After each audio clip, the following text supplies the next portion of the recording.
Tune in to nostalgia. Tune in to now. Golden Radio Hour.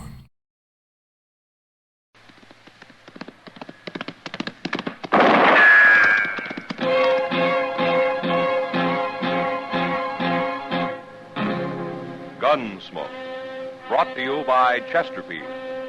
Chesterfield packs more pleasure because it's more perfectly packed, thanks to Accuray.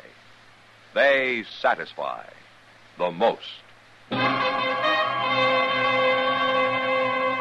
Around Dodge City and in the territory on West, there's just one way to handle the killers and the spoilers, and that's with a U.S. Marshal and the smell of Gunsmoke.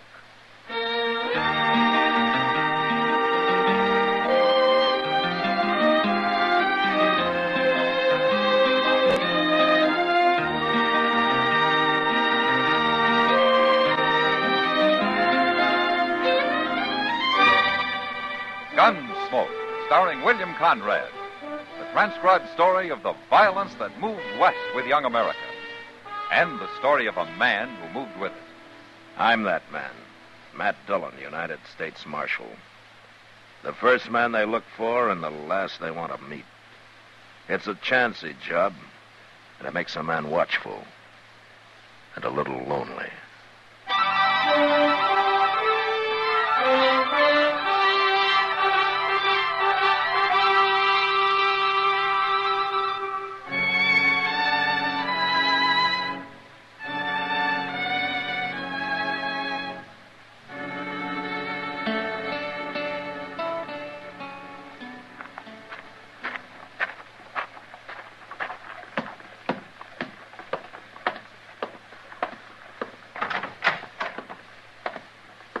Marshal, Chester. Well, how are you, Mr. Hello, Jake. What brings you into town? Marshal, are you interested in stopping a killing?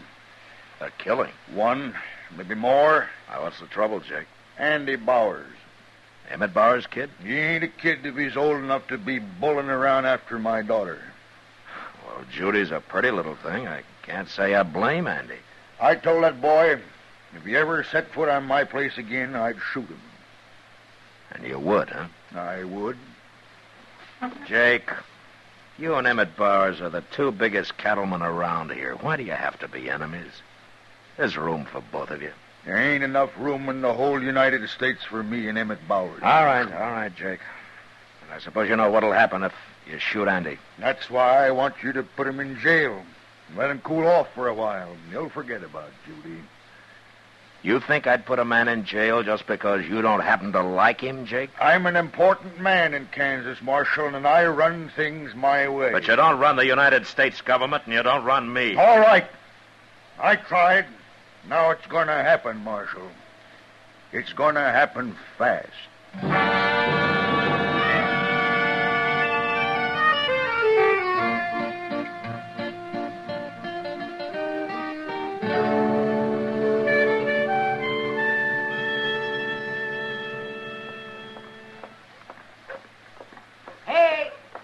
Two loafers better get saddled up. Your whittling days are over.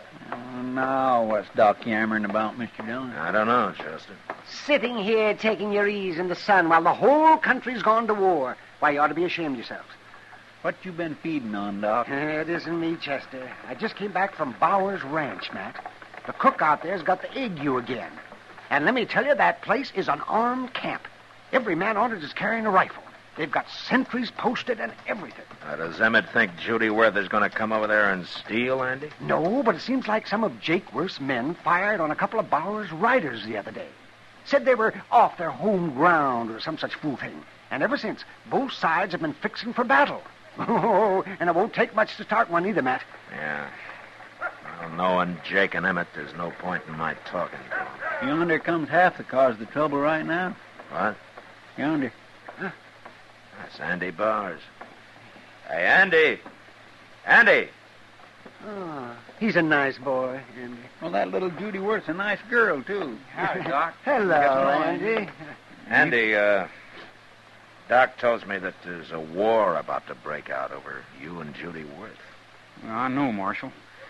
But I can't talk my paw into anything any more than Judy can hers.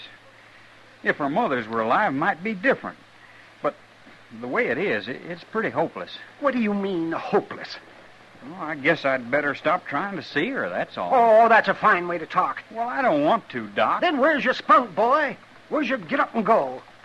Don't you love the girl? Of course I love her. But you're going to let a couple of cantankerous, selfish old men beat you out of her. Doc. Why, you don't deserve her. What she needs is a man, not a whimpering kid who turns back at the first sign of a little rain. Doc. Well, it's true, Matt, and you know it.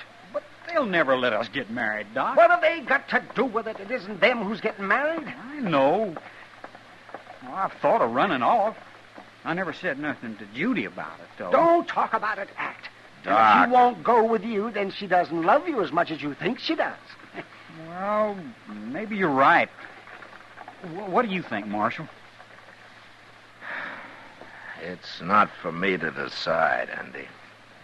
Yeah, you're right. It's my business. Mine and Judy's. Yes. I better get going now. Goodbye. Goodbye, boy. Oh, Doc, you did a real good job. Yeah. You think he'll do it? I don't know. But if he does, there'll be war sure. And I know a broken-down, romantic old country croaker we can blame it on. Oh, fiddle-faddle. You want those kids to get married just as much as I do. And anyway, it's time you started earning your pay around here. Well, I got things to do. Let me hear what happens, Matt. Yeah, don't worry, Doc. You'll hear.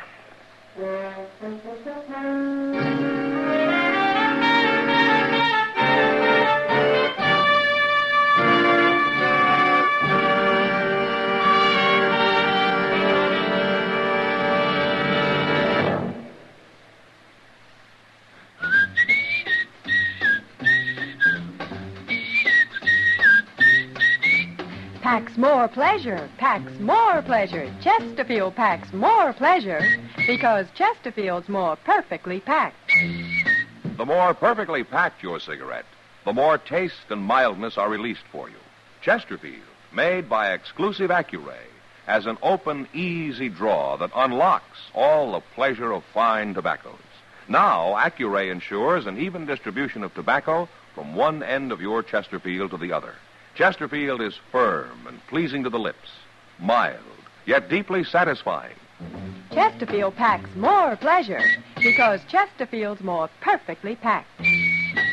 To the touch, to the taste, Chesterfield packs more pleasure because it's more perfectly packed. By Chesterfield, mild, yet they satisfy the most.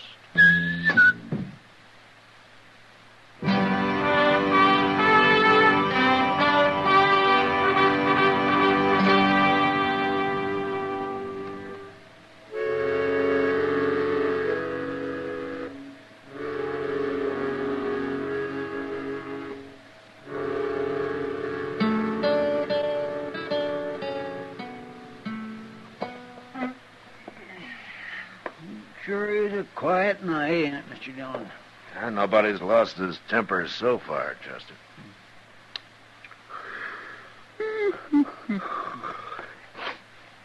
Reckon you'll be needing me any more? No, I won't need you. You can go to bed. Somebody sneaking in back. Yeah. Get over on the other side of the room, Chester. Yes, sir.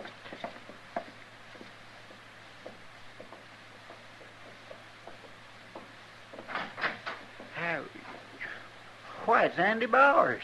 Andy? Who's that in back of you? Come on, Judy. Hello, Marshal. Chester? Well, What are you two doing here? I got word to Judy, and she sneaked off and met me. Doc was right, Marshal. She wanted to go. Of course I did. Well, what did you come here for? We're being followed, Marshal. We gotta hide somewhere. You can't stay here, Andy. I'll think of a way we can sneak out of Dodge, Marshal.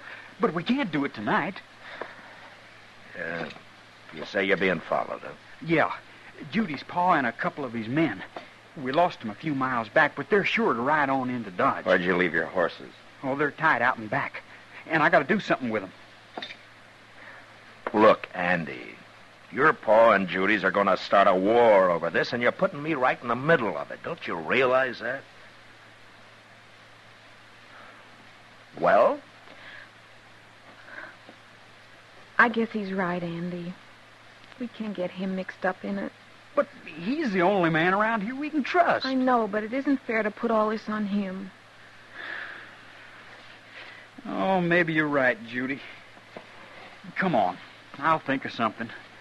But we better hurry before they catch us. Wait a minute. What, Marshal?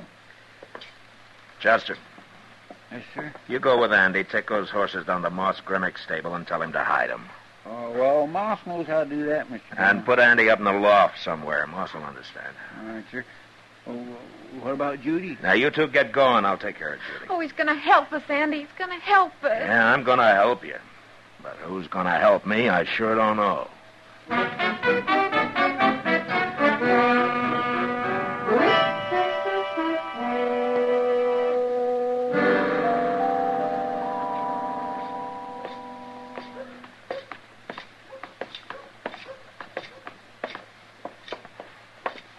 Here we are, Judy.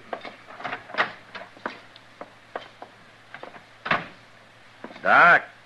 Hey, Doc. Yes, Matt. Let her do it. Come out here a minute, will you? I was just mixing a little something out there. Well, hello, Judy. Hello, Doc. Look, Doc, I was wondering if Judy could stay here until she and Andy can get on out of town. I'm sure it'll surprise you, but they're running away. They're running away. Oh, no. They are? Oh, well, isn't that wonderful? Yes, and we're going to make it, too, in spite of our fathers. You sure are. And you're welcome to stay right here as long as you want, Judy. Nobody will look for you here. Oh, that's real kind of you, Doc. Oh, no. It's just that I like the idea of people who want to get married just as much as you and Andy do. Yeah. Well, I better get going. Now, you stay here, Judy, until you hear from me. You understand? All right, Marshal. Yes. I think I'll go with you, Matt. And now you can make yourself comfortable, Judy. And I'll be back in a couple of hours, and I'll bring you something to eat, huh? How's that? I'll be waiting for you, Doc, and thank you. Oh, you're a nice girl. Come on, Matt.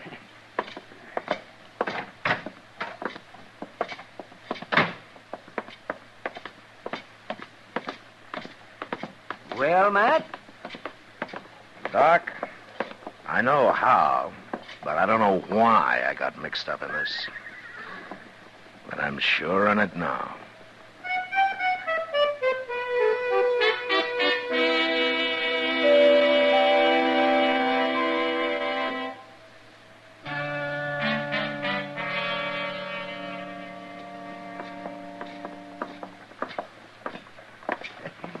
Come on into Long Branch, Matt.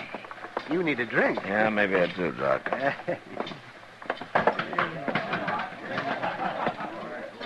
Say, look, Matt. It's Jake Worth. Yeah. Who's that with him?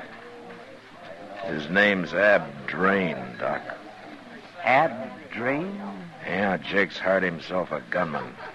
And a pretty good one, too. Uh-oh. They've seen you. Yeah, you stay out of the way, huh? Don't worry.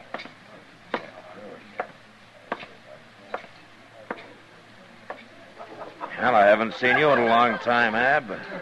Cheyenne, wasn't it? Me and Jake have been looking for you, Marshal. How's that so? Where's Judy? Judy? Now, don't lie to me, Marshal. You know where she is. You're going to tell me? Is that what Ab's for, Jake? So you can push people around more than ever? Never mind him. I never have. Have I, Ab? You'll get it someday, Marshal. Maybe I'm the one who'll give it to you. Shut up, Ab. I don't want no fighting now. Why do you think I might know where Judy is, Jake? She was in your office, wasn't she? What? One of my men here in town saw her and that rotten Bowers kid ride around back of your office. Now, where is she? All right, Jake, they were in my office, yeah. Keep talking, Marshal. Jake told you to shut up, Ab. Now I'm telling you. Never mind that. Where is she? Jake, why don't you and him at Bowers call this off before there's a lot of useless bloodshed? Neither one of you can win anything this way. I ain't even listening to you, Marshal. All right, then go on home. And take Ab Drain with you. Who do you think you're talking to, Marshal? You can't bluff me, Ab. You know that. Now, you get moving.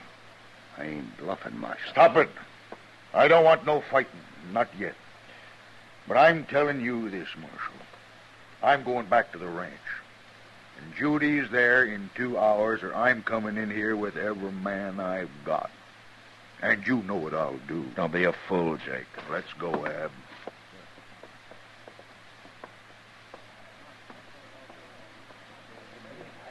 Say, they look mad, Matt. They're coming back in 2 hours, Doc, with an army. Oh, no. Well, what are you going to do? I'm going to get Jim Buck out of bed. He's driving an empty stage west tomorrow morning anyway, and he can leave tonight. And the preacher can tie a horse on behind long enough to get Judy and Andy married. While you stay behind to take on Jake's army. Is that it? Yeah, that's it, Doc.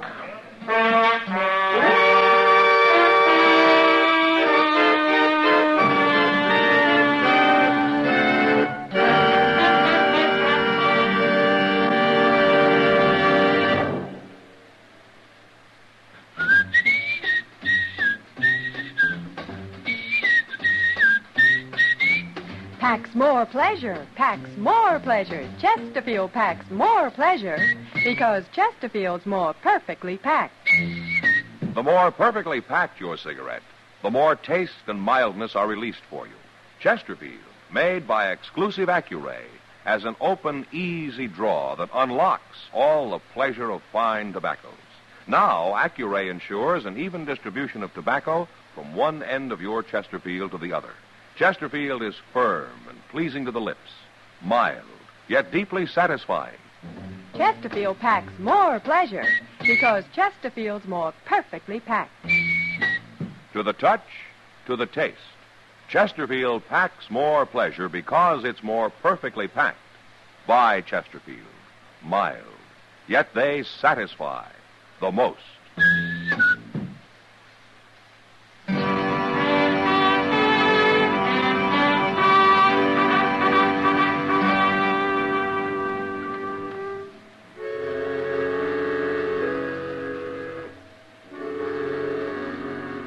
Less than an hour later, Jim Buck quietly drove his stage out of Dodge. A couple of miles down the trail, he stopped long enough to witness the marriage of Judy Worth and Andy Bowers. And then he headed west as fast as his team could travel. 6 hours later, I was sitting in the front room at Jake Worth's ranch house, stalling for time. As I had been ever since I got there. I'm getting tired of this, Marshal. They'll be here any minute now, Jake. Just be patient. I think he's lying to us, Jake. Will you quit poking and hauling at me? Ah, here they are. You men stay outside and close that door. Bring her in here, Chester. Now, where's Judy? Well, Where is she? I wouldn't know where she is, Mr. Worth. What? What are you saying? I'm saying the truth. Marshal, is this a trick? Yeah, Jake, it's a trick. Judy's a long way from here by now. And you'll never find her. Tell me where she is. Tell me, or by heaven, I'll kill you. I'm like Chester, Jake. I wouldn't know where she is. You lied to me. You said Chester was bringing her. Yeah, I lied to you, Jake. Marshal, so help me. Wait a minute, Jake. This is my job. Just get out of the way, Ab. Nah. You couldn't take him. Don't you try it, Ab. Watch me.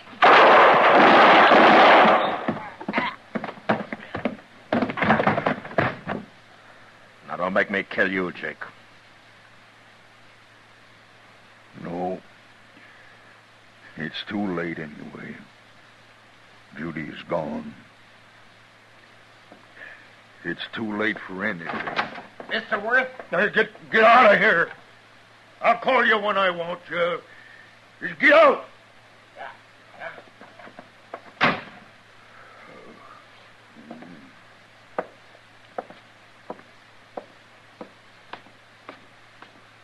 Where's he going? Wait here a minute, Chester. Yes, sir.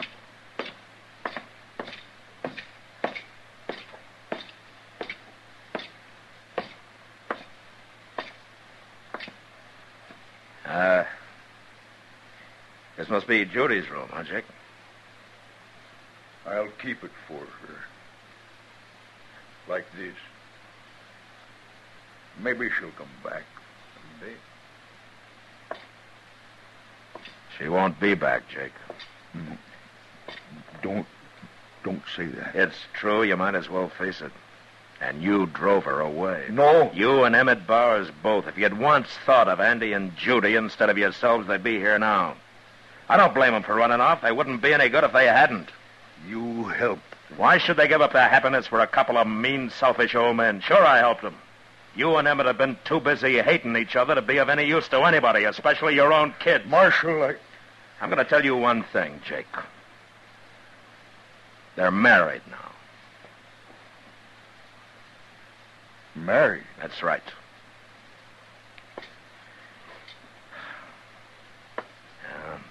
Now I'm going over and tell Emmett Bowers about it. No, wait, Marshal. Yeah, what? You think it might help if maybe I rode over to Emmett's with you? It might help you and Emmett, Jake. And it might help the kids, too, when they hear about it.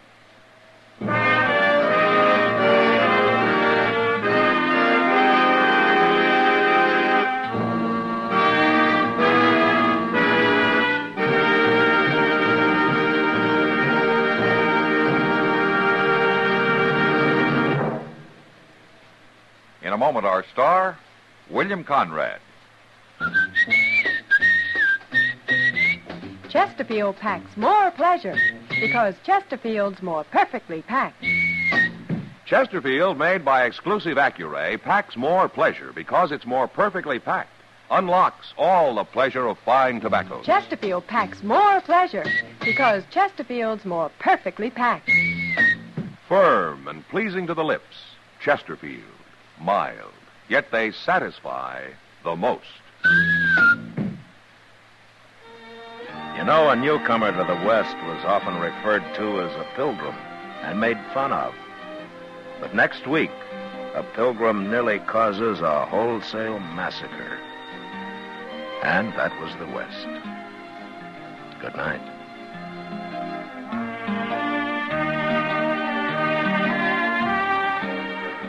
Gunsmoke, produced and directed by Norman MacDonald, stars William Conrad as Matt Dillon, U.S. Marshal. Our story was specially written for Gunsmoke by John Meston, with music composed and conducted by Rex Corey. Sound patterns by Tom Hanley and Bill James. Featured in the cast were Sam Edwards, John Daner, James Nusser, and Joyce McCluskey. Parley Bear is Chester, and Howard McNear is Doc.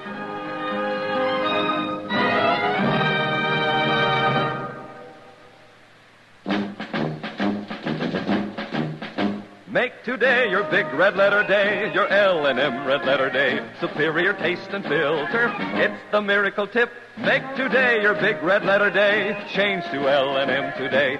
L&M. So good to your taste. So quick on the draw. Get L&M today. L&M filters. So good to your taste. So quick on the draw. Relax with L&M, America's best filter cigarette. Be sure and listen to another transcribed story of the Old West on Gunsmoke.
Gunsmoke. Brought to you by Chesterfield.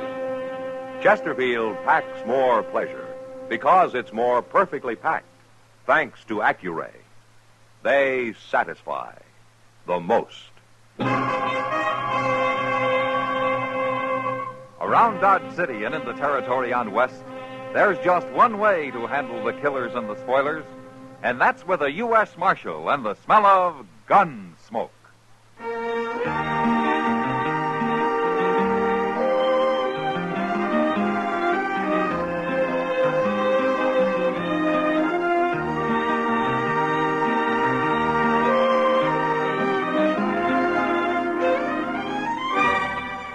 Gunsmoke, starring William Conrad.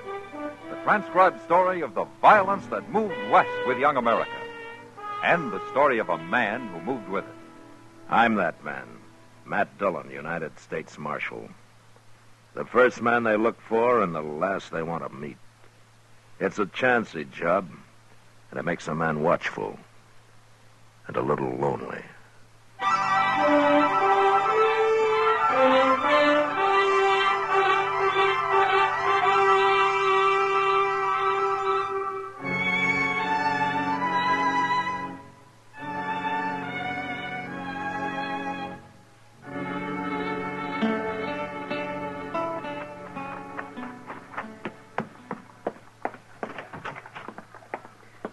Dillon, I got a telegraph for you.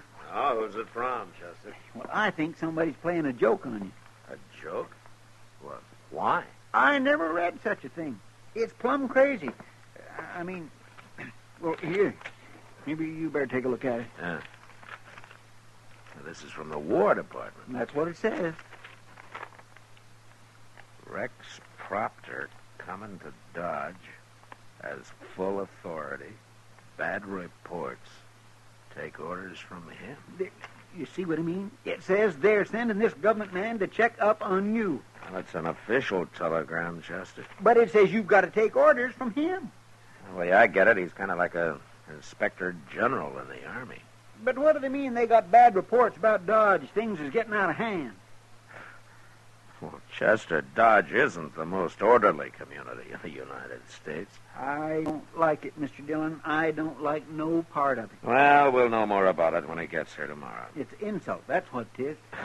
Now, Chester, maybe this Proctor's a good man. Maybe he knows what he's doing. How could somebody from Washington know anything at all about the frontier? No, sir, Mr. Dillon. You mind what I say. You're making a bad mistake if you even let him get off that train.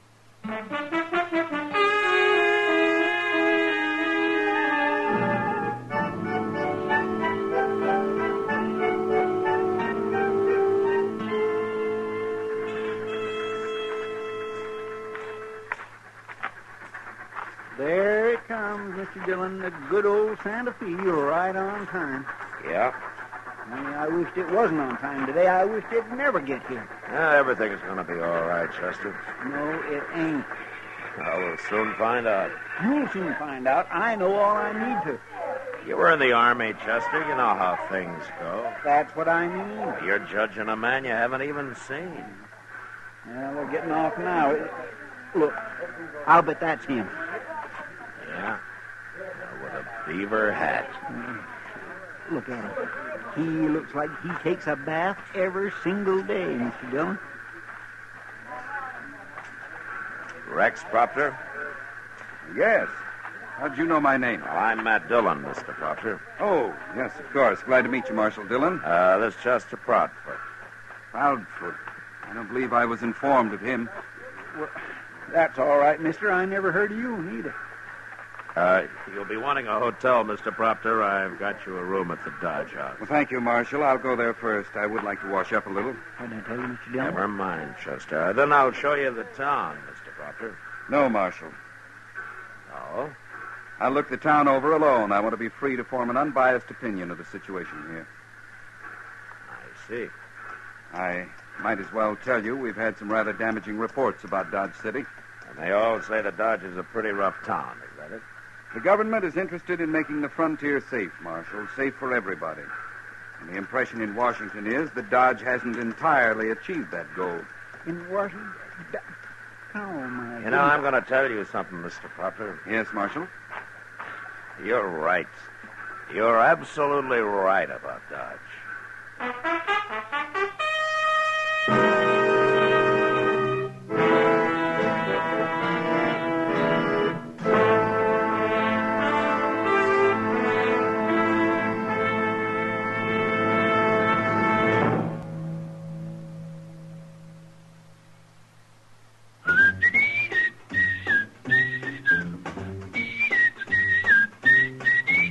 Packs more pleasure, packs more pleasure. Chesterfield packs more pleasure because Chesterfield's more perfectly packed.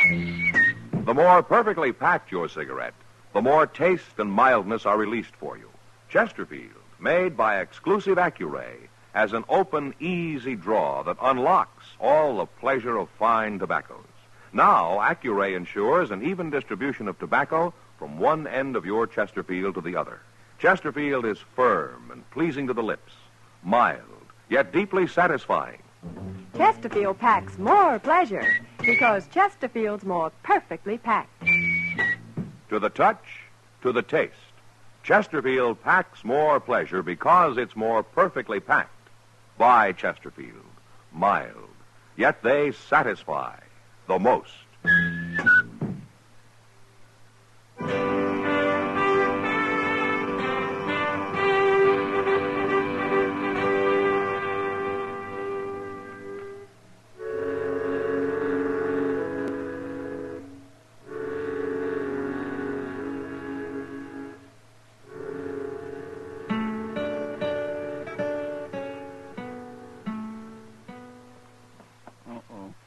Get out the draining water. Here comes Mr. Proctor.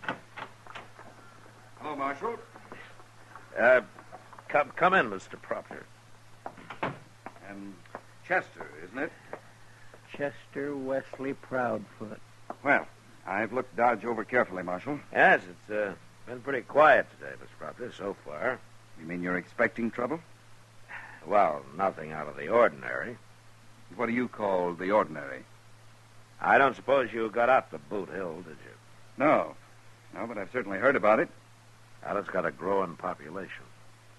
Which doesn't seem to bother you much, Marshal. It has, Mr. Proctor. What do you mean, it has? Well, I've accounted for my share of those graves. I'm sure you have. And that's one of the things wrong with this town. Oh? There's no need for shooting here. I've made a study of such towns as this, Marshal, and I can't understand why you run Dodge the way you do. And what way is that, Mr. Proctor? Well, there's no deadline, for one thing. Your riffraff should be restricted to one part of town where they won't endanger respectable people. You know, there was a deadline when I came here. I got rid of it. And why, may I ask? Well, Mr. Proctor, the riffraff that you're talking about, they're not all bad men. Most of them are just honest cowboys or buffalo hunters or sodbusters on a little spree. But there isn't one of them that likes to be reminded he isn't quite respectable. And they don't need a deadline. They know where it is. I don't agree, Marshal. We'll put the sign back up. We'll put up some other signs, too. Like what? Plant your Delphiniers straight? Take it easy, Chester. This is a serious matter. Well, go ahead, Mr. Proctor. How is it I haven't seen a man in Dodge who isn't wearing a gun? Oh, you think they should check their guns? Certainly. If men want to fight, they'll fight, Mr. Proctor. But if they haven't got guns... They'll use something else. And besides, if there's a rule that they have to check their guns, they'll think I'm afraid of them. And that'll be the end of any law at all. You're wrong, Marshal. This is going to be the beginning of a strong law here. I want those signs up before sundown. Well, surely you ain't going to do it, Mr. Dillon. Yeah, I'm going to do it, Chester. But why? Because it's the only way I can teach Proctor his lesson.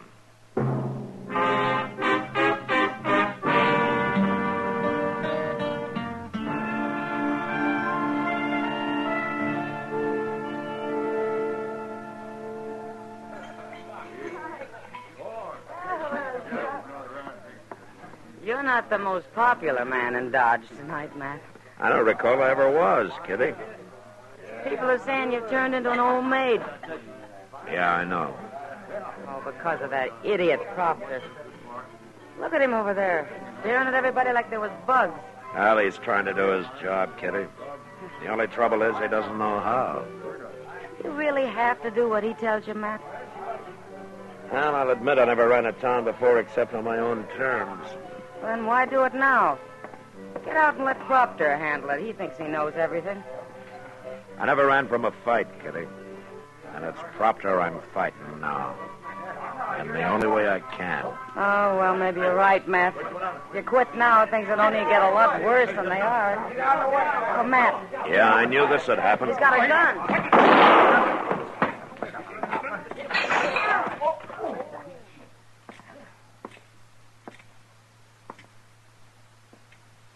All right, I'll take that gun, mister.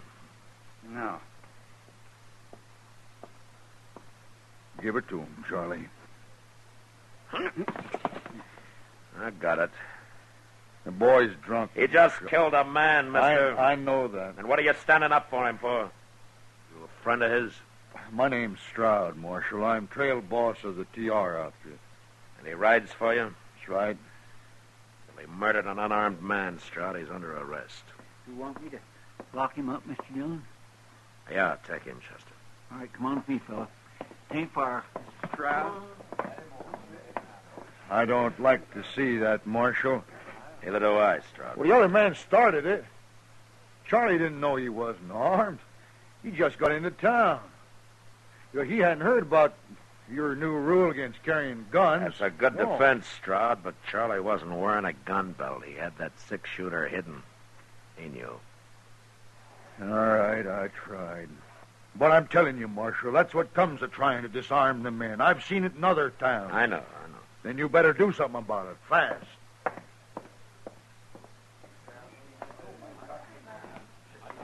So, you've got another man for Boot Hill, Marshal. Mr. Proctor, did you hear what Stroud just said? I heard him. Good. And we'll count this man as yours. You think about that, Mr. Proctor.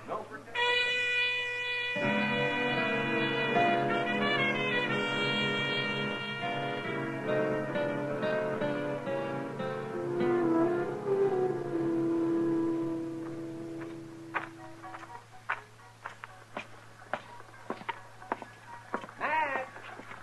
Oh, Matt. Well, hello, Matt. Oh, you look like you've been to a hanging, Matt. I guess I'm not too cheerful today, Doc. Proctor? Yeah, last night's killing didn't seem to bother him much. He doesn't learn very fast, does he? No. Well, I admire you for trying, Matt. But from what I hear people saying, your buckling under to this man is making you look mighty foolish in their eyes. They don't work for the government, Doc, and But I do. I've told them that. I've said with a job like yours, you have to take the good with the bad. Up to a point, I do, Doc. What do you mean? Things might get so bad here, I'll have to quit. For everybody's sake. Marshal Dillon. Oh, it's Proctor. Yeah, now what's he got on his mind? Marshal. Right next door here. Right in that saloon, there's a man wearing a gun. I told him about the rule, and he laughed at me. He said to send you in. He said you know him. Maybe I do. His name is Fane. Nick Fane? Yes. Well, what's the matter? Is he a special friend of yours? Nick Fane's a gunman, Mr. Proctor. Does that mean you're afraid of him? I'll talk to him. See you later, Doc. Yes, sure, Matt. I'm coming with you, Marshal. You shouldn't be trying to enforce the law around here, Mr. Proctor. I have that authority. On paper, maybe. I'm just telling you for your own good. You might get hurt.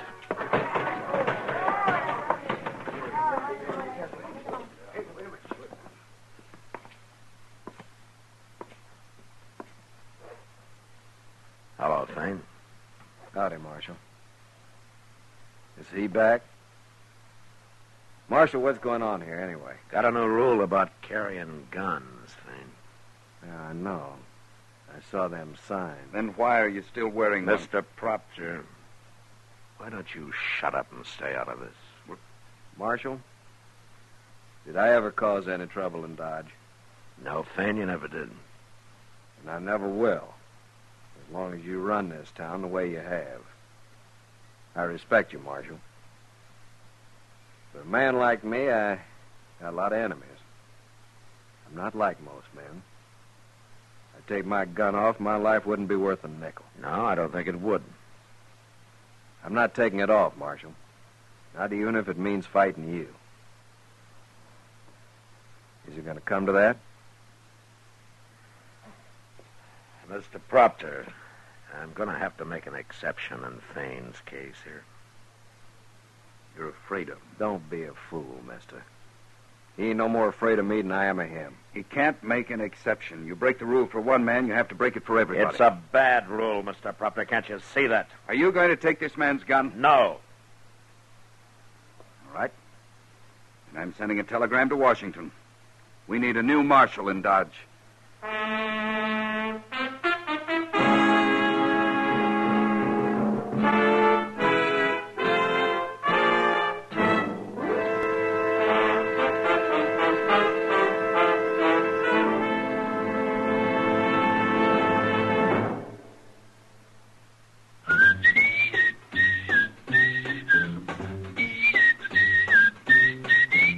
Packs more pleasure, packs more pleasure. Chesterfield packs more pleasure because Chesterfield's more perfectly packed. The more perfectly packed your cigarette, the more taste and mildness are released for you. Chesterfield, made by exclusive Accuray, has an open, easy draw that unlocks all the pleasure of fine tobaccos. Now, Accuray ensures an even distribution of tobacco from one end of your Chesterfield to the other. Chesterfield is firm and pleasing to the lips, mild, yet deeply satisfying. Chesterfield packs more pleasure because Chesterfield's more perfectly packed. To the touch, to the taste, Chesterfield packs more pleasure because it's more perfectly packed. By Chesterfield, mild, yet they satisfy the most.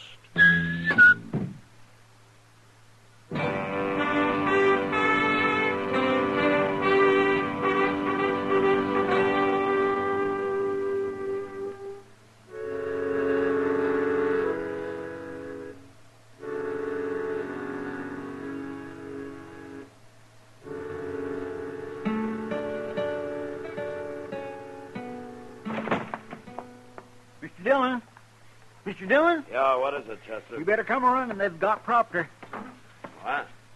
Who's got Proctor? Down the street there. They're going to tar and feather him. Tar and feather? That trail boss, Stroud, him and some other fellows, they're going to tar and feather, and they caught him just as he was going into the telegraph office. Now, that was to get me fired. Now, he'll probably think I had something to do with this. Well, he's taking it real good, Mr. Dillon. He ain't saying a word. Look, see, they got a fire going under that pot and everything. Yeah. All right. Let me through here, man. Let me through, man. Hello, Stroud. I hate to spoil your fun. You ain't going to spoil it, Marshal. Yes, I am. We know the whole story. We get rid of this meddler here and things will be all right again. Little hot tar ain't going to hurt him. I can't let you do it, Stroud. You can't stop us, Marshal. All right, you men, clear out of here. All of you. You see? They ain't about to move. You heard me. What are you going to do, Marshal? Shoot us? If I have to. Ain't you forgetting them little signs you put up about not carrying guns in Dodge? Marshal, there ain't a man here that's got a gun on him. You ain't going to shoot no unarmed man. You can't take us no other way. There's too many of us. By golly, he's right, Mr. Of course Dillon. I am. All right, let's get on with the party, boys. To start stripping our friend from Washington there. Car's about cooked. Here. All right, hold it. Hold it! Wait a minute. Well, you're pretty smart, Stroud. You win. You know something? I'm glad of it. What? Chester, Yes, sir. go tear down every sign we put up, and be sure you find all of them. Yes, sir, I'll do it, Mr. Dillon. I'll do it gladly. All right, men, you can go pick up your guns. The game's over.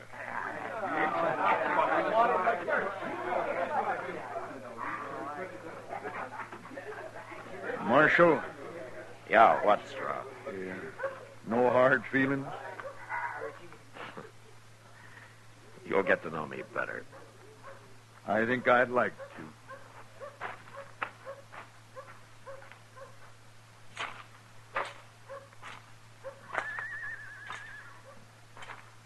Well, you haven't said much, Mr. Proctor.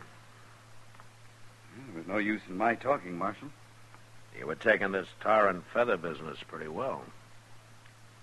Man tries to face things as they come. You were facing it like a man. Thank you, Marshal. Coming from you, I consider that a compliment. Coming from me? I've learned my lesson, Marshal. Now I'm going back to Washington and make my report. Well, that's fine. And you'll know how well I've learned it, Marshal, when you get your copy.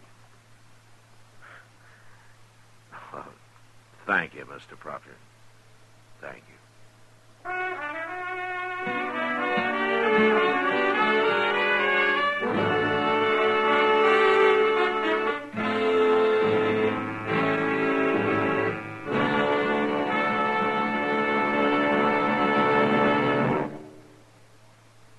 In a moment, our star, William Conrad.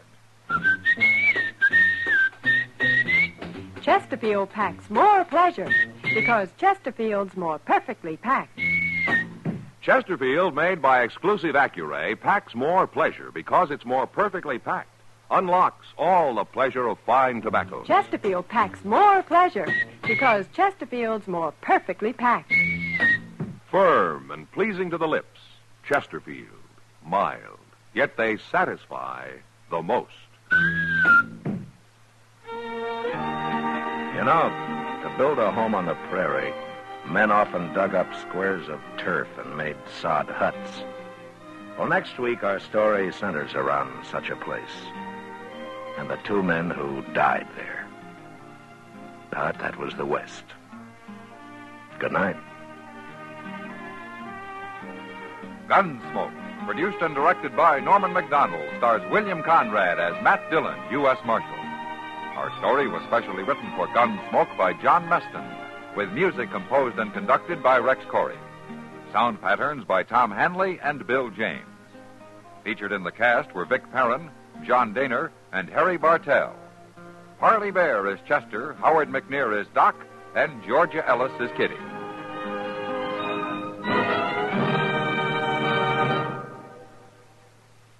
Smokers, this is it. L&M filters. So good to your taste, so quick on the draw.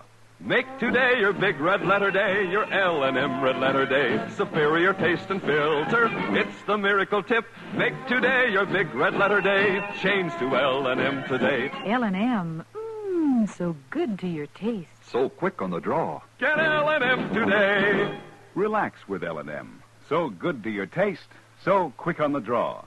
Join us again next week for another specially transcribed story as Matt Dillon, U.S. Marshal, fights to bring law and order out of the wild violence of the West in Gunsmoke.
Gunsmoke, brought to you by Chesterfield.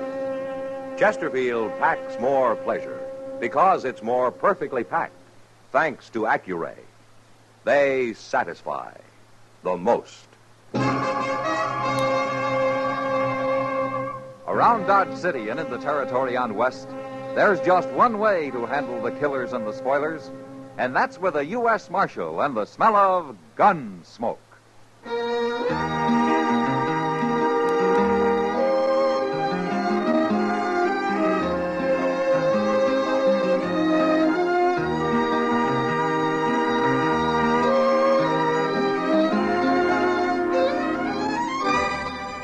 Gunsmoke, starring William Conrad. The transcribed story of the violence that moved west with young America. And the story of a man who moved with it. I'm that man, Matt Dillon, United States Marshal. The first man they look for and the last they want to meet. It's a chancy job, and it makes a man watchful and a little lonely.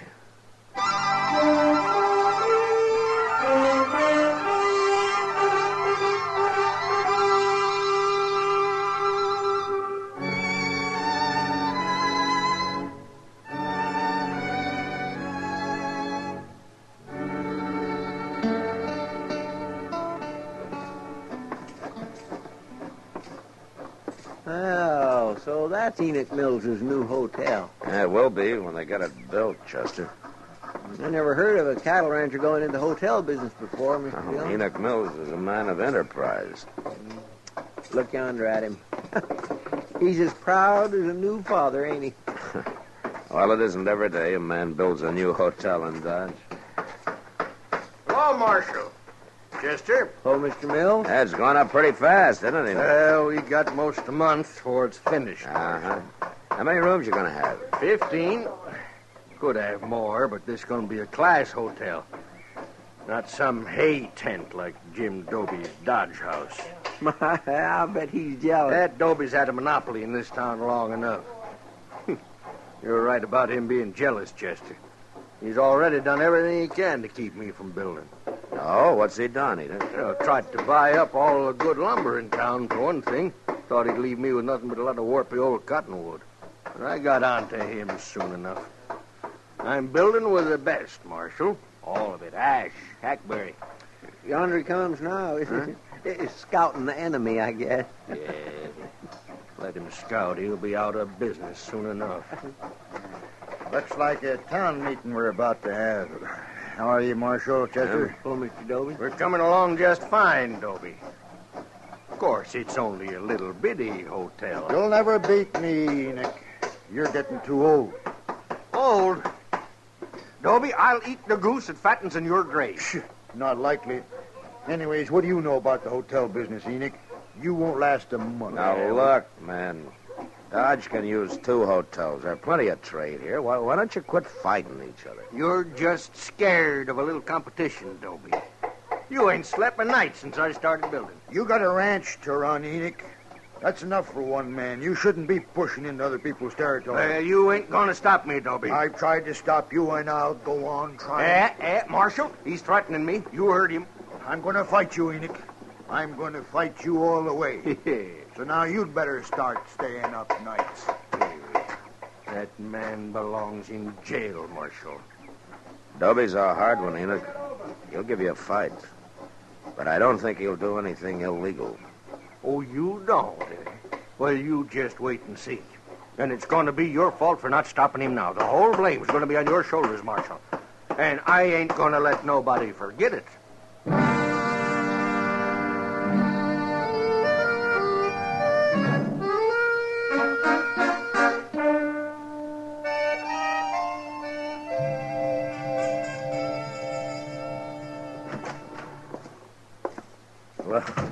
Well, evening, Kitty. What are you doing here? I came by to tell you something, Matt. Oh?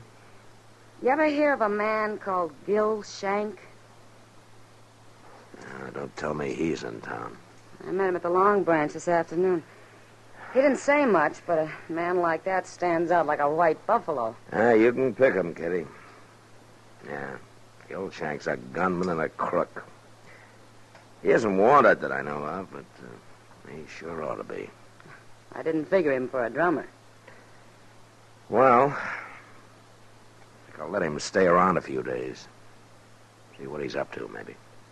Well, there were a couple of men with him, but it's hard to say if they're friends or if they just met. Yeah, they're probably friends. Gil Shank never liked traveling alone. Oh, they didn't look like gunmen, Matt. They're just a couple of saddle bums. Oh, well, maybe I'm wrong.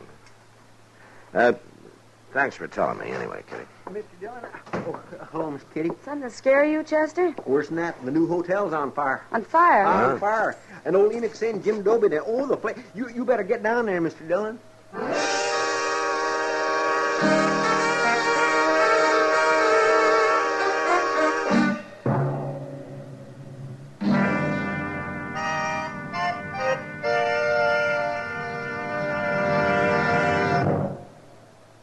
Introducing one of the country's best-known jazz musicians and arrangers, Mr. Bobby Haggart. How about whistling along with him?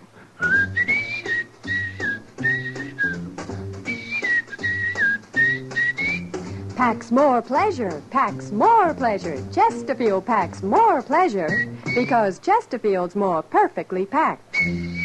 The more perfectly packed your cigarette, the more taste and mildness are released for you. Chesterfield, made by exclusive Accuray, as an open, easy draw that unlocks all the pleasure of fine tobaccos. Now, Accuray ensures an even distribution of tobacco from one end of your Chesterfield to the other. Chesterfield is firm and pleasing to the lips, mild, yet deeply satisfying. Chesterfield packs more pleasure because Chesterfield's more perfectly packed. To the touch, to the taste, Chesterfield packs more pleasure because it's more perfectly packed. By Chesterfield, mild, yet they satisfy the most.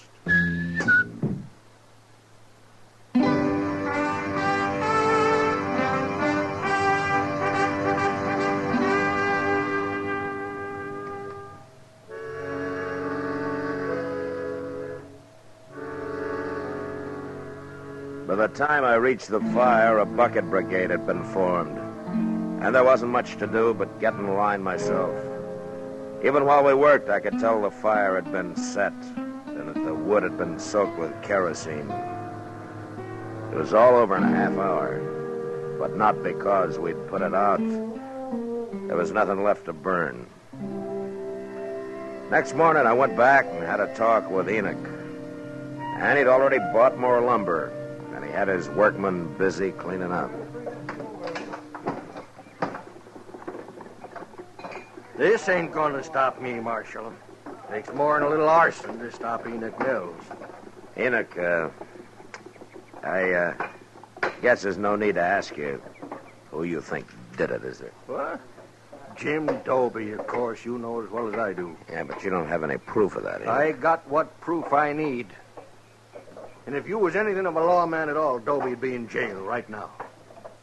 Enoch, you know I can't arrest a man because you and he are enemies. Well, it don't matter. I ain't counting on you no more. I got other ways. Yes, sir.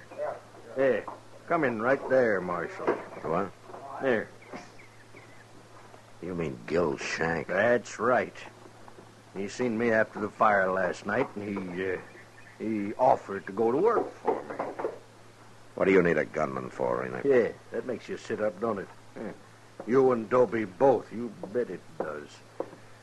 Marshal Dillon. Well, now, this is a pleasure. Yeah, he knows you're working for me, Shank. I told him. Just Shank, Enoch? What do you mean? Well, is he the only one you hired? I'm alone, Marshal, if that's what you're driving at. You're making a bad mistake, Enoch. You don't need a man like this. I could take offense at that, Marshal. No? Well, why don't you let me know when you decide, huh? I'll let you know. Yeah, that's telling him. All right, we'll take care of Jim Dobie next. You won't do a thing to Jim Dobie. Either one of you. Well, you're protecting a criminal, Marshal. But it ain't gonna work. Shank's got a plan. You said you was gonna figure something out, Shank. You done it? Well, Enoch, what with the law being so loose around here, we gotta protect your hotel day and night. How many riders you got out at the range? About 20. I want 15 of them. You what? I want him here in Dodge. We're going to put a guard around this building 24 hours a day. Well, I can't spare 15 men, Shank. Who's going to watch the cattle? You ain't moving cattle this time of year, are you? Of course not. Then 5 riders is enough. You want this hotel to go up or don't you? All right. I'll send for him. Hey. You that Jim Doby over there? Yeah, that's him. Come to enjoy his dirty work, I guess. Shank, What, Marshal? the first sign of any of your dirty work, and I'm coming after you. Fast.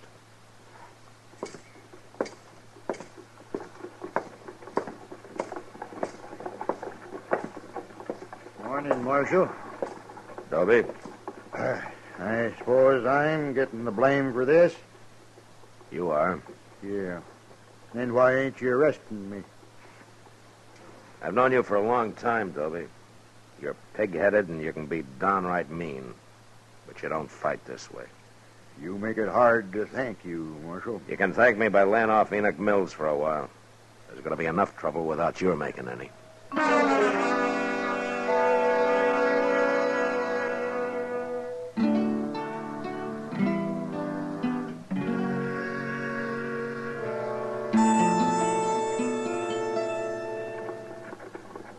Well, maybe there ain't nothing going to happen after all, Mr. Dillon. What? I mean about old Enoch Mills' hotel. Been a week now, and everything is purely pond peaceful. Well, what with 15 armed guards spelling one another day and night, it ought to be. I didn't see that fellow Gil Shank around yesterday. Oh, Enoch said he rode down to Tascosa. What for, to hold up the bank? It wouldn't surprise me. No, hardly. Well, here's Mr. Botkin. No? Well, morning, Marshal. Morning, Chester. Morning, Mr. Botkin. You look like you're dressed for traveling. Well, a banker doesn't do all his work behind a desk, Marshal. I've been looking over some land up north the last couple of days. How'd you have a good trip? Fine, except for crossing the Pawnee. It was almost in flood. And how'd you make it? Well, I was lucky, Chester. Some cowboys were taking a herd across, and they gave me a hand. Swimming a herd across the Pawnee this time of year? Yes. Must have had 1,000 head, Marshal. Well, who was it? I don't know anybody moving cattle now. They were strangers to me. What was the brand? I'm afraid I'm not much of a brand reader, Marshal. Oh, you think you could draw it for me? Come over here in the dirt, Mr. Bucky. All right.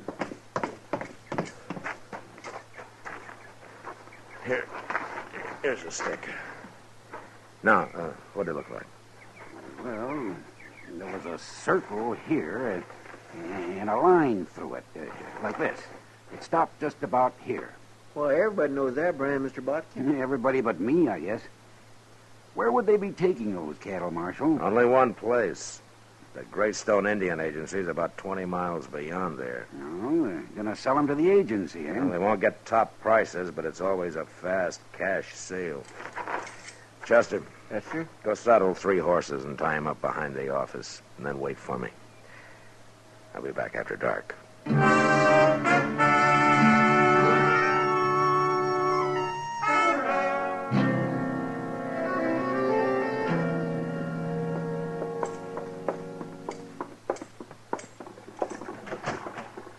Go ahead, Enoch. Don't know what you're bringing me here this time of night for, Marshal. Well, I got everything ready, Mr. Dillon. Oh, good, Chester. You got everything ready for what?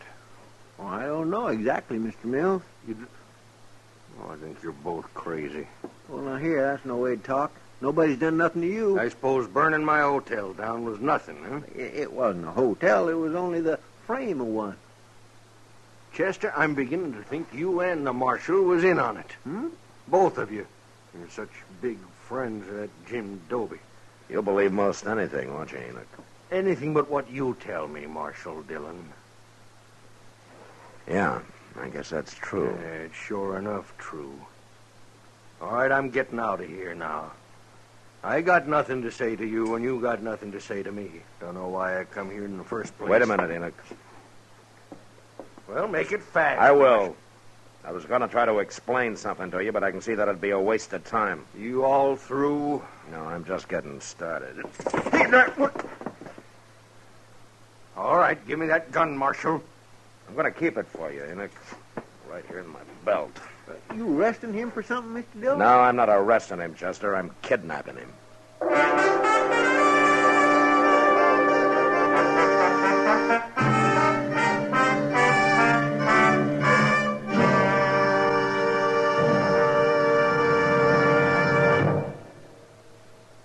Where are you listening to Gunsmoke? In your kitchen? Getting ready for Sunday supper? Maybe in your living room, relaxing? Or out driving? Say, be sure and watch the road. But remember, there's pleasure ahead when you smoke Chesterfield. When you satisfy yourself with Chesterfield's better taste and mildness. You see, Chesterfield packs more pleasure because it's more perfectly packed. A more perfectly packed cigarette gives you an open, easy draw that unlocks all the better taste and mildness of fine tobaccos. And Chesterfield, made by exclusive Accuray, is more perfectly packed, with an even distribution of tobacco from one end of your Chesterfield to the other. Firm and pleasing to the lips, mild, yet deeply satisfying. Remember, to the touch, to the taste. Chesterfield packs more pleasure because Chesterfield's more perfectly packed. Buy Chesterfield. Mild, yet they satisfy the most.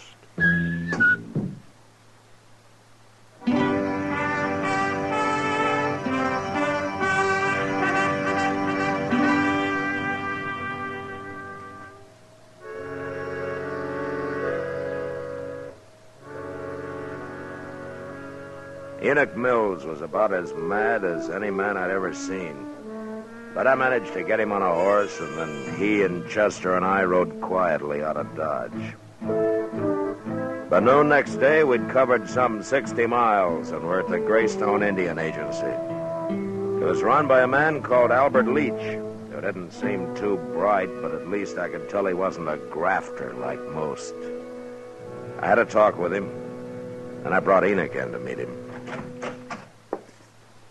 Come in, gentlemen, come in. Have a chair. You give me a chair, mister. I'll bash both your heads in with it. Now, really, Mr. Mills. How come you know my name? Marshal Dillon told me. This is Albert Leach, Enoch. He runs the agency. I don't care who he is or what he runs. If he's got anything to do with whatever it is you're up to, Marshal, he's going to end up in jail, too. Good heavens. Don't worry about it, Leach. Enoch was up all night. I think I put him in a bad temper. Look, Leach, I want you to tell him how many cattle you bought yesterday. 1,012 head. Mm-hmm. And you paid? $15 a head. Well, then you robbed somebody. Any cow can walk's worth $20. The government never pays over 15, Mr. Mills. Which is why I never sell to the government. We haven't got much time. Have you paid for those cattle yet, Leach? No, the boss will be here any minute to collect the money. In fact, that's him riding in now. Yeah. All right, you pay him, Leach, and we'll wait in the other room. I understand, Marshal. Come on, Enoch. You're getting yourself in deeper and deeper, Marshal. But I've about decided you won't go to jail. Just going to lock you up in a madhouse. Quiet now, Enoch. Just listen.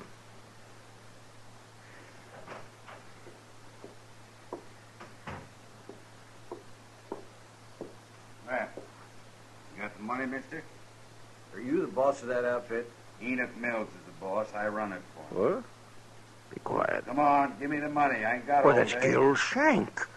Well, hurry it up, mister. Now, where's the money? Oh, I'll kill him. I'll kill him with my bare hands. No, wait a minute, Enoch. Dirty thief, Shank! What are you doing here? Dillon! Hold it, Shank.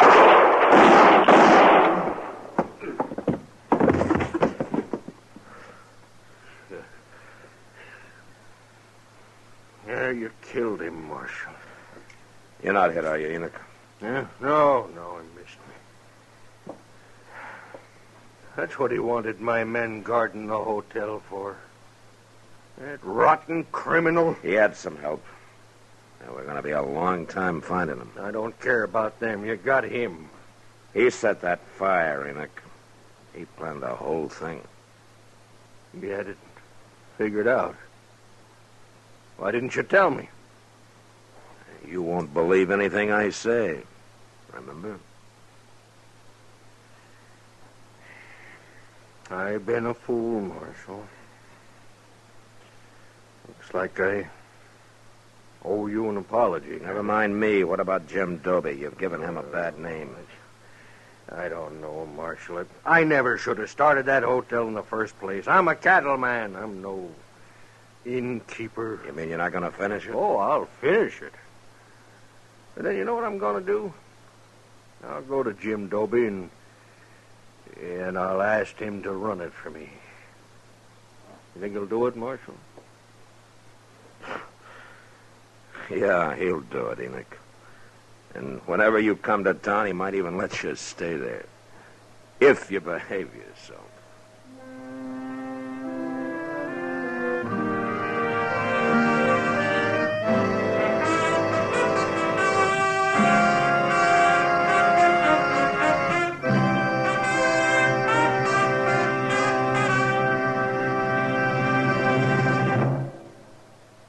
In a moment, our star, William Conrad. Chesterfield packs more pleasure because Chesterfield's more perfectly packed. Chesterfield, made by exclusive Accuray, packs more pleasure because it's more perfectly packed. Unlocks all the pleasure of fine tobacco. Chesterfield packs more pleasure because Chesterfield's more perfectly packed. Firm and pleasing to the lips. Chesterfield. Mild. Yet they satisfy the most. You know, on the frontier, an outlaw was called a gunman, while a peace officer was referred to as a gunfighter. But they both lived by their guns, and they usually died by them. And that was the West. Good night. Gunsmoke, produced and directed by Norman MacDonald, stars William Conrad as Matt Dillon, U.S. Marshal. Our story was specially written for Gunsmoke by John Meston, with music composed and conducted by Rex Corey. Sound patterns by Tom Hanley and Bill James. Featured in the cast were Lawrence Stobkin, Vic Perrin, John Daner, Harry Bartell, and Joe Duvall. Parley Bear as Chester, and Georgia Ellis as Kitty. If you're a young man of draft age or a veteran, the National Guard offers you many outstanding opportunities. Contact your local National Guard unit for details.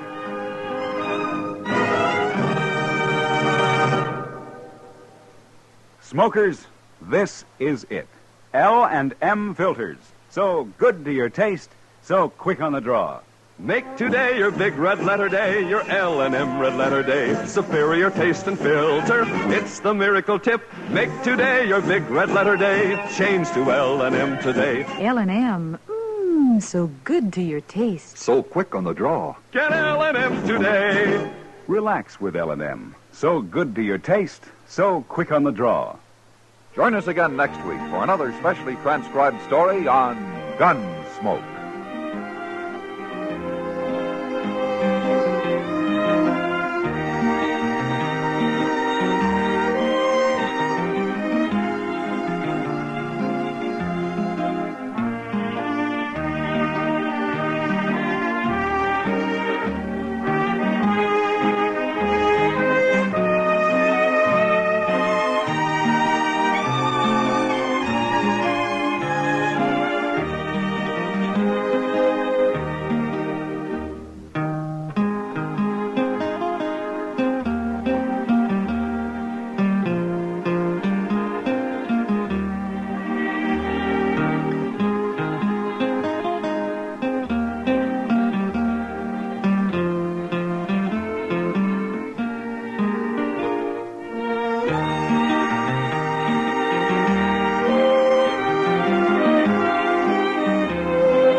Gunsmoke, brought to you by Chesterfield.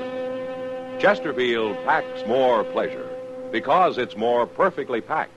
thanks to Accuray. They satisfy the most.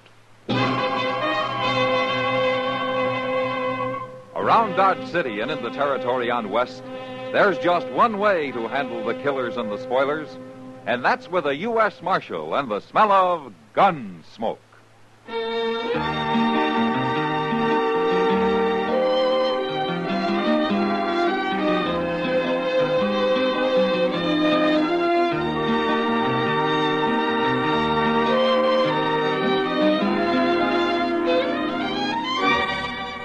Gunsmoke, starring William Conrad. The transcribed story of the violence that moved west with young America. And the story of a man who moved with it. I'm that man, Matt Dillon, United States Marshal. The first man they look for and the last they want to meet. It's a chancy job, and it makes a man watchful and a little lonely.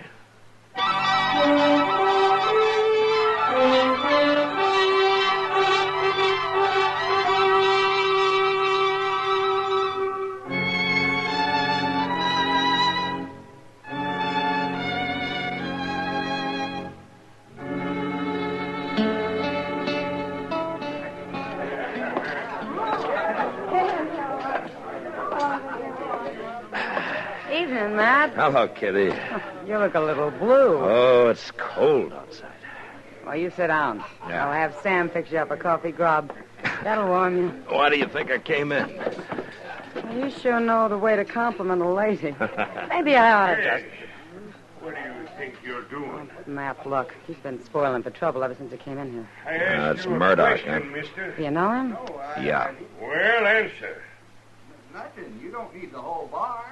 What'd you say? I got as much right here as you. Is that so? Matt, he's got a knife. Wait a minute. Murdoch!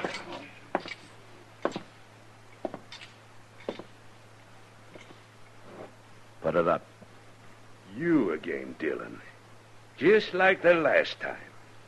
You want more of the same? It's a little different now, Murdoch. So I see. You got a badge to hide behind now. Put up the knife.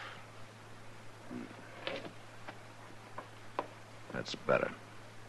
This man's crazy, Marshal. I didn't do a thing to him. I didn't mean to jostle him. It's all right, son. It's over now. Go on about your business. Yes, sir, Marshal. Yes, sir. Yeah. What kind of a bone picker is that for the high plains? Times have changed, Murdoch. Nothing but settlers and dudes, bone pickers and trackmen, cow wranglers and bluecoats, and lawmen. There's something you better understand, Murdoch. When Dodge was full of you buffalo hunters, you could throw your weight around. Well, not anymore. I ain't changed, Dillon. Just stay out of trouble. I'll do as I want. He always did. What are you doing in Dodge anyway? There haven't been any buffalo around here for years. Well, maybe I came to see you, Dillon. And I thought you probably figured me for dead. Oh, no. I heard about you and your badge. Maybe it's just as well for both of us I'm wearing it. I don't fear no man. And least of all, you. All right.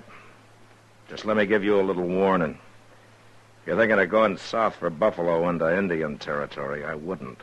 I do a lot of things you wouldn't. This is orders from Washington. They don't want any more trouble with the Indians. The territory is closed to hunters. They got cavalry patrols along the line. I go where I aim to go. And I don't fear no cavalry. And I got orders to stop anyone. Have you now? You just remember what I said.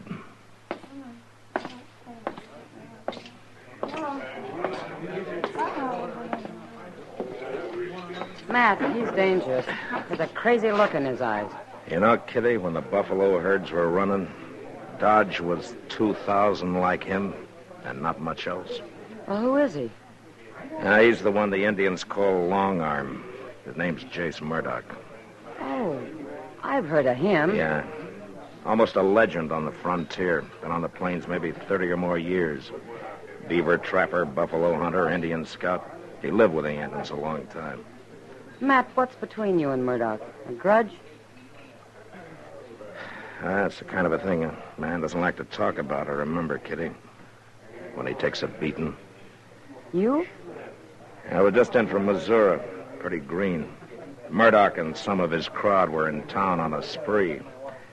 But when their fun threatened to include scalping a hide freighter they didn't like, I stepped into it.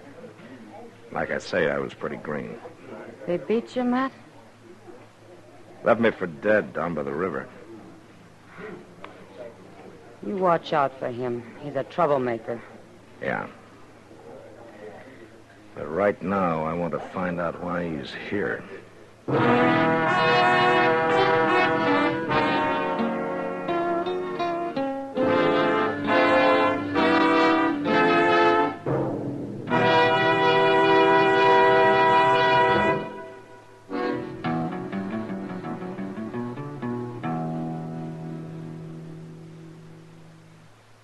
Introducing one of the country's best-known jazz musicians and arrangers, Mr. Bobby Haggart.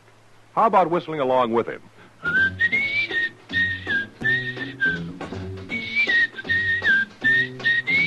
Packs more pleasure, packs more pleasure. Chesterfield packs more pleasure because Chesterfield's more perfectly packed. The more perfectly packed your cigarette, the more taste and mildness are released for you. Chesterfield, made by exclusive Accuray, has an open, easy draw that unlocks all the pleasure of fine tobaccos. Now, Accuray ensures an even distribution of tobacco from one end of your Chesterfield to the other. Chesterfield is firm and pleasing to the lips, mild, yet deeply satisfying. Chesterfield packs more pleasure because Chesterfield's more perfectly packed. To the touch, to the taste, Chesterfield packs more pleasure because it's more perfectly packed.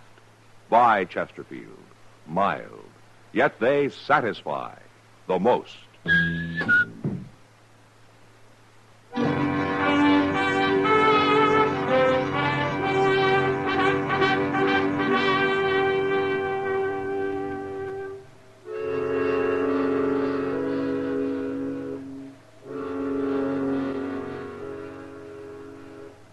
I figured Murdoch was in Dodge outfitting a hunt, so I found the merchant who sold him supplies. He couldn't tell me much, except that Murdoch had an Indian with him for a skinner, and that they were camped somewhere outside town. Took me a while, but I found the camp. And when I came up, the Indian was alone. He was a young brave, and he was hunched over the fire, sharpening a long, curved skinning knife.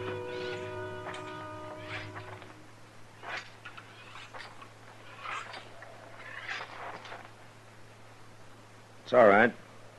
Go on.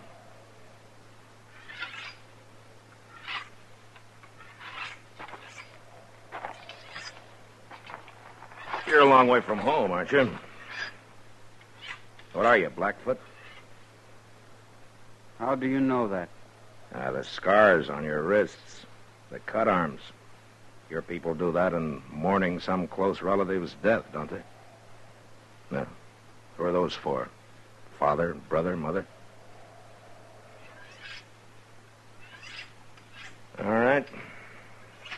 My name's Matt Dillon. I'm a U.S. Marshal. How are you called? Oh, what does Murdoch call you? When he is not angry, Injun. And when he is? Dog eater. Ah. And he knows his Indian insults. What do your people call you? It means golden calf. Now, you're a breed, aren't you? I'm an Indian. And then what are you doing here, so far from your tribe, skinning buffalo for a man like Murdoch? In the lodges at night, my people speak of the pale warrior with the long arm. Chase Murdoch, huh? When he was with us, his medicine was good. The plains were dark with buffalo. They gave the Indian all he needed: food, clothes, beds, lodge skins. Now we do not have good medicine. The buffalo are gone. So you came looking for Murdoch, for Long Arm, to take him back? Yes. But he would not go, so I stay with him. And now you're going on a buffalo hunt with him into treaty territory, huh? He does not tell me where he goes. But I'll tell you. He's going to hunt among the few small herds that are left, given by the treaty to the Indian. I do not know that. Well, it's true. And if you do this, you're robbing your brothers of the little that's left to them. That's enough, Dillon. Hello, Murdoch. Stand up, dog-eater. Don't hit him again, Murdoch. I'll do as I please. You got no right to come snooping, Dillon. Asking questions, trying to turn my skin agin me. The way you treat him, you'll turn him against yourself. And he may not be so friendly once you two are alone down in the Indian nations. I don't fear no Indian. Least of all him. I know him. Lived with him plenty of years. So I heard. They thought you were good medicine then, huh? Sure. I brought him the long arm. The first gun they ever seen. Gave him more meat than they ever seen, too. Sure, I was good medicine. Yeah, but you've changed some. I'm not so romantic as I was. I can take him or leave him alone. Besides, Injun's day is done. A man don't need to walk easy with him no more. I wouldn't be too sure of that. With this, I can be sure. Well, you still shoot a big 50, huh? Yeah, and I can load and fire as fast as another man with one of them new repeaters. And I can drop a buffalo near a mile. Or a man. Hey, killed an Injun once at 1,200 yards. Like to took off his head. You enjoy killing, don't you, Murdoch? Oh, I don't mind it. You know, 30 years on the plains have done something to you. Something crazy. Maybe you were a pioneer once, opening up the West, a loner doing what you had to do, making your own law. But your day's finished, Murdoch. You have to abide by the law now. Are you through, Dillon? I see by your outfit you're going light and fast. That must mean south. Well, I'm warning you, don't try it. I'll go where I aim to go. No cavalry will stop me. And I just hope you try. All right, if that's the way you want it. You cross that line and I'll come after you.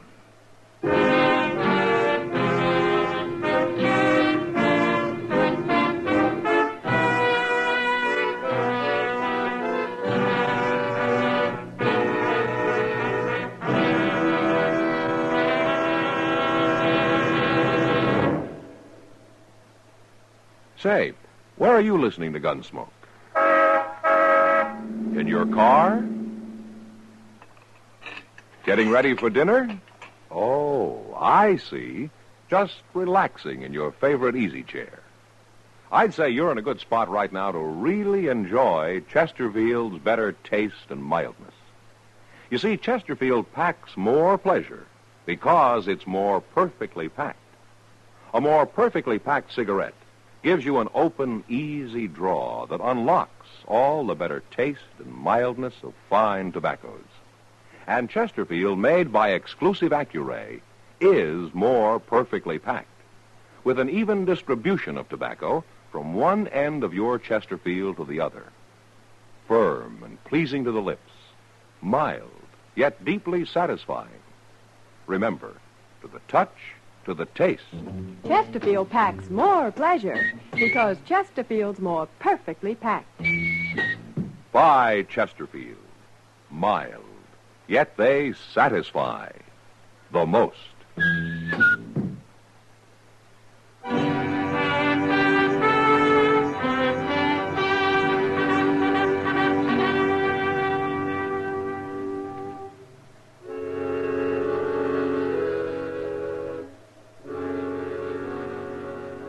I could have sent word to the colonel out at Fort Dodge and let the cavalry handle Murdoch.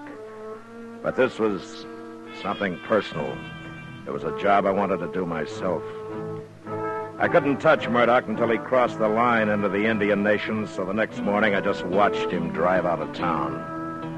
I gave him a couple of hours, and then Chester and I started on his trail. Went straight south, across the Arkansas, into the nations.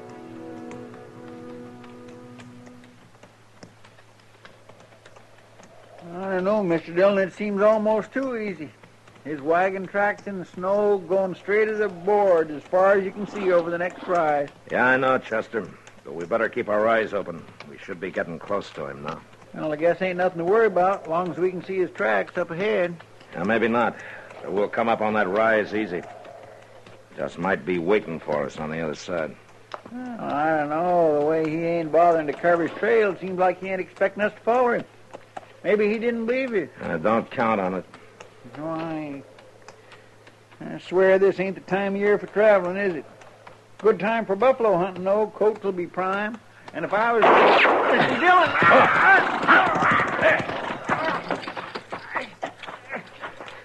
Chester, you hit? No, sir, he didn't get me. He got my horse, but I'm pinned down. All right, I'll get you out. Mr. Dillon, look out. He's still shooting. All right, just stay flat behind the horse.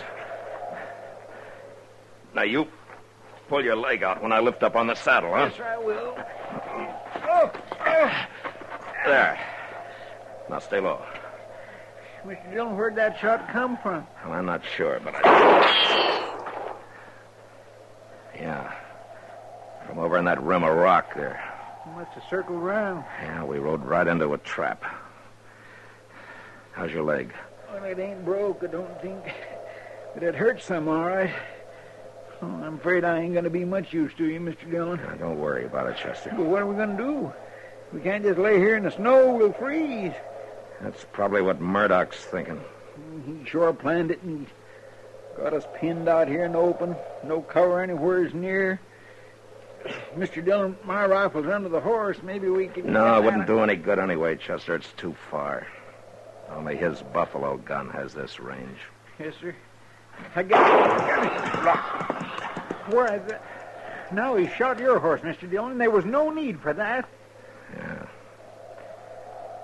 He's showing us how great a hunter he is, Chester. What are we going to do without horses? We'll worry about that later. Right now, there's one thing we can do. Get up to those rocks and rush him. But how? Well, his big 50's a single shot. He's got to reload between shots. He's doing it mighty fast. Yeah, but while he is, I could be moving. Oh, Mr. Dillon, you wouldn't never make it. Why, that's 500 yards or more. You got any other ideas, Chester? No, sir, I ain't. Oh, that darn this leg. It's all right, Chester. This isn't your fight anyway. Well, I think I'll draw a shot and see just how fast he can reload. No, Mr. Dillon. 1, 2, You're taking awful three, chance standing up like that, 4, Mr. Dillon. 5. No. Gracious. All right. Now we know. 5 seconds. That ain't very long. Now, that'll have to be long enough. Oh, Chester? Yes, sir. Good luck, Mr. Dillon. Yeah. Same to you, Chester. Hey, Murdoch! 1, 2, 3, 4, 5.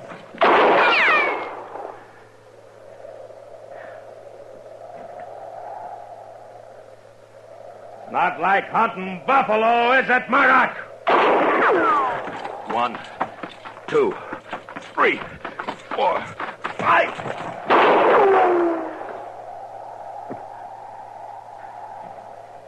Well, you're getting closer, Murdoch. 1, 2, 3, 4, 5.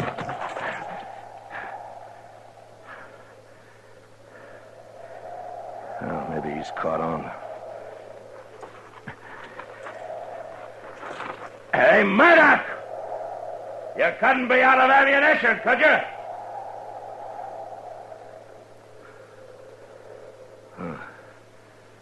I wonder.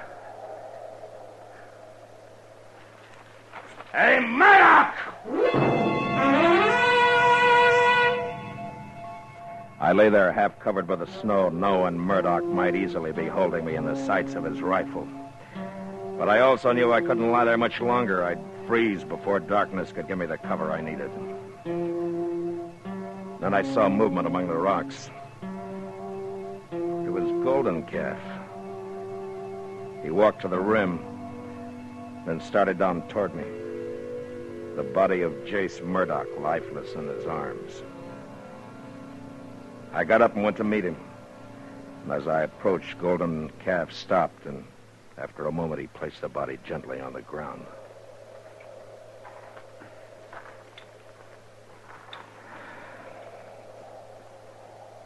Why did you do it, Golden Calf? I know now you spoke the truth. His medicine was not good. Not anymore. Is that the only reason you killed him? Here? Now? All right, thanks, anyway. I'm going to have to take you back. But nobody will convict you for saving the life of a U.S. Marshal. Well, we're going to have to bury him. Yes. Here, wait a minute. Let me see your wrist. That's a new gash. Was Murdoch a relative of yours? He was my father. I am Golden Calf, the son of Long Arm. Oh. Well, all right, Golden Calf. Let's get started.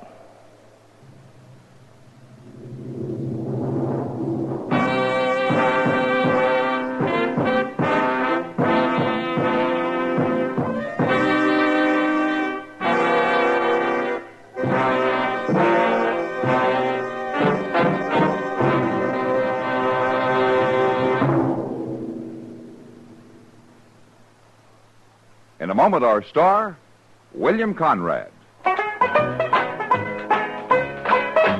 Chesterfield packs more pleasure because Chesterfield's more perfectly packed. Chesterfield, made by exclusive Accuray, packs more pleasure because it's more perfectly packed. Unlocks all the pleasure of fine tobaccos. Chesterfield packs more pleasure because Chesterfield's more perfectly packed. Firm and pleasing to the lips. Chesterfield. Mild. Yet they satisfy the most. You know, the arrival of a Texas herd in Dodge usually meant celebrating and the general hurrahing of the town. But next week, our herd arrives with a murdered man. And that was the West. Good night. Gunsmoke. Produced and directed by Norman McDonald, stars William Conrad as Matt Dillon, U.S. Marshal. The special music for Gunsmoke was composed and conducted by Rex Corey. Sound patterns by Tom Hanley and Bill James. Featured in the cast were Nestor Paiva, Sam Edwards, and Harry Bartell. Harley Bear is Chester, and Georgia Ellis is Kitty.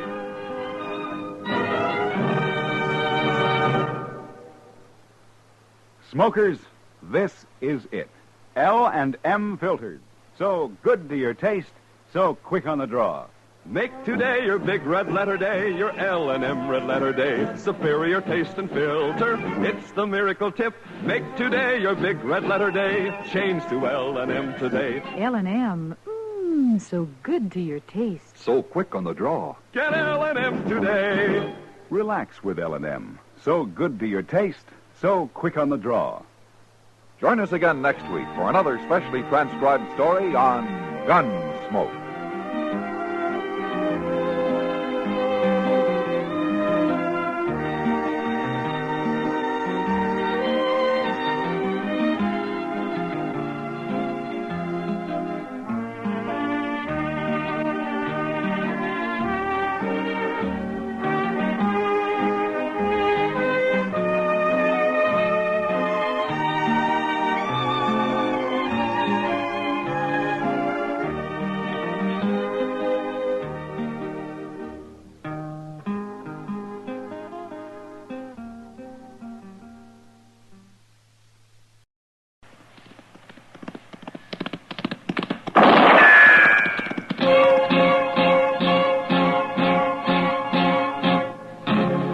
Gunsmoke, brought to you by Chesterfield.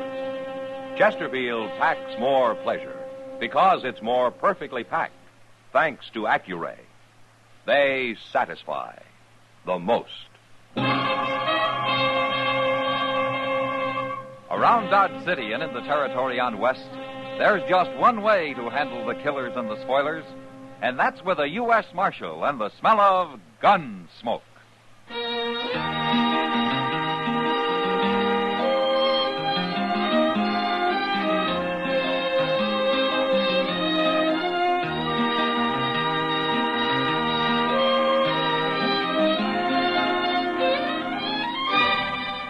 Gunsmoke, starring William Conrad. The transcribed story of the violence that moved west with young America. And the story of a man who moved with it. I'm that man, Matt Dillon, United States Marshal. The first man they look for and the last they want to meet. It's a chancy job, and it makes a man watchful and a little lonely.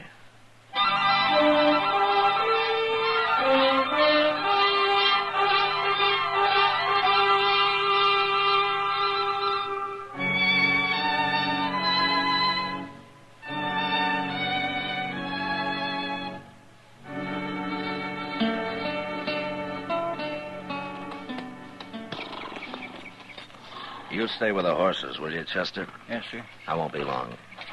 I sure don't envy you having to talk to her, Mr. Dillon. Well, somebody has to do it. I don't understand that, Zach Morton. It's good land out here. There's a nice little house, water, everything. Why do you have to go trying to get rich the hard way? And I guess it never looks hard till you try it. Mr. Dillon, Ada's seen us. She's come out on the porch. Oh, yeah.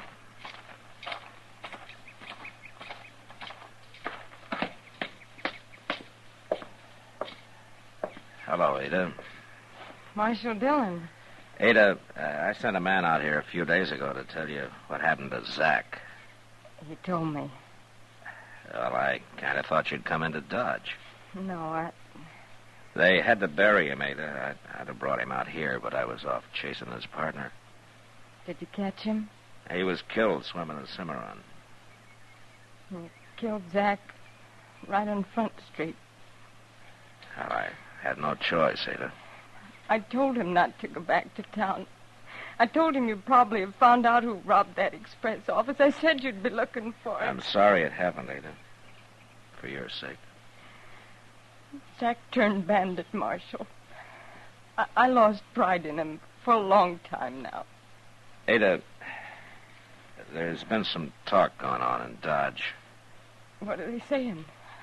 Well, everybody thinks that Zach brought the money out here and hid it. I think you know where it is. Is that what you think, Marshal? Well, they could have been headed south with it, riding bold and innocent like right through Dodge. The money could be at the bottom of the Cimarron with Zach's partner. Zach went bad, Marshal. I hated him for it. That's why I didn't come to town when he got killed. Yeah. Well, I won't bother you anymore, Ada. Goodbye. Goodbye, Marshal.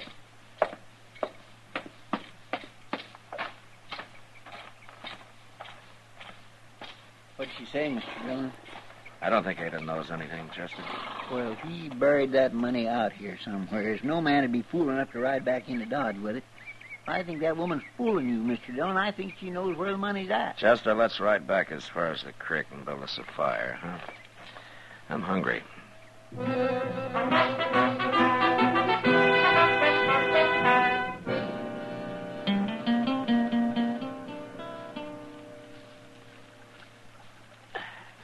Here's another strip of meat that's about done, Chester. Well, that's yours, Mr. Dillon. I ate the last one. Hey, look. Huh? We got company. It's that Leach Fields fella. Leach Fields? Well, who's he? He got off Santa Fe one day while he was down on the Cimarron. But I don't know for sure where he comes from or wonder what he's doing out this way. Now. Is he a gambler? Oh, I ain't never saw him gambling, but he sure dresses like one, don't he? Yeah, he looks pretty fancy. Oh, he's a gentleman, Mr. Dillon. A real gentleman. We don't get many like him. How do, Mr. Fields? Hello, Chester. Mr. Fields, this here is Marshal Dillon. Well, it's a pleasure to meet you, Marshal. I've been looking forward to it. Well, that makes you different from most men that come to Dodge. Yes, I've been observing those men, Marshal. They're bad. They're evil. Yeah, some of them sure are, Mr. Fields. You do right to kill them, Marshal. When I kill somebody, it's because I have to. Not because it's either right or wrong. Well, it was certainly right to kill Zach Morton. Was it? Of course it was. I'm on my way now to console his widow with that same thought, Marshal. Oh? Yes, we're old friends, even though I haven't seen Ada in years. Where did you know her, Fields? Back in St. Joe. Oh, that's right. She is from St. Joe. I've heard her talk about it. I'll buy you a drink when I return to Dodge, Marshal. Goodbye. Goodbye, Chester. Bye, Mr. Fields. Here. See what I mean about him being a gentleman, Mr. Dillon? Your meat's burning, Chester. You mean you don't think he's a nice fellow? I said your meat's burning.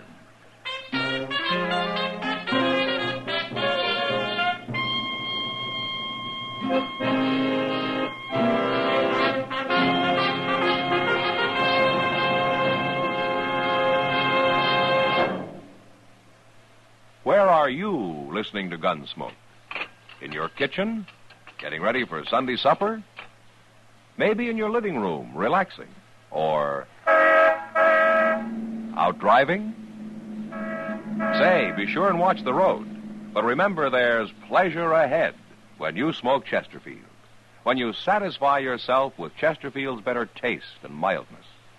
You see, Chesterfield packs more pleasure because it's more perfectly packed. A more perfectly packed cigarette gives you an open, easy draw that unlocks all the better taste and mildness of fine tobaccos. And Chesterfield, made by exclusive Accuray, is more perfectly packed, with an even distribution of tobacco from one end of your Chesterfield to the other. Firm and pleasing to the lips, mild, yet deeply satisfying. Remember, to the touch, to the taste. Chesterfield packs more pleasure because Chesterfield's more perfectly packed. Buy Chesterfield. Mild, yet they satisfy the most.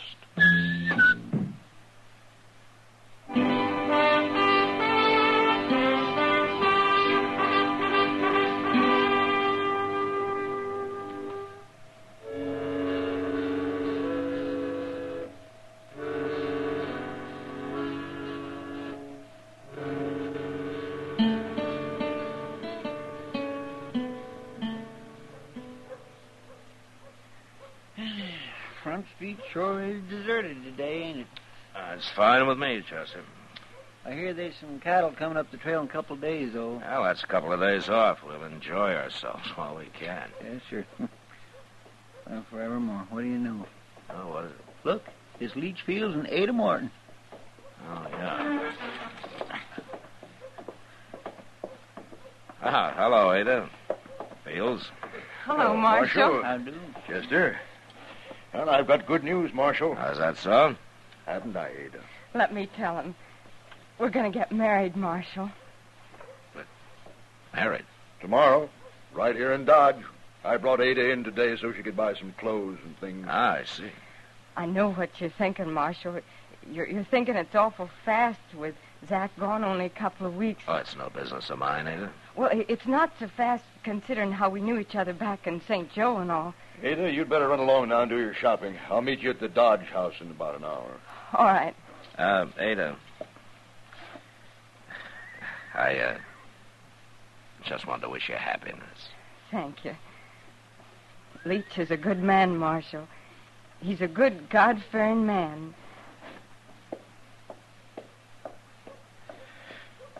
Well, that's quite a compliment, Fields, from a woman like her. She's endured a lot of evil in her life, Marshal.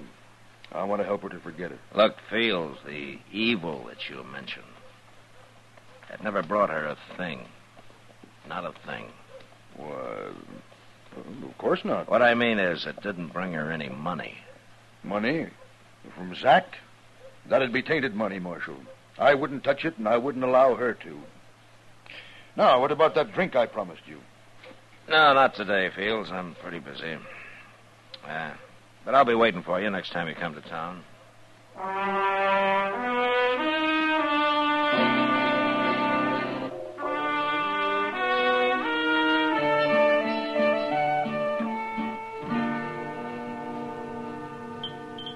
Well, I'm glad that meal's over. They got a new cook here, Kitty. Didn't I tell you?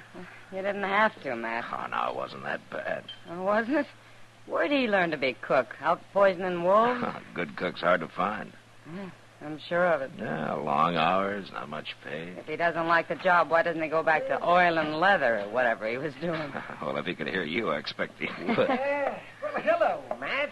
Kitty. Hello, Doc. Sit down. Hello, Doc. Oh, thank you. Where you been the last couple of days? Oh, out in the country, Kitty. Waiting for a baby to make up its mind. Oh, say. I passed by Ada Morton's place on my way back, Matt. It's been Ada Fields for the last month, Doc. I know. Well, how are they getting along, Doc? I didn't see Ada, but Leach Fields was there. So? You know how nice he usually is, Matt? He's so gentlemanlike and everything, but he wasn't this time. Oh, no. He acted like he didn't want me around.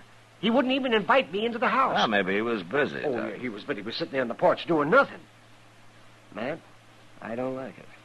I've got a feeling something's wrong out there. You better go and have a look.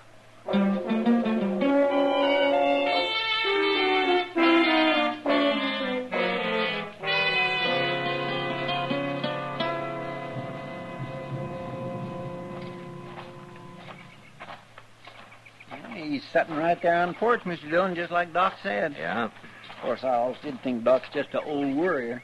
Hello, Fields. Good afternoon, Marshal. Chester. How do, Mr. Fields? What are you doing way out here? Well, we were riding by. We thought we'd say hello. Well, I'm glad you did. I'm sorry you missed Ada, though, Marshal. She's going to be mighty disappointed. Where is she, Fields? I don't know. She got on a horse this morning and said she was off to visit some neighbors. Mm-hmm. Didn't she say who? She wants to go visiting. I don't ask her where. I trust Ada. Yeah, sure.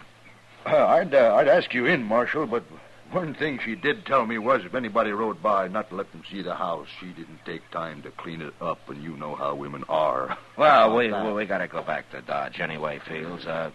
You tell her hello for us. Yeah, I'll do that, Marshal. Goodbye. Goodbye. Bye, Mr. Fields. Goodbye, Chester.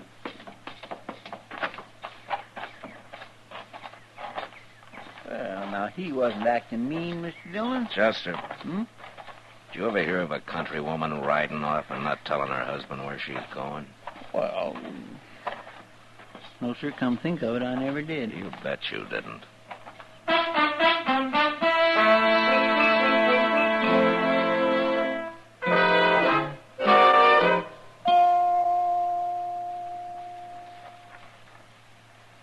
Over here, Chester. I couldn't see him behind this bush, Mr. Dillon. Did you find a place to tie the horses? Yes, sir, there was an old log down in that gully. Have you saw anything? Well, as soon as we were out of sight, Fields left the porch and went into the house. And nobody's come out yet. Well, I still think you're wrong about him, Mr. Dillon. Yeah, maybe I am. Maybe I just don't like men who go around preaching how bad other men are. You're awful suspicious of everybody, Mr. Dillon. Well, Chester, nothing pleases me more than when I'm wrong. I know. How long are we going to have to lay out here in this doggone dirt, Mr. Dillon? It'll dark, if nothing happens before. Then what? Then we're going up to that house, Indian style. It ain't hardly noon. We got an awful long wait. Say now, maybe I'll just... Wait a minute. Look. It's him. He had a horse around back. Yeah. He's riding north. We gonna follow him? Maybe. After we take a look in the house, let's get our horses.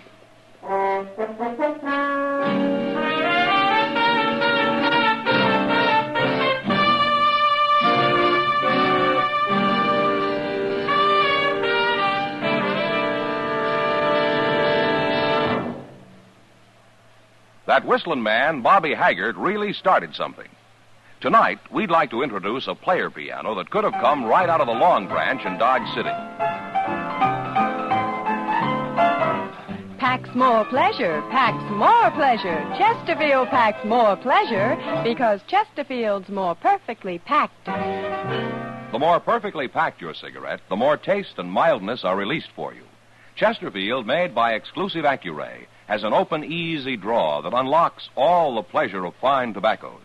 Now, Accuray ensures an even distribution of tobacco from one end of your Chesterfield to the other. Chesterfield is firm and pleasing to the lips, mild yet deeply satisfying. Chesterfield packs more pleasure because Chesterfield's more perfectly packed. To the touch, to the taste, Chesterfield packs more pleasure because it's more perfectly packed. Buy Chesterfield. Mild, yet they satisfy the most.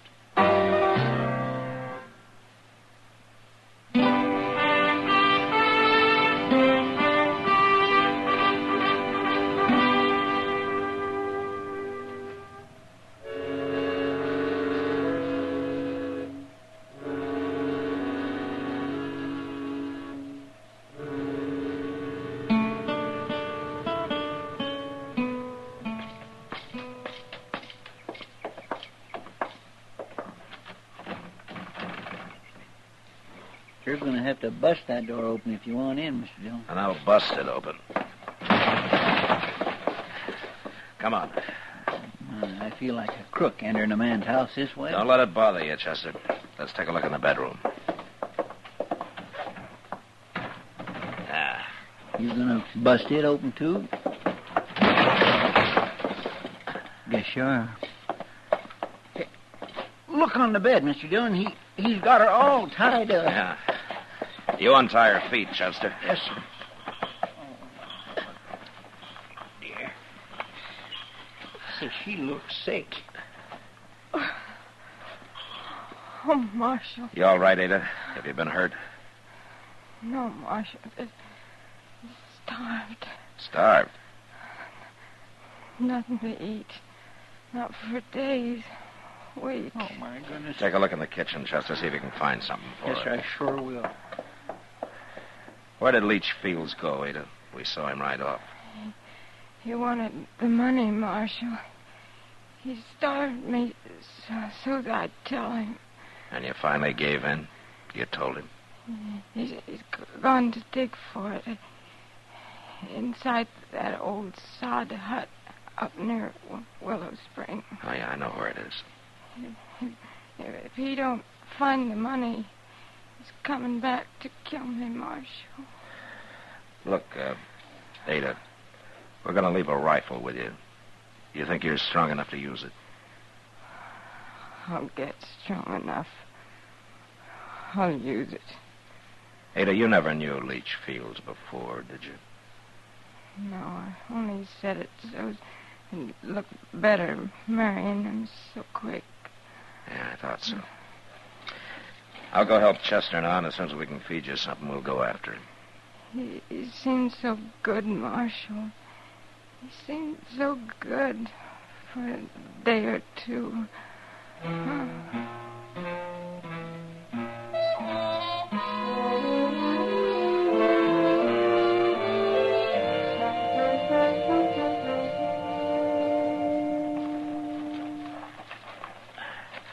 All right, this is far enough, Chester. It's so dark I can't hardly see nothing. Now, he's in there. You can hear him digging. Listen. I'll hear him. We gonna rush him? I'd like to take him alive, if possible. What do you mean we'll wait for him to come out? No, let's jump him. Maybe it'll scare him so bad he won't put up a fight. All right. Now, you walk about 10 feet to the left of me, Chester. I'll go inside alone. If he takes me, will you get him, huh? Yes, sir.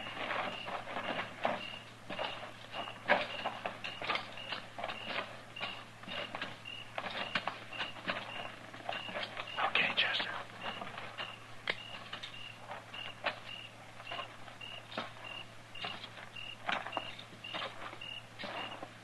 I got the drop on you, Fields. Don't move. What are you doing here, Marshal? Get your hands in the air. Well, sure. Sure. But I don't understand. Don't be a fool!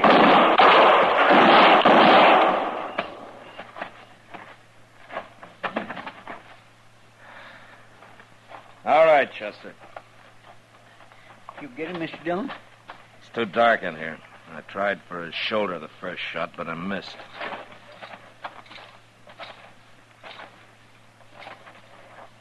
You sure he's dead? I couldn't afford to miss the next two, Chester. No, sir. Oh, Mr. Dillon, I sure was wrong about him. Yeah.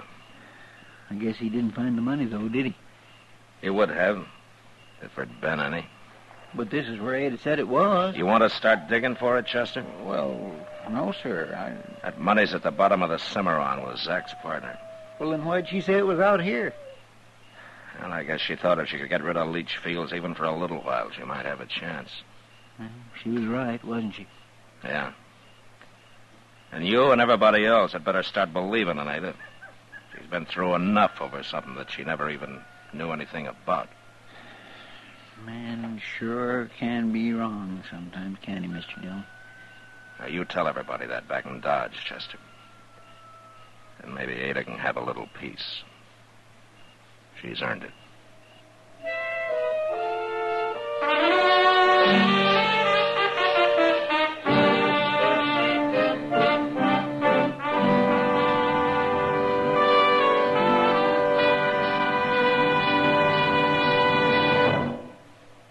In a moment, our star, William Conrad.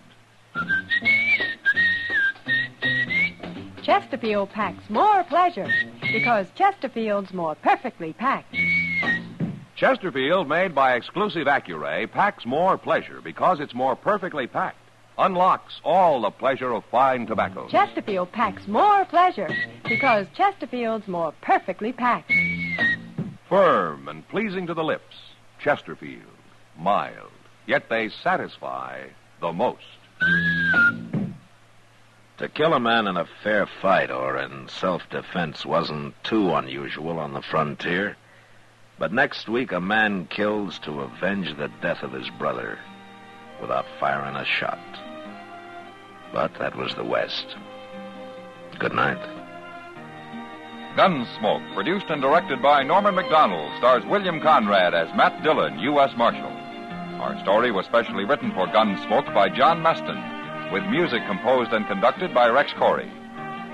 Our thanks to TV Radio Mirror and to you, our listening audience, for again selecting Gunsmoke, the favorite Western program of the year.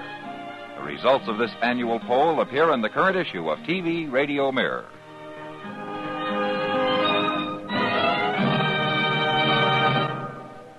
Talk about good taste. Friends, there's plenty of talk about good taste among the people who have changed to L&M cigarettes. That's because L&M is so good to your taste, and L&M is so quick on the draw. Just take an easy puff, and the flavor of superior tobaccos comes rich, comes clean, comes easy. And the secret of your pleasure? It's the L&M Pure White Miracle Tip. So make today your big red letter day. Change to L&M. Join us again next week for another specially transcribed story on Gunsmoke.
Gunsmoke, brought to you by Chesterfield. Chesterfield packs more pleasure because it's more perfectly packed, thanks to Accuray.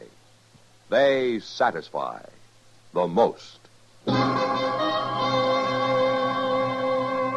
Around Dodge City and in the territory on West, There's just one way to handle the killers and the spoilers, and that's with a U.S. Marshal and the smell of Gunsmoke.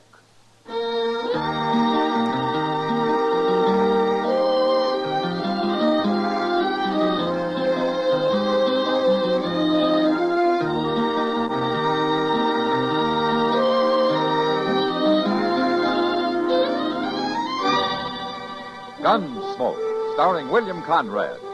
The transcribed story of the violence that moved west with young America. And the story of a man who moved with it. I'm that man, Matt Dillon, United States Marshal. The first man they look for and the last they want to meet. It's a chancy job, and it makes a man watchful and a little lonely.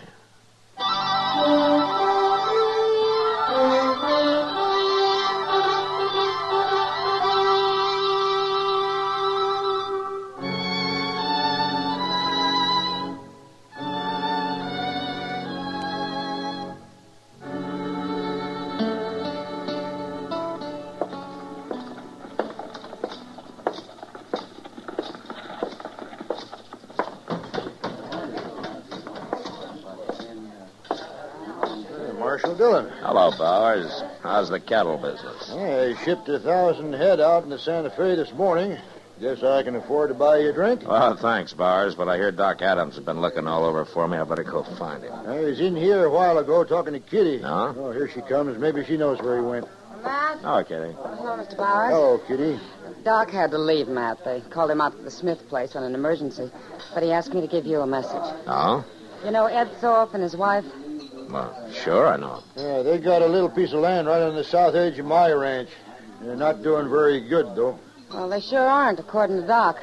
He was out there last night, and he'd planned to go back for him today. To go back for him? They have to be brought into town, Matt. They've got spotted fever, both of them.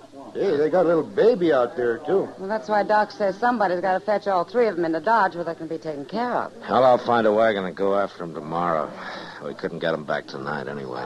You want some help, Marshal? I got a pack of cowboys who ain't earning their feed. Well, thanks, Bars, but Chester and I can manage. You might need some help. Oh, what do you mean? Ed Thorpe. Sick as he may be, he'll get a gun and fight before he lets you carry him off that place. I know him. Then he can stay there, but I'm going to bring his wife and child in. All right. But you keep an eye on him. He can be a bad one.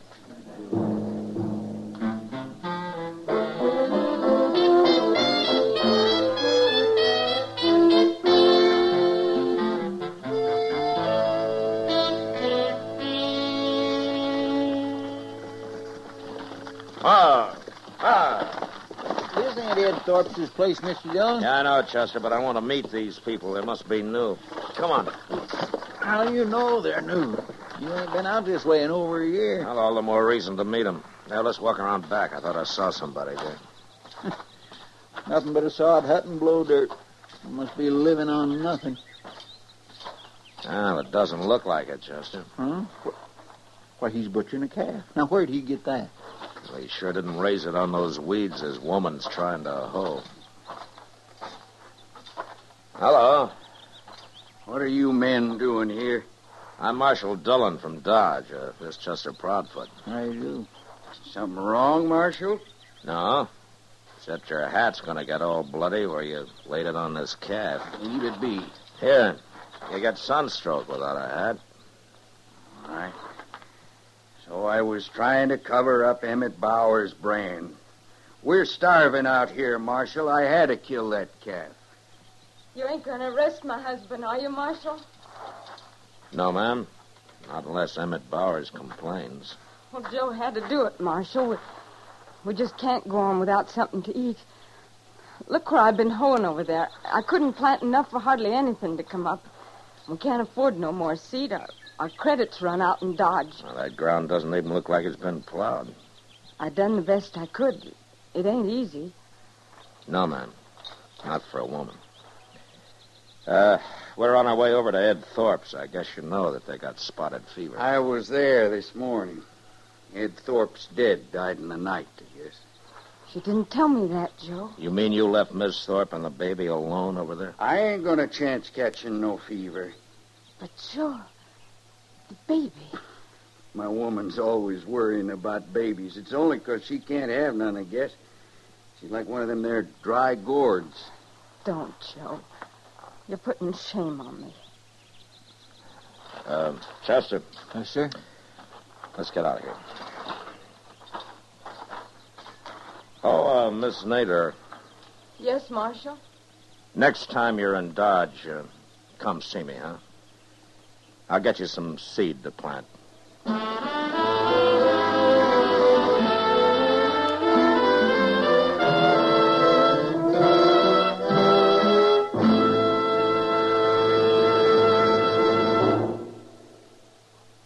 That whistling man, Bobby Haggart, really started something. Tonight, the Calypso Boys join in. Ready, amigos?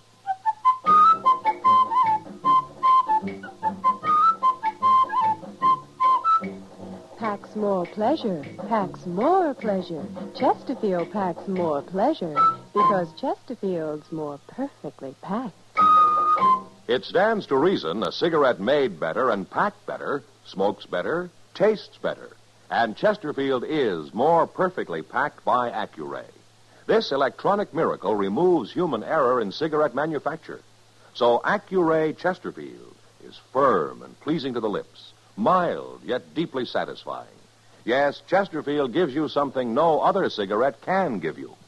Chesterfield packs more pleasure because Chesterfield's more perfectly packed. To the touch, to the taste, Chesterfield packs more pleasure because it's more perfectly packed. By Chesterfield, mild, yet they satisfy the most.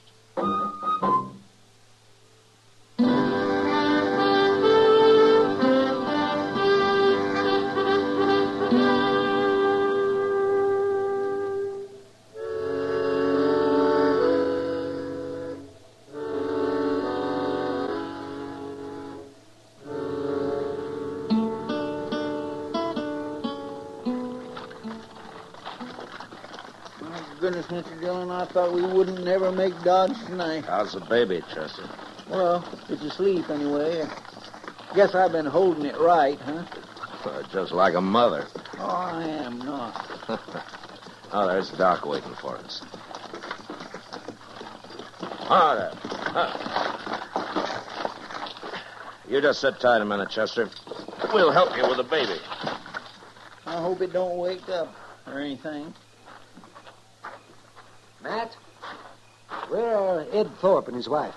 Well, Ed died before we got there, Doc. Miss Thorpe's lying down in the wagon back there. We covered her up good. She's been asleep most of the way. Oh, yeah. Mrs. Thorpe? She's still asleep. Give me a hand up, Matt. Yeah. Okay. Oh, Mrs. Thorpe? Oh. Oh, my.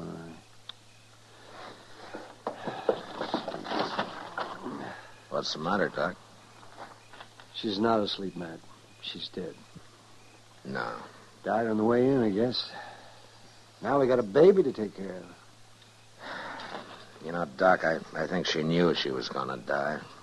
Why? Just before we left her place, she told me that if anything happened to her, the baby was to be put in Ma Smalley's care. And Ma Smalley was to have complete charge over him. Well, what she says goes. Well, Ma's a widow.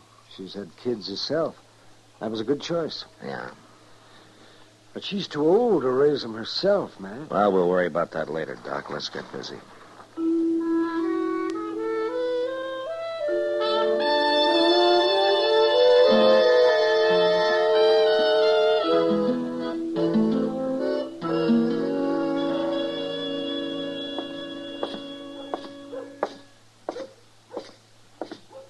Hello, Ma. Howdy. How have you been, Miss Nadler? Pretty good, Marshal. Marshal, Mrs. Nadler wants to adopt the Thorpe baby. Oh? Well, Miss Thorpe left the baby in your charge, Ma. It's all up to you. Well, I've had him over a week, Marshal, and I'm going to keep him a while longer so he'll be near Doc just in case. But Mrs. Nadler here seems like a mighty fine woman to me. And I'd let her take that baby, only I'm worried about one thing. I told her, Marshal, and the truth, and she's afraid maybe Joe and I can't make a go of it out there. You remember what you said when you was leaving that day? I said to come see me. I'd help you get some seed to plant. Well, now, that's all I need. I get a little corn up there. I might even raise a few hogs. I work awful hard, Marshal. I promise I will. She gets started. She can have the baby, Marshal. Miss Nadler, why don't you come by my office before you leave town? I'm going to the store here and have a talk with Mr. Jonas now. Oh, Marshal, I do thank you. Come on back to the house, Mrs. Nadler. All right. You can look at him.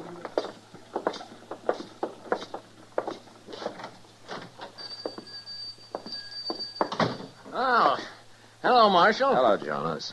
Well, what can I sell you today? I came by to see you about Miss Nadler. You know her, don't you? Yeah, of course I do. Joe Nadler's out back in the stock room right now. Oh, he is? Yeah. Nadler, come in here a minute. He's buying himself a new pair of boots, Marshal. I thought their credit had run out. Oh, well, Nadler's doing better now. He started bringing meat into Delmonico's and a couple other eating places and paid up part of his bill already, ain't you, Nadler? I don't know as I like you talking about my private affairs, Jonas. Oh, no harm. It's only Marshal Dillon. Come on, Nadler. Those are good-looking boots. They ought to be. Them's the best I stock. Them's $20 boots. $20. I'd buy a whole wagon load of seed, Nadler. You telling me how to spend my money? Does your wife know you've been doing better lately? Family matters ain't no concern of the law. Yours are. And if it wasn't for your wife, I wouldn't bother just warning you. But because of her, I'm telling you to take off those boots and buy some seed and whatever else you need to grow corn with. Now, you look here, You Marshal. shut up! Now, I'm giving you a chance, Nadler. In 3 days from now, I'm riding out to see what you've done with it. It's up to you whether or not you'll be riding back with me.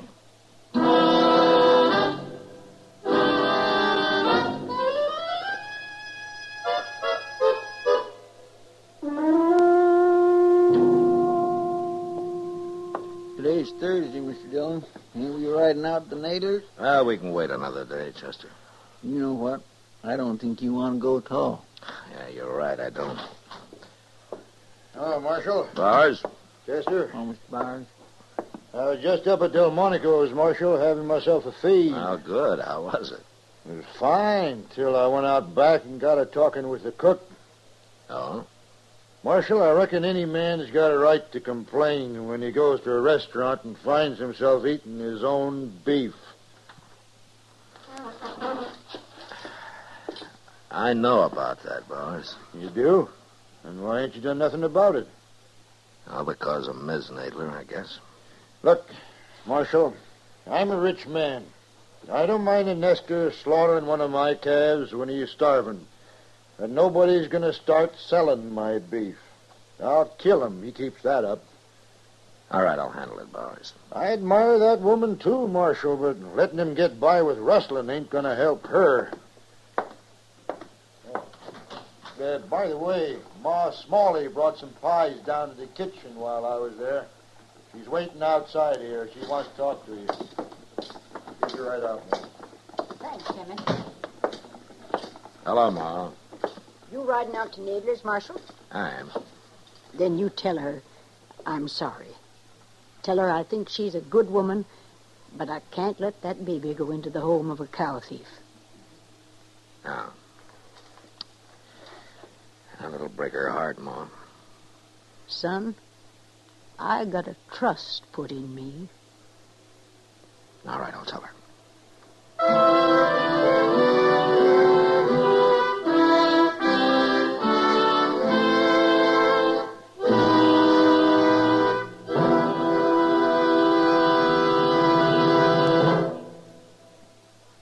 Say, where are you listening to Gunsmoke? In your car? Getting ready for dinner? Oh, I see.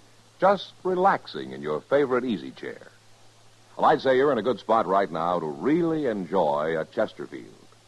You see, Chesterfield packs more pleasure because it's more perfectly packed. It stands to reason.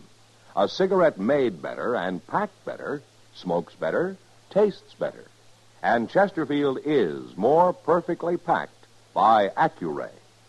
This electronic miracle removes human error in cigarette manufacture. So Accuray Chesterfield is firm and pleasing to the lips, mild, yet deeply satisfying. Yes, Chesterfield gives you something no other cigarette can give you. Chesterfield packs more pleasure because Chesterfield's more perfectly packed.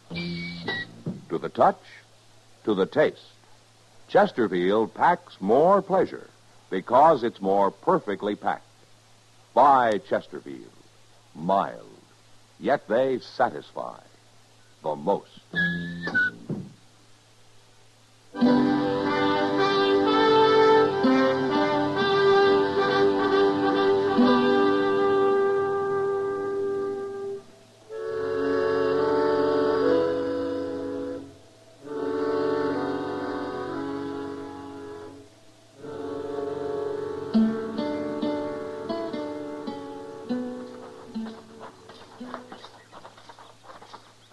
Hello, Miss Nadler. Oh, Marshal. Hello, Chester. Hi, ma'am. What brings you out here, Marshal? Is your husband home? No, he's been gone since morning. Oh. Miss Nadler, do you know that he's been slaughtering Emmett Bauer's beef? Oh. Mr. Bowers complained about it. About that calf? Oh, it's more than that one calf, Miss Nadler. He's been selling meat around Dodge lately. So that's what he had in the wagon. I know you had nothing to do with it, Miss Nadler, but I hate to tell you this, but Ma Smalley isn't going to let you have the baby. Oh. Well, she's right, Marshal. It wouldn't be fitting. Mr. Dillon, look. Huh? Over yonder. That's Emmett Bowers. I'll be back, Miss Nadler. I'm going to go talk to him. Them other two must be riders of his, huh? Yeah.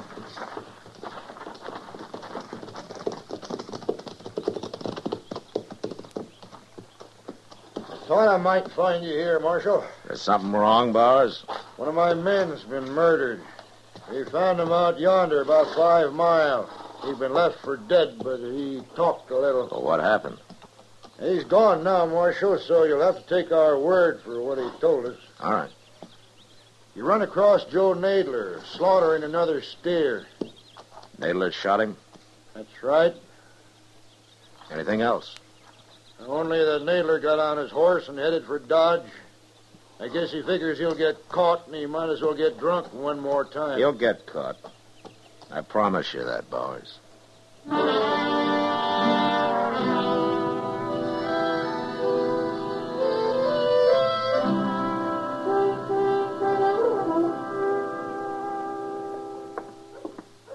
Finally found him, Mr. Dillon. He's in there getting drunk at the bar. Well, it's taken us long enough. Everybody in town must know I'm after him by now. There, see him? Yeah, I see him.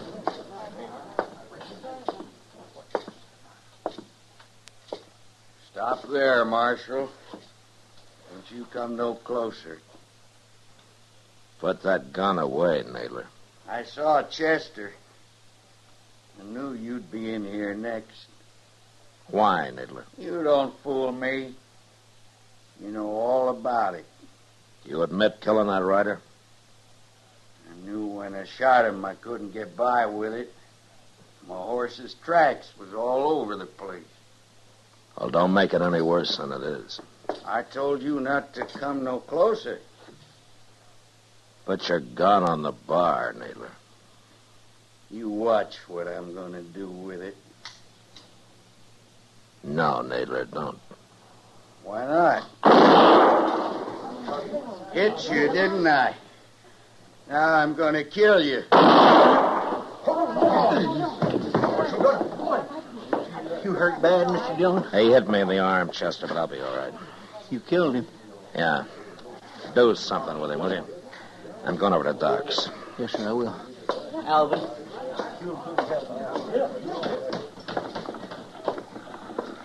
Marshal Dillon? Huh? Oh, Ma Smalley. Why, you've been hurt. Oh, it's not bad, Ma. What about Joe Nadler? He's dead. I figured he would be. I heard you was looking for him. That's why I followed you down here. Look, my arm's bleeding some, Ma. I better get over to Doc's. Well, you hear me out first, Marshal. Yeah, of course, Ma. Go ahead. You'll be the one to tell Mrs. Nadler about him, won't you? I guess so. Take a wagon with you, Marshal. What? A woman can't live out there alone. Now, I got an extra room at my house if she'll help with the work. Well, what about the baby? It'll be her baby, Marshal. And tell her I won't interfere none, neither. Yeah, I sure will, Ma. I'll tell her all that. I'll go out first thing in the morning. Well, you won't go nowhere. You just stand here gabbing all night. That arm's bleeding, Marshal. You ought to go get it fixed, you hear? Yeah, you're right, Ma. But then you pretty off on the hard.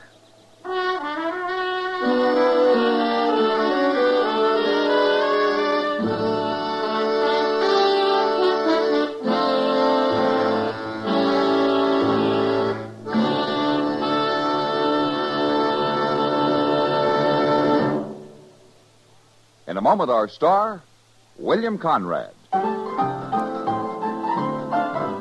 Chesterfield packs more pleasure because Chesterfield's more perfectly packed. A cigarette made better and packed better, smokes better, tastes better. And Chesterfield is more perfectly packed by Accuray. This electronic miracle removes human error in cigarette manufacture. So Accuray Chesterfield is firm and pleasing to the lips. Chesterfield, mild, yet they satisfy the most. You know, the buffalo hunters killed off the entire High Plains herd in a few short years, leaving the Indians to starve. And next week, this hunger sets off an Indian massacre. And that was the West. Good night. Gunsmoke, produced and directed by Norman MacDonald, stars William Conrad as Matt Dillon, U.S. Marshal. Our story was specially written for Gunsmoke by John Meston, with music composed and conducted by Rex Corey. Sound patterns by Tom Hanley and Bill James. Featured in the cast were Vic Perrin, John Daner, Jeanette Nolan, Virginia Christine, and Frank Cady. Harley Bear is Chester, Howard McNear is Doc, and Georgia Ellis is Kitty. Help today and hope tomorrow is the slogan of the 7th Annual United Cerebral Palsy Drive. Support United Cerebral Palsy.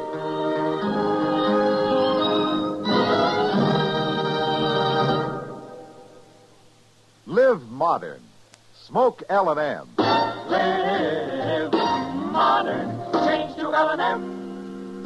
Only with L&M can you enjoy the full, exciting flavor of today's finest tobaccos through the modern miracle of the pure white Miracle Tip.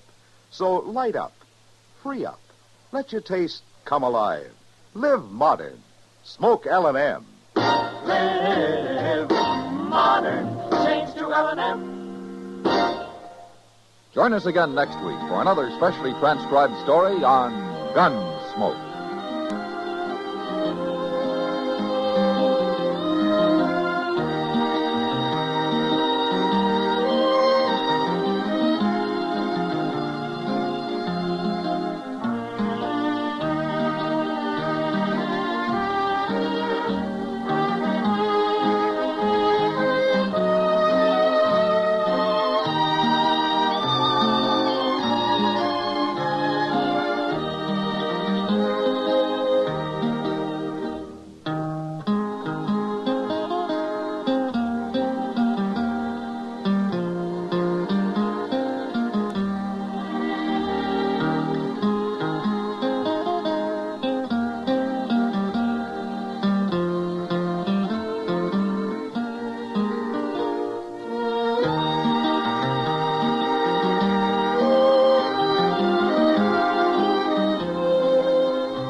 Gunsmoke, brought to you by Chesterfield. Chesterfield packs more pleasure because it's more perfectly packed, thanks to Accuray. They satisfy the most. Around Dodge City and in the territory on West, there's just one way to handle the killers and the spoilers. And that's with a U.S. Marshal and the smell of Gunsmoke.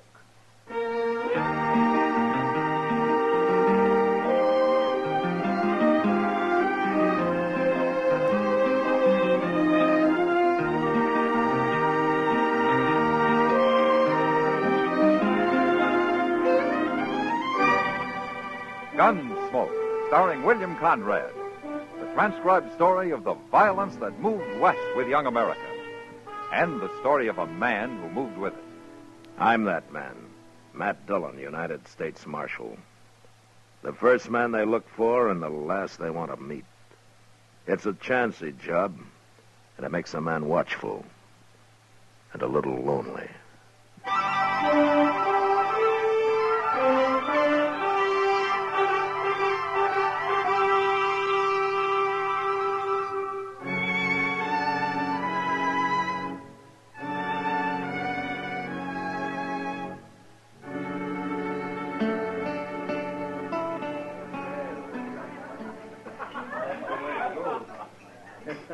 So your name's Force Capper, huh? Yeah, that's right, mister. Well, you say your name out like you got nothing to hide. Well, now you're right again. Well, I guess a man wanted to hide something. He'd be wearing a gun to help him do it. Maybe. Well, are you agreeing with me, or ain't you agreeing with me? Any way you want it, mister. Yeah, you're big, Capper, but I ain't afraid of you. There's no reason you should be. You're awful big. Man'd be a fool to go against you without a gun, wouldn't he? But wouldn't he? Mister, have a drink. No. Here. You have this instead. I always carry an extra gun in my belt. I don't want your gun. Well, I can't fight you letting you have a gun. You're too big. We got no cause to fight, mister. Now, you take your gun back. You're afraid. You're a coward. You're a sneaking Don't coward. you push it, mister. I said you're a coward. All right, fella. You've had enough. Now, you keep out of this. I am wearing a gun, mister. And I'll bend it across your skull in a minute. Oh. You're the marshal. Get out of here. Go on, move. Sure. Sure. Well, suppose I ought to thank you, Marshal. No need. Name is Foss Capper. You know, most men around Dodge do wear guns, Capper. I've had enough of fighting, Marshal. Oh? And where was that? By the war. Had it from Harper's Ferry all the way to Richmond. You know, a man gets tired of killing. Yeah, I know. Mr. Dillon? Yeah, what is it, Chester? Mr. Dillon, Ben Stacel's out there in the street. So? He's about to beat up one of his riders. I suppose it has to do with his sister again, huh? Yes, sir, it sure does. And Carrie's there, too. All right, let's go. Oh, I declare that poor Carrie. Mr. Dillon, she was trying to load their wagon all by herself. And this rider, Stansel's come along, and he was helping her when Stansel himself come up and got real sore about it. Stansel doesn't deserve a sister like Carrie. She's as nice as he is, mean and ugly. There they are. Yeah. Well, say, where's that cowboy at? He's lying on the ground behind Stansel. Well, I sure didn't hear no shooting. Back to loading that stuff, Carrie. You hear me? Yes. I hear you, Ben. Well, I hope you didn't kill him, Stansel. Oh. He's all right, Marshal. I only knocked him down. Well, I'll go get some water from over there. I should have killed him. For what? Trying to help Carrie do a man's work? Carrie's my sister, Marshal. What she does ain't no business of yours. No. But you're keeping men away from her the way you do is going to lead to real trouble one of these days. My trouble, Marshal. Not if you kill somebody. You know, I guess men don't like the way you treat her. There's somebody else trying to help her. What? Now, by heaven. You just take it easy, Stancil. That man's not wearing a gun. Then he better go get one. There you are. What do you think you're doing, stranger? Well, that box seemed a little heavy for a lady to be lifting. Please, Ben. He meant no harm. You know this man? He told me his name. Jerry, you're turning into a regular doxy. I wouldn't talk like that, mister. You shut up. You're going to beat me like you did the other fella? There's been enough fighting for one day. Stancil, your wagon's loaded. So why don't you get going? All I can say to you, mister, you better get yourself a gun. Get up on the seat, Carrie. Good day, Miss Carrie. Goodbye, Mr. Capper.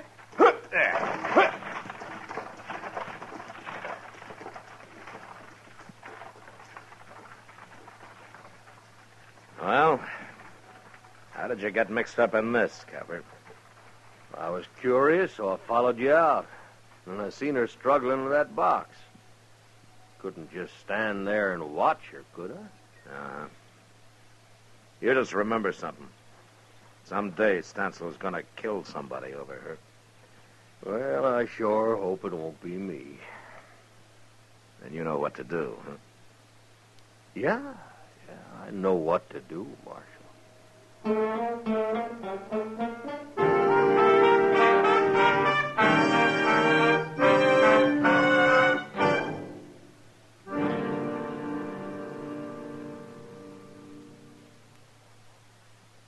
You've heard Bobby Haggart whistling it on radio and television.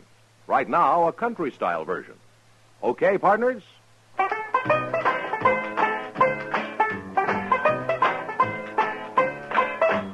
Packs more pleasure, packs more pleasure. Chesterfield packs more pleasure because Chesterfield's more perfectly packed. It stands to reason a cigarette made better and packed better, smokes better, tastes better. And Chesterfield is more perfectly packed by Accuray. This electronic miracle removes human error in cigarette manufacture. So Accuray Chesterfield is firm and pleasing to the lips, mild yet deeply satisfying. Yes, Chesterfield gives you something no other cigarette can give you. Chesterfield packs more pleasure because Chesterfield's more perfectly packed. To the touch, to the taste, Chesterfield packs more pleasure because it's more perfectly packed. By Chesterfield, mild, yet they satisfy the most.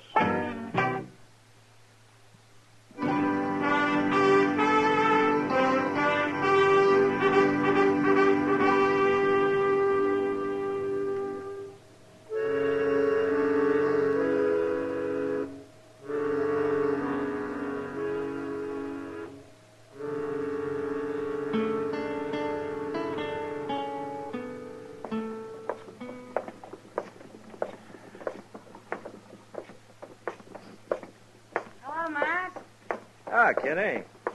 Are you shopping? Well, I guess a woman's always shopping, Matt. Whether she buys anything or not. I believe that. Well, now. What?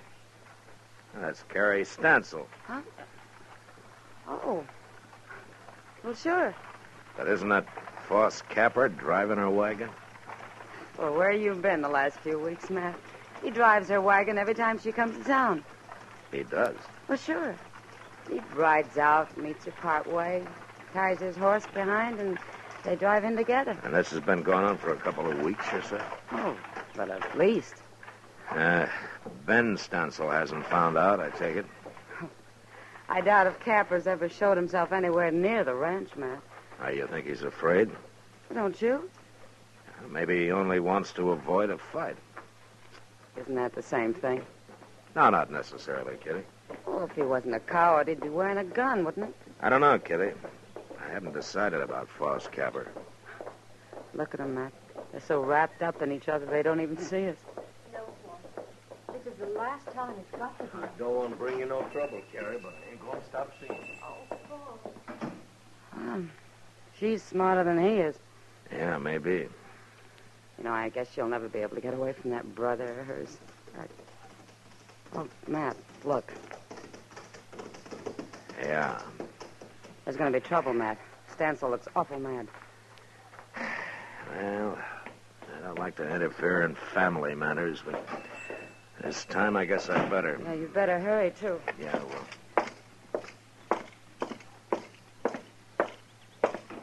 How long's this been going on, Carrie? Please, Ben. Let's talk about it at home, not here. We're going to settle this here and now. You ain't going to stop it, Marshal. I just wanted to be sure you remember that Foss Capper doesn't carry a gun, Stansel. Dirty coward. Of course he doesn't. A gun wouldn't solve anything, Stansel. It'd get you killed. That'd solve things. Maybe for you, not for Carrie. I don't even want to hear you saying her name. You're going to have to hear it. Now, it's gone on long enough, Stansel, the way you treat her. What I do with Carrie ain't no business of yours. I want Carrie to marry me. Foss, you never told me that. Well, I've been thinking on it, Carrie. I figured to wait, but I guess there ain't time now for waiting. Oh, Foss. Carrie's worked hard for you, Stansel. And you never gave her a thing of her own. You kept everybody from her for fear of losing her. She ain't a woman to you, a sister. She's nothing but cheap labor. I'll kill you sure now. No, you won't, 'cause you'd hang for it. I'll get you, Capper, one way or the other. Carrie, Yes? you go on back to the ranch and get what things you need. I'll be waiting right here for you tomorrow noon. No, Carrie, you no. can't stop us, Stansel. You're going to be free, Carrie. You make up your mind later about marrying. But you're going to be free. Carrie. Stansel, you shut up. And don't you lay a finger on her, or I'll just beat you to death. Go on now, Carrie. All right, boss. Noon tomorrow, Carrie. I'll be waiting. And you mind what I said, Stansel. Don't you try to stop her. I won't try to stop her. It's you I'm going to stop.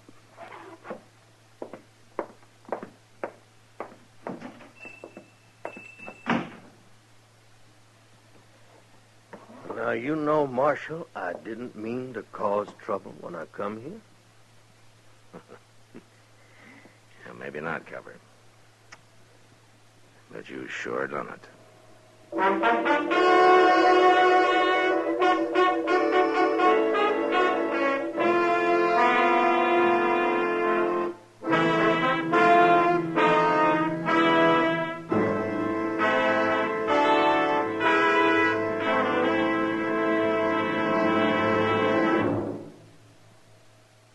Where are you listening to Gunsmoke? In your favorite easy chair? Or out driving? Oh, there you are. In the kitchen. Say, you want to make whatever you're doing more enjoyable? Have a Chesterfield. Enjoy Chesterfield's better taste and mildness. It stands to reason a cigarette made better and packed better, smokes better, tastes better. And Chesterfield is more perfectly packed by Accuray. This electronic miracle removes human error in cigarette manufacture. So Accuray Chesterfield is firm and pleasing to the lips, mild yet deeply satisfying. Yes, Chesterfield gives you something no other cigarette can give you. Chesterfield packs more pleasure because Chesterfield's more perfectly packed. To the touch, to the taste, Chesterfield packs more pleasure because it's more perfectly packed. By Chesterfield, mild, yet they satisfy the most.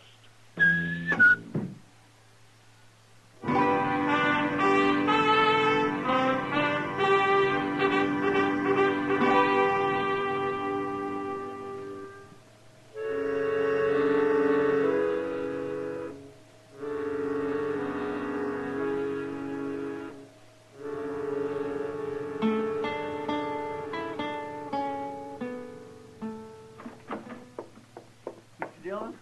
Yeah, what is it, Chester? You better get on out there quick. It's fixing to happen. Ben Stansel just rode in with 2 of his men. What? Has Carrie showed up yet? No, sir, she ain't. But Foss Capper was waiting for her when them others come in. Yeah. I didn't think Stansel would let her go without a fight. Oh, there's going to be a fight, all right. Of some kind. Look how they're crowding him. Get out of this now, Captain. We're going to fix you good. I see you brought plenty of help. Yeah, you're too big for one man to handle. If the 3 of us can do it. No, you don't, Stansel. You keep out of this, Marshal. You don't think I'm going to stand by and watch 3 men work over one, do you? Wait, Marshal. Yeah, what, Capper? Now, there ain't no other way. I'll take them on, all of them. It's got to be done. Wait a minute. Look who's coming yonder. It's Carrie. I told her to go back home. What in the world's the matter with her? She looks like she got drugged. You keep away from her, Captain. Shut up, Stansel. Leave him be. Carrie, what happened to you? They caught up with me at the edge of town. Here, I'll help you down. I got here anyway. He couldn't stop me. Did your brother do this to you?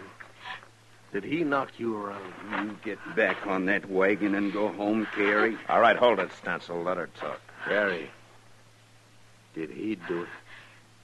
Yes. You sure need convincing, I told Carrie. you to shut up, Stansel. Chester. Yeah? Would you be good enough to take Carrie over to Miss Kitty's? Because I got a little business here. Be glad to. Don't you move, Stansel. You come on with me, Miss Carrie. All right, boys. Let's get to work. Wait just a minute, Stansel. I've changed my mind. What? I ain't gonna fight you. Not now, not that way. We're gonna settle this for good and all. What are you talking about? Marshal Dillon, could I ask you a favor? What, Capper? Lend me your gun. Well.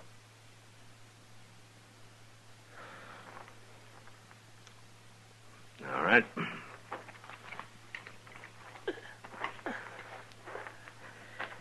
All right, here it is. Thank you. Now, what's this? What are you 2 doing? Who ever heard of a lawman lending his gun? I think Capper's right, Stansel. This business has got to be settled for good. And he's the one to do it, not me. Okay. And you can watch him die. You ready, boys? Now, wait a minute, Stansel. You didn't say nothing about no gunfight. What difference does that make? There's something about him. I don't like the way he wears that gun. He looks kind of professional to me. He's nothing but a tin horn, and he's a coward at that. He ain't no coward. And I ain't having no part of this. Come on, Bob, let's don't be fools. Now, you're fired, both of you. Good. Stansel? Was he right, Capper? Are you a gunman? You can find out. Easy enough. You gonna stand there and allow this, Marshal? I can't stop it now. Well, I think he is a gunman. I think he's a killer. Stansel, you're through. Get going.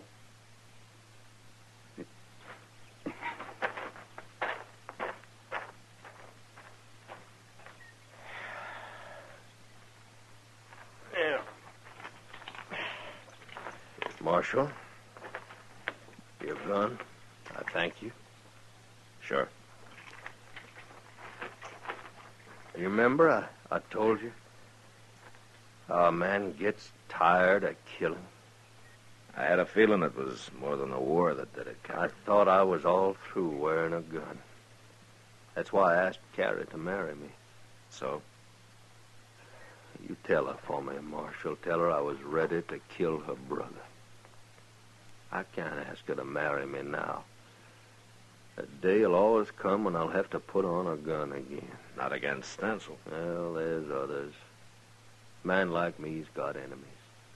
Why don't you tell her about it yourself, Capper? Wouldn't be fair. I'd be influencing her the wrong way just being there. Will you do it? It's too late. Huh?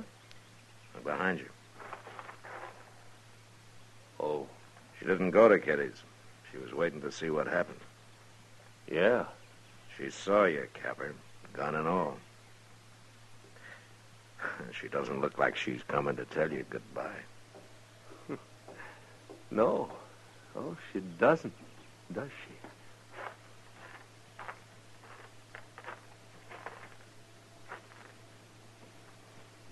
Boss?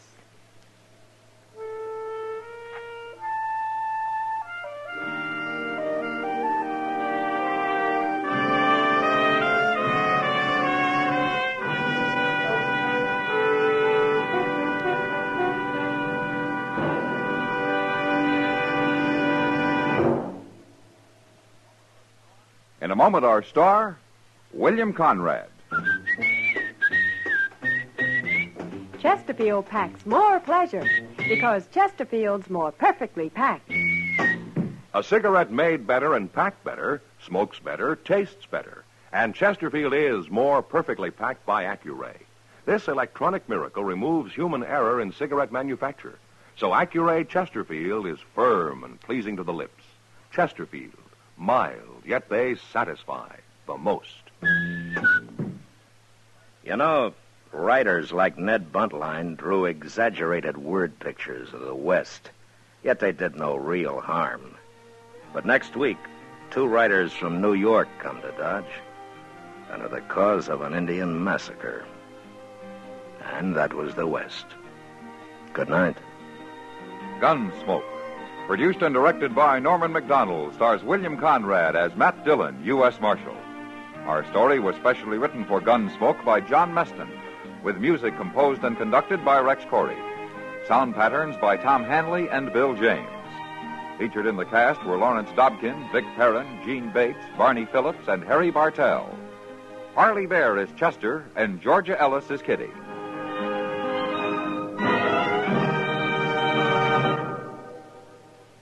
Live modern. Smoke L&M. Live modern. Change to L&M. Live modern. Smoke L&M. Only with L&M can you enjoy the full, exciting flavor of today's finest tobaccos. No other cigarette, plain or filter, gives you the full, exciting flavor you get through the pure white miracle tip. So light up, free up, let your taste come alive. Live modern. Smoke L&M. Join us again next week for another specially transcribed story on Gunsmoke.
Gunsmoke. Brought to you by L&M, the modern cigarette that lets you get full, exciting flavor through the modern miracle of the pure white miracle tip. Live modern. Smoke L&M.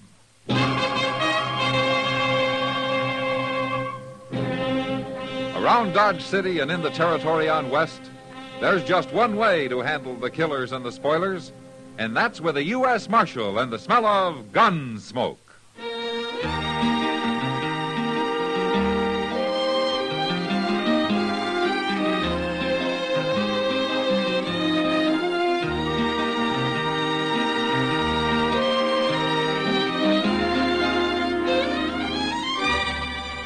Gunsmoke, starring William Conrad. The transcribed story of the violence that moved west with young America. And the story of a man who moved with it. I'm that man, Matt Dillon, United States Marshal. The first man they look for and the last they want to meet. It's a chancy job, and it makes a man watchful and a little lonely.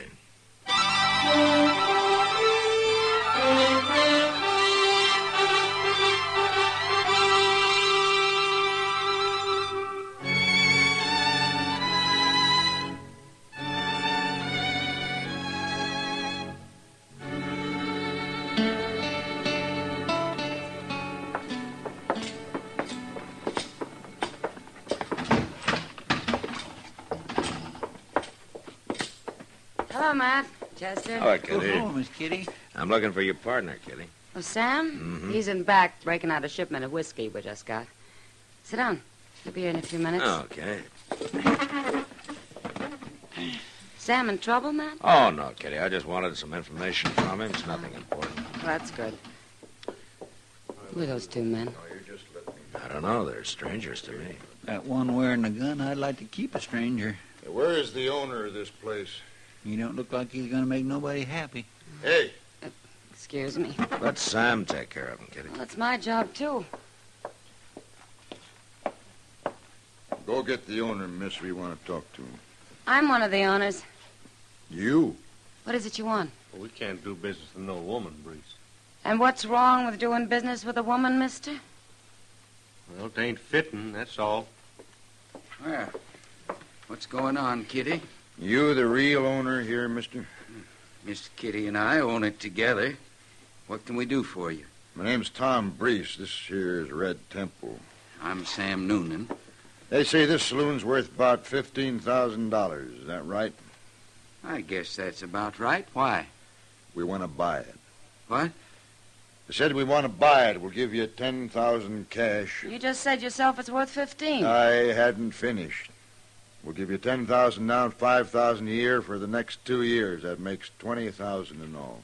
You'll give us $20,000? Go check at the bank. The first 10's on deposit there right now, and your banker, Mr. Botkin, will have the bill of sale drawn up by tomorrow morning. You're awful sure of yourself, aren't you, Brees? Now, Kitty, all they want to do is give us $20,000. Where are you men from, anyway? Abilene, we come in on the Santa Fe this morning, and our money is good. This is kind of sudden, but $20,000? Well, what do we want to sell for, Sam? This is a good business. Sam knows a good deal, miss. You trust him. Sure, if it's legitimate, why not? Well, I don't know. Look, why don't you two talk it over, and we'll come back in the morning and settle everything. We'll talk it over, all right. Sam can't sell without me. Oh. Well, you listen to him now. He knows what he's doing. We'll see you in the morning. Come on, Temple. He's right, Kitty. We'd be crazy not to sell at that price. I'll sleep on it, Sam. Sure, you do that. But come on out back for a minute. I want to show you that new whiskey we ordered. All right. I'm going out back for a minute, Matt. Okay, Kitty.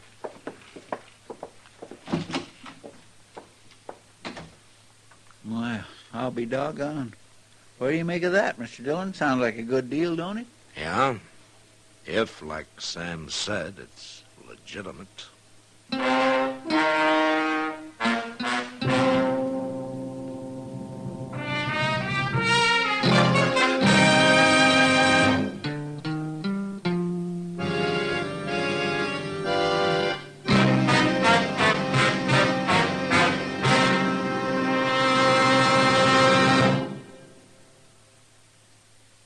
Why don't you live modern?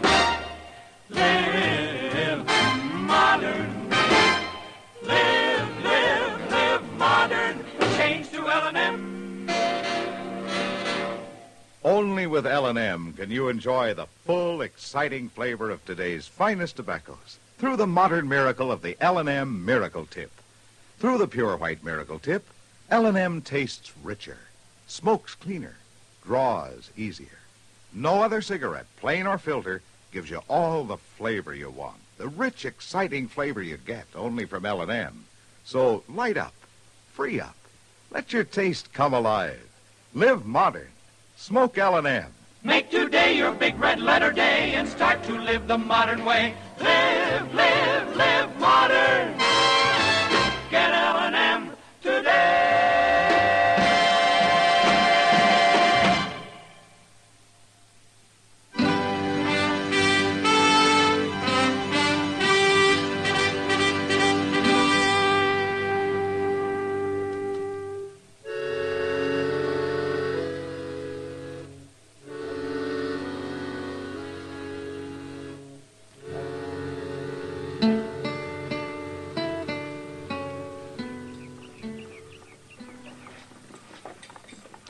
I just ate and I'm still hungry.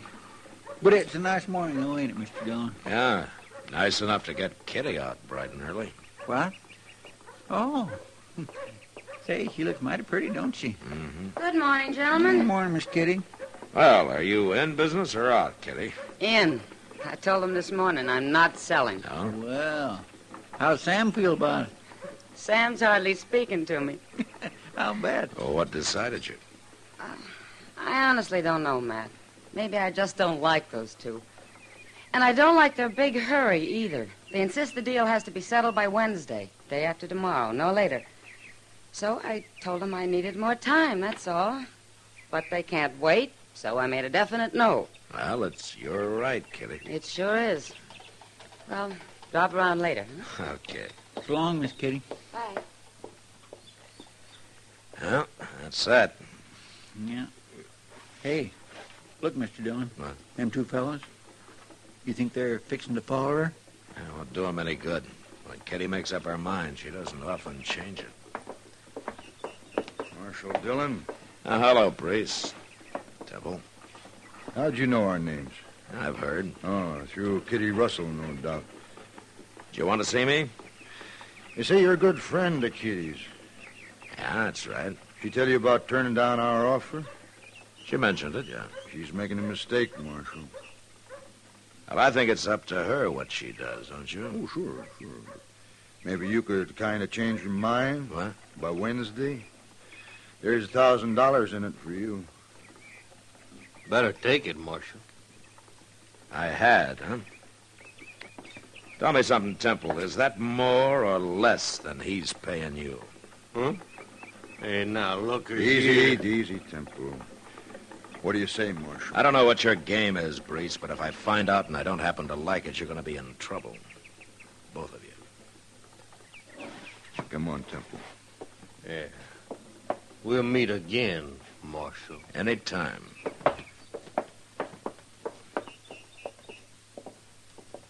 My goodness, they're going to bear watching, ain't they? Yeah, they sure are.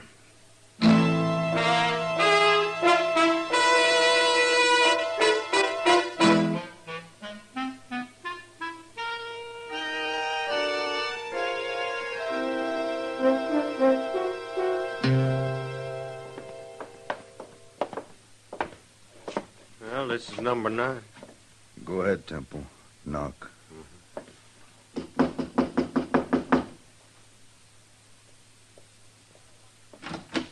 What do you want? We want to talk to you, Kitty.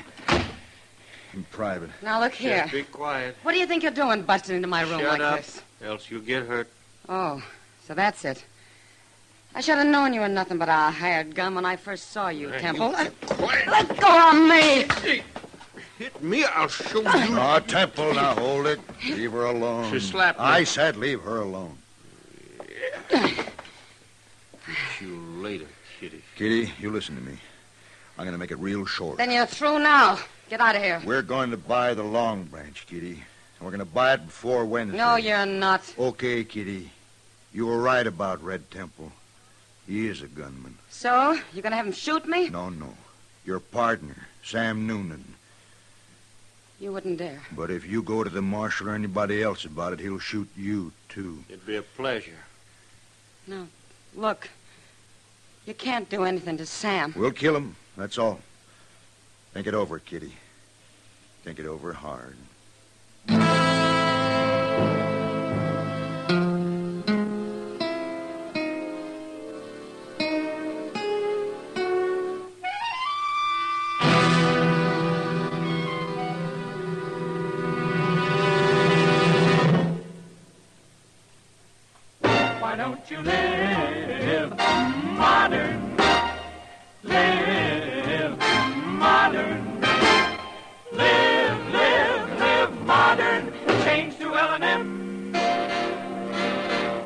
L&M is the modern cigarette that lets you get all the full, exciting flavor of today's finest tobaccos.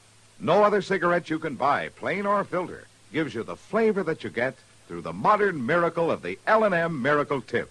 Through the pure white Miracle Tip, L&M tastes richer, smokes cleaner, draws easier. So light up, free up, let your taste come alive. Live modern. Smoke L&M. Make today your big red letter day and start to live the modern way. Live, live, live modern. Get L&M today.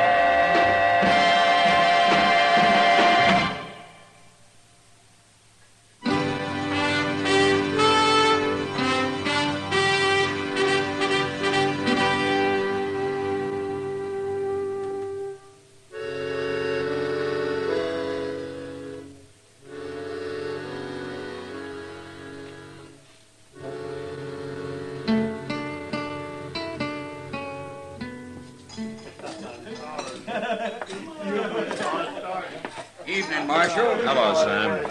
Well, did you hear the news? Oh, what news? Kitty. She's changed her mind. We're going to sell the Long Branch after all. You are? Here, ask her. You tell him, Kitty. Well, about selling? It's true, Matt. Why should I turn down all that easy money? I was just being stubborn, I guess. Well, you had to think it over some, Kitty. I understand that now. But at least it's your decision. Nobody pushed you into doing it. No. Come by tomorrow afternoon, Marshal. Drinks will be on the house. Tomorrow? Well, after we get through signing the papers at the bank. We're going to have a little celebration. I'll see you then. Okay, Sam. Kitty? How come you changed your mind? You really want to know? Well, if you want to tell me. I did it for a friend, Matt. I did it for Sam.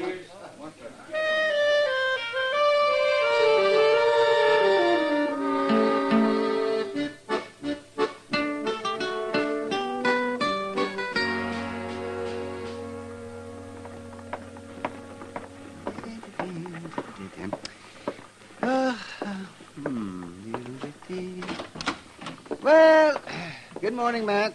It's past noon, Doc. Well, then it's time to go eat some dinner. All right. As soon as Chester gets back from the depot. Depot? You go to meet somebody? Oh, Chester meets everybody who comes in. But his excuse is that he's picking up the mail. Oh, sit down, Doc. Thank you, Matt. That's good. Say, you know, Dodge ought to put Chester on the payroll as a kind of official greeter. Yeah, he'd like that. He wouldn't either. But it's kind of funny. He welcomes them, makes them feel at home, and then you come along and look them over and run half of them back out of town again. Well, maybe that's why I'm not as popular around here as I might be. Well, lawman isn't supposed to be popular, man. Not if he's doing his job right. No, I guess so. You know, practically everybody has something on his conscience, Doc. Yes, that's true. Yeah, that is. Even of me. Oh? You want to tell me about it, or wait till I find out and come after you, huh? Well, no, I'll wait. It'll kind of give you something to think about on a rainy afternoon. Okay, Doc. Mr. Dillon, Oh, hello, Doc. You here? No, I'm not, Chester. Oh, a friend of yours is in town, Mr. Dillon. I met him down at the depot. Oh, who, Chester? Glenn Horn. Do you remember him? Sure I do. One of the richest gamblers in Abilene. What's he doing here? He didn't say. Oh, where is he? He went to the Dodge house. He said he'd be by later. Oh? Glenn Horn doesn't travel for pleasure. I think I'll go see him right now.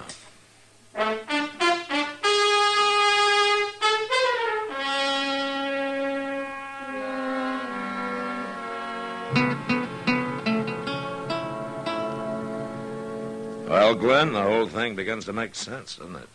Yes, it sure does, but I don't like being taken for a fool, Matt. And I won't be in the middle on any kind of a crooked game. You never have, I know of. I don't even know this pair, Brees and Temple. The game works better for them that you don't. I'll admit I was talking some about my plans, but I never thought anybody'd try a trick like this. Anything for $1, Glenn. I suppose you've got some fool law here against shooting people. Well, you take him back to Abilene and shoot him. I'd rather have Bill Hickok worry about it. No, I'm serious, man. And you leave the fighting to me, Glenn. If there is any. You think this Red Temple's much of a gunman? Well, you never know till it happens. But if we handle it the way we plan, maybe there won't be any shooting. Men like them never give up easy, Matt. Well, let's find out. You ready to go? I'm ready for anything. Come on.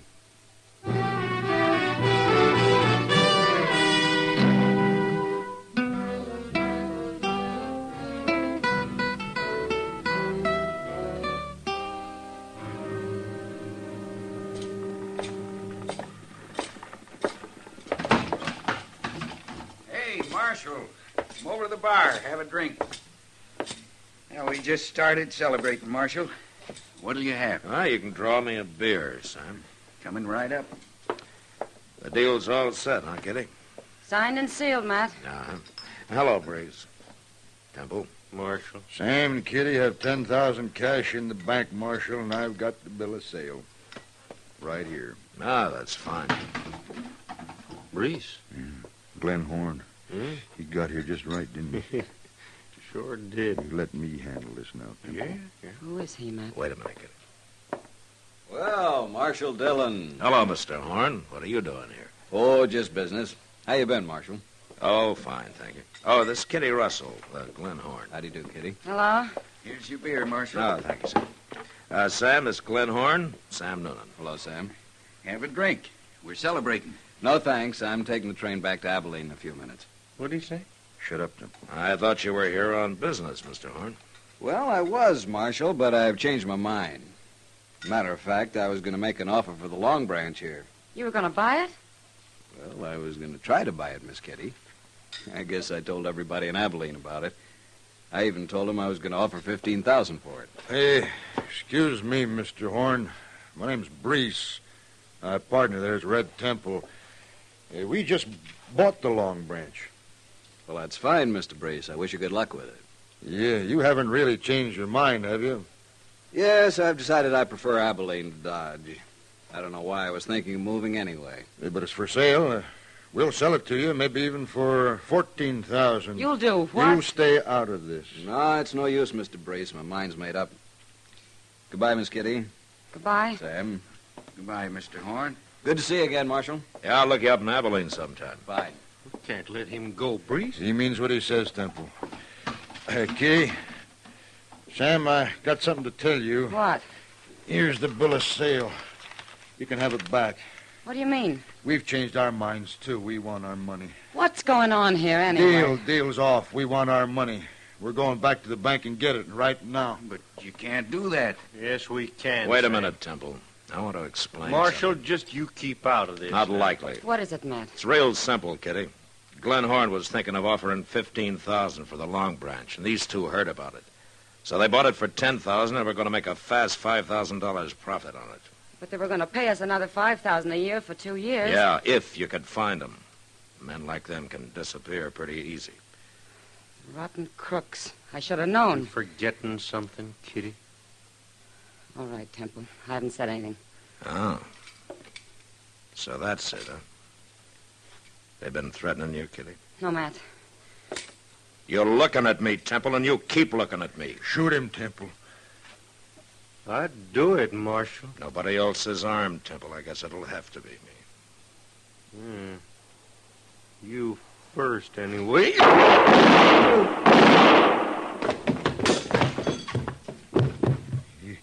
You killed him. You should have hired a better gunman, Brees. Now, you can't touch me. I ain't done nothing illegal. No, but you're leaving town after we go to the bank. What? You want your money back, don't you?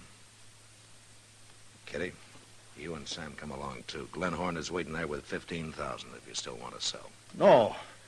No, that ain't fair. Brees, you're lucky to get out of this alive. Now, you keep quiet. You two, you still want to sell? But I ain't even going to the bank, Marshal. After this, I'm leaving all such matters with Kitty. Good. Then we're still going to be running this place, Sam. Let's go, Matt.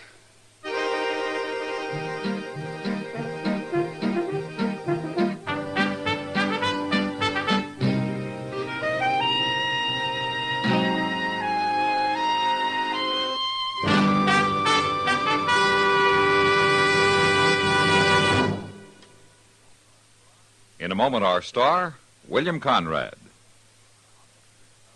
How can we make America a better place to live? First, we must keep our own homes in good condition. That goes without saying. Secondly, we must clean up slums. Slums hurt everyone, not only those who live in them. If there's a slum near you, it lowers the value of your house. If there's a slum anywhere, it breeds delinquency and crime, which you pay for in higher taxes. What can you do? Well, some slums are beyond repair and should be torn down, but some can be rehabilitated. Right now, local groups may be at work in your town seeking adequate housing for all our people. Find them. Join them. Write to Action. Action is the American Council to Improve Our Neighborhoods. It's a new national nonprofit organization designed to give you the information you need to protect the housing health of your community. Send for Action's free booklet. Write today to Action, Box 20, Radio City Station, New York 20, New York. This has been a CBS Radio public service announcement. And now, William Conrad. You know, on the frontier, most men, even the gunfighters, wore only one gun. Because they felt if you couldn't get the job done with 5 bullets, you shouldn't get in arguments to begin with. And that was the West. Gunsmoke. Produced and directed by Norman MacDonald, stars William Conrad as Matt Dillon, U.S. Marshal. Our story was specially written for Gunsmoke by John Meston, with music composed and conducted by Rex Corey. Sound patterns by Tom Hanley and Bill James. Featured in the cast were John Daner, Lawrence Dobkin, Vic Perrin, and Harry Bartell. Parley Bear is Chester, Howard McNear is Doc, and Georgia Ellis is Kitty. Join us again next week for another specially transcribed story as Matt Dillon, U.S. Marshal, fights to bring law and order out of the wild violence of the West in Gunsmoke.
Gunsmoke. Brought to you by L&M, the modern cigarette that lets you get full, exciting flavor through the modern miracle of the pure white miracle tip. Live modern. Smoke L&M.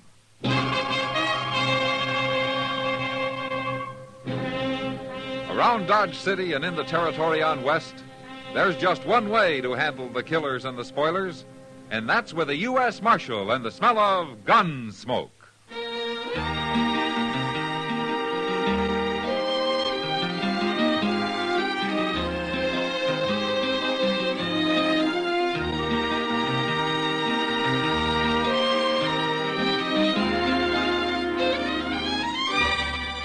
Gunsmoke, starring William Conrad. The transcribed story of the violence that moved west with young America. And the story of a man who moved with it. I'm that man, Matt Dillon, United States Marshal. The first man they look for and the last they want to meet. It's a chancy job, and it makes a man watchful and a little lonely.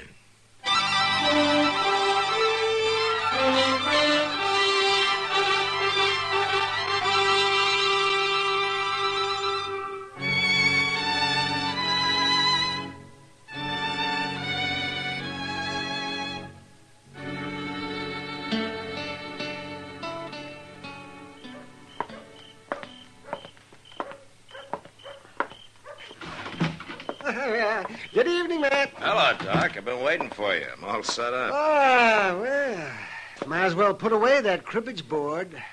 We won't be playing tonight. Oh, why not? You found an easier mark? No, but you're going to hightail it up the street once you hear the news. Yeah? Matt, Belle's back. Belle?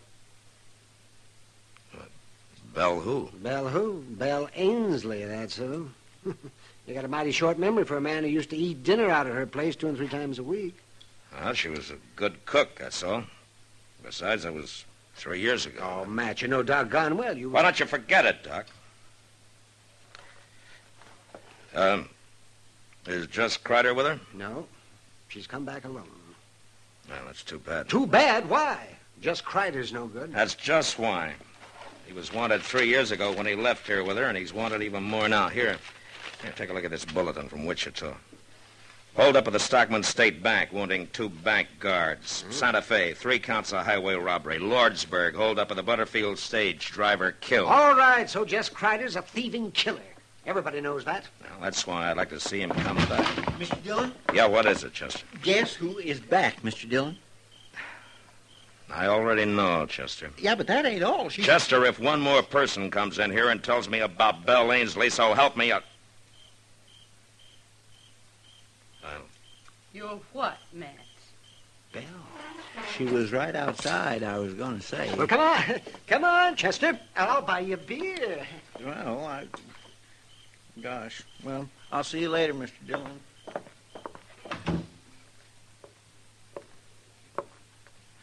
How are you, Matt?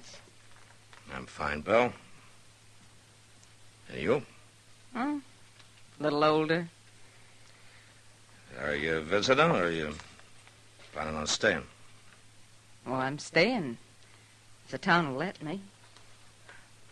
What about Jess Kreider? Where is he, Bill? I don't know. And I don't care. I left him in Durango. I'm through with him, Matt. I see. I want to stay here with my father. He's getting old, and my kid sister, Phyllis, well, she's grown into a young woman since I went away. And pretty bitter, I understand, when it comes to you. She'll get over it. Everybody will, if you'll help me, Matt. Help you?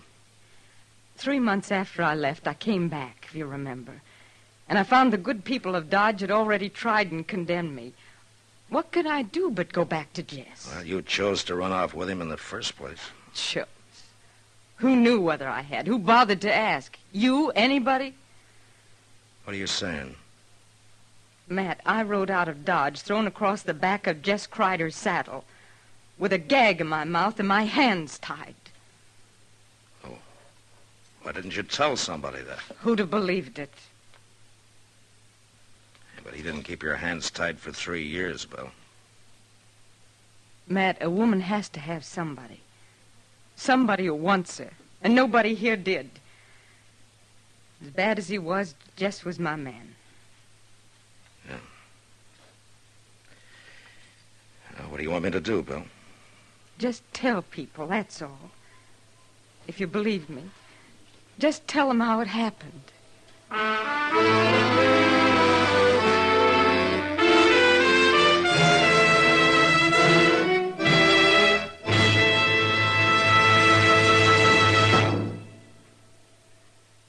Why don't you live modern? Live modern. Live modern. Change to L&M. Only with L&M can you enjoy the full, exciting flavor of today's finest tobaccos through the modern miracle of the L&M Miracle Tip. Through the pure white Miracle Tip, L&M tastes richer, smokes cleaner, draws easier. No other cigarette, plain or filter, gives you all the flavor you want. The rich, exciting flavor you get only from L&M. So light up, free up, let your taste come alive. Live modern. Smoke L&M. Make today your big red letter day and start to live the modern way. Live modern. Get L&M today.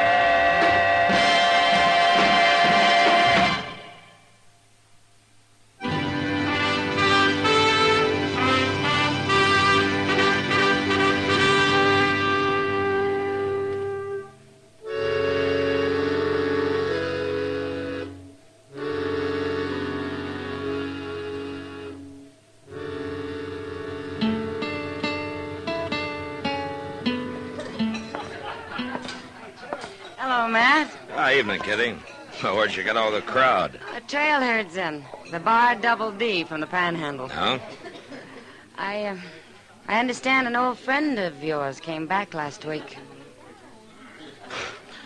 You know, a man tips his hat twice to a woman around here, and he's married. Is that really all you did, Matt? Tip your hat twice? Yeah, just about. Have you talked to Bill? Well, in passing. I heard his story. You believe it, Matt? That's possible. It's the kind of a thing Jess Kreider would do. I don't know for sure. Well, if it did happen that way and she's left him for good, then I guess maybe she's got some sympathy coming to her. Yeah. She sure didn't get much at home. What do you mean? Well, she moved back in at the ranch. Yeah, so I heard. It was all right with her father, probably on account of her cooking. You remember her cooking, Matt? I remember old man Ainsley well enough. He worked both those girls half to death. Well, anyway, I guess her sister really raised Cain. Well, I figured that'd happen. She's hated Belle ever since the night she ran away with Kreider or was taken away. But I didn't think she'd carry it so far. Now, what do you mean? Phyllis left the ranch yesterday and moved into town, Matt. She's got a room over at the Dodge House. What? Uh-huh. A 15-year-old kid living here alone? Yeah, I know. I'll go see her and talk to her, Kitty. But I don't think it'll do any good.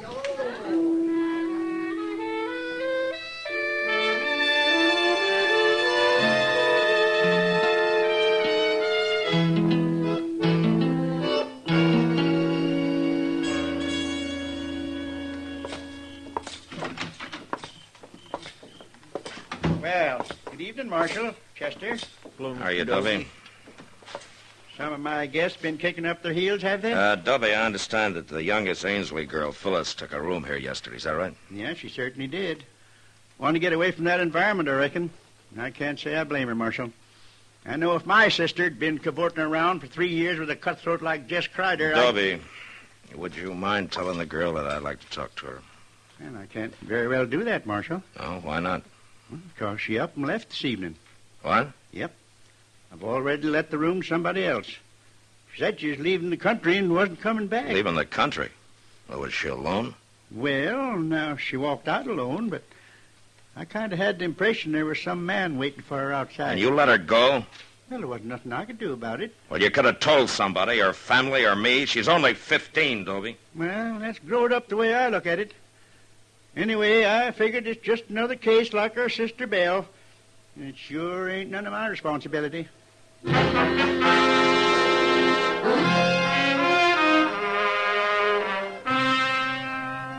Chester and I saddled up and rode out to the Ainsley Ranch, or a homestead it was, actually. A broken back spread with a flinty range and short water. When we got there, we sat and talked with Belle and her father, all polite and formal-like, and nobody saying much of what they meant. Chester kept looking at me funny because I didn't mention young Phyllis, but I'd decided against that 2 minutes after we walked in. And I still hadn't said anything when we left. Belle came out into the yard with us. It was nice of you to ride out, Matt and Chester. Well, Nobody else from town's even been near the place. Yeah, they're slow people to change, Belle. It takes them a while, I guess. They got to get over feeling kind of awkward around you, I guess. Well, it's not only the outsiders who feel awkward around me. Oh? Well, I guess you wondered where Phyllis was. She's moved out, Matt. She took a room in town. Well, she'll get over it. A girl can be pretty flighty at that age. I suppose so. Well, thanks for coming out. Sure. You ready to ride, Chester? Yes, sir. We'll see you again, Belle. I hope so. Good night, Matt. Good night, Chester. Good night. Mr. Dillon, you didn't say one word about Phyllis. Wait a minute, Chester. We're going to ride away from here now, but we're coming back later tonight. What? Didn't you notice how they acted? Old man Ainsley was scared to death, and Belle was jumpy as a young colt. Well, I did notice that, but... Belle didn't come back home alone, Chester. Just Kreider's around somewhere.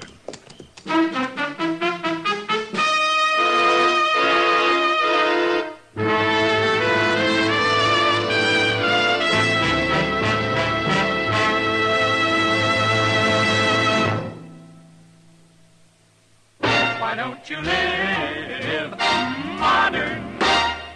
Live modern.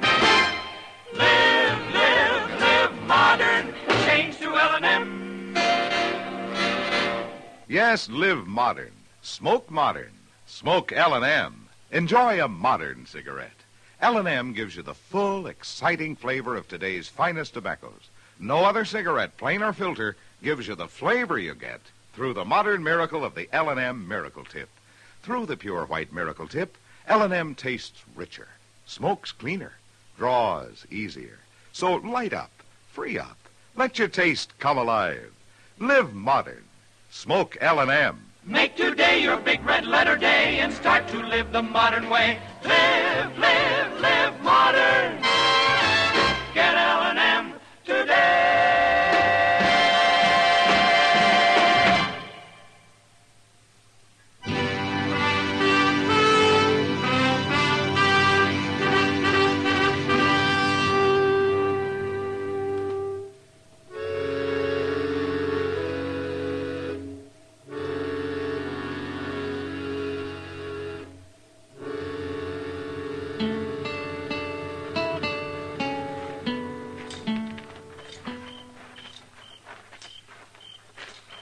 You figure Crider was right there in the house tonight when we was, Mr. Dillon? No, he couldn't have been, Chester. There's no place for him to hide.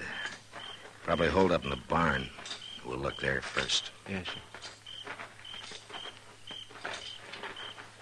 There's a lantern burning inside. Yeah. Now, you wait here and keep me covered. I'll edge up to the door and then go in fast. Yes, well, now, you be careful.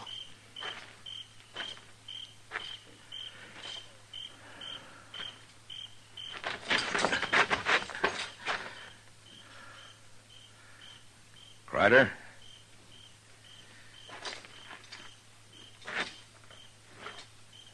Jess?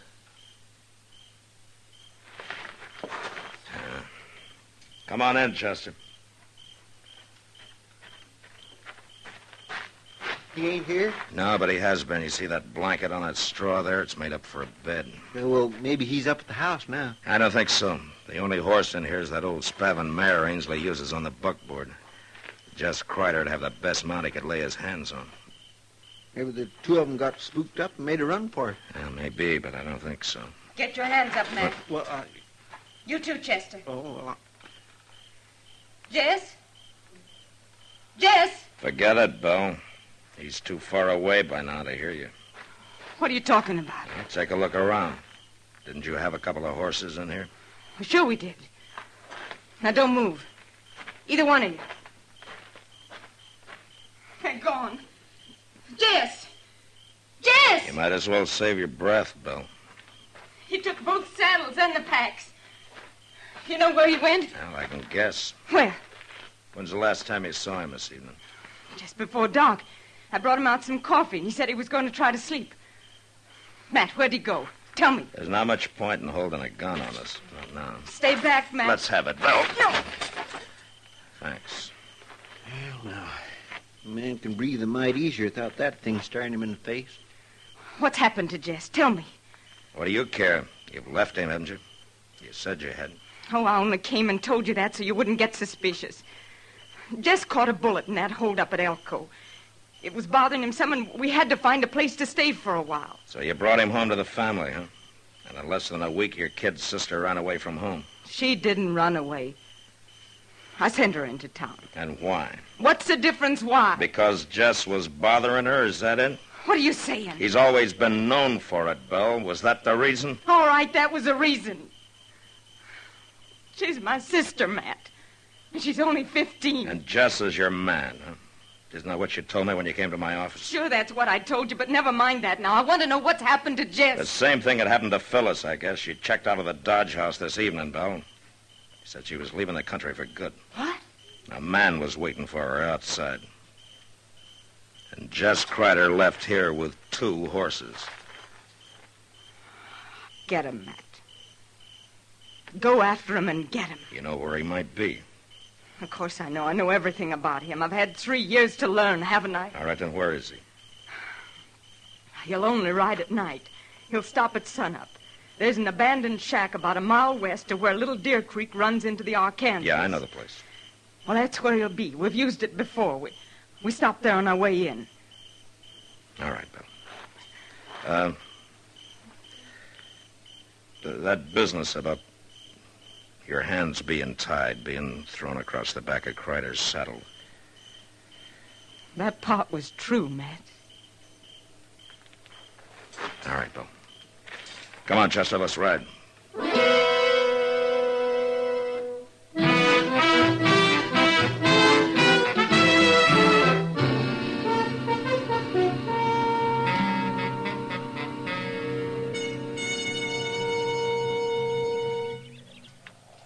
Come out of that shack all day, Mr. Dillon. He will, Chester. They just got here. Those horses are still sweating. He won't leave them standing there saddled for long. It wouldn't be too hard a chore to slip up through that plum thicket there at the back. No. If he fights, I don't want the girl in it. We'll just wait till he comes out. Doggone if I can understand women at all, Mr. Dillon. I've had the same trouble myself a time or two, Chester. But why would that nice young girl want to go running off with a murdering outlaw like Jess Kreider? Maybe it's more a matter of hitting back at her sister. She's let her hate for Belle build up till it's driven her half crazy, I guess. Somebody's coming out. It's him. Yeah. Easy now. We'll just let him get clear of the cabin. You stay down now. All right, hold it, Kreider. You're under arrest. He's going for his gun. Have it your way.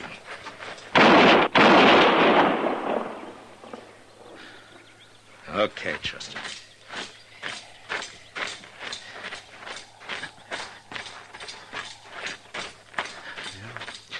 It looks like maybe he got out of hanging. Yeah. You killed him!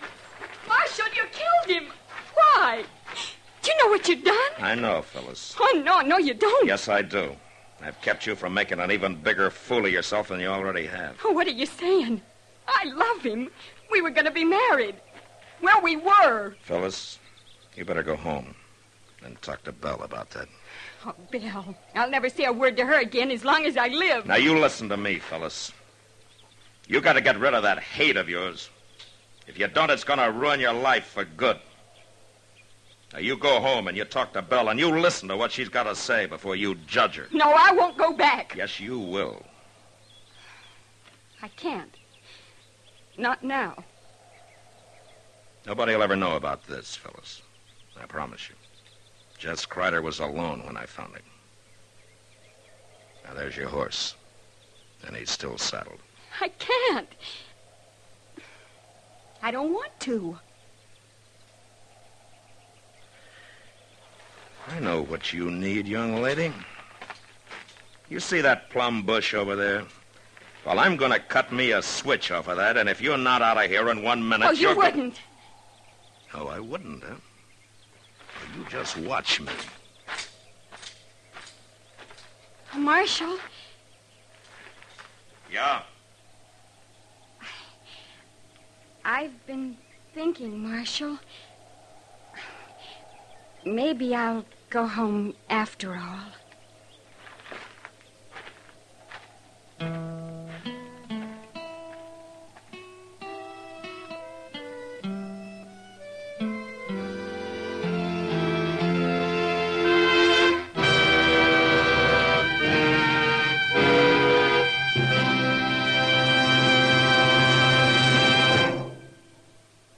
In a moment, our star, William Conrad. Learn more now, earn more later. That's a motto CBS Radio wishes every college student would paste inside his or her wallet. A lot of those collegiate wallets are a good deal fatter than usual these days, thanks to summertime jobs. And as a result, quite a few young men and women are finding themselves tempted to forget about school this fall and keep on with that job. This isn't such a smart idea as it may seem. It's a plain and simple fact that dropouts from college are less likely to find and keep better-paying jobs. Quit school before you've finished, and you're not only cutting down on your chances for a really good job, you're also throwing away thousands of dollars of possible future income. Finish college, get all the education possible, and your lifetime income is many thousands of dollars higher. America needs well-educated young men and women, and the rewards are sure. So if you're wavering now that school's about to open, don't decide against your future. Go back. And remember, learn more now, earn more later. And now, William Conrad. You know, when men on the frontier were able to prove up some good land, they were usually content.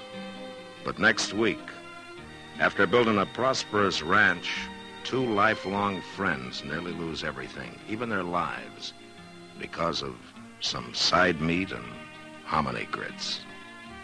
And that was the West. Gunsmoke. Produced and directed by Norman Macdonald, stars William Conrad as Matt Dillon, U.S. Marshal.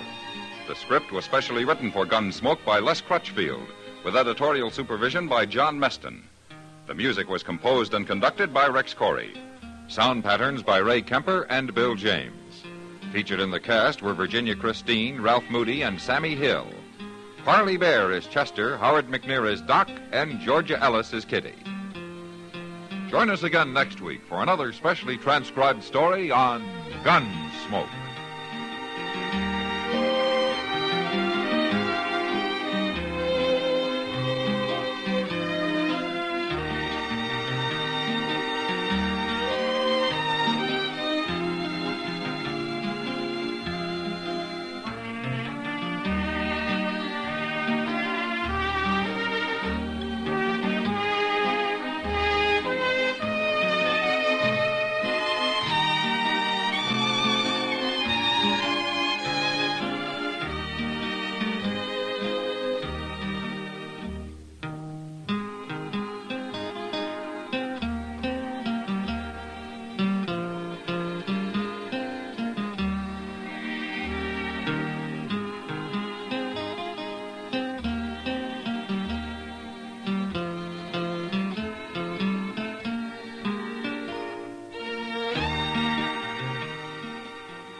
Gunsmoke. Brought to you by L&M, the modern cigarette that lets you get full, exciting flavor through the modern miracle of the pure white miracle tip. Live modern. Smoke L&M.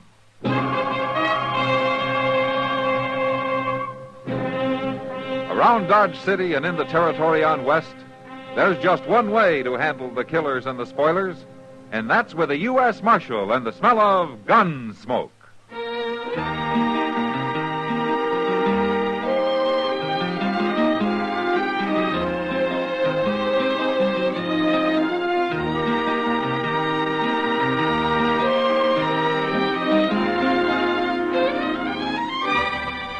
Gunsmoke, starring William Conrad. The transcribed story of the violence that moved west with young America. And the story of a man who moved with it. I'm that man, Matt Dillon, United States Marshal. The first man they look for and the last they want to meet. It's a chancy job, and it makes a man watchful and a little lonely.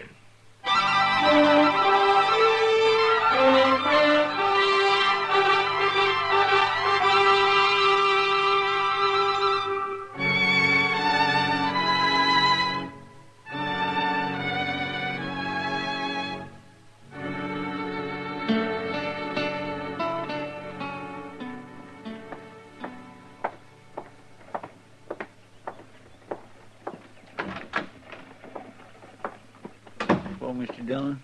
Are you eating already, Chester? No, sir. Oh, why not? Well, I didn't like to ask Alfred for no more credit. Oh.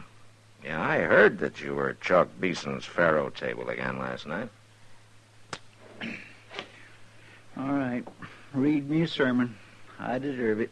I guess an empty belly will do you more good than a sermon. I tell you what, you can think about that while I'm eating, huh? Yeah, that's where I'm heading right now. All right, sir. But I think a sermon would do me good, too. You know, All about the evils of gambling? Mm-hmm. It Well, kindly would lift me up, Mr. Dillon. The best one I ever heard was back in Prairie Falls. Yeah, well, that's very interesting. This Chester, here I'm sure. circuit rider was a real hellfire and brimstoner. Come right into the gambling hall, he did, and stood up on the table. He like got shot before he finished the first sentence. Look, but Chester, he could you tell me... out-shouted him and went right on. Took up a collection afterwards, must have got $40, $50.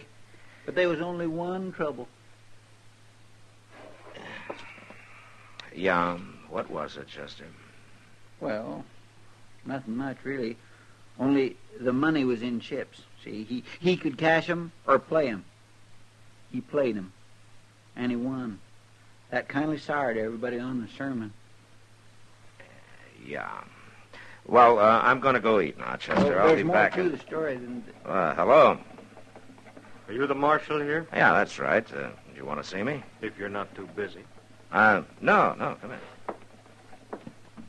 This is Chester Proudfoot. Hello. How do you do? My name is Ascom, Marshal. Clint Ascom. I'm a gambler. Well, I kind of figured that. But you're not from around here. I'd say maybe you work the Mississippi riverboats, huh? That's pretty close. In Ohio. Ah. Well, you're a long way from water here. Thanks to the Santa Fe Railroad. But that's only a temporary necessity. I have a matter to settle. Oh, well, how can I help you? I'm looking for a man. I've traced him to this vicinity. Uh-huh. You know his name?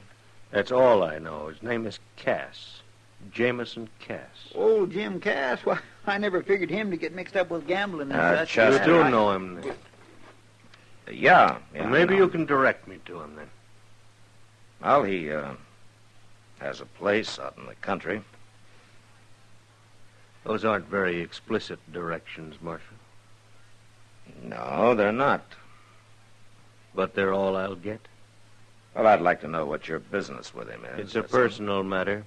Oh, sure, but what? You told me what I wanted to know, Marshal. He's here. I'll find him without your help. Ask him. Why do you want to kill Jim Cass? What makes you think I'd do? A man eaten up by hate gets a look in his eyes. I've seen it too often.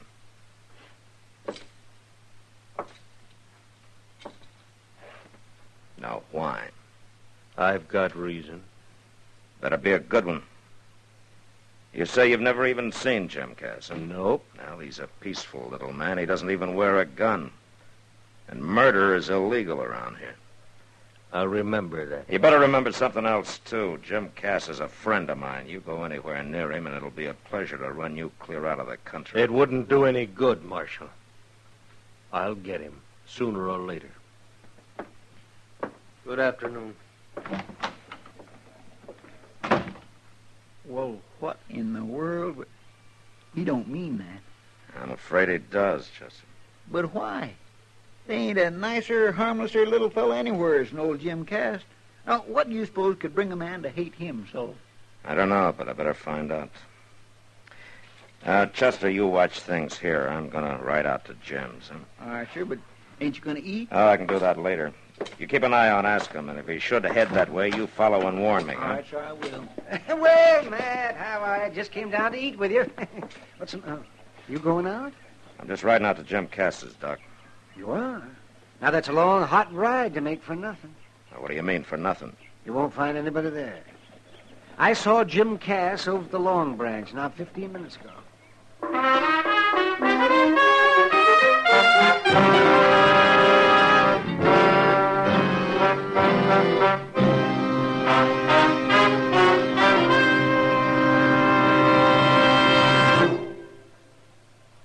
Free yourself of old-fashioned ideas. Why don't you live modern? Live modern. Live modern. Free up. Freshen up your taste. Smoke an L&M. Today, all over the country, more people are changing to L&M than to any other cigarette. And it's all because only L&M gives you full, exciting flavor through the pure white miracle tip. L&M draws easier, tastes richer, smokes cleaner. So free up, freshen up your taste, live modern, Change to L&M. Make today your big red letter day and start to live the modern way. Live, live, live modern.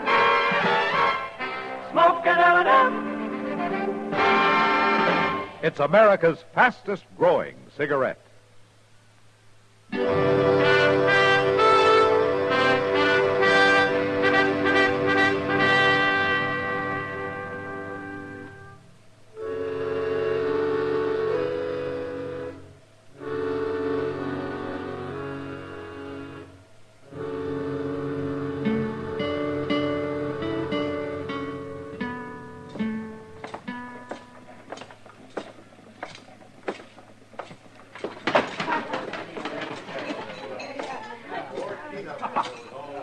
Well, hello, Matt. Hello, Kitty. Have you seen Jim? Oh. Marshal? Following me? Well, I might be, ask him. Kitty, can I talk to you for a minute?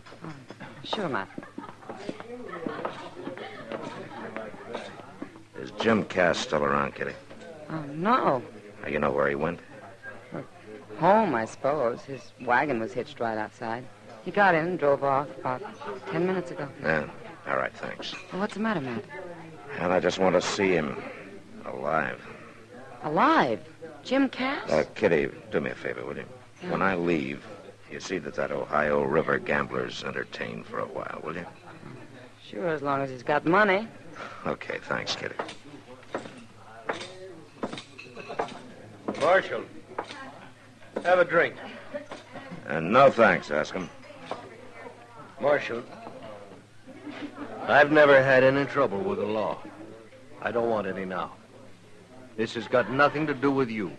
A deliberate killing is the business of the law anywhere, ask him. He'll have his fair chance. Sure, house odds, huh? I told you Jim Cass is not a fighting man. So you'll do his fighting for him? If I have to. I'm sorry, Marshal. Sure. But you won't stop it, will you? No. You must have a powerful hate. I have. I could lock you up, you know. Mm-hmm. And postpone it for a few days, that's all. And as for running me out of town, I'm leaving anyway, to go out to Cass's. If you want to warn him, you'd better go now. So you can follow me? I can find him without your help. Ask him, I'm going to warn you. You harmed Jim Cass, and I'm going to jail you or kill you. Fair warning, Marshal. If you can do it. I can do it.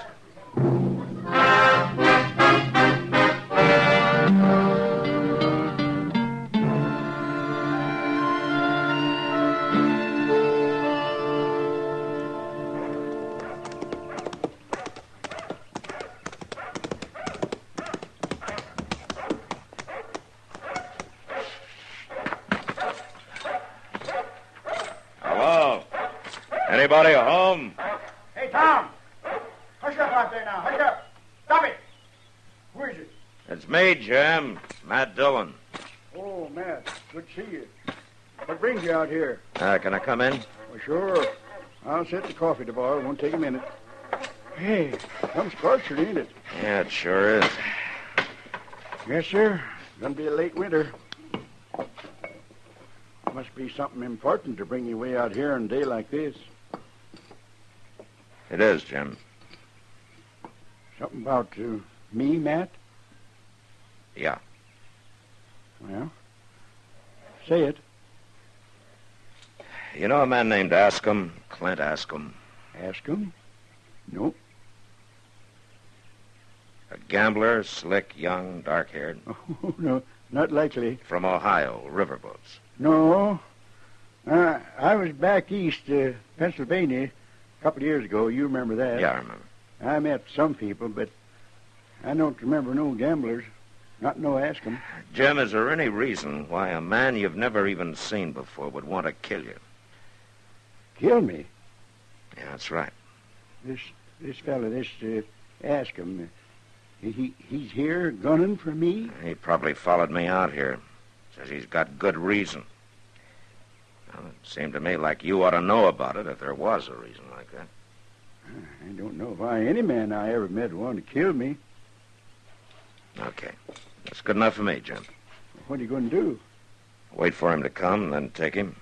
Well, seems like I ought to help. No, you just sit tight. Well, at least I'd like to ask him why. Gee, reckon that could be him? Yeah, maybe. I'll take a look. No, it's Chester. Hey, Tom, shut up out there now. Stop it. Tom. Here. Oh, howdy, Chester. Hi there, Jim. Nice dog. Say, Mr. Dillon, Yeah, Chester. ask him followed you out like you thought. But soon as he spotted the place he turned off, I come in to tell you like you said. Yeah. That's my mistake. Now we've lost him. He's out there somewhere waiting for us to leave. Well, what'll we do? Jim, maybe you better ride into town with us, huh? And let a gunman scare me off my place? Something no Kiowa or Comanche was ever able to do? All right, Jim. Come on, Chester. We'll head back toward town. Yes, sir, but ain't we... And then circle and come back. Oh, well, he'll likely use that drawback by the barn. That's the way the Kiowa come in. All right, Jim, but you stay in the house now. Well, don't worry none about me. I ain't got my old scatter gun. Don't use it unless you have to, Jim. Come on, Chester.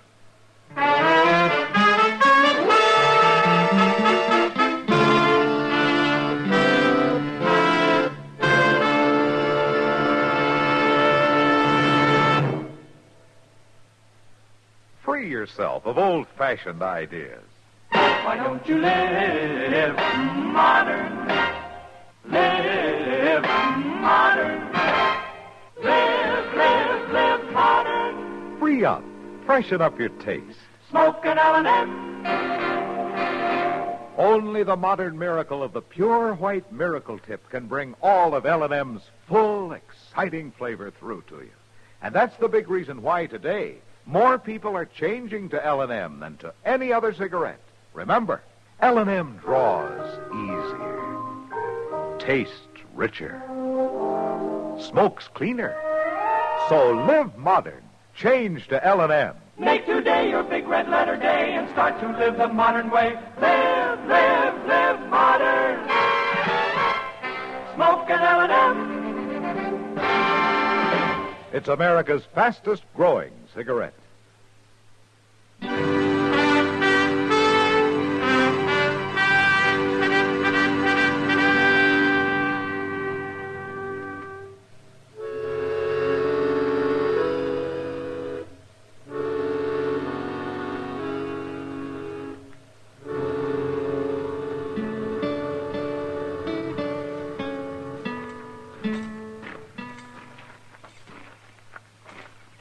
You see anybody, Mr. Dillon? No, not yet.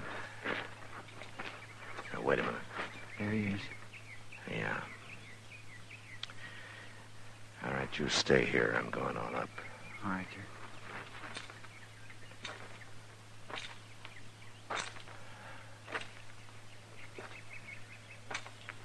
All right, hold it, Askham. What? You're covered. Don't make a move. Where'd you come from? I'll just take that gun. Chester. Yes, sir. My mistake, Marshal. I guess I underestimated you. I guess you did, Askham. Chester, get the horses and we'll get out of here. Jim, I told you to stay in the house. Man comes to kill me, I gotta ask him why. Just holster your pistol, Matt. This scatter gun will keep him quiet. Now, wait a minute, Do Jim. like I said, Matt. You too, Chester. Mr. Dillon? All right, Chester. Maybe I'd like to hear this, too. Yeah, but I don't like the look in his face. All right, now, mister. My name's Jim Cass. You tell me yours. Askham. Clint Askham. I'm supposed to know you? No. We ever met? No. But you got the notion to kill me? And I'll do it. Not while you're looking down this gun. Now you're going to tell me why. Talk, mister. You killed my best friend. Without reason or sense. In cold blood. Well, that's a lie. I never killed no man. Jameson Cass of Kansas Territory. On the night of June 12th, 2 years ago, in a barroom on the Cincinnati waterfront. You pleaded self-defense, and they let you go. Only it wasn't self-defense. It's taken me 2 long years to track you down. But that was an Indian. That was a Delaware Indian. He was my servant and he was my friend. The best friend I ever had. He was as good a man as you are, or any other white man. Jim, is this true? Well, Matt, ain't nothing to kill an Indian, you know that. You had no reason. Well, he jostled me, bothered me. Had no right being there at all with white men. Oh, I'll kill you with my bare hands. Stand back Ask now. him. You're still taking his part, Marshal. You hate Indians, too. No, ask him. I hate killing of any kind. But Indians don't count. Is that it? If it'd been my friend, I'd probably feel like you do. Not this murder. Ask him, did you ever think maybe Jim's got a reason for the way he feels, too? A reason? What reason? Well, out here there are plenty who feel his way. The situation's different. Indians aren't all like your Delaware. You take a look up there behind the house. That little grass plot with the flowers and the 3 headstones. Now, those are Cass's reasons.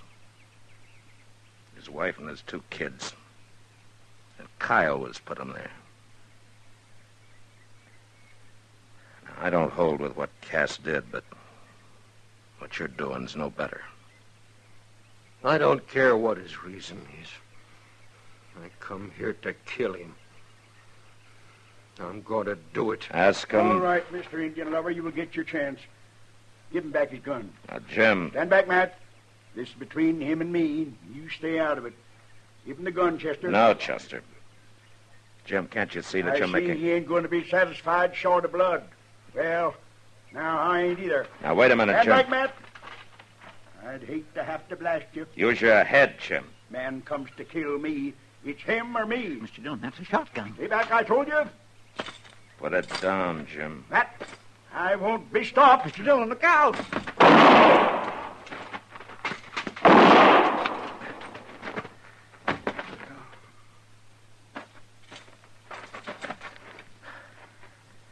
Jim?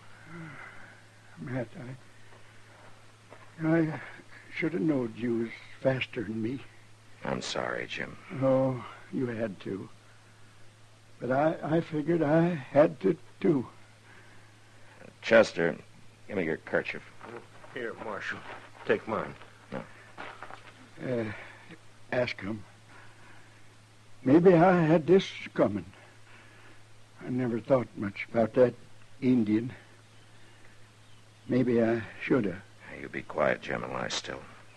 Marshal, I'm sorry I caused this. It's a little late to be sorry, isn't it, ask him? Now, why don't you get out of here? All right, I'm going. Matt.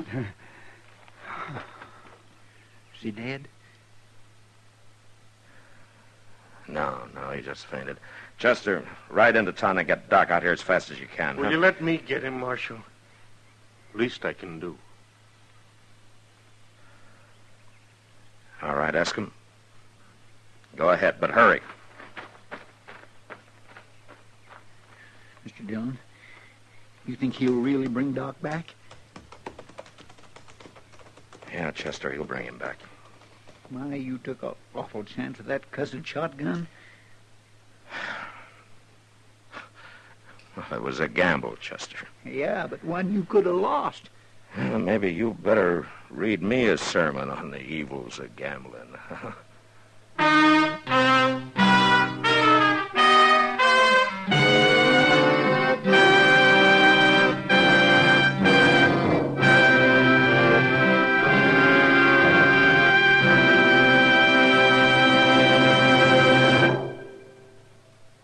In a moment, our star, William Conrad. When your child raises his hand in the classroom, does the teacher have time to answer his questions? How many questions go unanswered in your schools because teachers in crowded classrooms just don't have the time to get around to each child? This is only one of the serious situations that's going to be faced again and again this year in schools all over the nation. Every child deserves the best possible educational facilities. Though a good deal has been done since the post-war years, increased enrollments for this term threaten to wipe out all gains. Our schools are packed by the largest enrollment in history. There will be critical shortages in schoolrooms, staff personnel, and transportation unless you do something about it. Join and work with your local civic group and school board now. Through the PTA and other groups, you can take action to improve the schools in your own community and help find more qualified teachers who are so desperately needed. Don't waste time. Your child's education is at stake. Don't leave it up to the next fellow, because you're the person who can help improve our schools. This has been a public service message by CBS Radio. And now, William Conrad. You know, the frontier's so its share of needless killings. But next week, Dodge City watches the most useless of all. Because of a bullet fired 2 months earlier, 3 men die. And that was the West. Gunsmoke. Produced and directed by Norman Macdonald, stars William Conrad as Matt Dillon, U.S. Marshal. The script was specially written for Gunsmoke by John Dunkel, with editorial supervision by John Meston. The music was composed and conducted by Rex Corey. Sound patterns by Tom Hanley and Bill James. Featured in the cast were Lawrence Dobkin and Ralph Moody. Harley Bear is Chester, Howard McNear is Doc, and Georgia Ellis is Kitty. Join us again next week for another specially transcribed story on Gunsmoke.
Gunsmoke. Brought to you by L&M, the modern cigarette that lets you get full, exciting flavor through the modern miracle of the pure white miracle tip.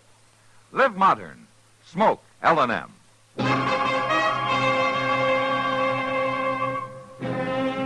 Around Dodge City and in the territory on West, there's just one way to handle the killers and the spoilers, and that's with a U.S. Marshal and the smell of gun smoke.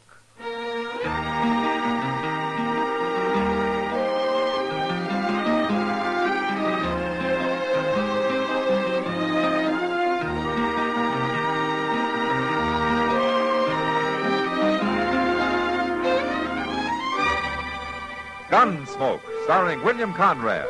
The transcribed story of the violence that moved west with young America. And the story of a man who moved with it. I'm that man, Matt Dillon, United States Marshal. The first man they look for and the last they want to meet. It's a chancy job, and it makes a man watchful and a little lonely.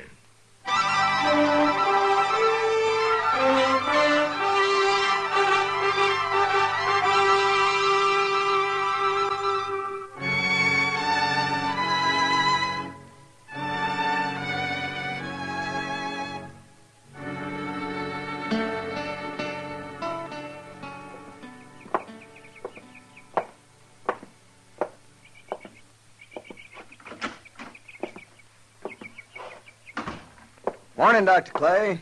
Oh, good morning, Nielsen. You wanted to see me? No, I never wanted anything less than to call you in here. You got bad news. Yeah, it's been bearing down on me for 2 days. But you've got to know, Nielsen. I'm not going to make it? Nope. Sooner or later, that bullet in you is going to kill you. Are you sure? Yes, sir, I'm sure. Well, I feel good enough, Doc. You could be wrong, couldn't you? Well, I wish I was. I don't know if I'm right in telling you about it, but I treated the same kind of case at Shiloh. And the bullet kept moving, just like yours. And there was no way to stop it.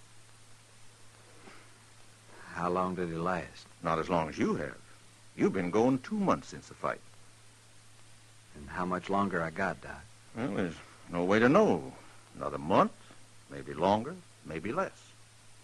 I just thought you'd want to know, Nielsen. Better to know now than when it's too late to do anything about it. What are you going to tell Alice? What's there to say? Well, with her planning the wedding, there ought to be some explanation. You, want me to tell her? Just say I changed my mind and I'm heading west. Where are you going? Back to Dodge. To look up the Mailer brothers? If they've killed me, I don't see any reason to let them go on living.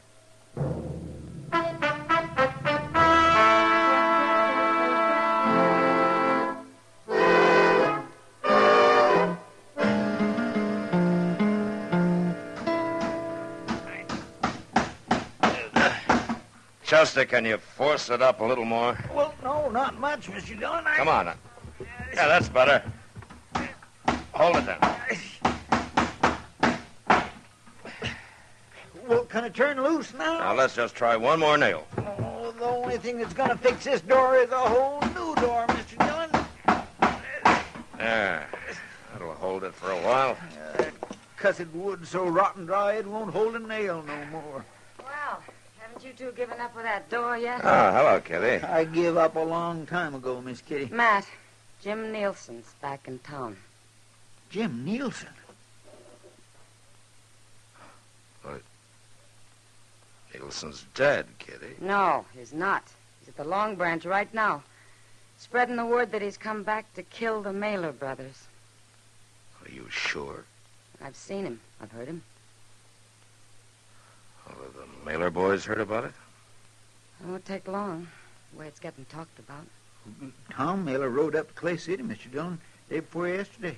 Charlie's the only one in town. And I guess I better go see him. What about Nielsen? Well, if he's spreading the word, he'll be where I can find him anytime I want.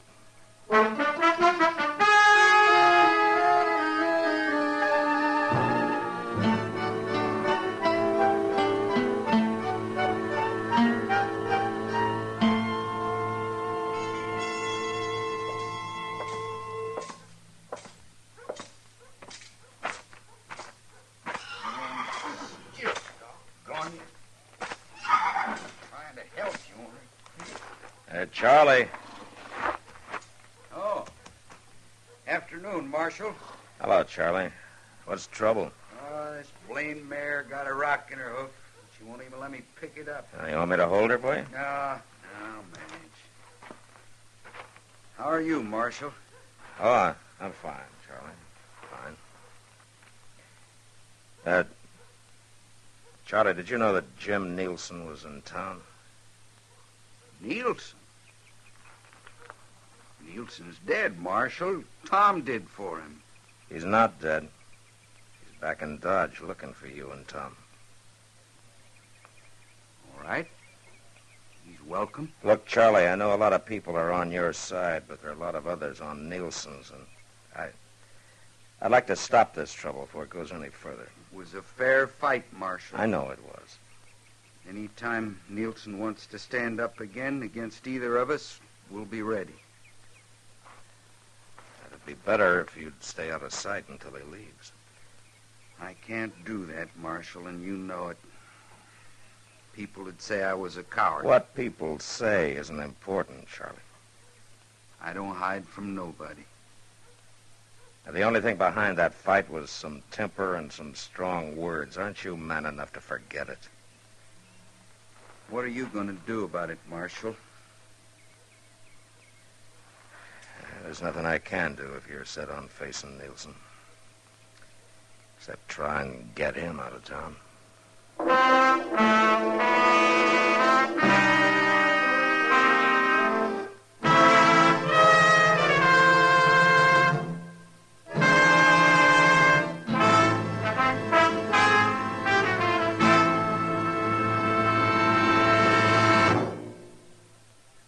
Free yourself of old-fashioned ideas. Why don't you live modern? Live modern. Free up. Freshen up your taste. Smoke and L&M. Only the modern miracle of the pure white miracle tip can bring all of L&M's full, exciting flavor through to you. And that's the big reason why today more people are changing to L&M than to any other cigarette. Remember, L&M draws easier, tastes richer, smokes cleaner. So live modern. Change to L&M. Make today your big red letter day and start to live the modern way. Live, live, live modern.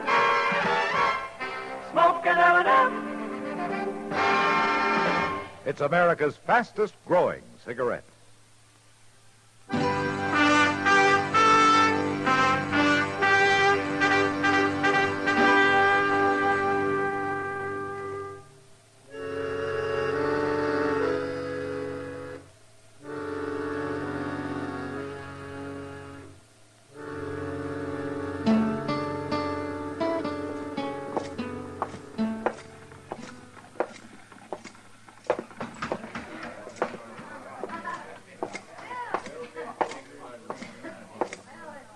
Hello, Nielsen. Marshal? Well, I didn't expect you'd ever get to Dodge again. Guess you thought I was dead, Marshal, along with a lot of other people. You didn't look very healthy when they took you out of here. I'm still alive, for a little while anyway. What good's it doing you to be back here? Well, everybody figured the fight was over, but I don't happen to think that way. It's a lot of trouble over nothing. You and the Mailer brothers are good men and peaceful ones. You were drinking and there were some names called. But that's sure no reason for you to come back and stir it all up again. They thought they'd kill me, Marshal, and they were proud of it. I don't think they were. Look, Jim, I'd like it if you'd go back to Abilene. I'm not going to do it, Marshal. I got nothing to go back to, nowhere. What does that mean? I'm going to die from that gunfight we had. The bullet's still in me. Oh. There's nothing to be done about it, huh? No. Nothing but try and settle the score. I don't see how you're going to be any better off trying to kill two good men, Jim. Marshal, it's a funny thing knowing you're going to die. I had too much to live for when I faced up to him the first time. I was going to get married. I owned some land. Those were the things I was thinking about. I got scared and tightened up. Man shouldn't have anything to think about in a gunfight. It was kind of hard not to. But I don't have now, Marshal. I don't have a thing to lose. Jim, you're a bad man to have in town. I won't be here long. You can count on that. Drink with me, Marshal? No. No. Not tonight, thanks. Nielsen. I hear you're looking for me and my brother. You forget it, Charlie, and get out of here. Where should I get out to, Marshal? You want me to run away, Nielsen? Hold it, Charlie!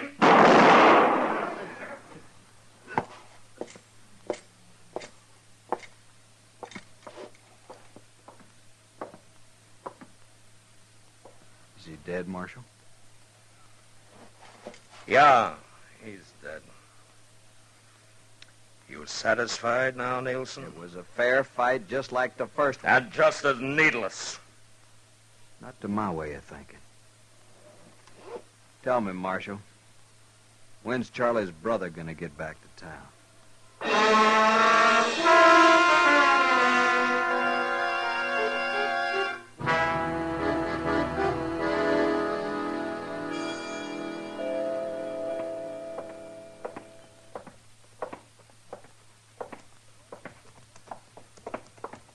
Tom! Hold up a minute, Tom! Well, hello, Chester. What you doing way out here? Mr. Dillon wanted me to stop you before you got up to the plaza. Yeah, what for? Well, Jim Nielsen's waiting for you. Nielsen? Wait. What about my brother? Charlie's dead, Tom. Did Nielsen do it? Charlie come after him. I thank you, Chester. Thank the marshal. Tom, you gonna ride in anyway? I got no place else to go.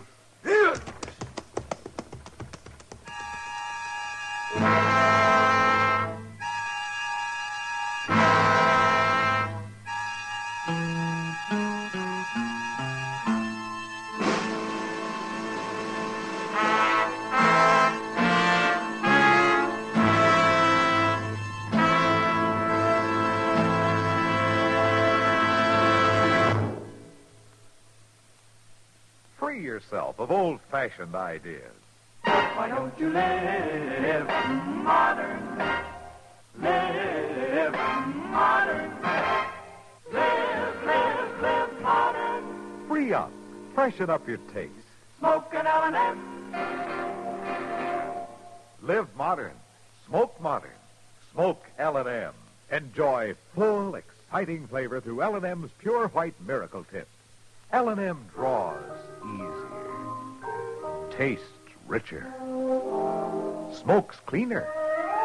That's why today more people are changing to L&M than to any other cigarette.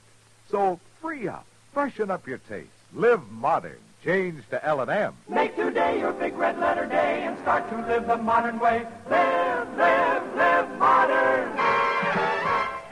Smoke an L&M.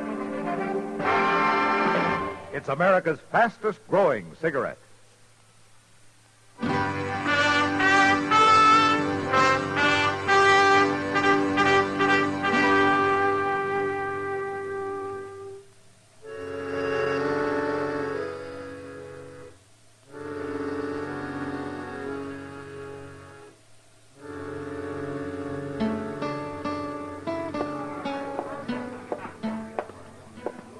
Hello, Kitty.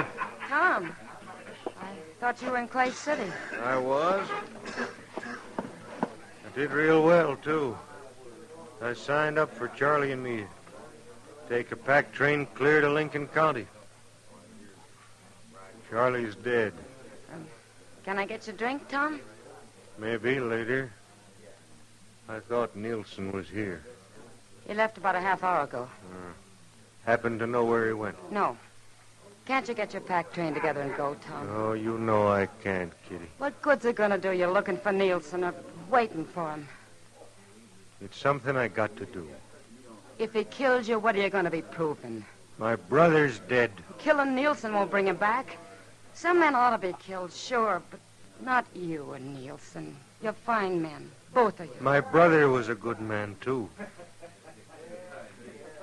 Kitty, what would you have me do? I don't know, Tom. Being the kind you are, and after what's already happened, I guess I got no right trying to tell you what to do. Now, do you know if Nielsen figured on coming back here? I don't know, Tom. I'm going to my room. I was just about to order that drink. Then you'll have to have it without me. Thank you for sitting with me, Kitty. Matt, how long have you been here? There's not a thing I can do, is there, Kitty? Not if you don't take the guns away. They'd only find more. Then you watch them kill each other, Matt. I can't do it.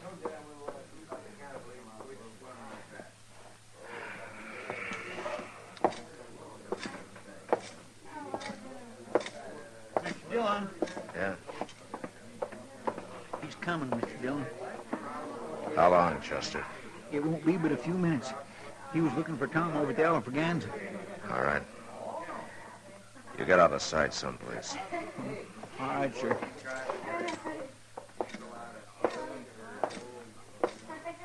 Afternoon, Marshal.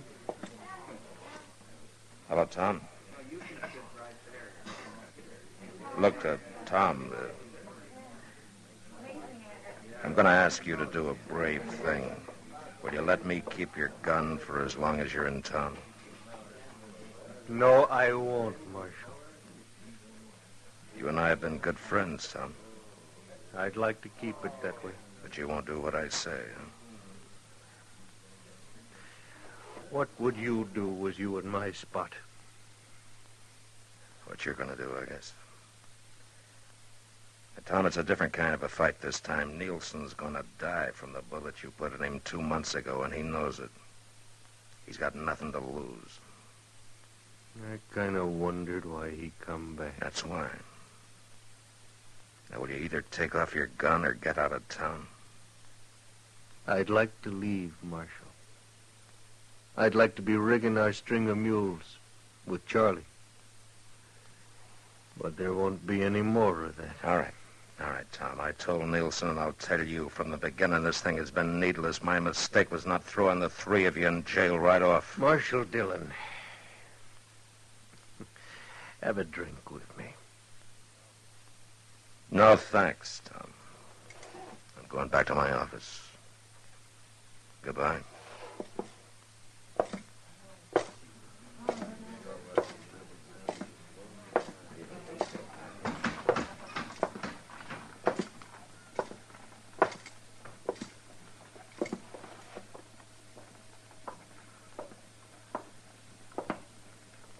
Well, Nielsen, I guess there's no reason trying to talk any sense into you either. It's gone past talking, Marshal. You aren't figuring on stopping me. There's nothing I can do. I'll see you later.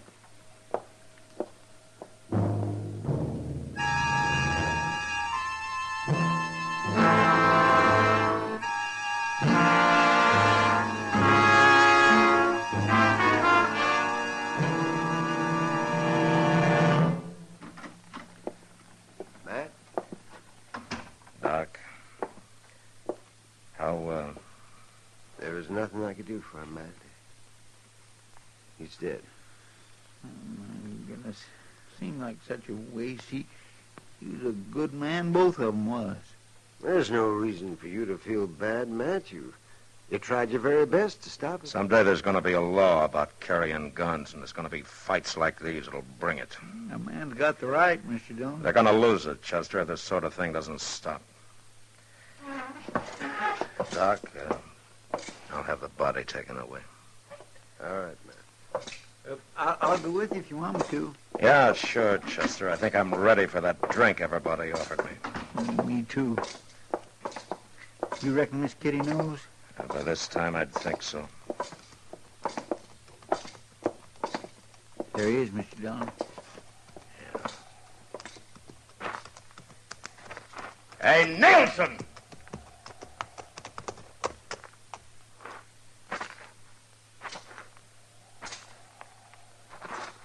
Well, you made it, huh? You killed both the Mailer brothers. Yeah? And in fair fight, huh? Yeah. I want to ask you something. Make you feel any better? No. Tell you the truth, it don't.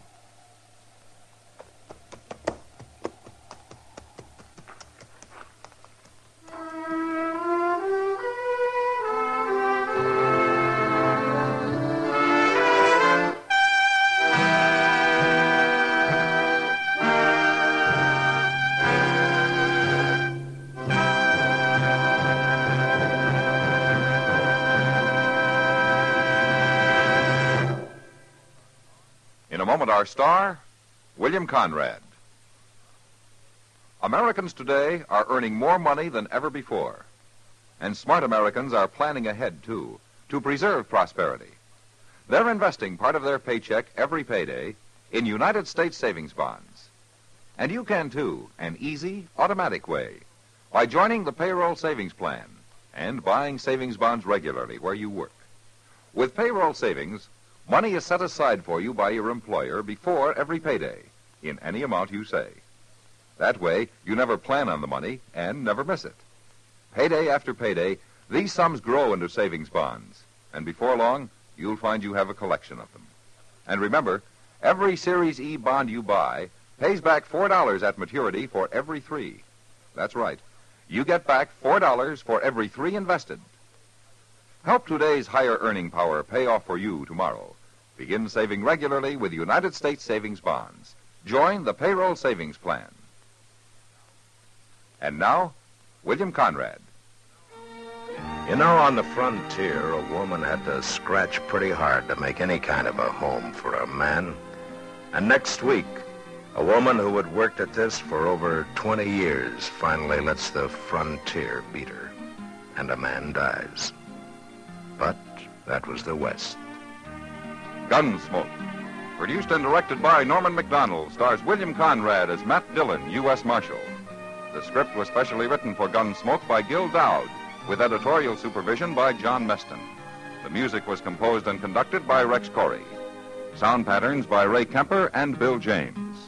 Featured in the cast were Harry Bartell, Vic Perrin, Lawrence Dobkin, and Jess Kirkpatrick. Harley Bear as Chester, Howard McNear as Doc, and Georgia Ellis as Kitty.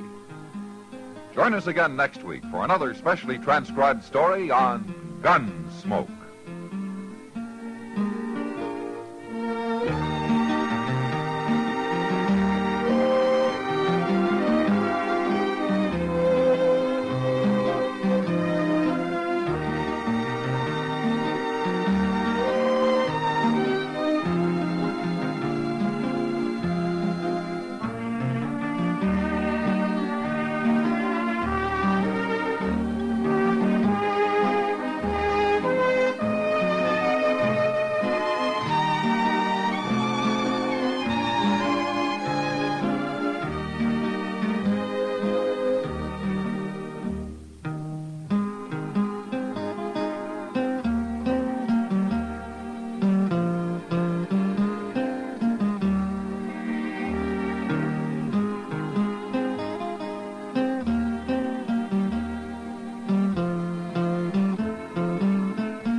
Gunsmoke. Brought to you by L&M, the modern cigarette that lets you get full, exciting flavor through the modern miracle of the pure white miracle tip. Live modern. Smoke L&M.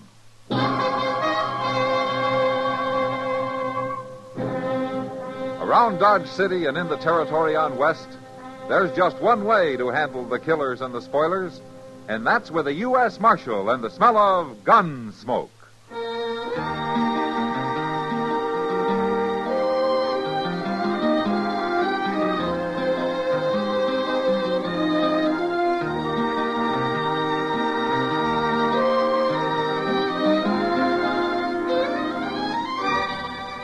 Gunsmoke, starring William Conrad. The transcribed story of the violence that moved west with young America. And the story of a man who moved with it. I'm that man, Matt Dillon, United States Marshal. The first man they look for and the last they want to meet. It's a chancy job, and it makes a man watchful. And a little lonely.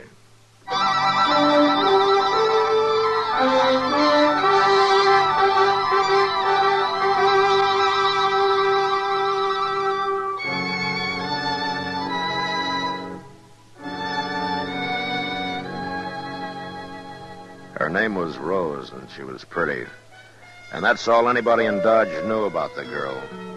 She'd come in on the stage from the South a month before and opened a blackjack table in the Long Branch, working on a 50-50 split with the house. The game got a big play, of course. A woman gambler was a new thing in Dodge. And some of the smartest and crookedest cardmen in town started coming around to try their luck. But with Rose dealing, the house never lost. And after a 3-week run of that kind of luck, I figured it was time to look into things. Oh, doggone it, Matt. We've been sitting here for an hour and a half. How long's it going to take to catch her cheating? Doc, we're not going to catch her.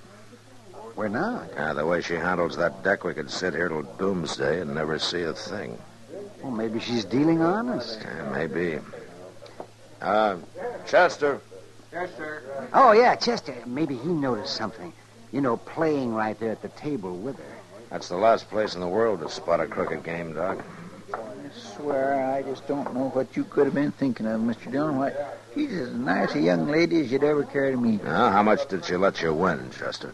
$14.20. Yeah, but that ain't got nothing to do with it. I watched her every second. All right, Chester. Who was the heavy loser then? Well, that Elko Dean must have lost about $200 before he pulled out, but just by betting foolish, Mr. Dillon, why, he didn't have no more reason to do what he done. Who else? Well, the ones there now, I reckon young Slim Raddick's out about 150 as the game stands. He's been losing every night for 2 weeks, the way I hear it. Well, he gets to making calf eyes at Rose and don't pay no attention to his cards. Oh, yeah, maybe that's how she does it, Matt. She gets them so all fired up over it that they don't care if school keeps an eye. Somebody like young Raddick may be, but not the professional gamblers, Doc. You sit down for a while, Chester.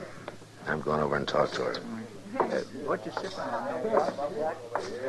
17 showing. Another card is 10. Hit me again. Yet it is.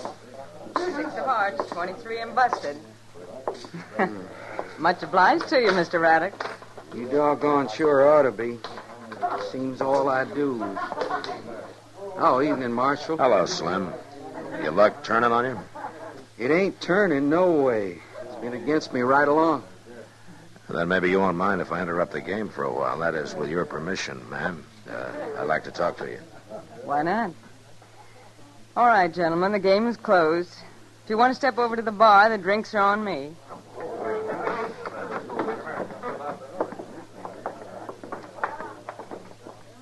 Well, how about it, Marshal? Do I get a clean bill of health? Along what lines, Rose? Running a square game. You've been watching me like a hawk for the last hour and a half. Every deal, every move I made. You see anything off color? Well, I saw Elko Dean slip a cold deck in on you. So did I. But I'll give you 10 to 1. You didn't see me slip it right back out. No, as a matter of fact, I didn't. Neither did Elko. And that mistake cost him $230. More eventually, because he'll be back here tomorrow night trying to get even. So the game is crooked, huh? Marshal, the man who taught me how to handle cards used to say, you can't cheat an honest man, Rose, so don't bother to try. But a crook is fair game any day. Uh-huh. Tell me something, Rose. How does that fit young Raddick? Slim? Yeah. That's different. Different how? He's been losing steady here at your table. It can't all be bad luck. I've tried to keep him away. I told him over and over again to stay out of it and leave me alone. Stay out of what, Rose? It doesn't matter. Here, Marshal. Take a look. Go on, count it if you want it. That's the money I've taken from Slim. $2,642. And when I leave Dodge, he'll get it all back. Every cent of it. Can I ask you something, Rose? What's a girl like you doing in this business, anyway? Earning a living, for one thing. Now, there are other ways, you know. None that I know as well. Besides, it lets me cover a lot of country. Look people over. Why is that so important? I'll tell you why, Marshal. I've spent 4 years now looking for one certain man. Now, you won't quit till you find him, huh? I found him. Tonight. Oh? What happens now? I'm going to kill him.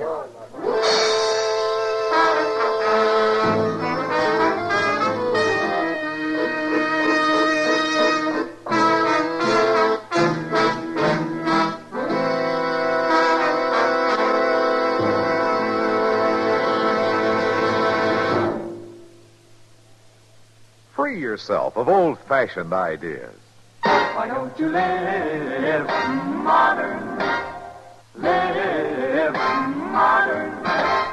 Live modern. Free up. Freshen up your taste. Smoke an L&M. Only the modern miracle of the pure white miracle tip can bring all of L&M's full, exciting flavor through to you. And that's the big reason why today more people are changing to L&M than to any other cigarette. Remember, L&M draws easier, tastes richer, smokes cleaner. So live modern. Change to L&M. Make today your big red letter day and start to live the modern way. Live, live, live modern. Smoke an L&M. It's America's fastest growing cigarette.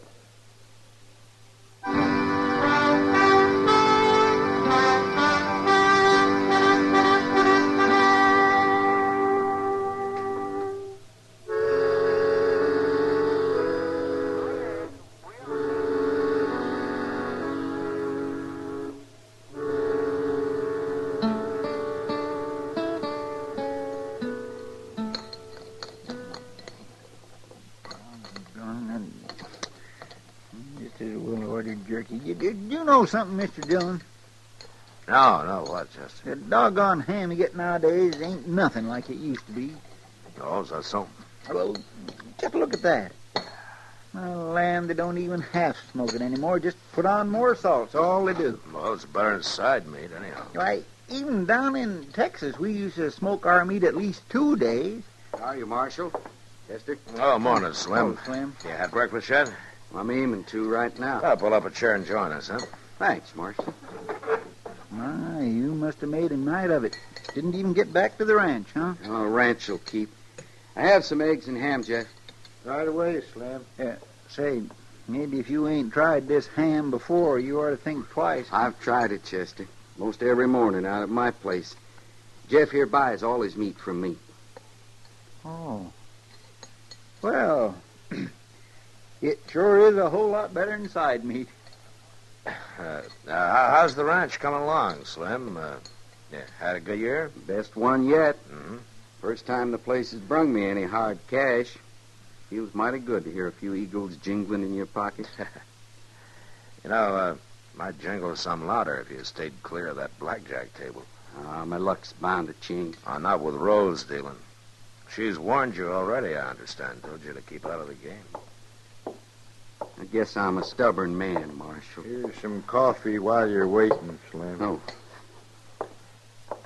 Slim, what are you after?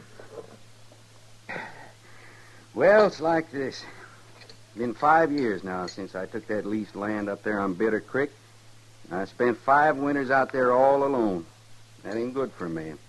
I need me a wife on the place. Huh? When'd you decide that? 3 weeks ago. First time I seen Rose. Oh. How'd she feel about it? Hard to say. She got something on her mind that won't let her think of nothing else. Yeah, I know, Slim. She told me that she aims to kill a man. That's so. You wouldn't know her last name, would you? I never asked her. You know where she comes from? Nope.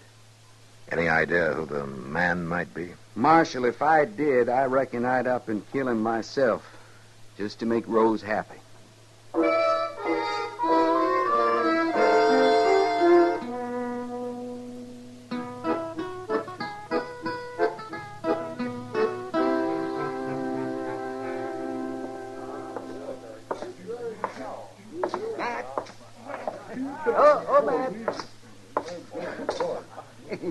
You're just the man I was looking for. Evening, Doc. Yes, here. Sit down, Matt. You're just in time. Time for what? A poker game. We got these 2 drummers here, fresh off the Santa Fe from St. Louis. Oh, Matt, they're as green as grass. So help me, Doc. If you'd sweat as hard over healing the sick as you do trying to clip some tenderfoot, well, we'd have This a lot... town's never been healthier, thanks to me. Matt, you got a minute? Yeah, sure, Kitty. I'll see you later, Doc. Maybe later it'll be too late, too. Oh, man, they will be sorry. I'm sorry to break in that way. Oh, that's all right, Kitty. Matt, I just found out. Oh, found out what? About Rose, who she is. Oh? Matt, she's Bill Prawley's daughter. Bill Prawley? That's right. The gambler who was killed in Liberal 4 or 5 years ago. Oh, yeah. Yeah, I remember. Rose Prawley, her name is. Bill Prawley's daughter, huh? Who told you, Kitty? Mule Skinner came in tonight. He saw her dealing a table out in New Mexico last year. Yeah, I guess that explains a lot of things about her. It explains one thing, Matt. I haven't told anybody, of course, but the word will get around. And once it does, she's through here. Nobody's going to buck a game run by Dirty Bill Prawley's kid. They'll know it's crooked. Maybe the word's already out. I noticed Slim Raddock's pulled out of the game. He's standing over there at the bar. Well, she threw him out, along with all the other players except Elko Dean. She said it was a private game. I guess Elko wants to get back the money he lost last night. Say, Mr. Dillon. Yeah, what is it, Chester? Oh, something kindly funny happened. You know that sawed-off shotgun Sam keeps behind the bar, the one with the pistol grip? Yeah, what about it? Well, it's gone, and Sam thinks maybe it was Rose that took it. Rose? Yeah, but that don't make sense. Her and Elko were just sitting over there at the blackjack table looking at each other. Neither one of them made... What's the matter, Mr. Dillon? We're about to have a killing on our hands, Chester.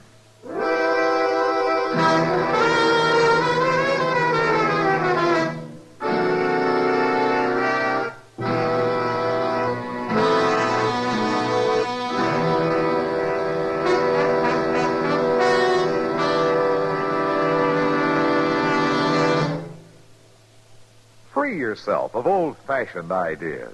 Why don't you live modern? Live modern. Live modern. Free up. Freshen up your taste. Smoke an L&M. Live modern. Smoke modern. Smoke L&M. Enjoy full, exciting flavor through L&M's Pure White Miracle Tip. L&M draws easier. Tastes richer. Smokes cleaner. That's why today more people are changing to L&M than to any other cigarette. So free up. Freshen up your taste. Live modern. Change to L&M. Make today your big red letter day and start to live the modern way. Live modern. Smoke an L&M. It's America's fastest growing cigarette.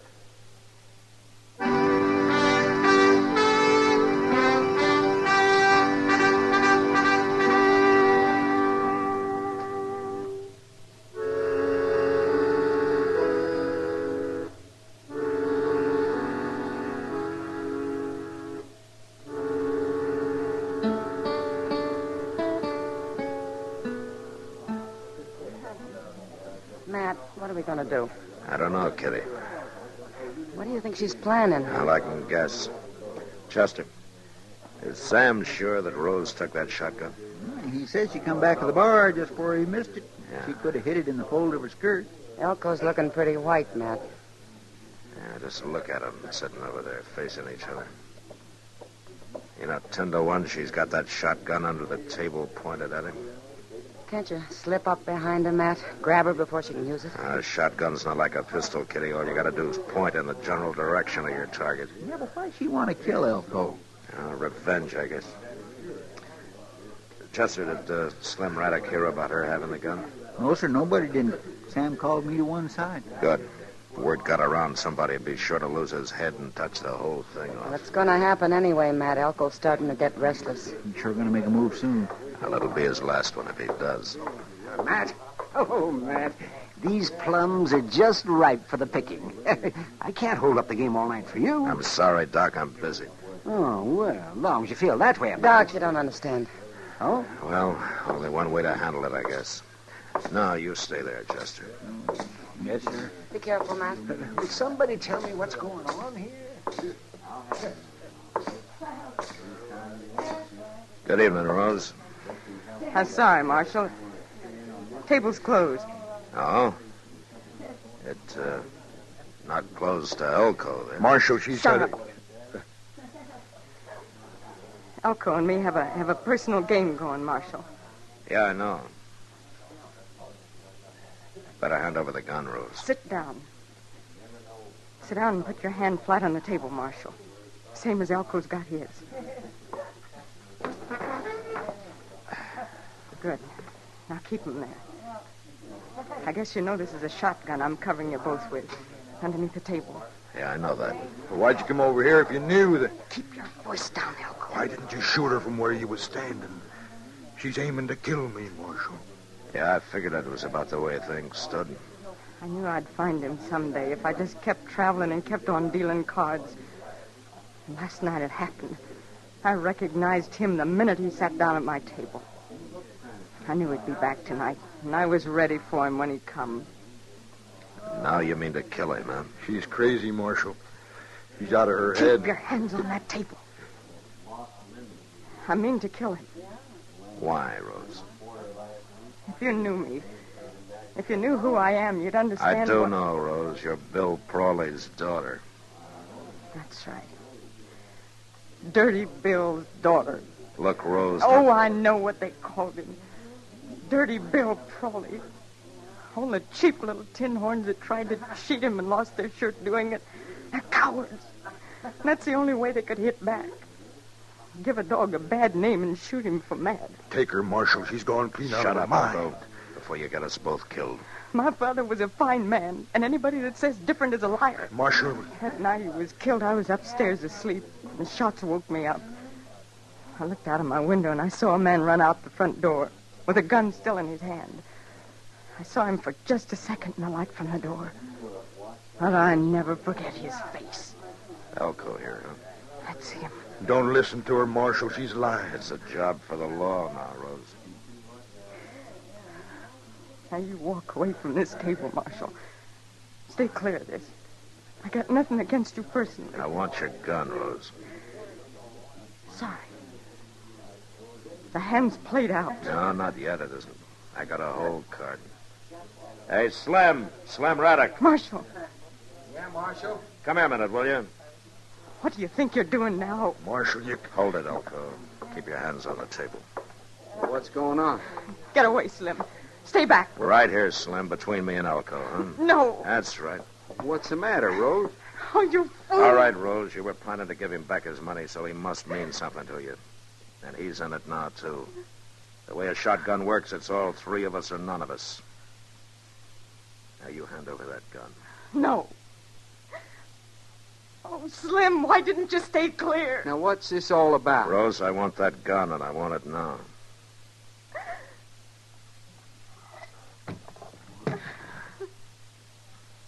You knew I couldn't. You knew I couldn't, not with him in it. Well, I was sure hoping you couldn't. Chester. Here, put this in back of the bar, will you? Yes, Mr. Jones. It wasn't fair, Marshal. It was cheating. It wasn't fair. Sometimes you have to cheat, Rose. Get her out of here, Slim. And if you take my advice, you'll keep her out of here. Don't you worry about that. Come on, Rose. Matt, if that wasn't the doggonest thing I ever saw. Hey, Alco. What? Wait a minute. No. I said wait a minute. You're under arrest. You're not taking me in, Marshal. Look out, he's got a gun! Drop it. Drop that gun!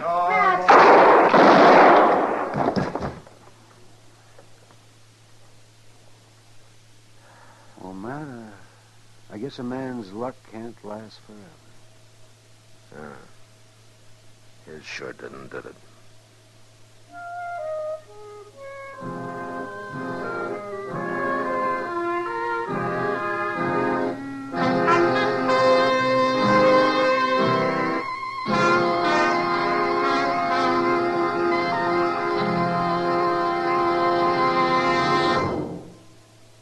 In a moment, our star, William Conrad. Now a public service message from CBS Radio. What is America really like? Thousands of men, women, and young people all over the world want to know the truth. There's proof of it in the flood of mail received by the volunteer group called Letters Abroad, which gets mail from people everywhere in the free world who are eager to be in correspondence with someone in the United States. They want to know all sorts of details about our everyday life. Anyone who is over 15 years of age who would like to write to someone overseas in Europe, the Middle East, or the Far East should send his or her name in a stamped, self-addressed envelope to Letters Abroad, 45 East 65th Street, New York, New York, together with information about age, occupation, and interests, which will make possible selection of a suitable correspondent. That address again is Letters Abroad, 45 East 65th Street, New York, New York. Everyone who does enter into such a correspondence is sure to find it greatly rewarding, a contribution to better understanding among peoples of the free world. And now, William Conrad. You know, when they buried a man out on the high plains, they usually wrapped him in his saddle blanket and forgot about him. But next week, a man dies and leaves a will that keeps the whole of Dodge from forgetting him. And that was the West. Gunsmoke. Produced and directed by Norman McDonald, stars William Conrad as Matt Dillon, U.S. Marshal. The script was specially written for Gunsmoke by Les Crutchfield, with editorial supervision by John Meston. The music was composed and conducted by Rex Corey. Sound patterns by Ray Kemper and Bill James. Featured in the cast were Virginia Christine, Vic Perrin, and John Daner. Harley Bear is Chester, Howard McNear is Doc, and Georgia Ellis is Kitty.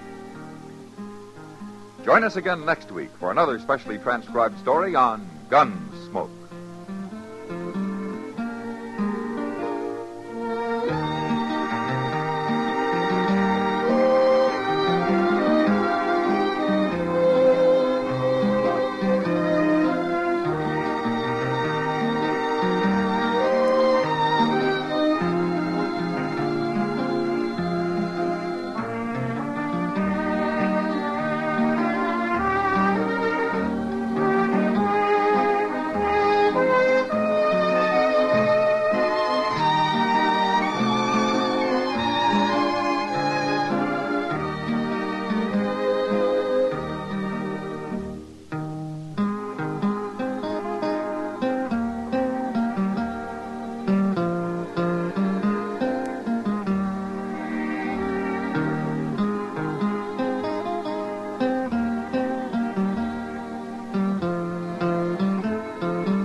Gunsmoke. Brought to you by L&M, the modern cigarette that lets you get full, exciting flavor through the modern miracle of the pure white miracle tip.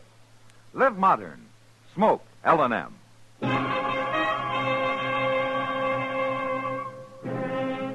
Around Dodge City and in the territory on West, there's just one way to handle the killers and the spoilers, and that's with a U.S. Marshal and the smell of gun smoke.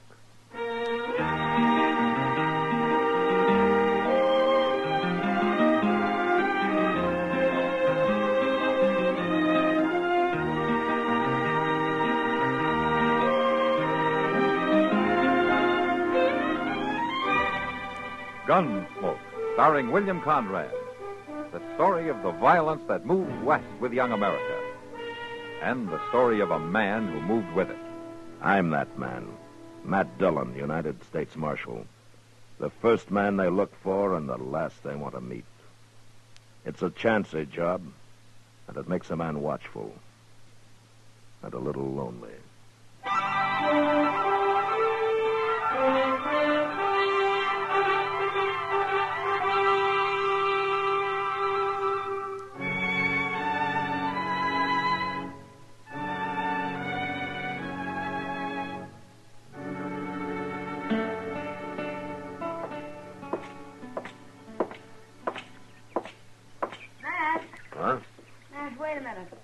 Hello, Kitty.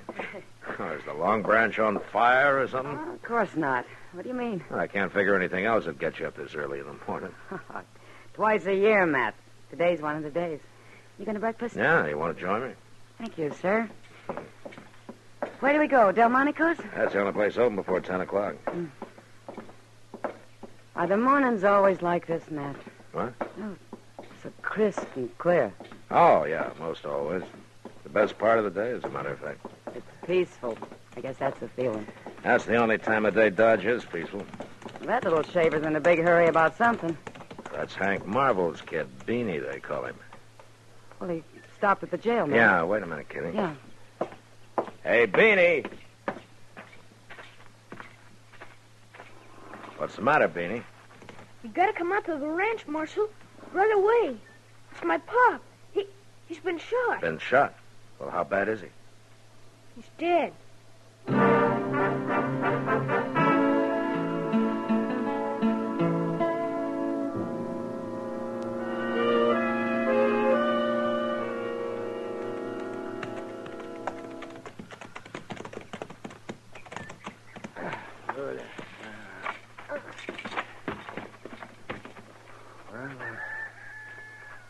Where is he, Beanie?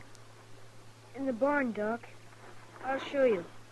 You coming there? No, Doc. Chester, you go on with Doc, huh?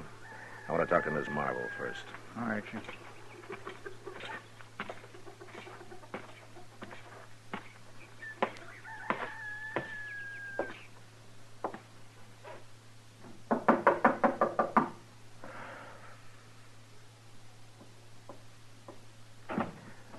Miss Marvel?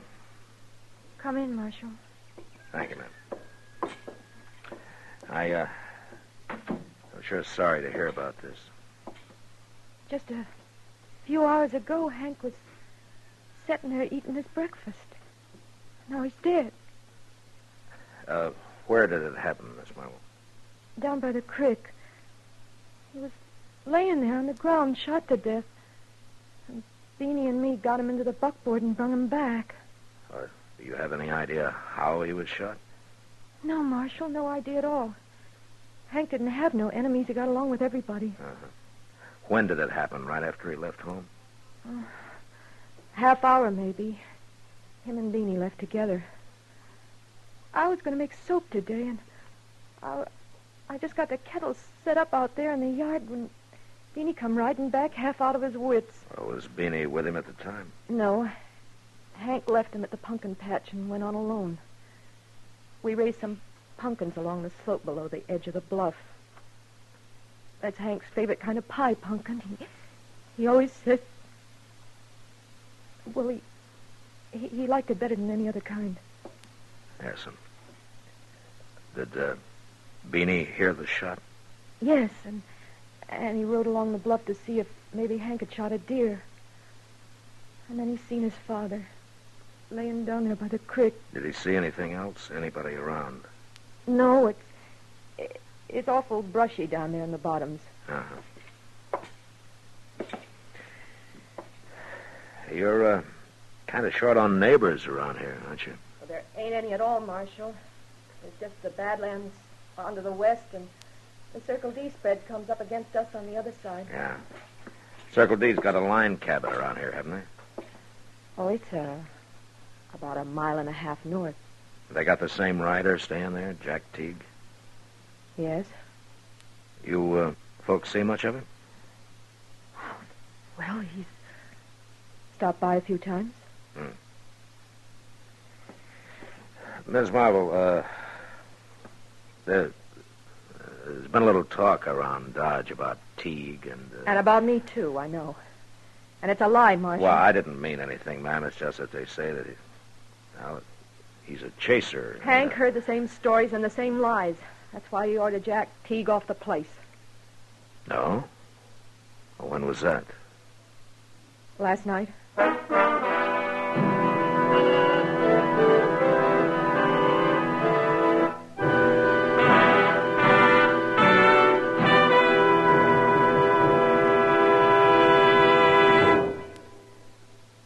Free yourself of old-fashioned ideas.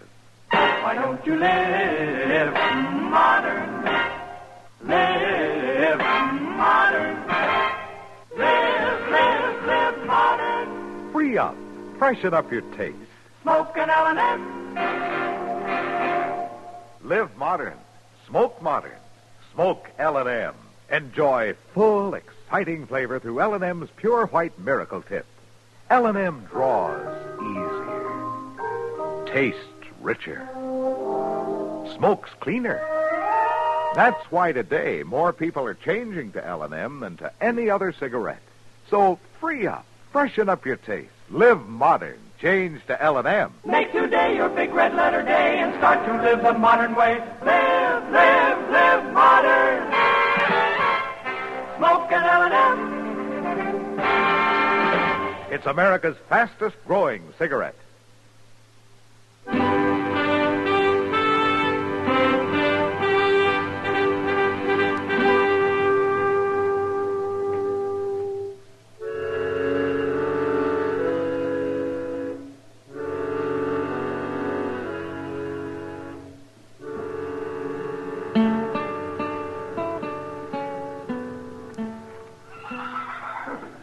Well, Matt, I guess that's it. The bullet caught him in the back, right on the shoulder blade. He never knew what hit him. Did you get the bullet, Doc? Yeah, rifle of some kind, looks like. Yeah, small caliber, though. Nothing like a Sharps 50. No, more like one of those light Winchesters. That won't help you much. Plenty of both kinds around. Yeah, I know. Well, you and Chester riding back into Dodge now? Now I want to take a look at the place where it happened. The kid's going along in Shaw's. Where'd you get to, Mr. Dillon? Oh, in the house with his mother, I guess. She's pretty upset. But at least she's lucky to have the boy left. Be mighty hard for a woman to keep this place up by herself. Yeah, it sure would. It's an awful nice little ranch. I wished I had it. You wish... Are you thinking about the ranch, Chester, or the widow? Oh, no, Doc. That's all right. I can't see as I blame you. She's a mighty pretty woman. Well, sure she is, but... And so doggone young looking. It's hard to think of her as having a kid like that, 8 or 9 years old. She sure is a pretty little thing. Don't you think so, man? Yeah, she's pretty all right, Doc. Maybe she's too pretty.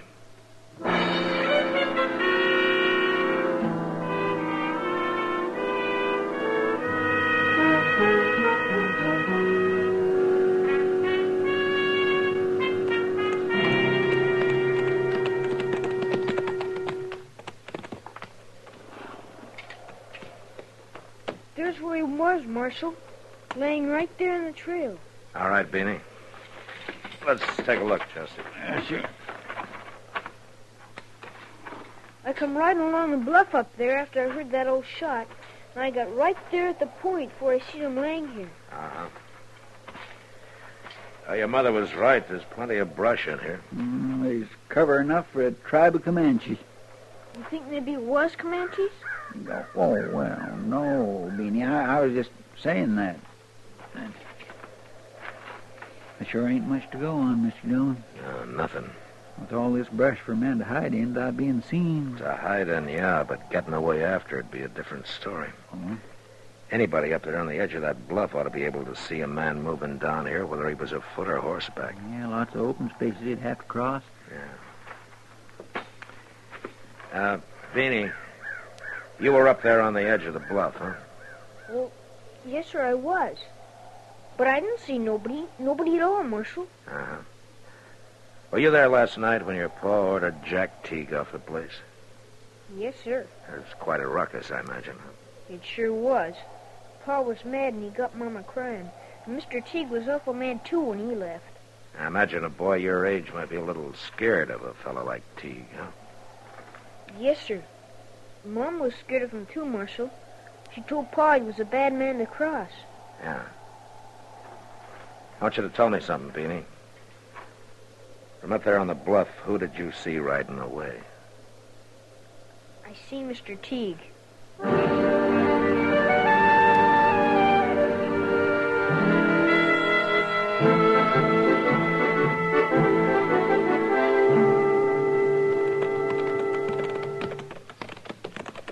I think that line cabin's just around the next turn yonder, Mr. Dillon. Yeah, I caught a glimpse of it from back up the trail away. Doggone it all, you'd think they'd clear out some of this cussed brush from along the trail. I bet there'd be some good hunting along these bottoms, though, when the deer starts drifting down from the north. Well, maybe we'll give it a try in the next couple of weeks or so. Yeah, I'll get my old Springfield out and clean it up some. Pull up, Chester. Huh? There's the cabin. Yeah. Let's go on foot from here.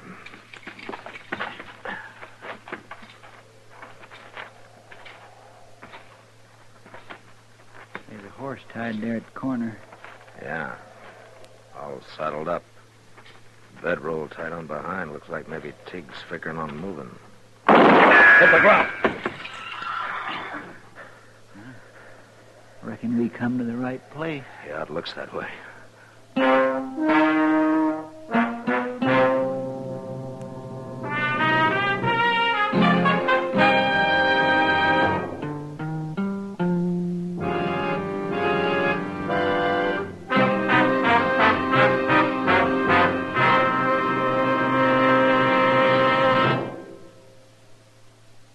Free yourself of old-fashioned ideas.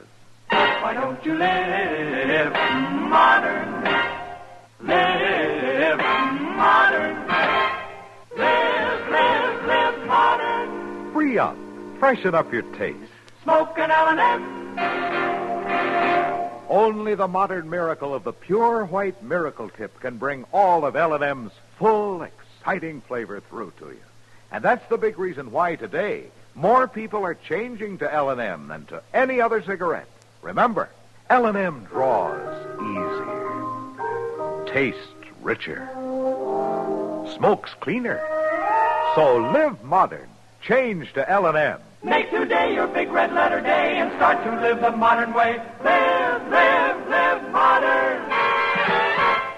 Smoke an L&M. It's America's fastest growing cigarette.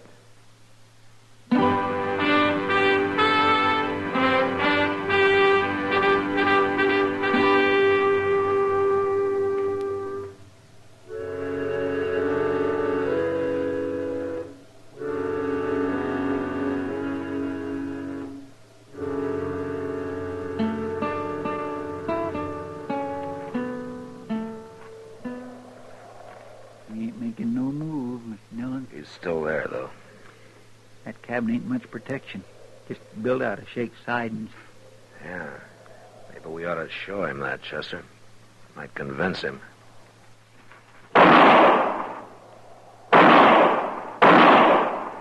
Hey, Tig!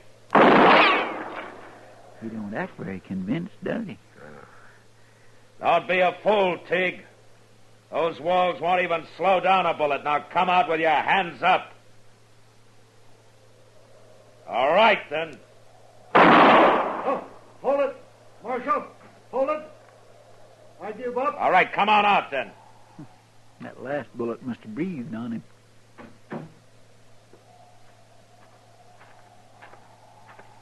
All right, hold it, Tig. That's far enough. I knowed I was in for it when June rode over and told me Hank was shot. June? Yeah, Miss Marvel. That's why I was trying to get away. I knowed I wouldn't have a chance.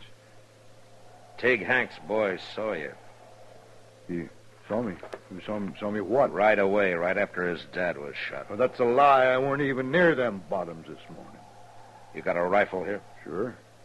I got a Sharps 50, and it's been fired, too. I tried for a deer this morning. Hank Marvel wasn't killed with a Sharps. You got a small bore here, a light Winchester, maybe? Of course not.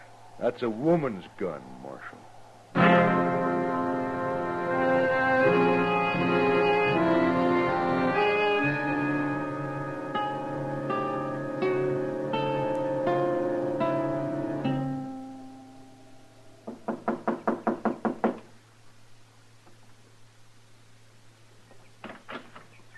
Marshal. Miss Marvel? Oh, I wasn't expecting you back so soon. Was something I had to check on, ma'am. Oh, won't you come in? No, thanks. Got a couple of questions, that's all. Have you talked to Mr. Teague? I arrested him. What? Chester took him into Dodge. Is Beanie here, Miss Marvel? Oh, no, he went out along the bluff where he stacked them pumpkins. Raccoons are always getting into them. They come out sometimes just before dark. Why do you want to see Beanie, Marshal? I just want to talk to him, that's all. Well, if it's something I can tell you... There's one thing you can probably tell me. What kind of a rifle did your husband own? Well, the only one he ever used was the Sharps 50. Uh-huh. Is that the only one he owned? No, there's a light Winchester out in the barn, but... Marshal, if you've arrested Mr. Teague, why are you asking all these questions? Do you know how to use a rifle, Miss Marvel? Of course I do. Hank taught me. You figured anybody living out here on the prairie ought to know how to shoot. Uh-huh. All right, I won't take any more of your time now, Miss Marvel. Goodbye.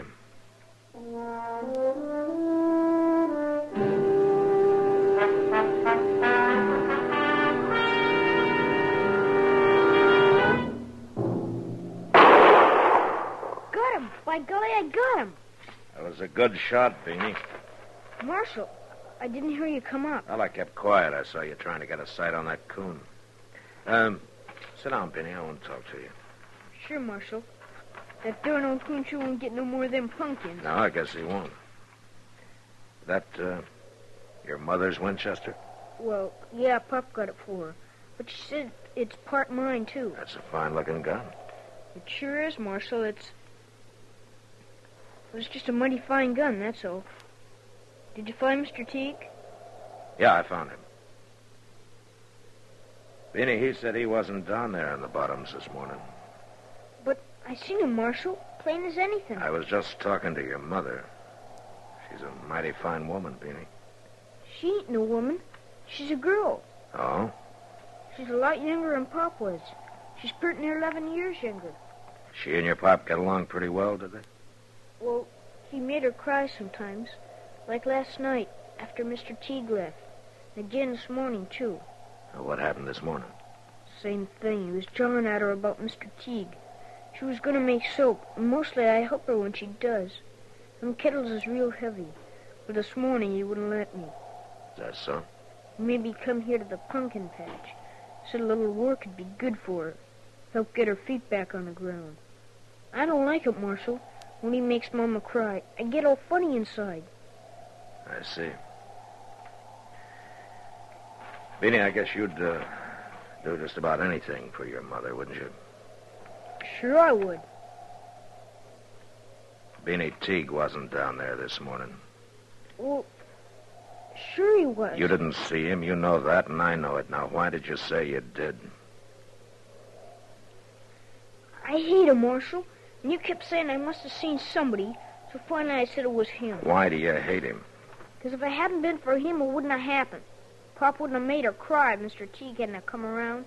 With Pop gone, he'd have kept coming back, and he'd have kept bothering her. So I said it was him I seen. Ma and me don't need nobody like him coming around. You really didn't see anybody this morning, did you? No, sir. You shot your father yourself, didn't you? Yes, sir. I didn't go to do it, sir. It was just all of a sudden. Them pumpkins could have waited, Marshal. Them soap kettles are so heavy. Yeah, I guess they are, Beanie. How old are you? 8. Pretty near 9, sir. Pretty near 9, huh?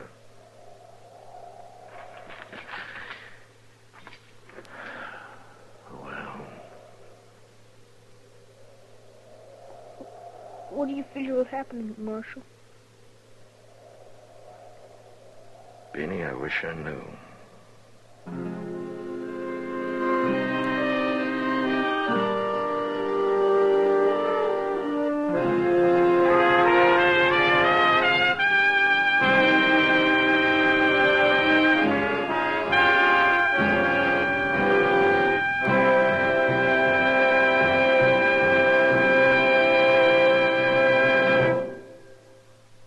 In a moment, our star, William Conrad.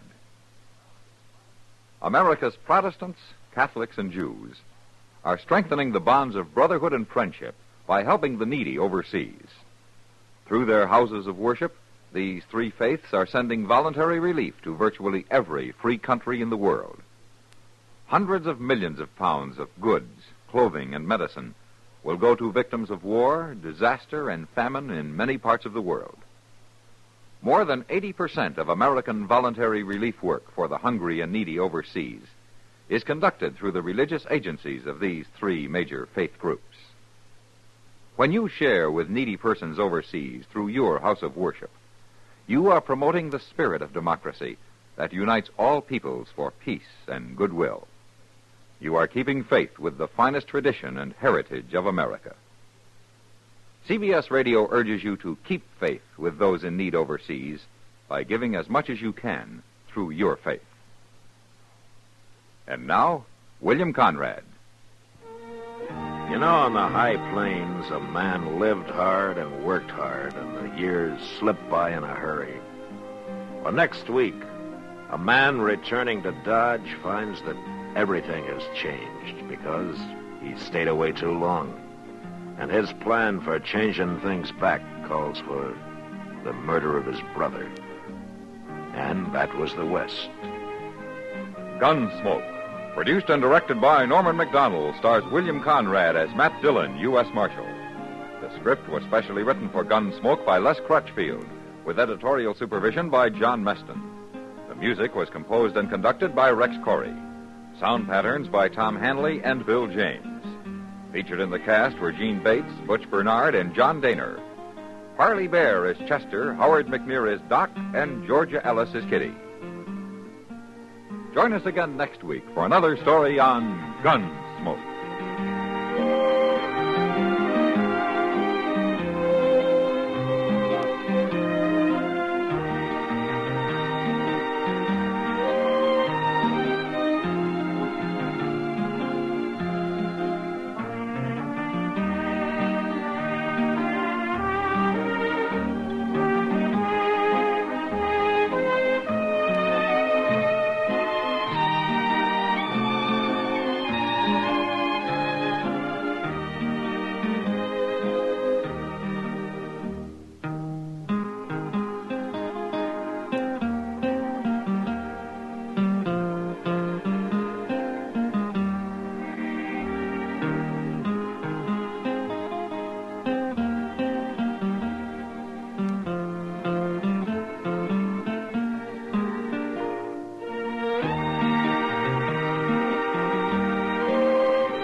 Gunsmoke. Brought to you by L&M, the modern cigarette that lets you get full, exciting flavor through the modern miracle of the pure white miracle tip. Live modern. Smoke L&M.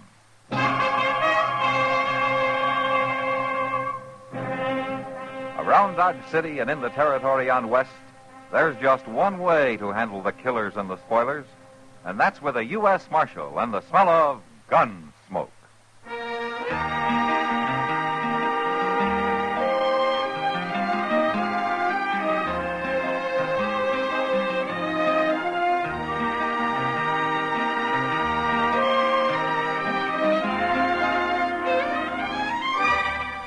Gunsmoke, starring William Conrad. The story of the violence that moved west with young America. And the story of a man who moved with it. I'm that man. Matt Dillon, United States Marshal. The first man they look for and the last they want to meet. It's a chancy job, and it makes a man watchful. And a little lonely.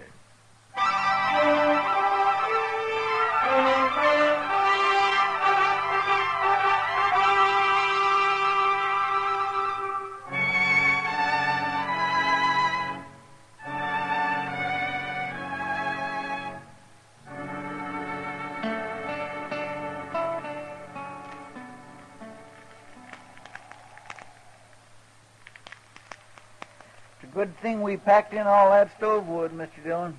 Gonna need plenty of it for morning. Yeah, it'll be a real cold night, looks like. That snow keeps on there, so it's gonna be 2 foot deep on the level and 4 in the draws. And if you don't take your boots off that stove, you're gonna have 2 feet on the bare ground, Chester. What are you talking about? Well, your soles are starting to smoke. Now take them off. By golly, I thought I smelled something burning in here. The stove's red hot. Yeah, well, at least my feet's warm for the first time in 2 days. Yeah, maybe I'll rub my boots with tallow.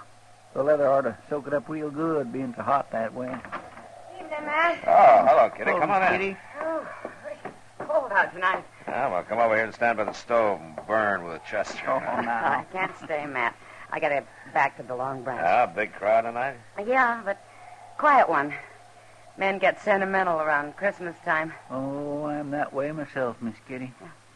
So am I, Chester. I was thinking earlier this evening what it was like when I was a little girl. We used to always say... Well, that was a long time ago. Well, why don't you stay a while, Kitty? Let Sam run the place tonight, huh? Well, the boys sort of need me, Matt. Talk with them and laugh with them, even though they're thinking of somebody else at the time. Well, yeah, I know, but... Well, I don't mind, really. Kind of nice to be needed by somebody. What I was thinking, though, Matt, later around midnight, maybe the 3 of us could get together. Make some hot rum, maybe? It's a good idea, Kitty. Yeah, doggone, maybe I can get old Mr. Jonas to rustle up some chestnuts. And I'll be counting on it. All right. I'll come here if that's all right. I'd kind of like to get away from the Long Branch. Okay. Oh, well, how are you, Mr. Beaker? Good evening. Well, I'd better get on back. I'll see you later. All right, Kitty. Come on in, Jethro. You look like you could stand some warming up. Marshal Dillon, got some trouble out in my place. Oh, what kind of trouble? I've been invaded, attacked it on my own property, shot at. Look here, at that there hat. Ah, that bullet come much closer. You'd have been shot, not shot at. Who was it, Jethro? A couple coming through in a wagon. They took over my barn and won't let me put a foot inside. Now, what do you mean a couple? A man and wife? How do I know whether they're man or wife or not? Well, maybe they just wanted shelter from the storm. Marshal, I don't care what they want. They took possession of my barn without so much as to buy your leave. And I want them throw it out tonight. Oh, now, can't we leave it till morning, Jethro? No, sir. Will Ross ain't spending the night on my property. Will Ross? Yeah. Is your daughter with him? Harmony? Marshal, I ain't got no daughter. Well, you did have until 2 years ago when she married Ross and you threw them both off the place. For the last time, I ain't got no daughter. You had one for 19 years, Beaker. You know me for a man of my word, Marshal. Now I'm telling you this. If you don't ride back out there with me right now and get them two off my property, I'm going to burn that barn down with them inside it. Chester. Yes, sir. You better saddle a couple of horses.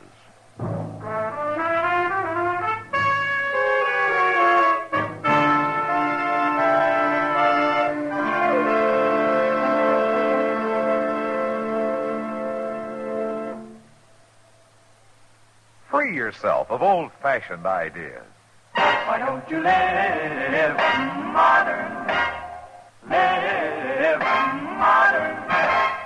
Live modern. Free up. Freshen up your taste. Smoke an L&M. Live modern. Smoke modern.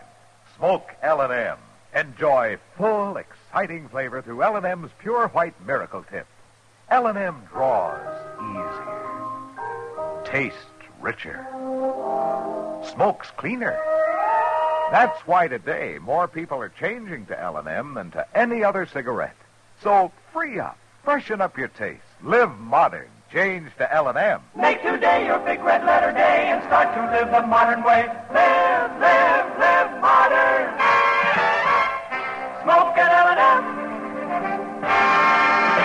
It's America's fastest growing cigarette.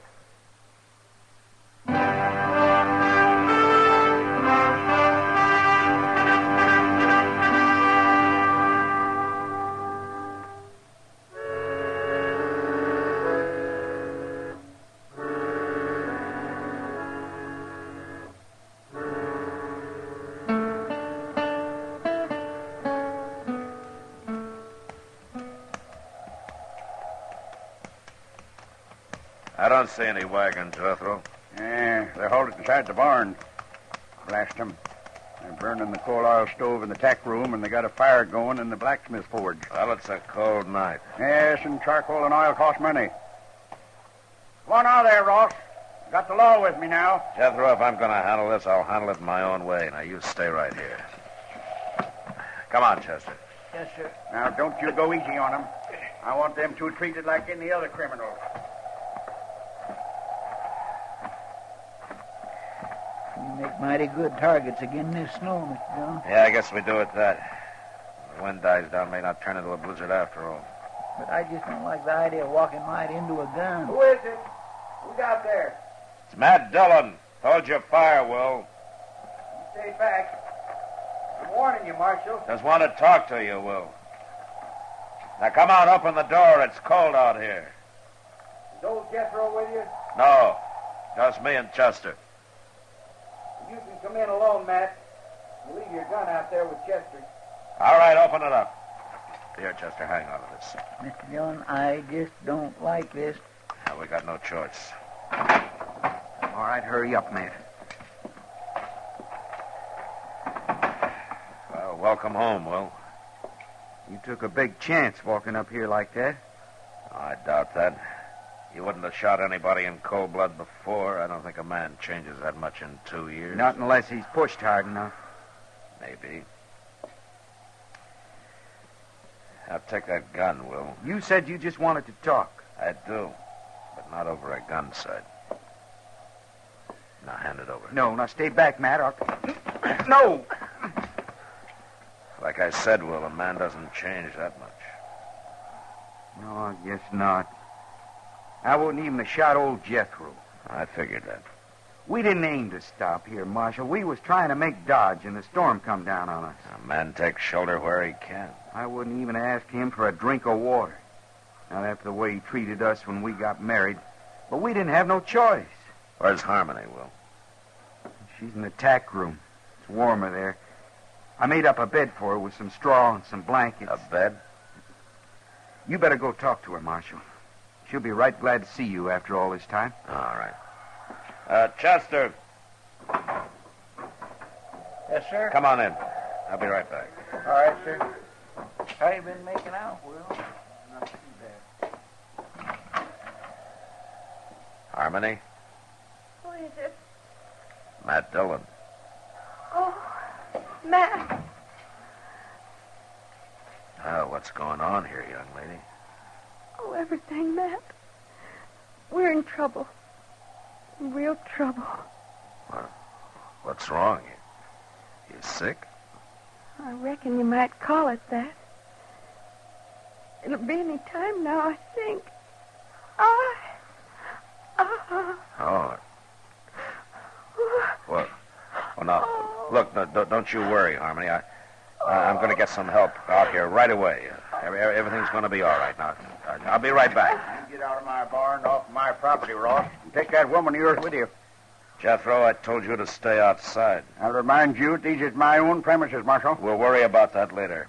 Chester, go get Doc out here fast. Well, what'll I tell him? Is Miss Harmony took down sick? Not exactly, no. What? Just get riding, Chester. My. Yes, sir.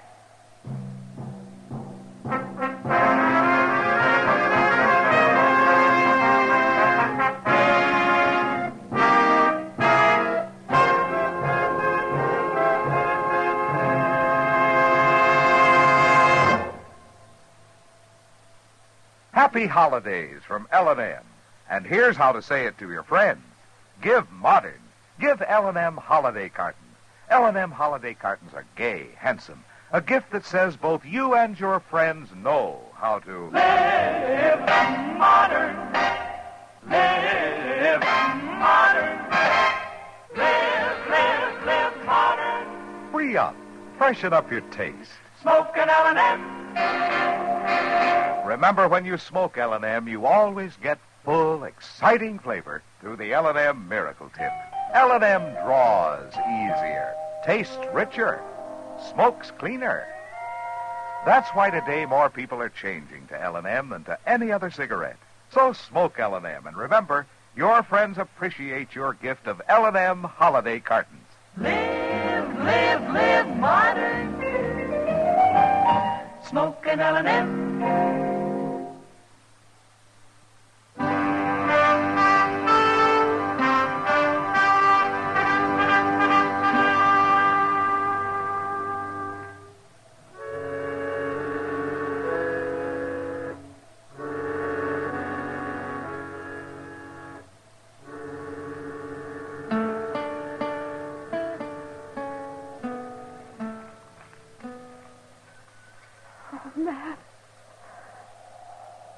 Matt, I'm scared. Now, you just take it easy, Harmony. Now, Will and Chester are going to be back any minute now.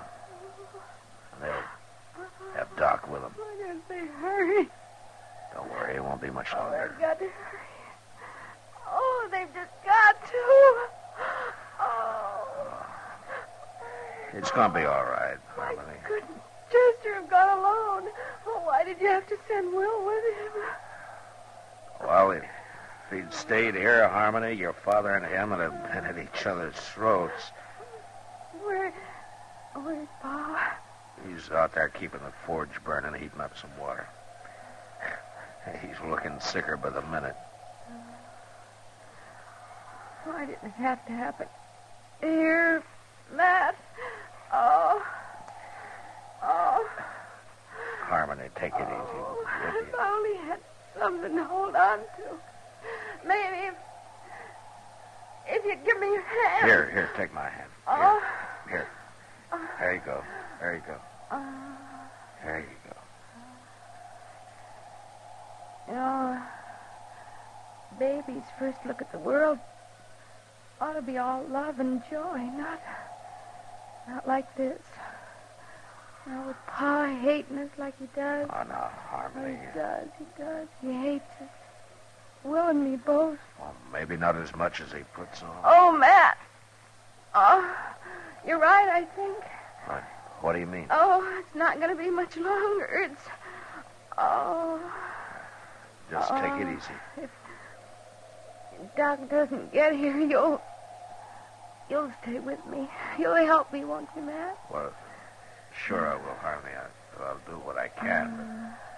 But he'll get here, though. Doc always makes it. I hope so, Matt, but I'm afraid he... Oh, say, look. Now, what's all this fuss about? Oh, Doc, thank goodness. It's a fine time of night to drag a man out in the snow. Yeah, put my bag right there. I can't see why you didn't plan this thing at a decent hour, young lady. Doc, I'm scared. Oh, scared? Fiddlesticks, not a thing to worry about. Women were having young'uns long before you and me was even born. Hurry, please. Oh, well, now then, you just settle back there and you quit worrying. I'll tell you when it's time to hurry. Doc, do you mind if Well, now, Matt, why, you're as white as a sheet. Oh, well, Doc, Oh, you thought you was going to have to take over by yourself, huh? Now, you go on out there and you tell that old buzzard out there to heat up some more water. He hasn't got half enough. All right, Doc. And then stay out from underfoot. Me and Harmony's got some work to do. Go on, now, get.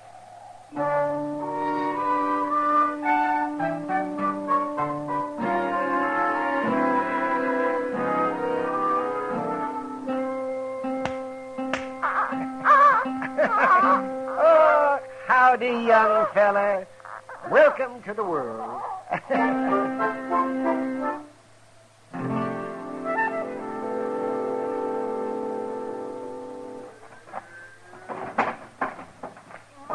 Gracious, it is cold, Mr. Dillon. Stopped snowing, though. Clear as a bell. There you are, Mr. Beecher. Better put some more wood on that forge, I guess. It's burning down pretty low. And so's my wood pile. It's a fool waste trying to heat a barn in midwinter. I'll cut enough to make it up before we leave. Yeah. One thing sure, Jethro, we ain't going out beholden to you. You always was a fine one to talk. And mostly, I can back it up. You didn't with Harmony. We don't need your old man's farm, you said. We'll have us one twice as big, you said. We run into bad luck. Yeah, sure you did. And you come crawling back with your tail between your legs. Not to you, we didn't. We got caught here tonight by accident. Bad luck accident. That's all you was born for. Just what I told Harmony when she defied me and up and married you. That's so. Now, you listen to me, Jethro. All right, that's enough. Settle down, both of you. Well, I didn't give you back your gun just to have you start another argument. I'm sorry, Marshal. I'm just kind of on edge, I reckon. Well, it ain't no wonder when a man's got a new little boy less than an hour old. Yeah, the rich get richer and the poor have young'uns. Jethro, shut up. Marshal, I'll remind you that all of you are trespassers on my property. I thought we settled that. I'm here because you called the law in, remember? Well, you sure ain't done nothing. Force of circumstances, Jethro. Now, they'll leave as soon as your daughter's able to. You can count on that. I ain't got no daughter, Marshal. Well, anyway, while they're here, you're going to keep the peace. And ain't no law against talking. There is if the talk leads to violence. And just remember that Harmony and Will don't like putting up with you any better than you like putting up with them. Real high and mighty, ain't they? And without a ruff over their heads. A lot of folks might figure that makes you look worse than them. Now, what kind of talk is that, Marshal? Well, with a ranch this size, a big house on it, and a man your age trying to work it all by himself while his own kin roam the countryside. Some folks might figure a man like that's got a lot of meanness in him. I told her what to expect if she married this feller. Man might tell somebody most anything when he's mad, Jethro. But it's plain stubbornness that makes him stick to it afterward. Yeah, they come sneaking into my barn like bandits, Marshal. Didn't even knock on my door. Now you're saying I ought to go crawling to them. I didn't tell you what you ought to do. Well, it comes to that, though, and I ain't doing it. Don't worry, Jethro. We don't want no part of your ranch. And it ain't being offered to you. I worked mighty hard to make this place look like what it is. A little peace and quiet out here wouldn't do the patient any harm, you know. How is she, Doc? Is she going to be all right? She's fine. And so's the young'un. She'll live to have a dozen more, and he'll grow up and probably come to a bad end. Like being a marshal or a country doctor. Oh, now, young lady, I'll be back in the morning. You get yourself some sleep. All right, Doc. But would you tell my pa that... If you got any telling to do, you do it yourself. Pa? Pa? Well, answer her, you old coot. She's talking to you. Yes? What is it? Pa? Would you come in here and say howdy to your grandson? Grandson? Did she say my grandson? Of course he's your grandson. Well, I hadn't thought of that. My grandson. Now, wait a minute. I don't know, Jethro. You just got through claiming you didn't even have a daughter. Confounded, Marshal, you're trying to put words in my mouth. Of course I got a daughter. And a grandson. And as fine a boy as you could ask for. Will. What? Will, I'd be much obliged to you if we could shake hands and kind of forget about things. Well, I can't see no reason not to, Jethro. Yeah, good. Good. Now, come on, Will. Let's look him over. By golly, a grandson. Oh, look at him, the crazy old fool. Young'un's born every day. It's nothing to get all worked up about. Who you fooling, Doc? Huh? Nobody. Well, what are we going to do? Head back to town? Might as well, Doc. You know, they'll probably have some ups and downs yet, but I guess the four of them will be able to work it out now. They'll spoil that kid rotten.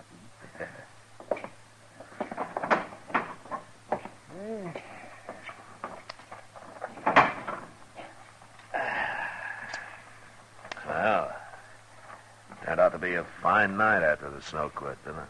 Yeah. Mm. Look at those doggone stars. Say, Doc, why don't you come by the office when we get in town? Kitty'll be there, and we thought we'd have a little something to drink and sit around a while and talk. Oh, that sounds fine. Yeah, hold on. It's pretty near 4 o'clock in the morning, Mr. Dillon. That's right, Chester. Well, Miss Kitty won't still be waiting up. You want to bet?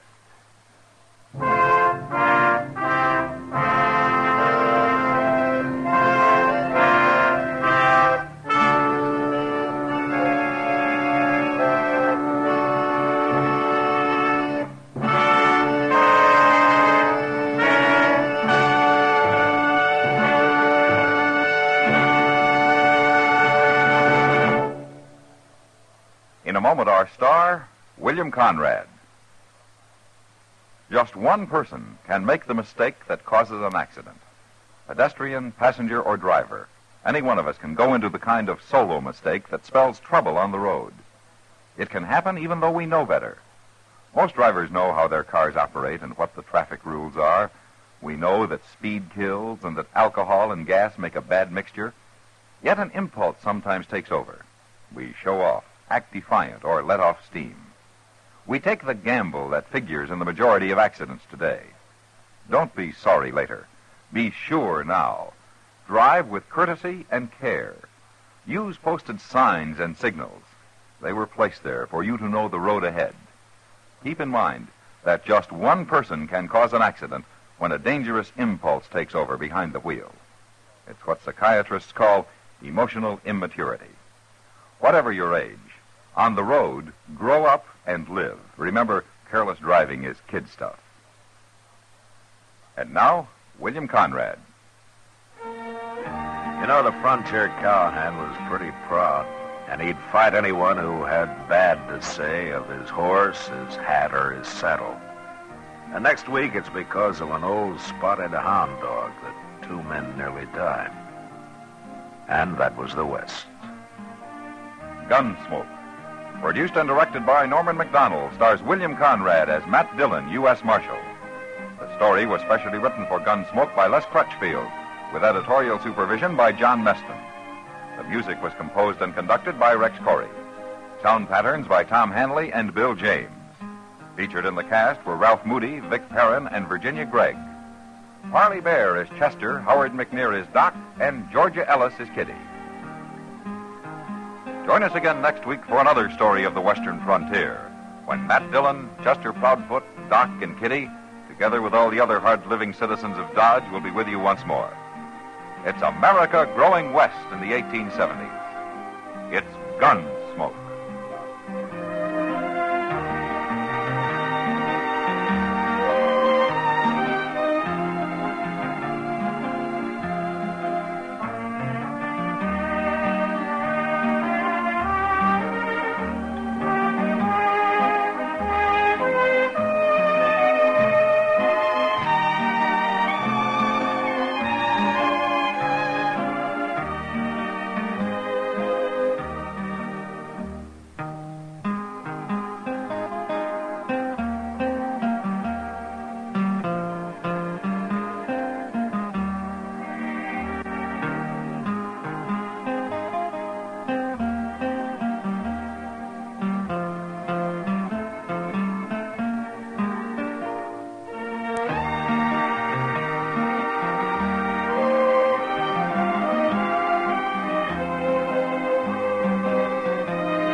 Around Dodge City and in the territory on west, there's just one way to handle the killers and the spoilers, and that's with a U.S. Marshal and the smell of gun smoke.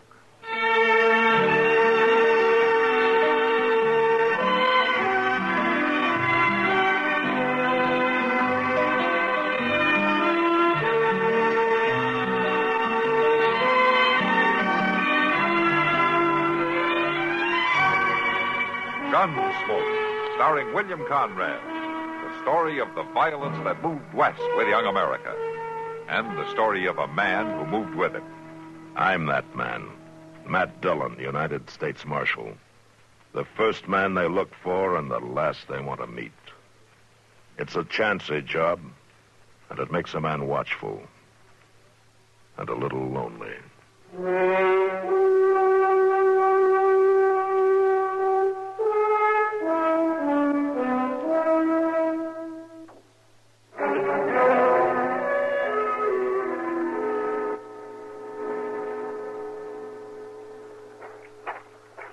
No sense trying to save the cabin, Chester. The barn, the sheds will choke them down good. All right, Mr. Dillon.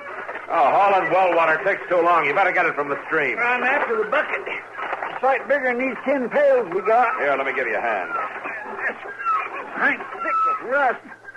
I don't know how this fellow drawed water. It don't seem like nobody hasn't worked this thing for a long time. Well, it's coming some, but the bucket's still a long way down there. Wait a minute, hold it. Maybe I can haul it up by hand. Can you get it? Yeah, I can get it. There. Hold fast to it now. I will, but whether this rope can hold the bucket or not is something else again. That rope was plumb rotten. Yeah. Well, maybe out in the barn, the sheds, you can find something to haul water in. Sure, I just don't figure how he got his water. He sure didn't use this well. He? Well, the fellow that lived here, the one I'll be dragged out of the cabin. Well, where'd he take him? Yonder, on them trees. You check the barn, Chester. I'll see to Albie.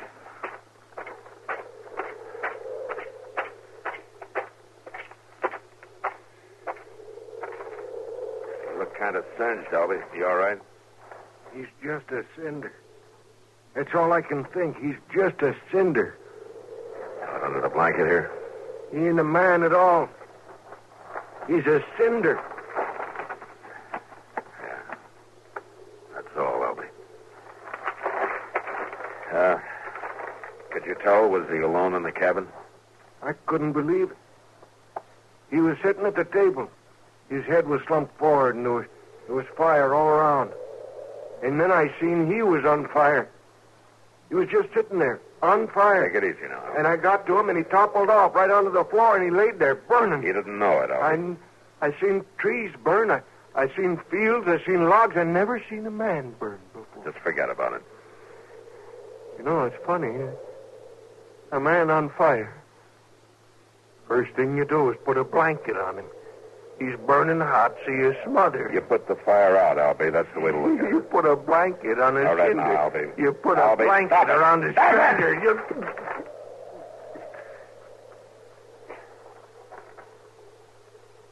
Were you talking to me, Marshal?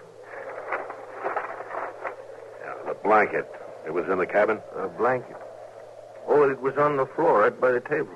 Well, it's wet. It felt wet when I grabbed it. Uh-huh. That's a funny smell, isn't it, Marshal? Yeah. Whiskey and kerosene together make a funny smell, Albie. That what that is? That's what it smells like. Mr. Dillon, can you come back here? Yeah, right away, Chester. You rest yourself, Albie. You've done more than your share. Oh, I'm all right, Marshal.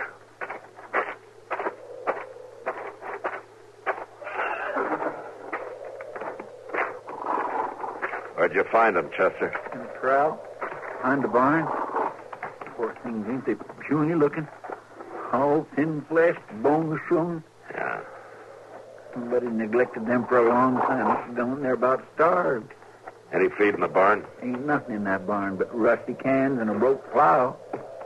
Everything in there's crumbling, except the rats. Well, there's grass down by the creek. We'll lead them down there.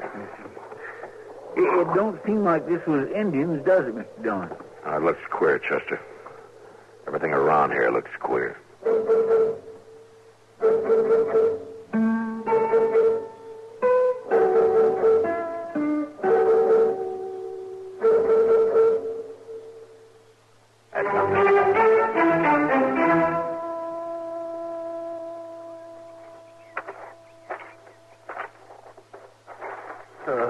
At least the barn is still standing, and a couple of sheds. We done what we could, Mr. Dillon. You hadn't been riding by and come to fetch us, we couldn't have done this much, Albie. I couldn't do enough alone. Funny, in a way. It ain't too far from Dodge, but you know, I didn't pass one settler on the way in. You didn't see anybody around here? No, not a soul. It's just odd, that's what it is. Odd as can be. Well, you got to figure he was alone, except for them two starving horses. I don't know his name, so can't mark his grave. Can't help wondering about him, though. What's a man like that lives alone, lets his place go to rust and rubble, his horses starve? And that well? I don't know when that's been used. I don't think he drank water, Chester. You mean that smell of whiskey on the blanket, Mark? Yeah. Might be he drank himself into a stupor, knocked the whiskey over, along with it a kerosene lamp. That'd start a fire that'd burn a man to death. Yeah, that must have been the case. Well, if he was all alone, maybe it doesn't matter what we know. Well, for the love of... What? Mr. Dillon, look. Coming up in the creek bed yonder. Maybe he wasn't alone after all. Well, that's just a child. She can't be more than 9 or 10. I'm afraid I'm no judge. Who are you? I'm Marshal Dillon from Dodge City. Who are you? Charity. How's that? Charity Gill, that's my name. It was a big fire, wasn't it? Yeah, it was. You live here? Mm-hmm. Well, where you been, Charity? Up the creek. I play up there, stay up there all I can. I like it up there. You knew about the fire, Charity? I tried to make him move. I told him to, and I pulled at him, but he was too big. I couldn't move him. I tried. See, I burned my dress. He was your father? You know, he married Mama and me when I was little. She said I was to call him Daddy, and I did, but I didn't like him. Where is your mama, Charity? Oh, she's dead. She died when I was 7. I'm almost 10 now. He's dead, ain't he? Yes, he is. I didn't like him. Mr. Dillon, you don't think... I don't know. But it'd be hard to think, wouldn't it, Chester?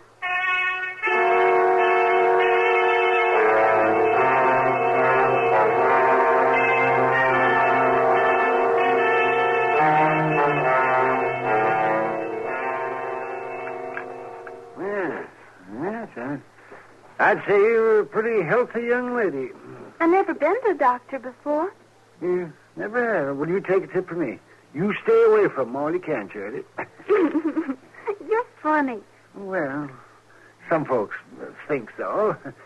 Now then, I guess you can slip into your dress yourself. I always do. Oh, well, Marshal Dillon, I'll be waiting for you in the other room when you're ready. I won't be long. All right. What about her, Doc? Oh, she's fine. She sure could use some more meat on her bones, but there's nothing really wrong with her. The way her dress was burned, I thought maybe the fire got to her, too. Well, it's not a sign of a burn. You know something? She seems a lot older than 10, doesn't she? I don't know anything about kids, Doc. Well, I don't mean she is older than that. She just seems it. Older than her years.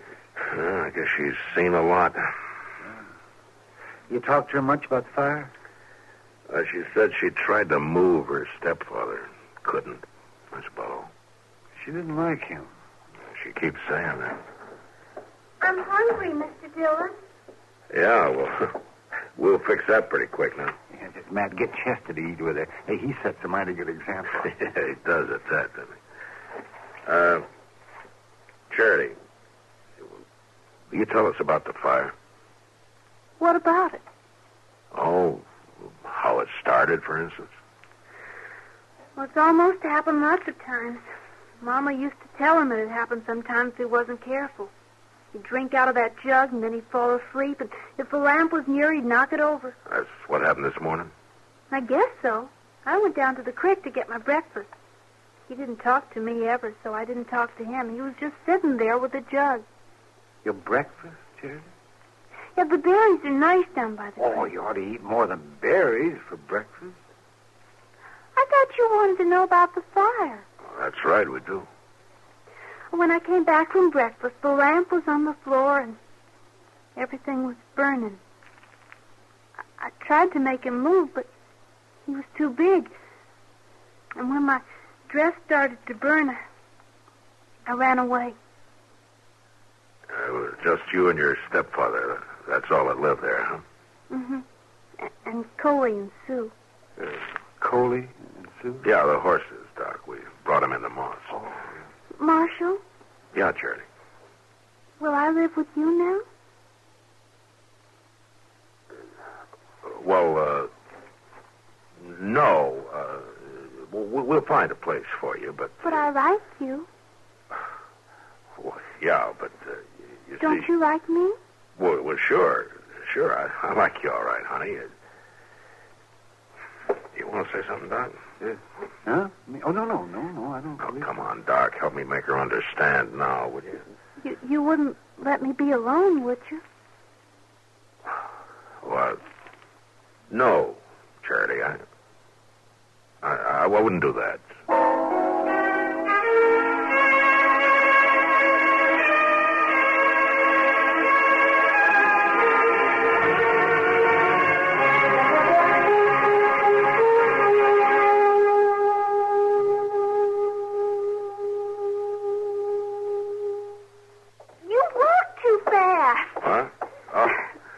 Yeah, I guess I do. Are you in a hurry? Well, it's going to be dark before long. I want to get you settled with Ma Smalley for the night. Who's Ma Smalley? Oh, she's a woman who runs a boarding house. What's a boarding house? Well, you know, you board there. You get a room to sleep in and your meals. Can I eat with you? Well, sure. Sometimes, maybe. Sure. I can cook a little bit. I mean, when there's food in the house, I can cook. Well, yeah, I bet you can. Do you have a little girl like me? No. Little boy? No. Why not? Well, I'm not married, Charity. Well? Well, what? Why don't you have a little girl, little boy anyway? Now, you listen to me, little lady. Oh, you were going to call me Charity? Yeah, well, you ask an awful lot of questions, Charity. Well, that's how you learn asking questions. Well, sure. That's how you learn. Then why don't you have a little girl like me? I told you, Charity, I'm not married. Well? Come on, Charity. You're going to like Ma Smalley. She have a little girl? No. She married? Well, I think she used to be, yeah, but, Well? Charity? I just don't understand. I know you don't, honey, but I just don't figure I'm the one to make you understand. Now, come on.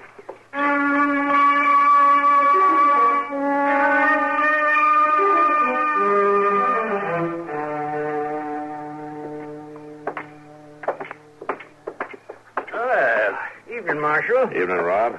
What's that you got there? This is Charity, Rob. Why, she's a young'un, a girl. Yeah? Do you have a little girl?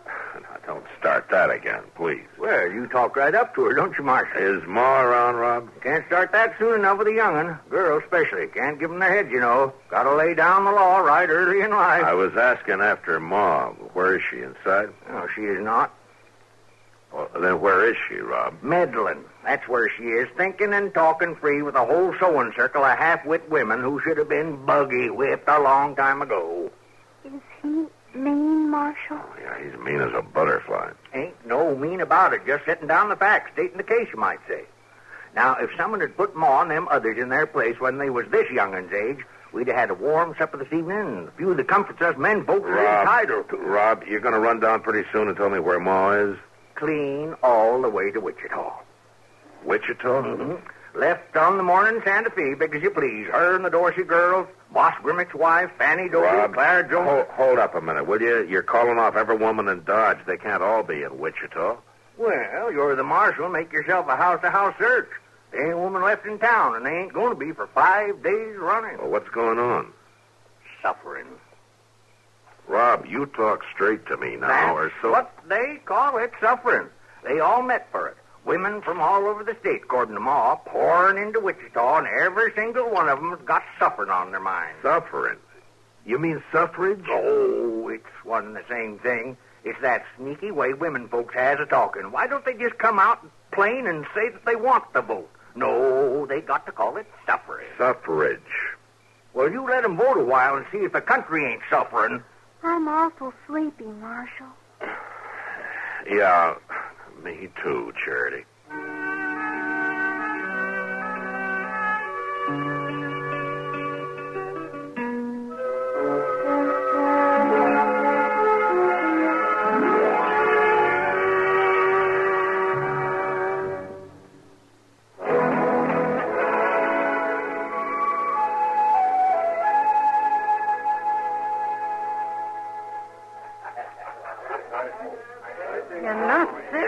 Matt. You're the only woman in town, Kitty. It's only natural that you'd want to take care of her now, isn't it? In a saloon?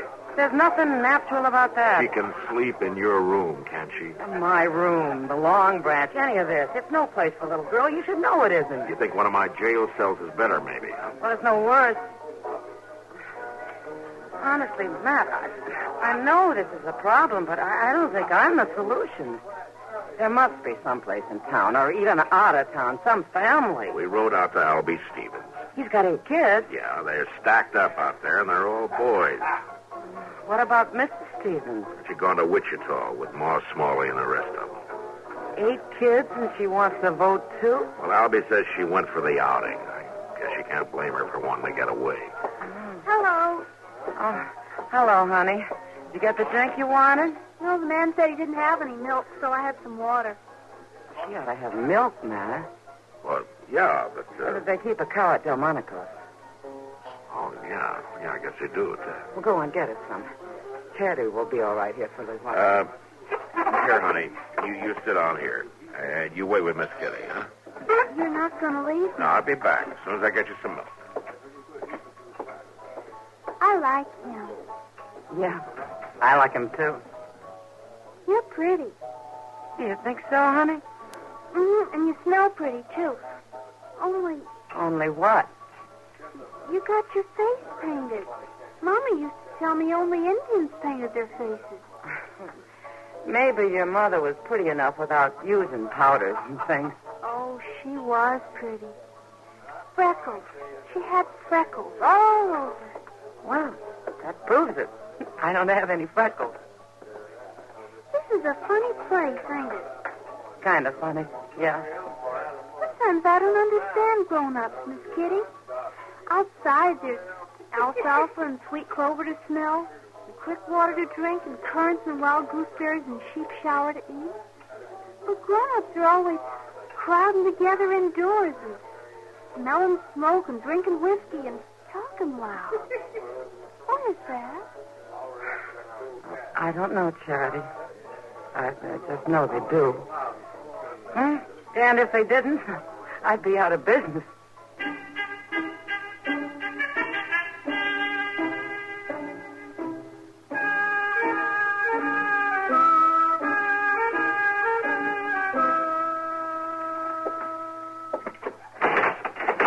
Now, Mr. Dillon, I just don't see the need of this at all.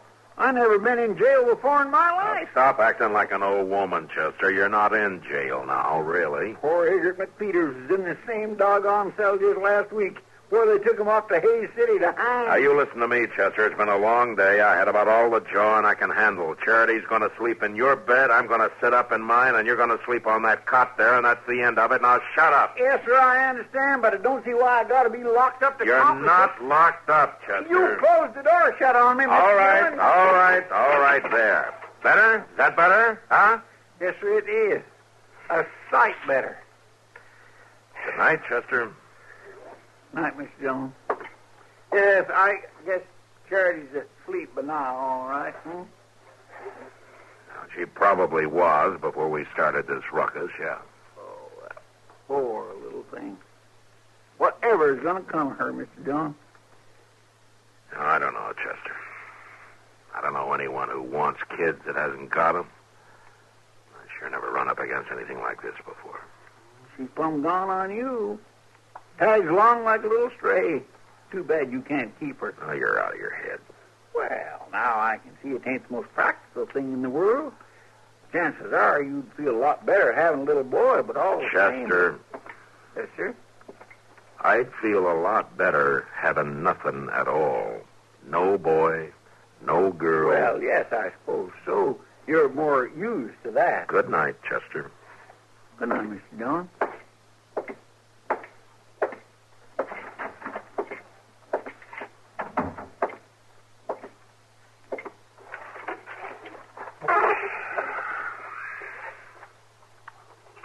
Ain't you going to get in your bed, Marshal? Huh?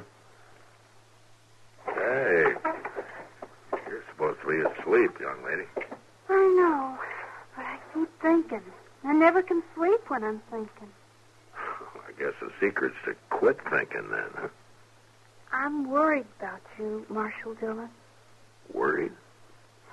You don't know what to do about me, do you? No, honey, I sure don't. I guess you're tired of me, too. I'm not tired of you, Charity. I just don't rightly know what to do with you. You don't want me to live with you, do you?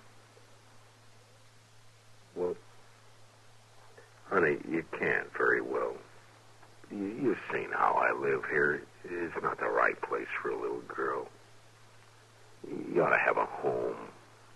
A real home, Charity, with folks close to you who see that you're cared for, who will love you. Mm-hmm.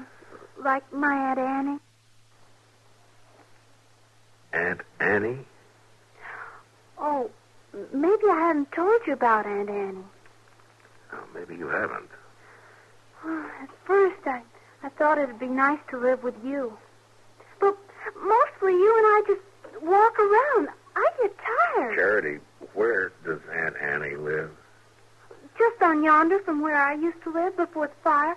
Maybe 5 miles, not far.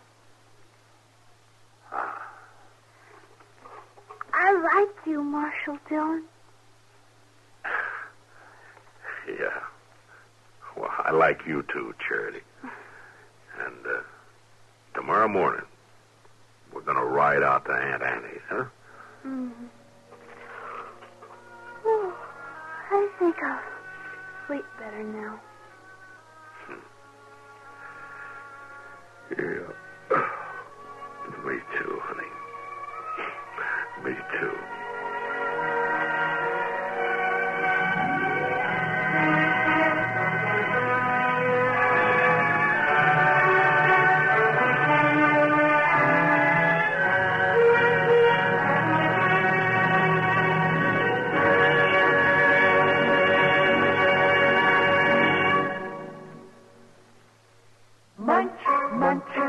bunch of Fritos. Corn chips, it's not polite to smack your lips, but you can't help it with Fritos. Corn chips, munch, munch, munchy bunch of Fritos. Corn chips. Some things you eat because they taste good, and some things you eat because they're good for you. But Fritos corn chips are one snack you can eat for both reasons.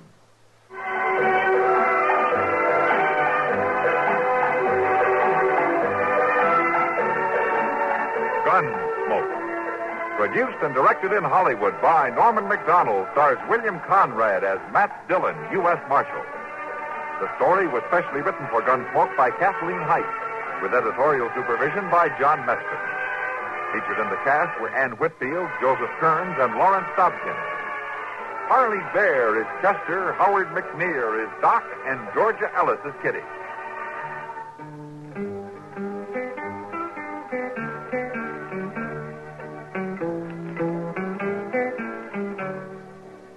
This is George Walsh inviting you to join us again next week when CBS Radio presents another story on Gunsmoke.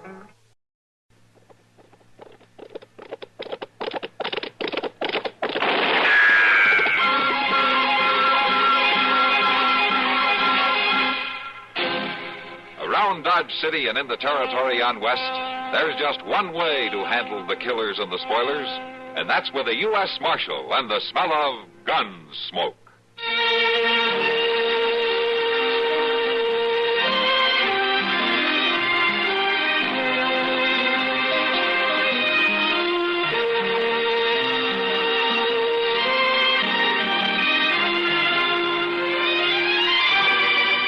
Gunsmoke, starring William Conrad, the story of the violence that moved west with young America, and the story of a man who moved with it. I'm that man, Matt Dillon, United States Marshal. The first man they look for and the last they want to meet. It's a chancy job, and it makes a man watchful and a little lonely.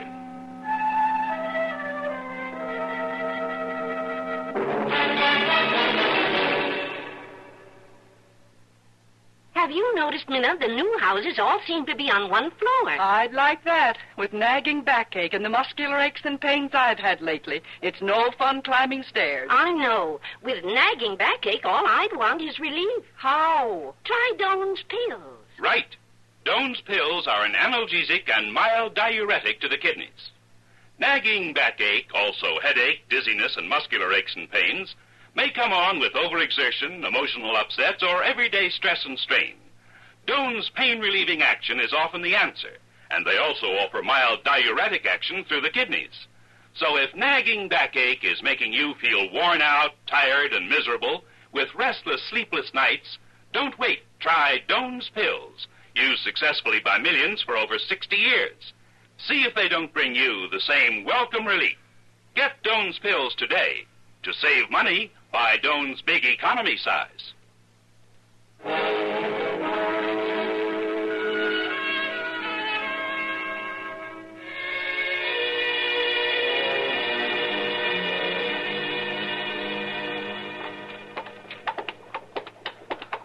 My gracious, Doc, I never heard so much complaining in all my life. Well, it's just that I don't like walking all the way to the end of Dodge to look at some horse that you want to buy. Well, he's a pretty good horse. Oh, they're probably poor as a crow. Doc, if you remember, I didn't even ask you to come with me. Well, I wouldn't let you go alone. Moss could sell you a blind horse, lame and 3 legs, and you wouldn't know the difference. You don't know the difference between a slick fork and a single tree, and you're trying to tell me... Well, I'll be... Huh? What? Look at that fella yonder, over by the stable. Oh, what about it? Doc, that's a coffin he's got in his wagon, ain't it? My golly, it sure looks like it. Hello there. Hello. What's that you got there? Hey, my wagon? Well, that's a burying box. And a mighty fine one, too. I made it myself. Is it, got anything in it? Well, now, that's a mighty personal question, mister. I don't even know your name. Oh, well, I'm Chester Proudfoot, and this here is Doc Adams. Yeah? Well, my name's Mather. Gus Mather. Glad to know you. How do? Hey, you a real doctor? Well, that's been argued both ways. I like you. Well, I sure wish you'd been here when Orson Boggs took sick. Well, who's Orson Boggs? That's Orson Boggs laying right there in that box. Oh, what'd he die of? Killed an acre. He fought it for a whole week, and then he just give up. He was the best friend I had in this whole world. You live around here, do you? No, we was traveling there heading west. You aim to take him with you? Orson Boggs? No, sir. His last request was to be buried in a proper burying ground, and I'm going to do it right here in Dodge. Proper burying? Yeah. You mean you call Boot Hill a proper burying ground? It'll do. I'm going to plant him this afternoon, and then tonight I got to fill his other last request. What was that? Well, Orson left me share of our grub stake. It ain't much, but it'll serve for a wake. A wake? Yeah, well, it's fitting and proper a man should have a wake if he wants one, and Orson said to hold a bed one. Well, they hold a wake, before the burying, not after. Well, this is the way Orson wanted it, so that's the way it's going to be. I'm going to hire a room and invite everybody who wants to come. And you're invited, both of you. Oh, well, yes, thank you, but... what about this burying? Don't you need a preacher and all? Oh, no, Orson Boggs had no dealing with preachers. No, he asked me to dig a hole and put him in it and fill it up, and that's all. Well, maybe I'll speak a word or two. Well, I gotta find the stable man. I'll see you later. And be sure to come to the wake. Bring anybody you like. Lots of liquor. Lots of... You know, Doc, I wouldn't be surprised but what I went to that burial and wake. Well, you know something, Chester? I wouldn't be surprised if you did either.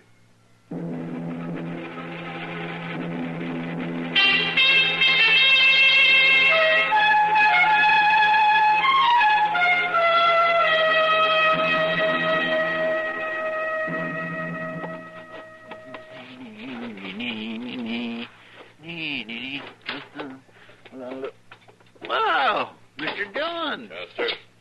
Well, I sure am glad you got back, but I didn't expect you till tomorrow. I'm away 3 days, and you've got to go and get married, huh? Yeah, oh, now, looky here, Mr. Dillon. Just because a man wants to look nice for a party ain't no cause to think he's clean lost his mind. Oh, party. Well, that's different. Who's celebrating? Gus Mather. He's holding a wake tonight. Lots of free food and liquor, all you can drink, he says. Who died? A friend of his, Mr. Orson Boggs. Orson Boggs? I don't believe I know him either. Well, you're invited to the wake anyway. Everybody is. And you'd better come, too. Why? There's something funny about this whole business, Mr. John. Oh, how's that? Well, sir, Gus Mather drove into Dodge with Orson Boggs already in his coffin. Buried him on Boot Hill this afternoon with no preacher, no nothing. You think something's wrong? To tell the truth, I don't know what to think. Well, we'll go see. That is, if you don't mind being with a man who isn't quite as flashy a dresser as you are. Oh, no, I don't mind a bit. I mean... Right. All right, let's go then.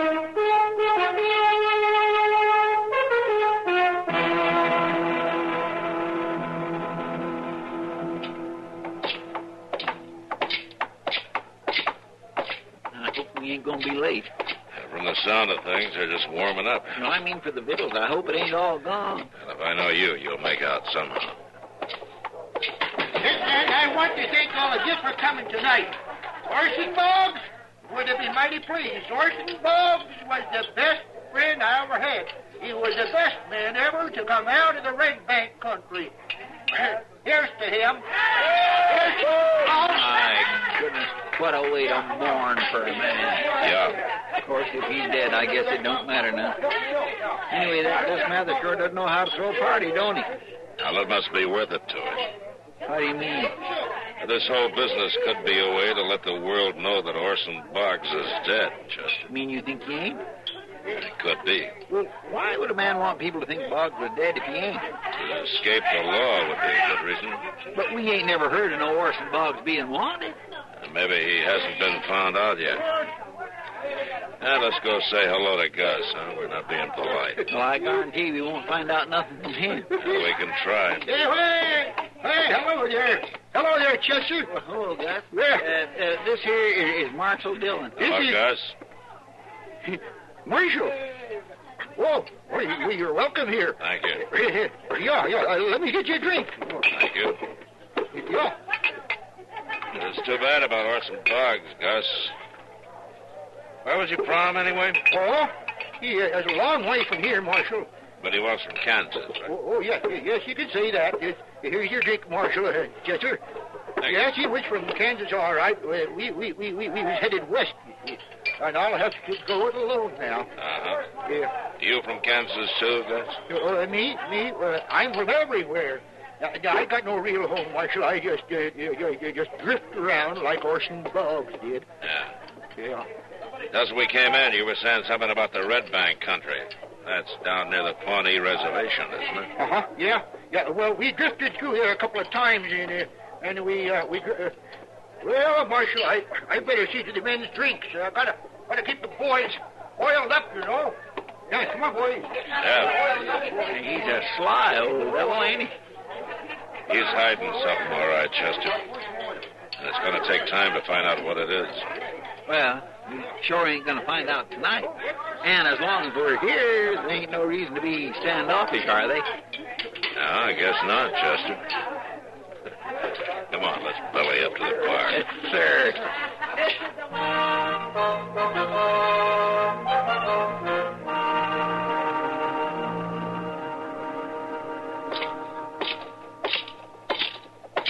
Mr. Dillon? Huh? Mr. Dillon? Yeah, what do you want, Chester? Nothing. I just wondered where you was going. Well, I was going into the Long Branch for a beer. You want to join me, or have you sinned enough for one day? You put it that way, and I don't know what to say. Then don't say anything. Come on.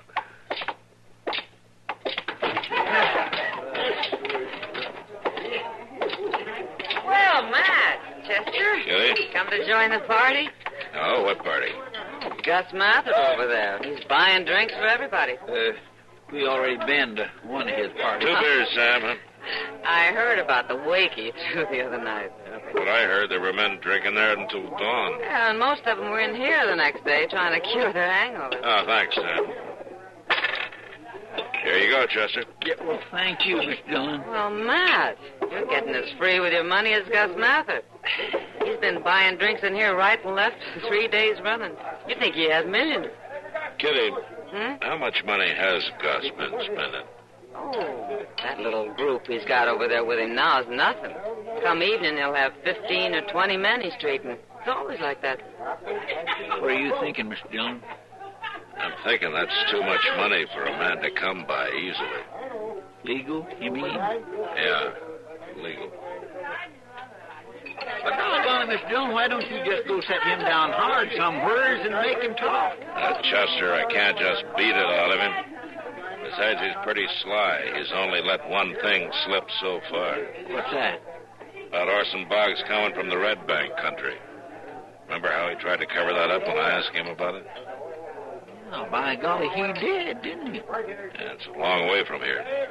But we're going anyway. We are. Finish your beer and get the horses. I'll meet you at the office.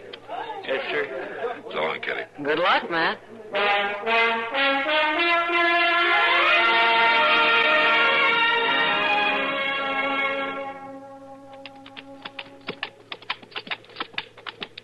Well, there sure ain't much of a place.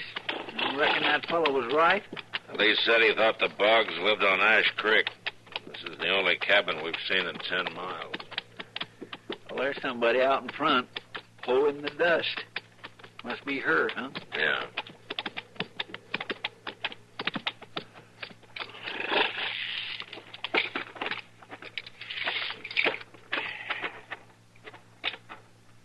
How'd do, ma'am? Howdy. You, Miss Boggs? How do you know my name?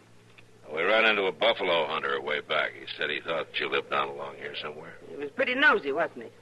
I'm a marshal out of Dodge, Matt Dillon. This is Chester Proudfoot. I do, ma'am. Just what do you want here, Marshal? We're looking for Orson Boggs, ma'am. He is your husband, isn't he? Of course he's my husband. Is he around? I'd like to talk to him. And he ain't here. Ain't been here for some days, so you might as well tell me what this is all about. Did you know a man named Gus Mather, friend of your husband? My husband don't have no friends, Marshal. We come out here to lead a moral life, to keep away from people and temptation and sin and worldliness. You sure picked a good spot for it. Miss Boggs, do you know where your husband is? He went off on a hunting trip. Said he was getting restless. And he went alone? Of course he went alone.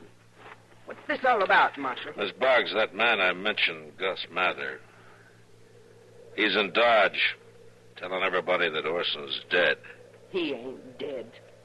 I'd know it. Somehow I'd know it if he was. Gus Mather claims he's Orson's best friend. He's lying. He's got to be. You sure you don't know him? About 55, spry, gray-haired. I told you. Orson don't have no friends. Well, then how did Gus Mather know Orson's name? How should I know? I ain't responsible for this Gus Mather. Now, if you leave me be, I got work to do. Good day to you, Marshal. Well, if that ain't the cold-bloodedest woman I ever did meet. She's hiding something, Chester. Too bad it ain't her face. We going back to Dodge now? Yeah. And I have a hunch it won't be too long before she's there, too.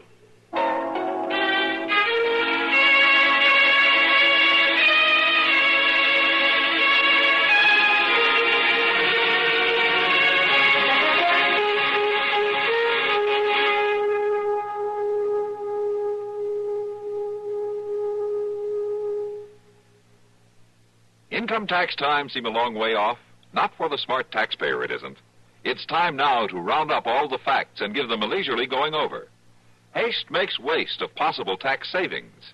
Haste also makes for mathematical mistakes, which result in returned returns. File early, now, while there's time to make sure you have passed up no legal chance to save yourself tax dollars. Assistance, free assistance in any aspect of your income tax return, is available for the asking by phone or in person at any Internal Revenue Service office, listed in your phone book under the United States government listings. Don't hesitate to ask. Don't hesitate to learn which form it's to your best advantage to use. Having decided that, do a slow, careful job with all the help you need to get your return mathematically correct, factually accurate. And take advantage of every legal means to cut your tax bill, something you can best do when you leave plenty of time for the job.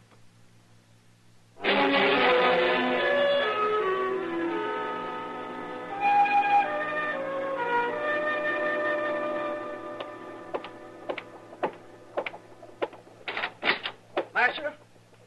Ah, Miss Boggs. Come in. Orson ain't come home yet, Marshal. Oh? This Gus Mather you was talking about. I'd like to have a look at him. Well, he's over at Long Branch, Mr. John. At least he was an hour ago. The Long Branch is that saloon just across the street there. The saloon. The earth will open up one day and swallow this sinful town, Marshal. I'm afraid they just built another one like it. Chester, why don't you go get Gus Mather out of there for Miss Boggs, huh? I said I'd like to have a look at him. I won't talk to any man who has liquor on his breath. Well, would you mind getting close enough to look through the window at him, Miss Boggs? And no closer. All right, let's go then.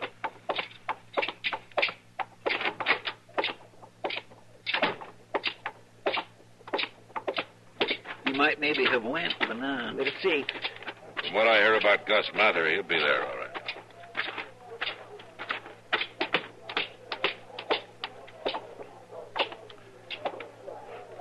Yeah, he's there. He's drunk. Little, maybe. I thought you said you didn't know Gus Mather. I've seen him, but I never knew what he called himself. Then he is a friend of your husband's. Huh? Marshal, that man in there is no friend of my husband or of mine. Never was. We wouldn't endure such sinful ways, lying, living in corruption. He's going down to the eternal fires of damnation. You feel mighty strong about Gus Mather, don't you? My husband was a fine, upstanding man. What's that got to do with Mather in there? Precious little, I can tell you. Well, Marshal, I've seen what I come to Dodge to see. Orson would be better off dead than in there. Yes, ma'am. Well, what are you going to do now? I'm going home. First thing in the morning.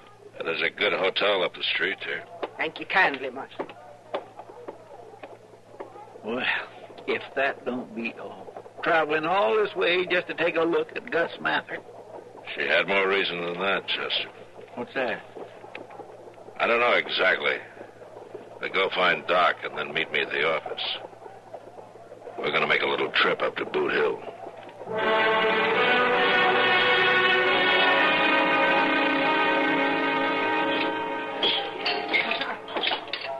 Well, where in the world have you two been? Covered with dirt? What have you been doing? You wouldn't believe me if I told you, Miss Kitty. Have you seen Gus Mather, Kitty? Gus? Yeah. About the middle of the afternoon, he went out back. He was mighty drunk. Long about dark, some fella found him and carried him up to the docks. He thought he was dead at first. Probably had the fan tods. I was looking for you earlier, Matt. Where were you? Digging up a grave on Boot Hill.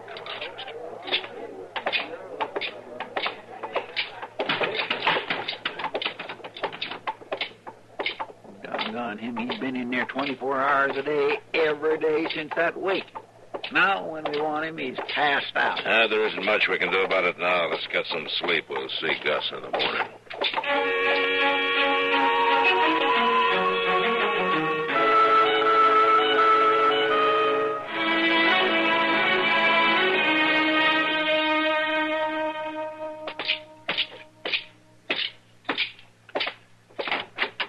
Good morning, Matt. Doc, how's your patient this morning? Well, his patient ain't the man he used to be, Marshal, but, I'm through drinking forever. Well, you'd better be, or you'll have no insides left. Oh, yeah. Come in. Oh. Yes, ma'am? You don't look so sick to me. Well, he was sick, ma'am. Mighty sick. This is Mrs. Boggs, Doc. Mrs. Orson Boggs. I heard about him being drunk in an alley. Now, some men drug him up here. Well, now, Mrs. Boggs... By rights, that ought to be your deathbed you're lying on. Hey, it would be a blessed thing if you was to have a forgiving nature. Forgiveness belongs to the Lord. Well... Not to us here below. Get your pants on. Excuse me, Miss Boggs, but this is a mighty sick man. Get your pants on. Yeah? He was sick. And it done him good, but he's coming home now. I'm getting him on. Marshal, he just tried to do away with Orson Boggs, but it didn't work. No man can escape himself. Then Gus here is Orson Boggs? Wait, you don't seem too surprised. Last night, Chester and I spent some time on Boot Hill. We found the coffin here buried. There was just a log in it. No body.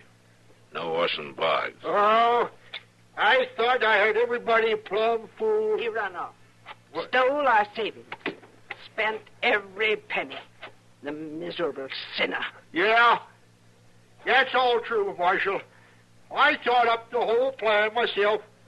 I just got tired of being good all the time. Well, you're going back to being good. Yeah. And you're going to stay good the rest of your life. Now, come on. Let's get started home. All right, come on.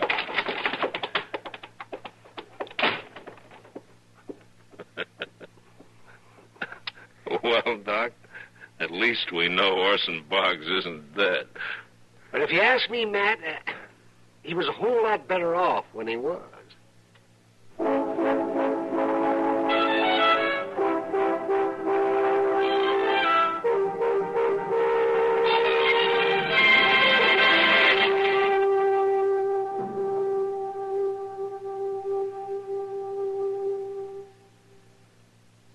Hi, this is Dennis James to make a point about reliable, effective Kellogg's All Brand. Repeat after me, please. What do you want when you need brand? What do you want when you need brand? Reliability. Reliability. Now, what do you get in Kellogg's All Brand? What do you get in Kellogg's All Brand? Reliability. Right. You see, Kellogg's All Brand is the reliable brand that millions depend on for the effectiveness they want. It's the real Battle Creek formula that brings you more brand bulk in every serving. More of the vital brand bulk that helps you keep regular. Kellogg's All Brand is also low in calories and mighty pleasant tasting. You can trust Kellogg's for that. The crisp toasted shreds have the kind of good bran muffin flavor that most folks are partial to. So next time you're shopping, get Kellogg's All Brand, and you'll get reliability. That's what you get in Kellogg's All Brand. Reliability.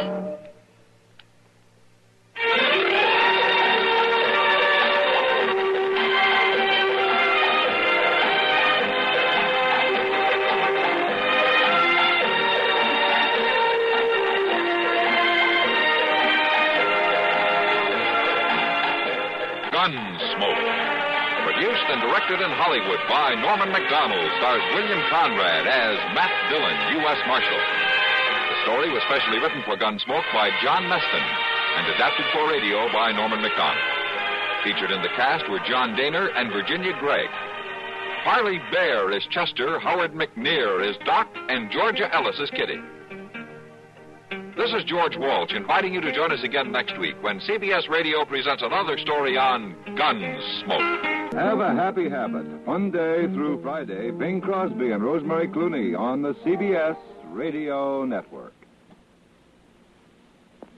Save now at Zenith Cleaners. 4 men's shirts laundered the magic personalized Zenith way, only 87 cents cash and carry at all Zenith Cleaners. You're tuned to KRLD, AM and FM Dallas, 1080 complete big-time radio, the 50,000-watt voice of Texas. Now, Post Toasties, the heat good cornflakes, is proud to present Gunsmoke.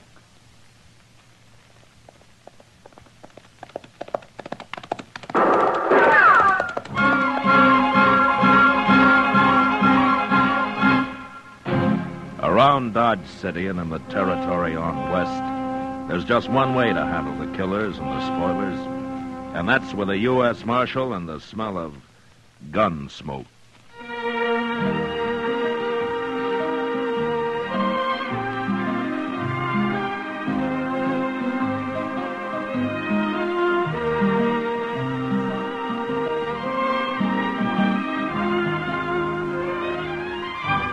Gunsmoke, the story of the violence that moved west with young America. The story of a man who moved with it. Matt Dillon, United States Marshal. Say there, next time you hear a crackling noise in your kitchen, better get up and investigate. Maybe somebody just couldn't wait for his breakfast of crackling crisp Post Toasties. And that's a treat you shouldn't miss. Post Toasties, you know, are the heat good cornflakes. Why, after one taste, I'll bet anything you'll agree with me. Post Toasties is just the best thing that's happened to corn since the Indians discovered it. There's nothing quite like sweet kernel corn flavor when it's toasted right in. Toasted into crisp, fresh cornflakes. Man, oh man, that's Post Toasties. Heat good cornflakes. Better try 'em. And now, Gunsmoke, starring William Conrad.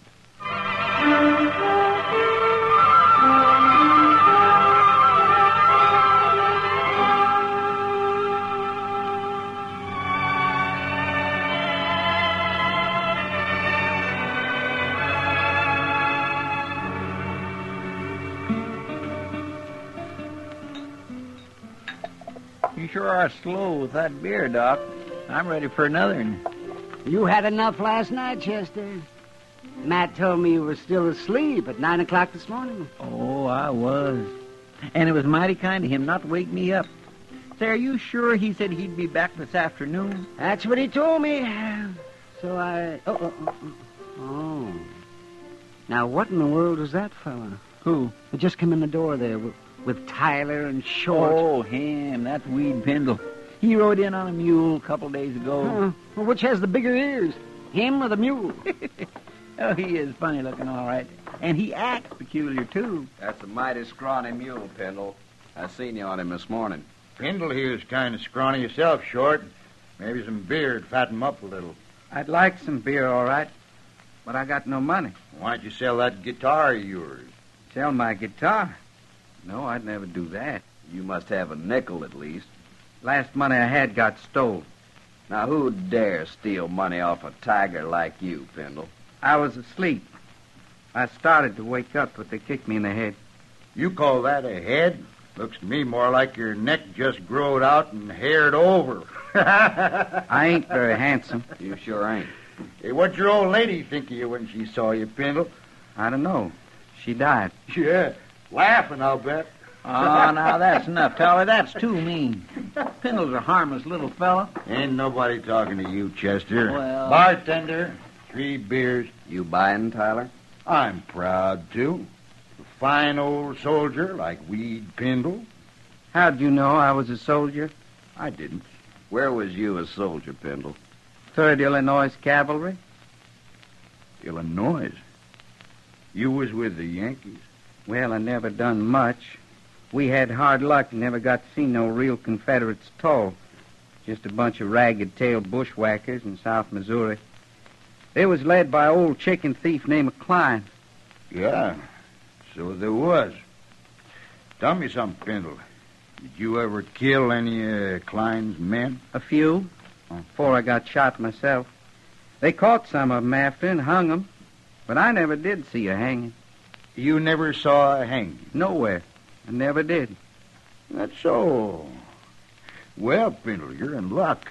Since we was kind of in the war together, so to speak, I'm going to show you a hanging. You're about ready, ain't you, Short? My rope's on my saddle. I'll get it and meet you out back. They going to be a hanging? A real hanging? There sure is. You're lucky, Pendle. You run into us just in time. What are you talking about, Tyler? Who are you going to hang? It's a kind of surprise, Chester. You can watch, too. Here. You know it's against the law to hang people around here? I saw Marshal Dillon ride out town this morning. When he gets back, it'll be all over. And don't you try to buck me in short, Chester. You'll die if you do. Come on, Pendle. You don't want to miss it. Sure. What do you suppose they're up to, Doc? And I don't know, Chesterfield. I'd like to find out. Yeah, I guess we'd better.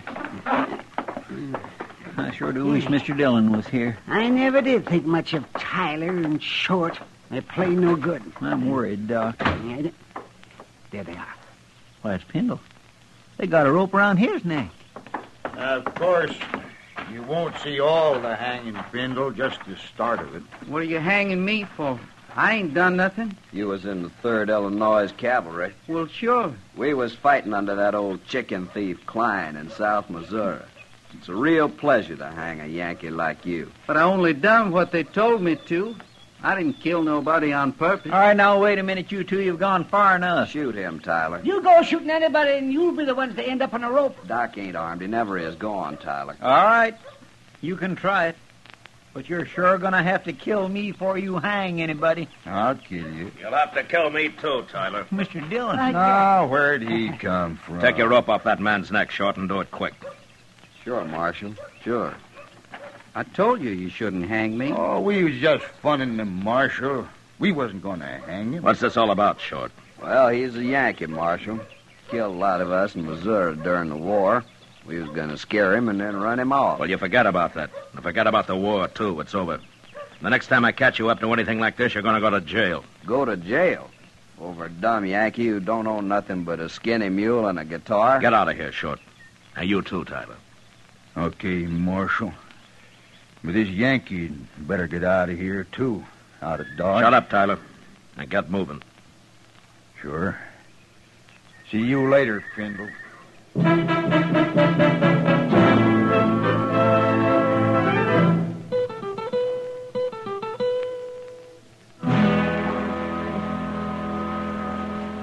Pendle, Marshal Dillon's here. He wants to see you.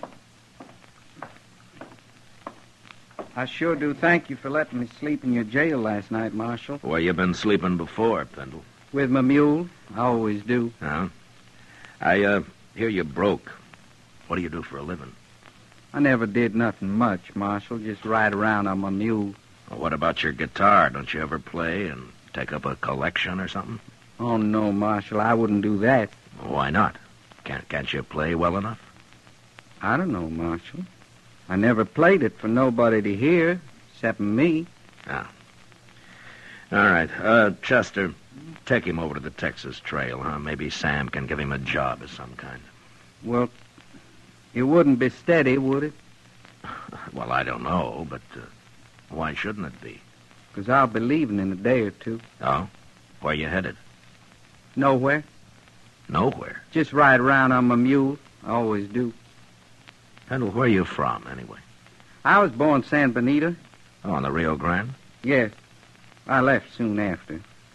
Took my guitar with me, though. Never did go back. Well, if you're from Texas, how come you fought in the Union Army? I don't know. One army's just like another, I guess. Yeah, well, maybe you're right at that. Chester, take him over to Sam's. All right, sir. I left my guitar out back. I'll go get it. He sure is a peculiar little fellow, Mr. Dillon. Yeah, pretty helpless, too. You think Short and Tyler will bother him any more? Well, knowing them, I believe they'd have hung him yesterday if they could have. You tell Sam to let me know if they even start talking to him again, huh? Yes, sir, I will. They're about the meanest pair of men I ever knew. Yeah, they are. And they'll think of something. Well, Pennell said he's leaving in a day or two. I hope that's soon enough, Chester.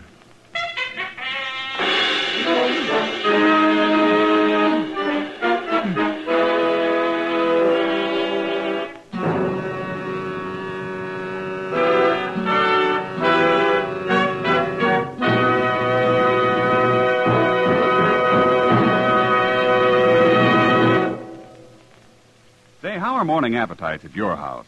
If they're pretty drowsy, here's a real good way to wake 'em up. Set a bowl full of Post Toasties, the heap-good cornflakes, at everybody's place. Just watch your folks take notice when they see how crisp Post Toasties are. And wait till they taste that sweet kernel corn flavor toasted in. Bet your whole tribe will agree with you. Post Toasties are the best thing that's happened to corn since the Indians discovered it. And here's a thought, if you'd like to make a good thing even better. Try topping Post Toasties with your favorite fruit. You'll find that's a mighty good way to start the day. Fact is, it's a downright delicious way. So next time you shop, be sure to ask for Post Toasties. They're the heap-good cornflakes. You'll see. Post Toasties, heap-good cornflakes. The best thing that's happened to corn since the Indians discovered it. Heap-good cornflakes. Post Toasties, heap-good cornflakes. Now back to Gunsmoke.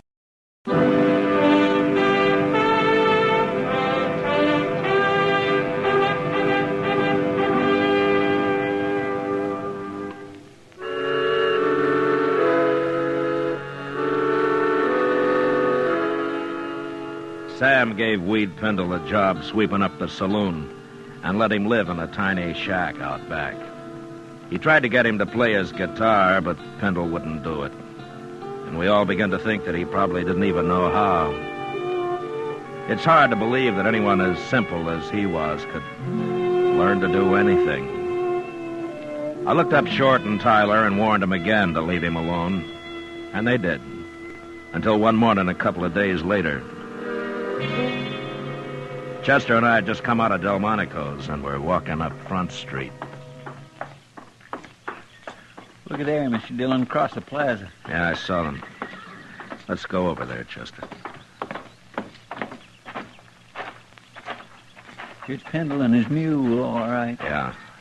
And Tyler and Short, too. I told them to keep away from him. What are they laughing at? They're laughing, but he isn't. What do you suppose they've done to him now? Look at his mule, Chester. That's what they've done. Oh, my goodness, Mr. Dillon, he's lost an ear. I thought Yankees liked their mules that way, Short. At least I always heard they did. I guess there's just no pleasing some men, Tyler. You shouldn't have done that to my mule. Well, it's the marshal again. Did you men do this? Now, Marshal, we ain't done nothing to Pendle. Did they do it, Pendle? I tried to stop him, but Tyler held me. Then they gave him a mule's ear, Marshal. It's right here. See? Yeah. Turn around, both of you. Turn around, I said. Now take their guns, Chester. Yes, sir. Can't do nothing to us, Marshal. We didn't hurt Pendle, no. I don't like what you did to his mule. I got him, Mr. Dillon. Now, Rhett, you can turn around again. I ought to cut an ear off of each of you. But I can't do that. So I'm going to do the next best thing. Now, look here, Marshal. Now, leave him there, Chester. Pendle, I'm sorry about your mule. He ain't much of a mule anymore. Well, you better go take care of him. And maybe these two will leave you alone now. Poor mule.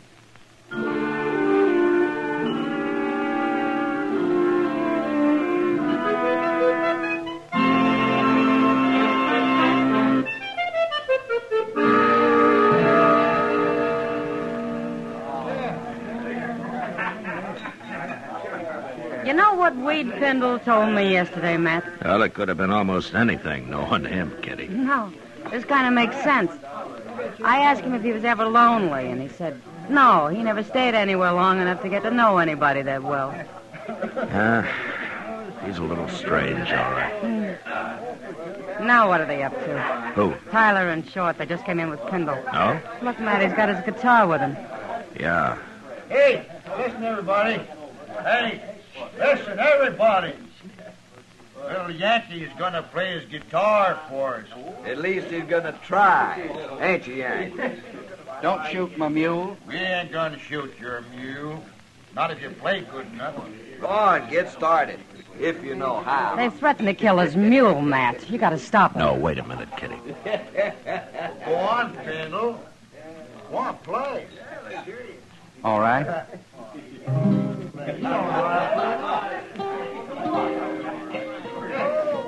Wait.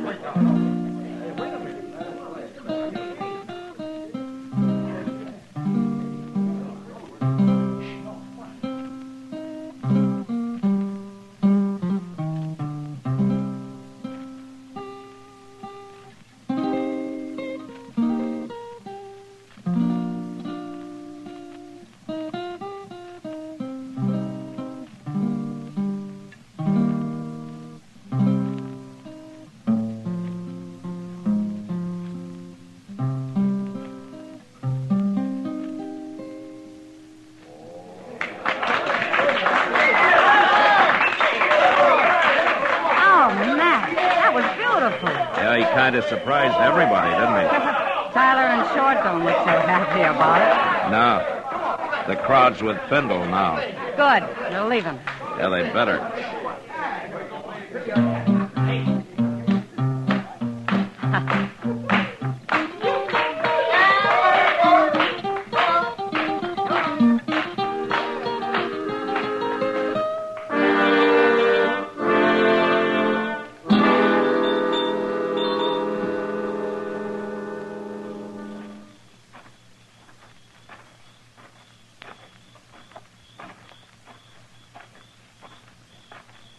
Hello, Yankee. Hello. You've been playing that guitar a long time in there, ain't you, Pindle? They wanted me to. They liked it. Well, me and Short been waiting to tell you how we liked it, too. Yeah. Let me see that guitar, Pindle. No. You hurt my mule. Give it to me. I got a gun in your belly, Pindle. Don't move. I want my guitar. You can have it. I just want to sort of tune it for you first. Please. There. Please don't do that. Another thing that's wrong with this guitar, it's a little bit too big for a man like you. But I can make it smaller. There you are, Yankee soldier. Maybe this'll learn them. Let's go, Short.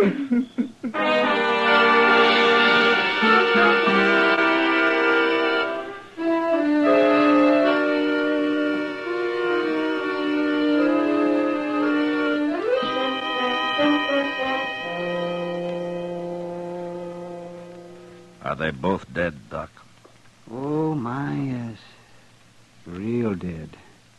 For several hours, at least. Why, they must have been asleep when it happened, Doc. It looks like Short there struggled a little. I guess Tyler got his first, and it woke Short up for a minute. He wasn't awake very long, Matt. Just long enough to see who was cutting his throat, probably. Well, he can't talk now. No. Yeah, I guess I'm all through here. What do you want to do with him? We'll let the hotel worry about him. I guess it's Weed Pindle I want now. My, and him such a mild little fellow. Any man can take just so much, Chester. I sure hate to see poor Pindle hang for killing these two buzzards, man. Chester, wait for me at the jail, huh? I'll bring him over as soon as I can find him.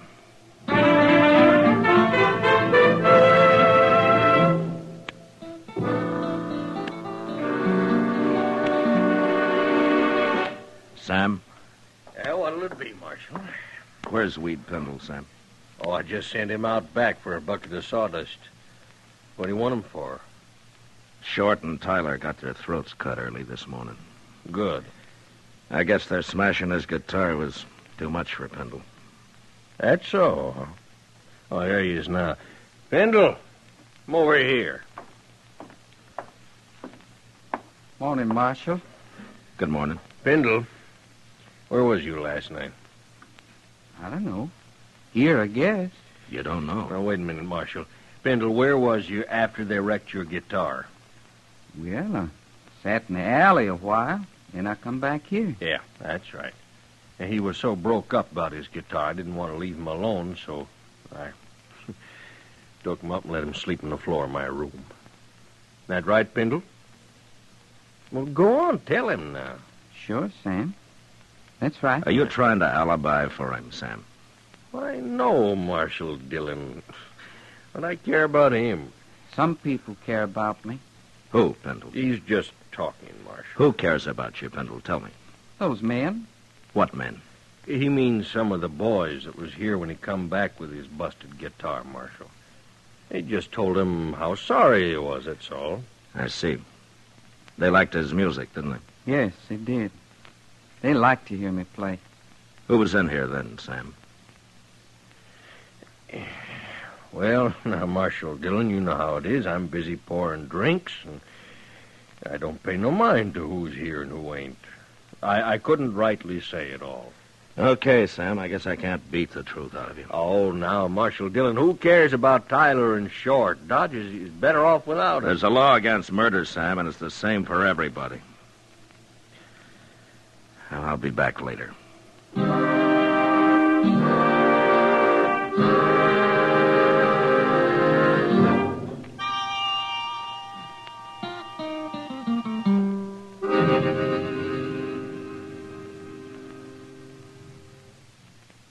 What are you going to do now, Mr. Dillon? Well, I've done all I can, Chester. The whole town's just plain quit talking. Nobody knows anything. Well, I guess they're all trying to protect Pendle. Yeah, they are. That he didn't do it. Well, who did then? Well, if I could prove who did it, Chester, I'd have him in jail. Say, come over here. Well, I declare, Mr. Dillon, it looks to me like he's leaving town. Yeah, I told him he could go. He looks funnier than ever on that one-eared mule. Yeah. Well, Dodge treated Pendle pretty rough. It sure did. Poor little fellow looks kind of empty like that his guitar, don't he? Well, maybe you'll find another one somewhere. Anyway, they sure like to hear him play in this town. A couple of the boys in particular, I guess. Yeah, they liked it just fine.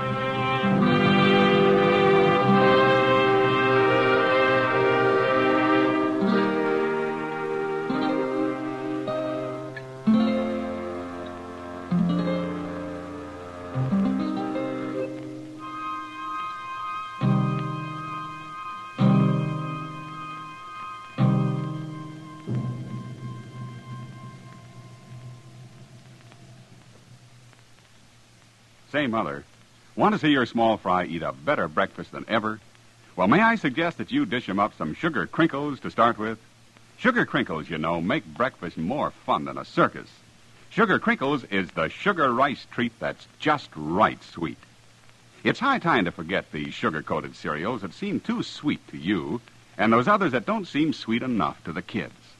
Just pour out crisp golden sugar crinkles and see how just right sweet a sugar-coated cereal can be. Just right sweet. Be sure to get several packages of sugar crinkles, because they're great for snacks. Kids love them that way. Kids love them anyway. Try sugar crinkles, and you'll love them too. Remember, new sugar crinkles is the sugar rice treat that's just right sweet.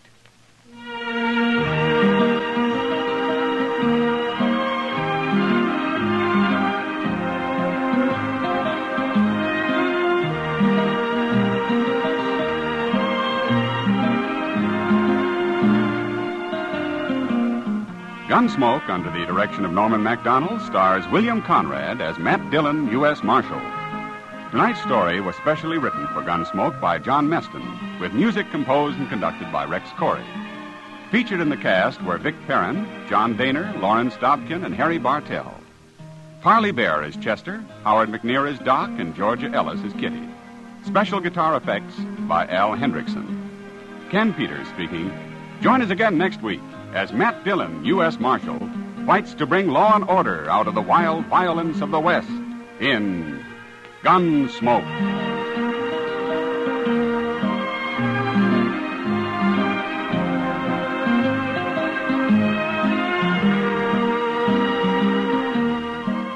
Gunsmoke was brought to you tonight by Post Toasties and Sugar Crinkles.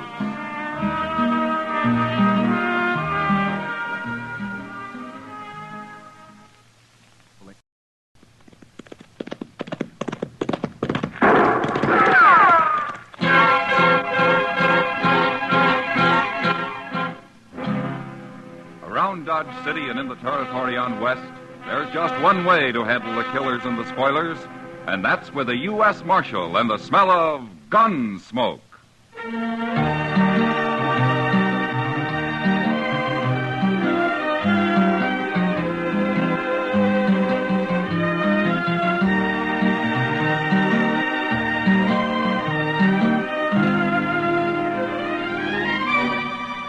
Gunsmoke, starring William Conrad. The story of the violence that moved west with young America.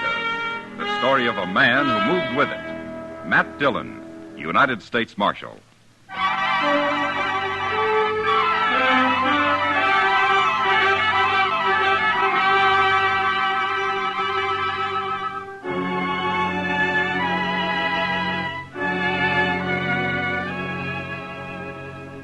The trip from Hayes City to Dodge was long enough horseback, but by stagecoach, it seemed endless. There were only 2 passengers besides me, and after the first hour on the road, we stopped talking and just sat there in silence, waiting for the ride to be over. I'd been up late the last few nights, so I braced myself into one corner of the coach and fell asleep. I vaguely remember the stage pulling to a stop and somebody shouting. But I came fully awake when the door was jerked open and a man behind a bandana stuck a shotgun in my face. Get out of the coach. Hands in front of you. Be a pleasure to blast you open.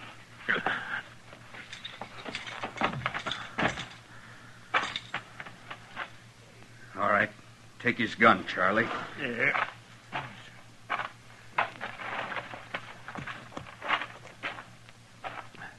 Now, stand over there with the driver.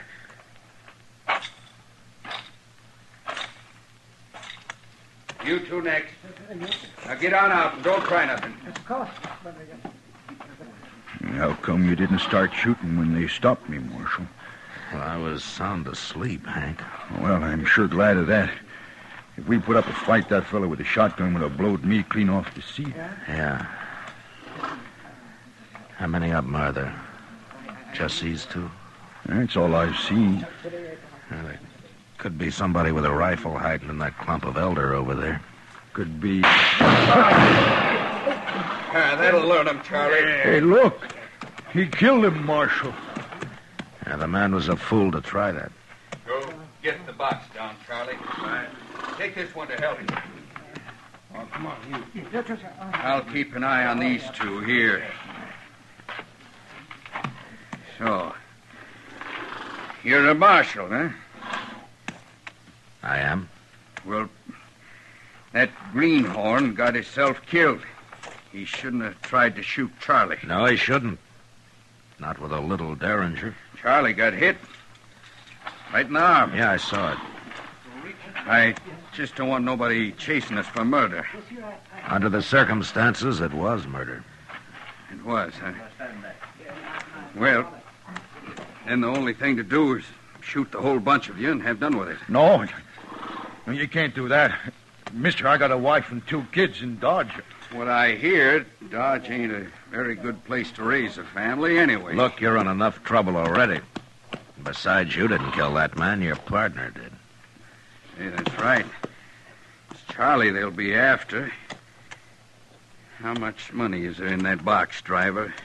I don't know. They never tell me. We'll find out. He's got it open now. Load it in them saddlebags, Charlie. I got an idea you're new at this game. Look, if a man was holding a shotgun on me and I was unarmed, I wouldn't have no ideas about nothing, Marshal. You always carry a shotgun, mister? Why? Well, we might meet sometime when you don't have one. You're gonna make me shoot you yet? Hey, look, your partner's ready to go. Okay. Don't you make a move till we're out of sight. We'll ride back and kill every one of you. You understand? I guess there's nothing we can do but stand here. That's all, Hank. For right now, anyway.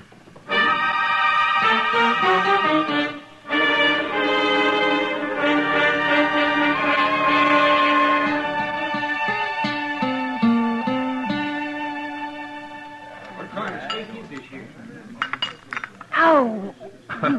What'd you do, Kitty? Burn your mouth again? Oh, darn it, yes.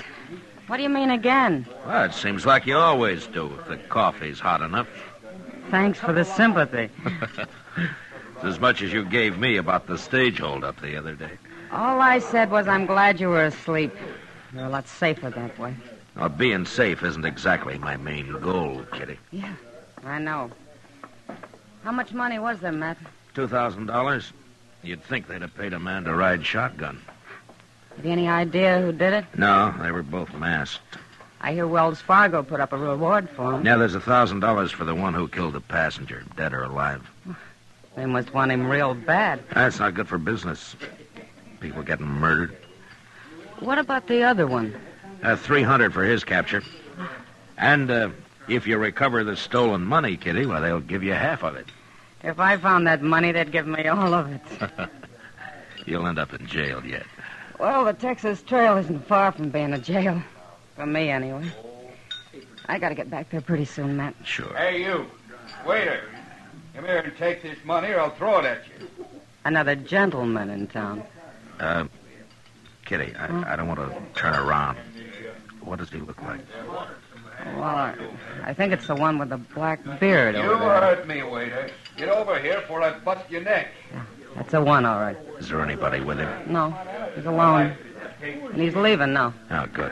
No, don't stare at him. I don't want him to see me. Well, he's not even looking this way. He's going out the door, Matt. All right, come on. I want to follow him. Okay.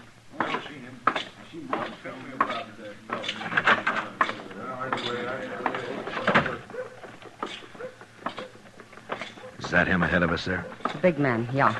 Who is he, Matt? I'm not sure.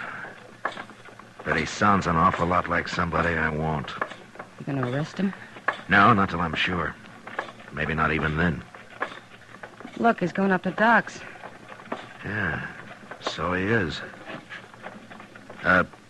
Kitty, I'll leave you here. Okay. Thanks for the supper, Matt. Sure, anytime. Tomorrow? Well, I might be real busy tomorrow. I figured that. So long, Matt. Goodbye, Kitty.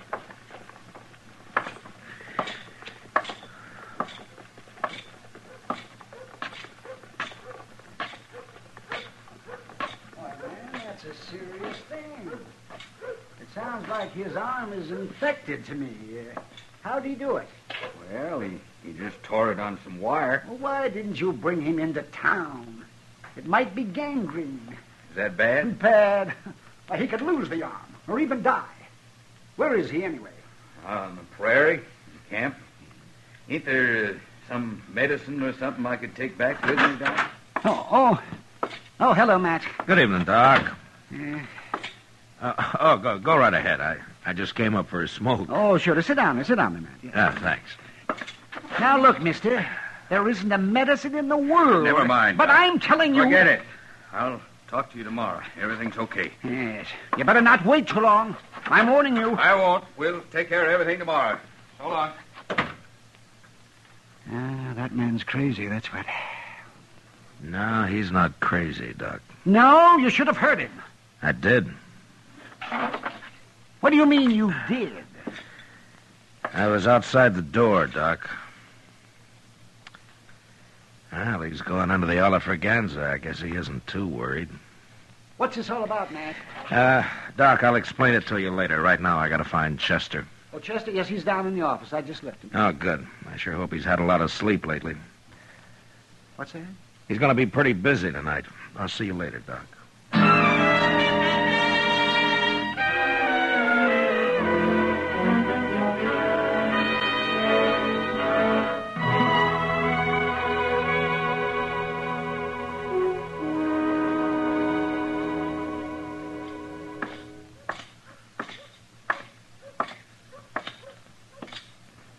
Well, did you follow him all night, Chester? Oh, Mr. Dillon, I'm about ready to drop. Everything's getting hazy. Where is he? In the restaurant there? Yes, sir, that's where he went. He gambled the entire night. I swear I don't know how he stays awake. I can't hardly keep my eyes open. Oh, rub a rosin of tobacco juice on him, Chester. That'll help. Oh, my goodness. He just come out the door. Yeah, he's seen us. Stand steady. Yes, sir.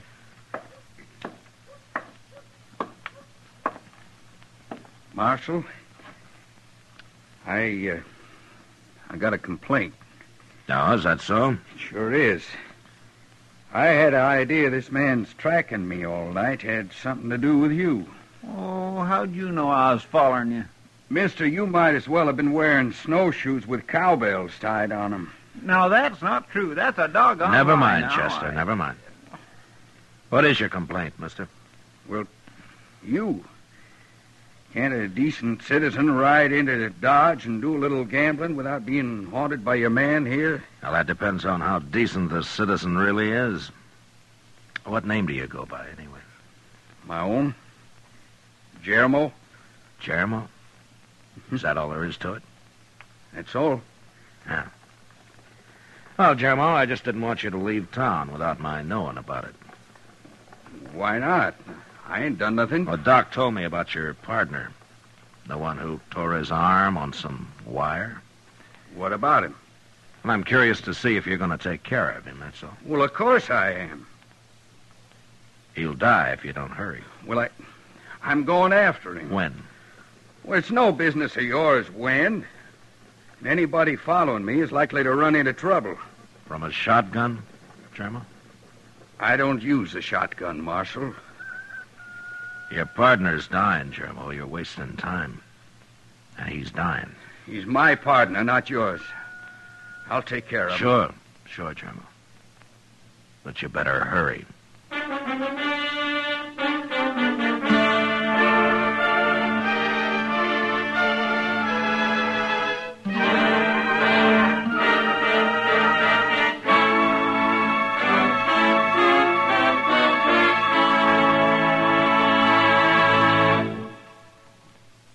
We will return for the second act of Gunsmoke in just a moment. But first, since 1910, the work output of each of us has more than doubled, and the average annual income has gone from $2,400 a year to about $4,000.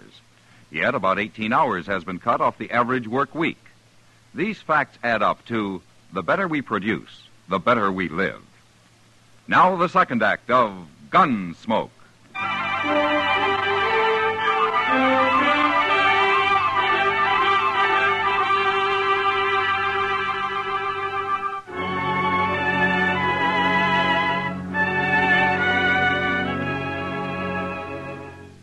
Chester had been up all night, so I sent him to bed, and I hired a Kiowa Indian I knew to keep an eye on Jeremo. But even though his partner was dying of gangrene from the bullet wound he'd received at the stage holdup, Jeremo didn't leave Dodge that day, or the next. He knew I'd track him to their hideout and to the stolen money if he did, and he wasn't the kind of a man who'd risk his own neck just to save his partner's life. And since I had no real evidence yet, there was no use arresting him. So, all I could do was wait. That Indian is a wonder to behold, Mr. Dillon. He hasn't slept a wink in 2 whole days, and he don't even look tired. No, but Jeremo looked tired the last time I saw him. Oh, he's been sleeping regular. Yeah, I know. But all this is wearing him out just the same.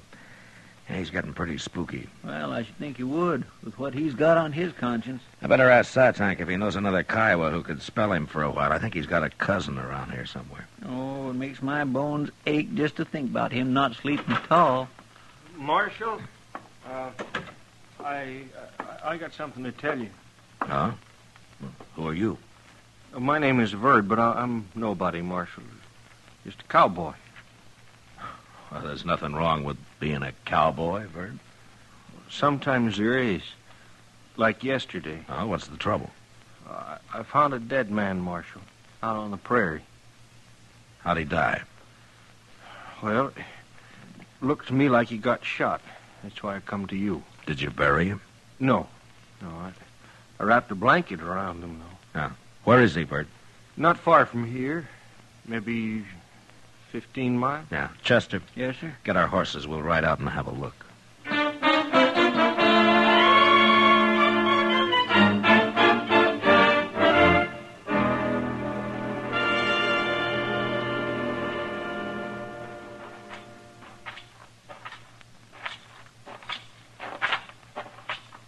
Yeah, he's still there, Marshal. Nothing's been eaten on him. He sure got himself hid out here. My, it's a wonder anybody ever found him. Verd, you want to take the blanket off of him? Sure. There. Yeah. How did you know he'd been shot? Well, his arm, it's all swole up, Marshal. And then, you see here, I noticed that bullet hole in his sleeve there. Yeah. Well, looks like you've made yourself $1,000, Verd. What? Wells Fargo offered it for this man, dead or alive. He robbed a stage a few days back. He did? Well, ain't I in luck? And there's another 1,000 for whoever finds the money he stole. It's probably buried around here somewheres, don't you think, Mr. Dillon? Hey, that reminds me, I noticed something funny over there in them anthills. Like the ground being dug up. Show us, Verd. Yeah. Sure, Marshal. Right over here, wait.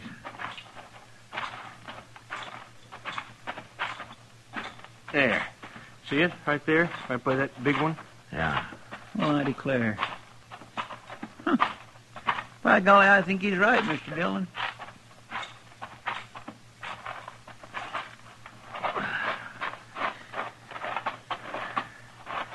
Yeah, there's something been buried here, all right. Yeah. I think I can... See? Yeah, there it is. There, I got it. Hey, looky there, Marshal. It's a money bag. And I found it, didn't I? Yes, sir. That's right, Verd. Here, look at that. That's real money, all right. Marshal, I found it, so I get the reward, won't I? I knew where it was. Yeah, you sure did, Verd.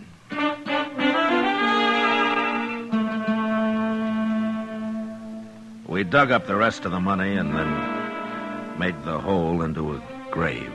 And we buried the dead man right there. On the way back to Dodge, I told Verd he could talk all he wanted about finding the bandit's body and the reward he'd collect for it, but that he wasn't to say a word about the money we'd recovered. He couldn't understand why, and I didn't explain it to him, but I warned him he'd never get a penny of either reward if he didn't do as I said. Back in town, I didn't let him out of my sight for the next 2 days. I figured it'd make Jermo pretty worried. And it sure did. You know, it's mighty good to get off of that prairie just for change. Should think it would be. You don't come to town much, do you? I never seen you around here before. Well, I've been too broke, Chester. Well, sir, it sure takes money to see the elephant in Dodge nowadays. I'll be able to afford it soon enough. Ain't that right, Marshal? It looks that way, Verd. Yeah, you've been mighty lucky. So far. What do you mean, so far? Nothing. Evening, Marshal. Hello, Jermo. This the fellow who found your bandit for you? Yeah, I was just telling him how lucky he is. Yeah.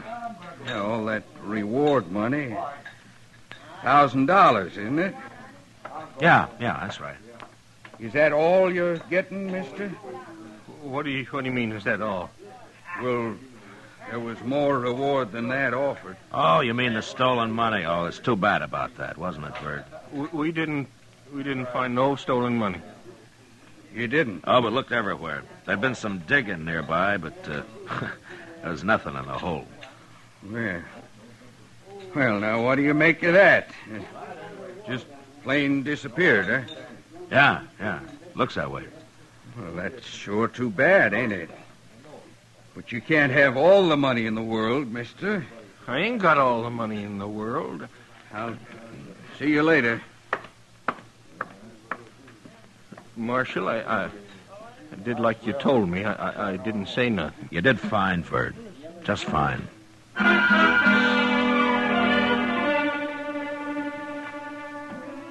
When we left the saloon a little later, I noticed Germo standing in the darkness of the alley, waiting. I was pretty sure he'd follow us as we crossed the plaza and walk up Front Street. When we reached Kelly's stable, Verd wanted to go in and see if his horse had been fed, so we said goodnight and left him there. Chester and I walked on a little ways. Then we turned off the street. We went back, entered the stable from the rear. Inside, we could hear voices. And we sneaked up from stall to stall until we were close enough to make them out. Tell me where the money is, Bud. What did you do with it? I told you, Germo. The marshal's got it. We dug it up. You're lying. Now, who turned in $2,000 to collect $1,000? You've stole it and hid it somewhere else. No, I didn't. I tell you. The marshal himself said there'd been some digging nearby. What'd you do with it, Bud? Now, tell me before I kill you. No. Listen a minute, Germo. Look, when you didn't come back, I figured you got caught. And then Charlie died, and I got scared. You always was a coward. That's why we left you in the bushes with a rifle when we stopped the stage. No, that don't matter, but look, Germo, don't you see, this way we're both safe, because I'll split both the rewards with you. You know I will. You're lying, and I'm going to kill you for it. No, now don't, Germo. Hold it, Germo! You're next, Marshal.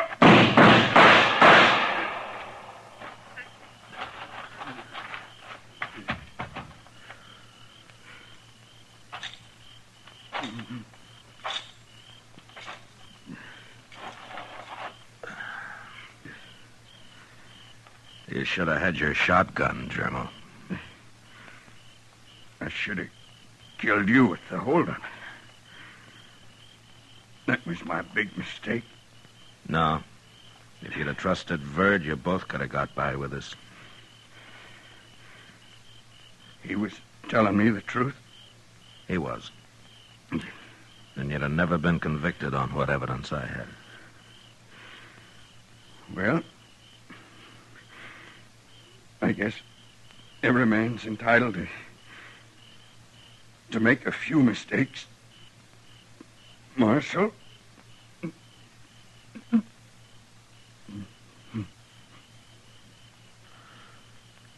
Germo?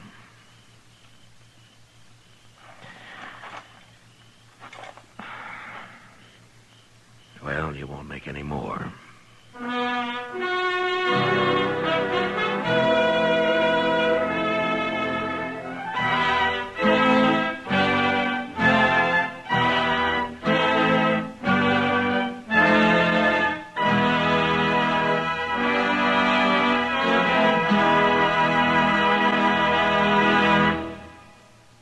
Gunsmoke, under the direction of Norman Macdonald, stars William Conrad as Matt Dillon, U.S. Marshal. Tonight's story was specially written for Gunsmoke by John Meston, with music composed and conducted by Rex Corey. Featured in the cast were Vic Perrin, John Daner, and Lawrence Dobkin. Parley Bear is Chester, Howard McNear is Doc, and Georgia Ellis is Kitty.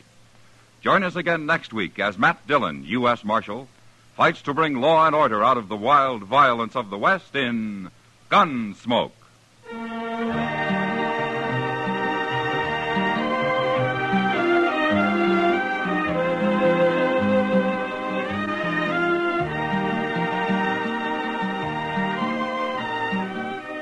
This Monday night, Frank Lovejoy stars on CBS Radio's Suspense. Remember, Monday night, Frank Lovejoy in On a Country Road, presented by radio's outstanding theater of thrills, Suspense, over most of these same stations. George Walsh speaking. For mystery mixed with merriment, join Mr. and Mrs. North Tuesday evenings on the CBS Radio Network.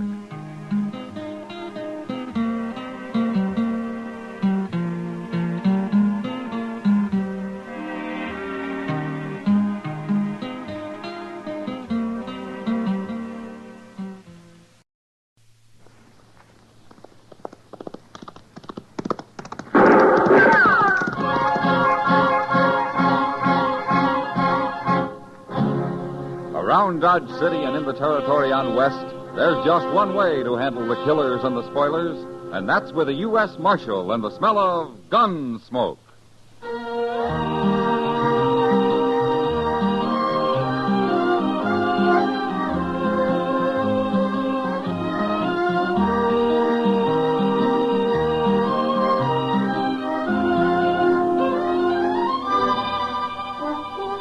Gunsmoke, starring William Conrad. The story of the violence that moved west with young America. The story of a man who moved with it. Matt Dillon, United States Marshal.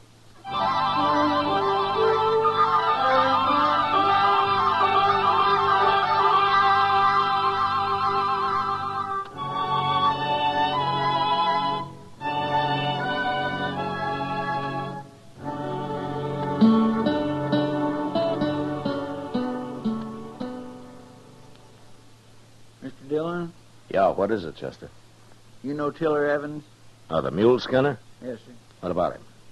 He's standing out there in the street. Looks like he's about to head down Santa Fe Trail with a big load of supplies. Well?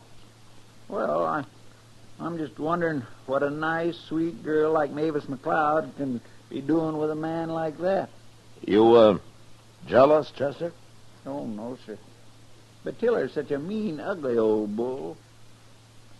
Oh, why, look at him. Look at that. What? Why, he just hit her, Mr. Dillon. What? Slapped her right in the face. He did. I told you he was mean.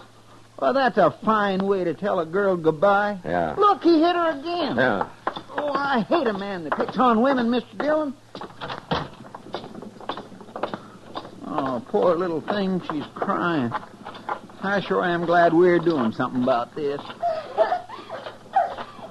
I hear anything about you when I get back, Mavis, I'll really whip you. You understand? No, Tiller, don't. That's enough, Tiller. What are you butting in for, Marshal?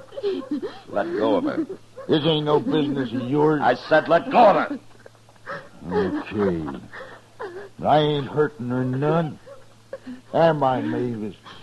Am I? No. You see? You got no right to mix in people's private business, Marshal. This your wagon and mules, Tiller? Of course it is. Then get going. Right now. I'm going. But if I wasn't in a hurry, I'd have this out with you right here. I'll see you when I get back next week, Marshal. Well, Mavis, you remember what I told you now. Well, do you? Yes. What's going on here, anyway? Mavis, has this beast been after you again? Don't you call me names, Kitty. I'll fix you same as her. I can't tell you from one of your mules, Tiller. Now, look ahead. Leave him alone, Kitty. You get up on that wagon box, Tiller. Now. You wait till I get back.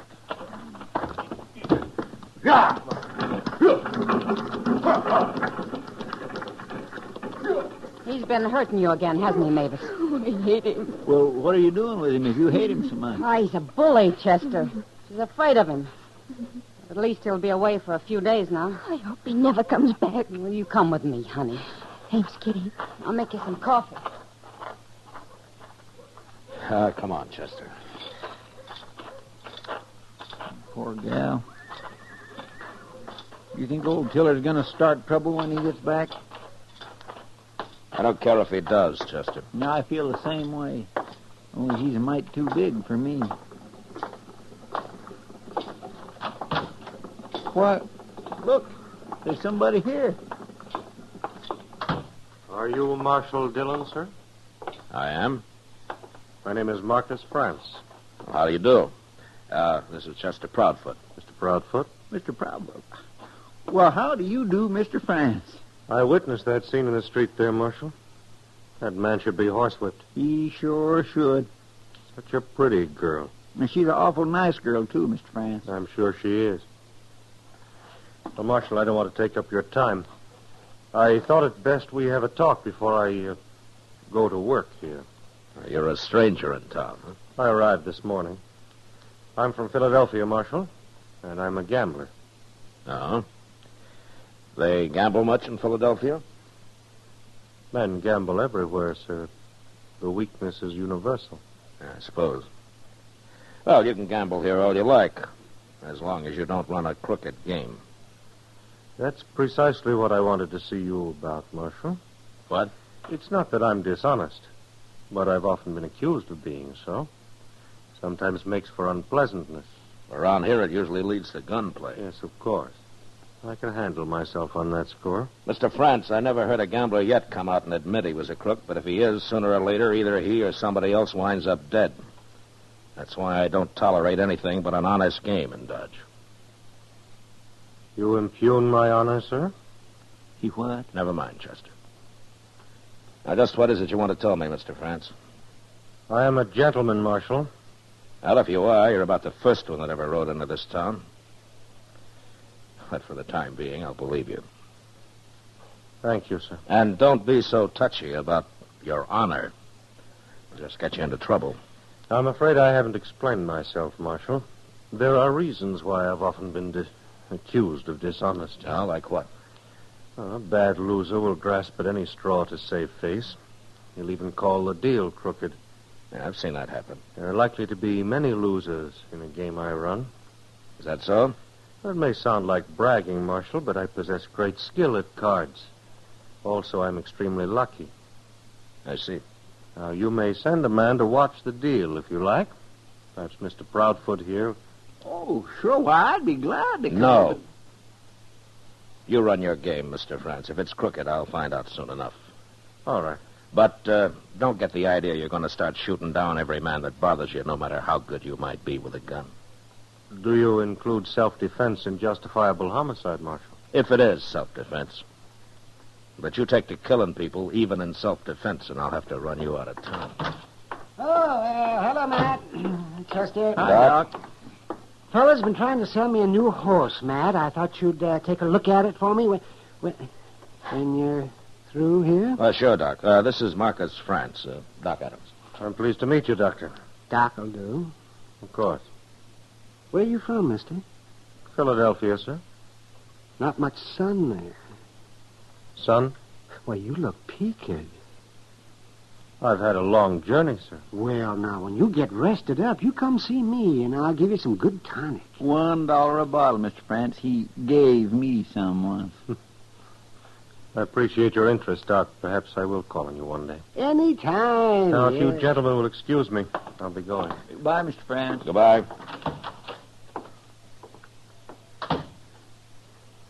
What's he doing in Dodge? He's a gambler, Doc. Why? Oh, I don't know. He seems sort of out of place around here. He says he's a gentleman. Oh, maybe that's it. Well, I've heard that easy talk before. I will soon find out just what he really is.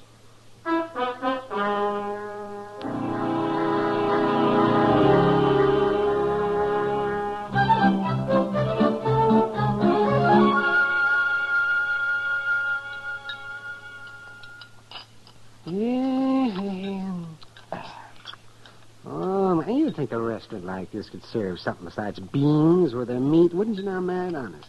You know, you got potatoes, Doc. I'm sick of them, too. Potatoes. Why don't you get married, Doc, and then you could eat fine. Oh, the last woman that wanted to marry me was a hog and hominy cook. I don't think she ever heard of any other kind of food. Why, didn't you ever take her out?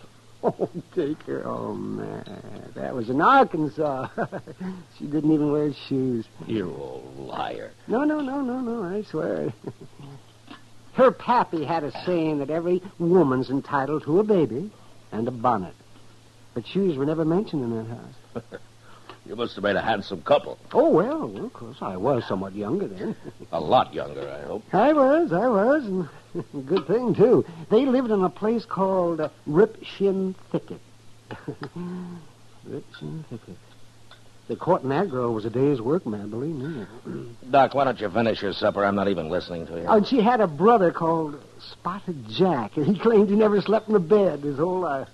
Or took a bath. There must be something else we can talk about, Doc. Oh, man, well, anything at all. Gee. Well, what are you going to do about that gambler, that Marcus France, for example? Well, I don't know yet, Doc. Well, he's been here for a week, and he's already killed a man. That was self-defense, all right. But if it happens again, he's through. You think he's dealing honest, Matt? So far, he is. Mr. Dillon. Doc? Well, Chester? Chester? I've been over at the Texas Trail. Miss Kitty asked me to find you. Huh? Trouble? I don't know. But she said it was really important. Okay. Doc, you didn't tell me that Arkansas girl's name. Oh, well, it's a funny thing, Matt. She never told me.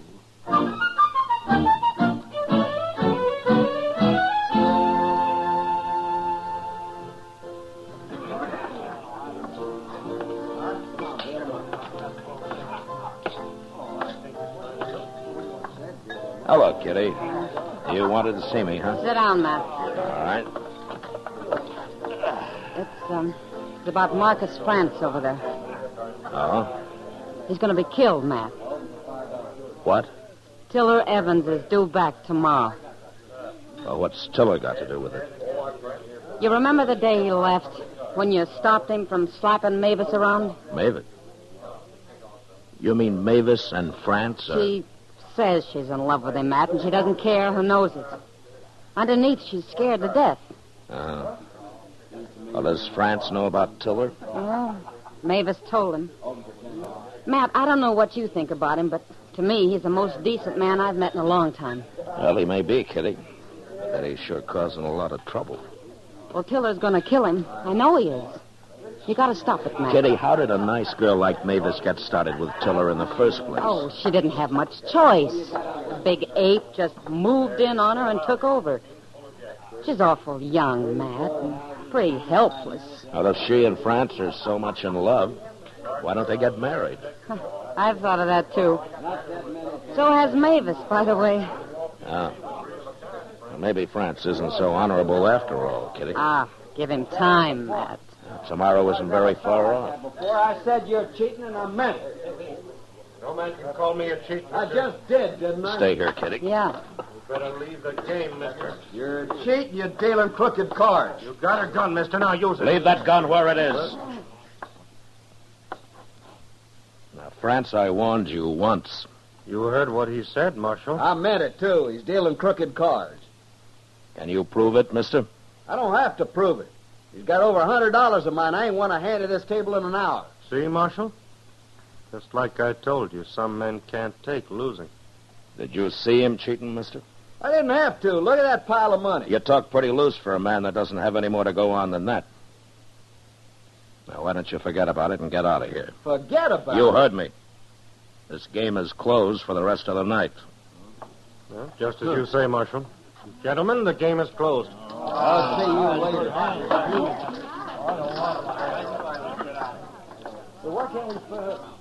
Oh, France.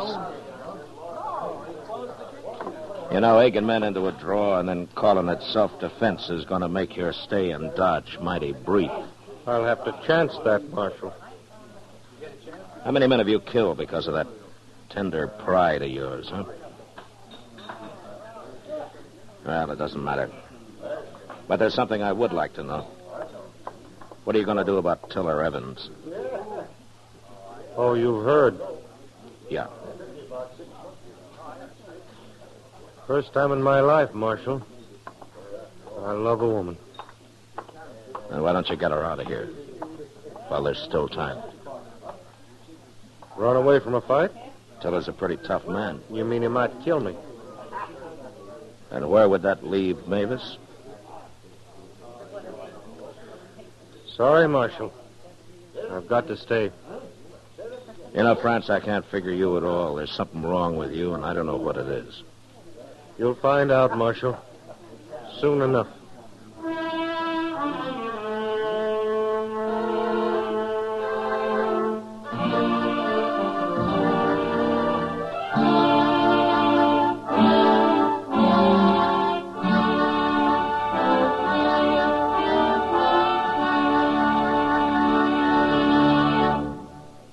We will return for the second act of Gunsmoke in just a moment. But first, tomorrow afternoon on Stage Struck, Mike Wallace and CBS Radio cover the opening of the new Broadway musical, The Girl in Pink Tights. Its star, Jean Mayer, Charles Goldner, and others in the cast will be heard. Stage Struck on most of these same stations tomorrow afternoon, opening The Girl in Pink Tights, a promising newcomer full of Sigmund Romberg's music. Now the second act of Gunsmoke.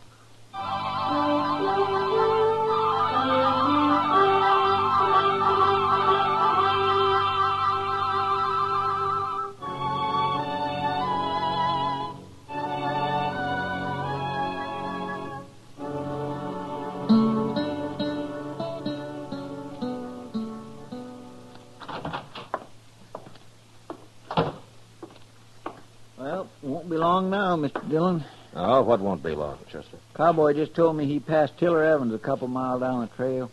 He'll be driving into town directly. Oh. Chester, what do you think of Marcus France? Him? Well, sir, for a fact, I'm dubitated. What? Well, he seems like such a nice fella, but he just won't do what he plain oughta. Like? Get married with Mavis McLeod like she wants him to. That'd stop old Tiller. Maybe. Now, the very least he could do is run off with her. Mr. Dillon, I just hate to think what'll become of that little girl if Tiller gets her. Well, one way or another, Chester, there's about to be a killing. And I gotta try to stop it. How you gonna do it? Well, there's a stage north in half an hour. Yeah, but Mr. France won't go. Chester, you know where Mavis lives, don't you? Yes, sir. All right, go get her. I'll put her on the stage. I'll meet you there. Okay, Mr. Dillon. Now, you're going to have to hurry.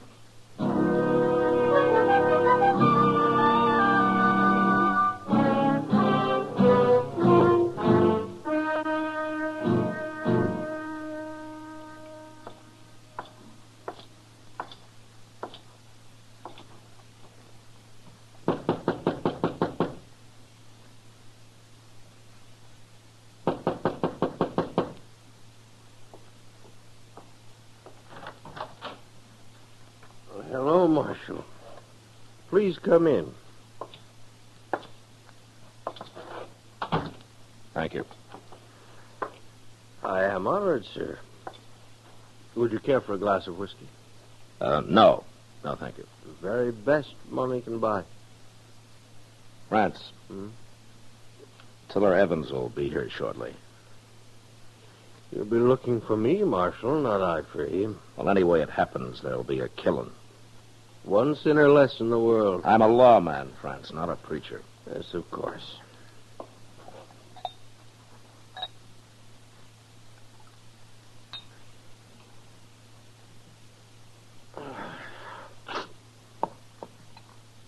Now, Marshal, I have no quarrel with this man, Tiller.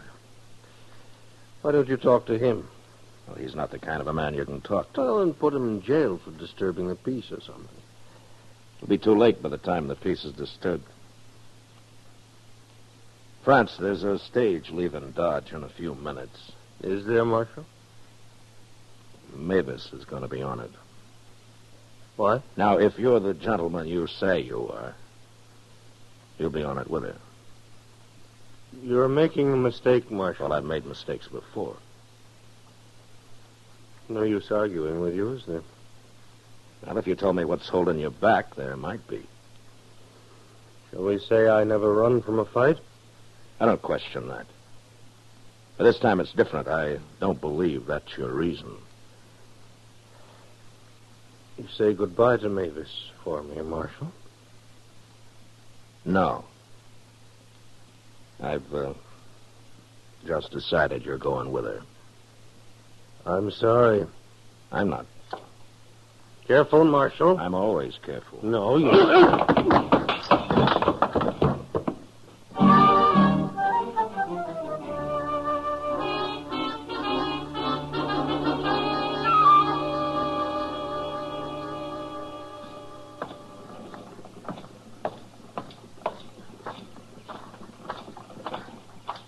Hey, look at the marshal. Hey, what are you doing?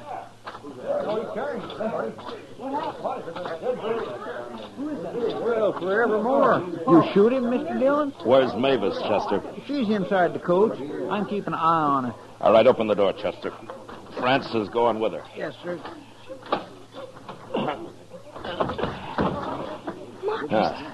Marcus, what happened?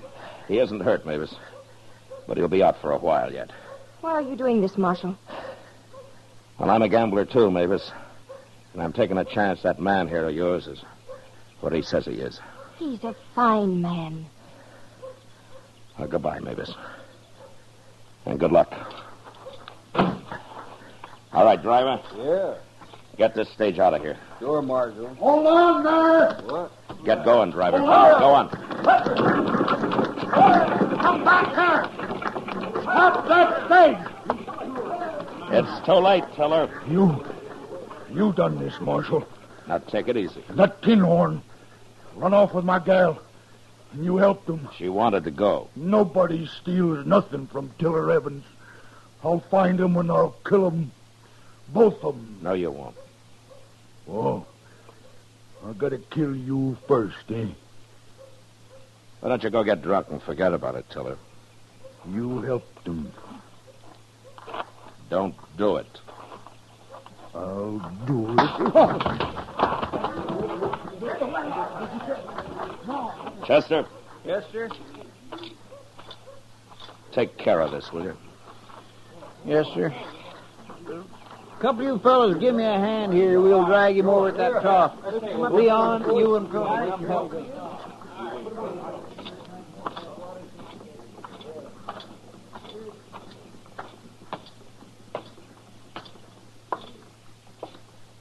Matt? Yeah. Is Tiller bad hurt? No, you'll be all right, Doc. Outside of being a little lonely. Mavis is going to be a little lonely, too.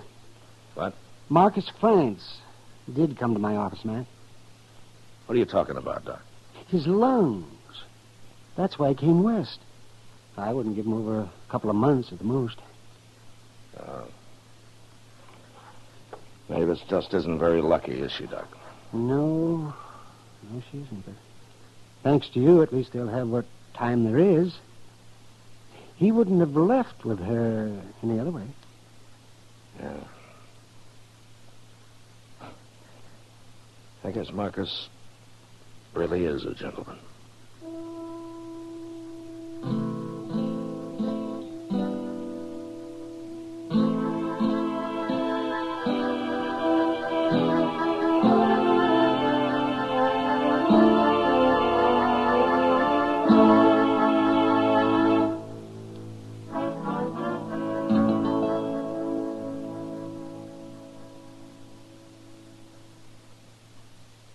Gunsmoke, under the direction of Norman MacDonald, stars William Conrad as Matt Dillon, U.S. Marshal. Tonight's story was specially written for Gunsmoke by John Meston, with music composed and conducted by Rex Corey. Featured in the cast were Lawrence Dobkin, Eleanor Tannen, John Daner, and Harry Bartell. Harley Bear is Chester, Howard McNear is Doc, and Georgia Ellis is Kitty. Gunsmoke has been selected by the Armed Forces Radio Service to be heard by our troops overseas. Join us again next week as Matt Dillon, U.S. Marshal, fights to bring law and order out of the wild violence of the West in Gunsmoke.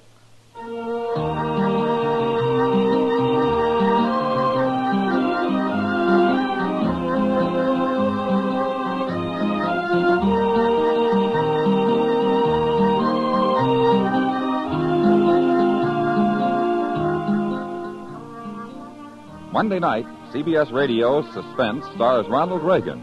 The drama is an unusual one titled Circumstantial Terror. In it, a man is on trial for a killing he didn't commit, and the guilty man is on the jury. Tension mounts and mounts until the suspense is almost beyond belief. Don't miss Suspense Monday night over most of these same stations. George Walsh speaking. Stay tuned now for Gangbusters, which follows in a few minutes over most of these same stations. For more outstanding drama, remember the Lux Radio Theater, Monday nights on the CBS Radio Network.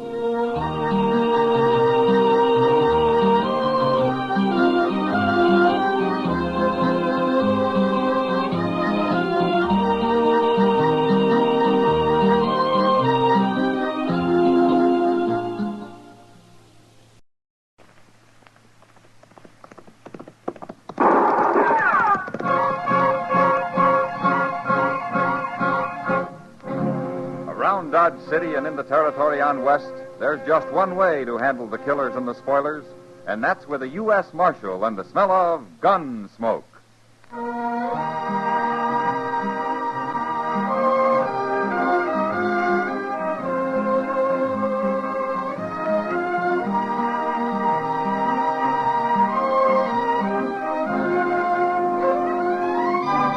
Gunsmoke, starring William Conrad. The story of the violence that moved west with young America. The story of a man who moved with it. Matt Dillon, United States Marshal.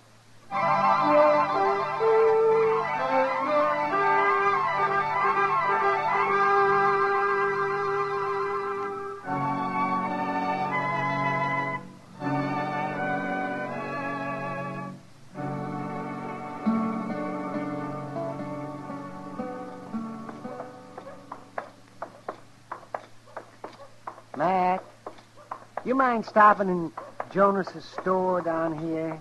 Won't take long. What are you going to buy, Doc? Another diploma to hang on your wall? Oh, another diploma.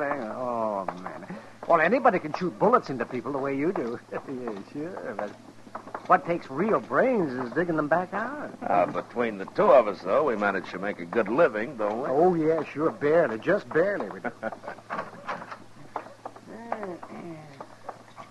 Hello, Marshal. Mr. Jonas. All right, Jonas. What can I do for you? I'm looking for a saw. You were looking for a saw, Doc? And some nails, Mr. Jonas. Sure, Doc, sure. I'll have to fetch them from the storeroom out back. Oh, say, Matt, look at that. Huh? He's got a batch of new derbies in. Those are pretty fancy. Yeah. Oh, they are fancy. Here, stop there. What's that? Here, stay here, Doc. He's over there behind them barrels, Marshal. Who is? I don't know, but I'll shoot him dead if he moves. Don't kill me. I ain't armed. All right, come out of there. With your hands up.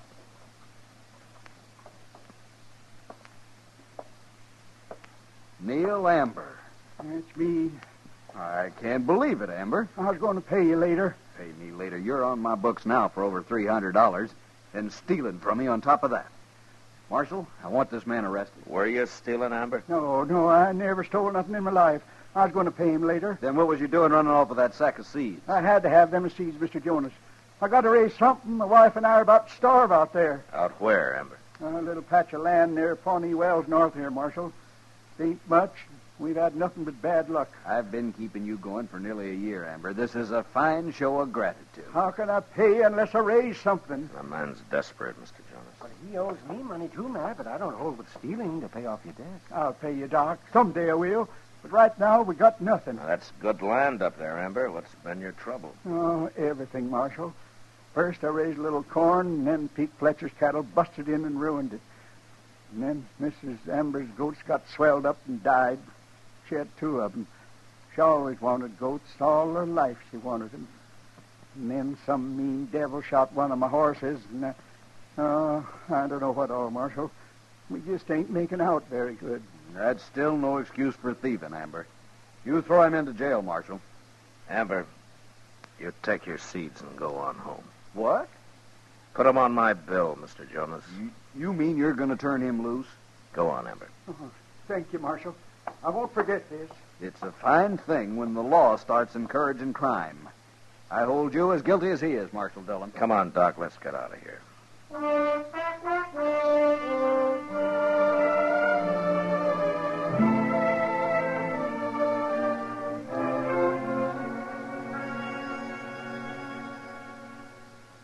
You know something, Mr. Dillon?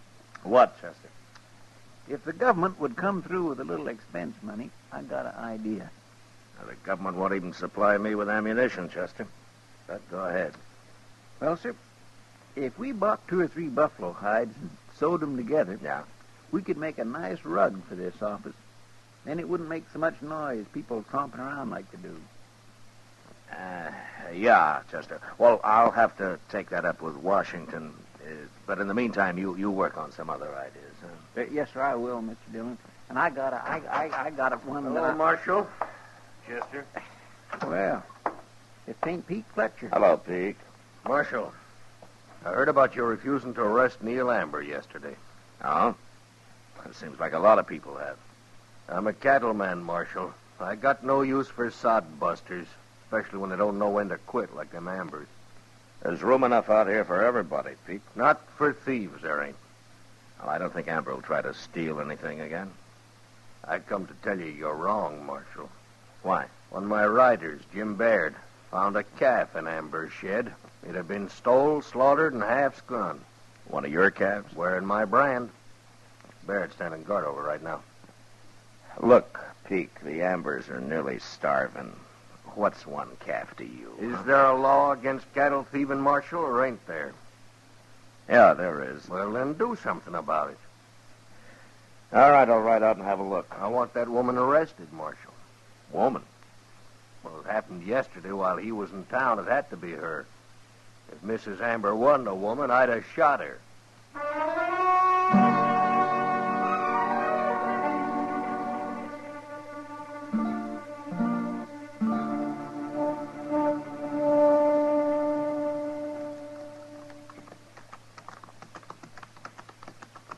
That calf's in the shed right over there, Marshal. I don't see the Ambers around anywhere. Yeah, I told Barrett to make them stay in the house. You had no right to do that, Pete. I got a right to protect my property, ain't I?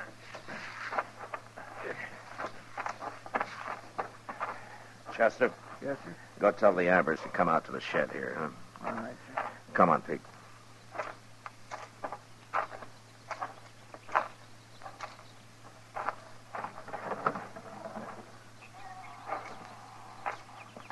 I was thinking you'd never get back, Pete. This here is Marshal Dillon, Baird. Where I come from, we hang cow thieves ourselves. It's been done around here, too, Baird. Good. And the man that headed the last lynching got 25 years in prison. You trying to scare me, Marshal? I hate lynching, Baird. I hate even the talk of it. Now, where's the cat, Pete? Right over here, Marshal. He was trying to butcher it on the ground. The man that hung it up. There's Peke's brand. Right there. I thought I told you Ambers to stay in the house. You're not telling anybody anything, Baird. Hello, Amber. Ma'am? She didn't do this, Marshal.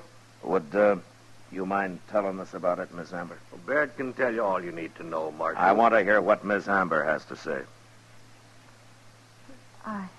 I feel guilty, Marshal. They made me feel guilty accusing me this way. It's hurt her bad, Marshal. My wife's an honest woman. Now, if you're innocent, you got nothing to worry about, Miss Amber. Now, you tell me what happened. Well, Neil was in town. I come out the shed to get a potato from a dinner. And I seen that little calf lying there. And I was standing here looking at it, and then he come in and grabbed me and said I'd stole it. Marshal is saying that makes me want to die. I tracked that calf here, and I caught her skinning it, Marshal. She's just trying to work on you. Nobody's going to believe a couple of thieves. I know what you're doing, Pete Fletcher, but I ain't leaving this land, not now or ever. You going to arrest her, Marshal? Go on back to the house, ma'am. What? In my whole life, I never done anything wrong. Now I feel I ought to be hung. She'd be better off dead than like this. If she was a man, she would be. That's dead, enough, Amber. Baird. I'm not arresting anybody, Pete.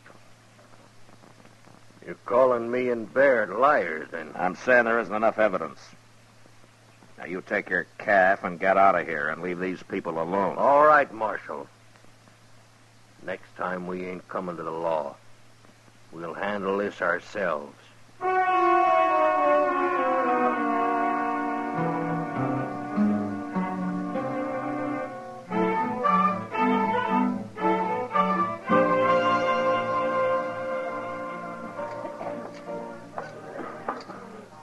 Evening, Matt. Well, hello, Kitty. Matt, I want you to meet Lucinda. Oh? She's new here. Oh, welcome to Dodge, Lucinda. Kitty's told me a lot about you, Marshal. I was hoping you'd come in tonight. Where you from? Well, I've been in Abilene the past 2 years. Well, then you must know Bill Hickok over there, huh? Sure I do. He told me to look you up when I got to Dodge. said you'd keep me out of trouble. Well, I can't do that, but if you do get into trouble, come see me. Thanks, Marshal. Mr. Hickok said Dodge is a lot wilder than Abilene. Is that true? You'll soon be able to judge that for yourself, Lucinda.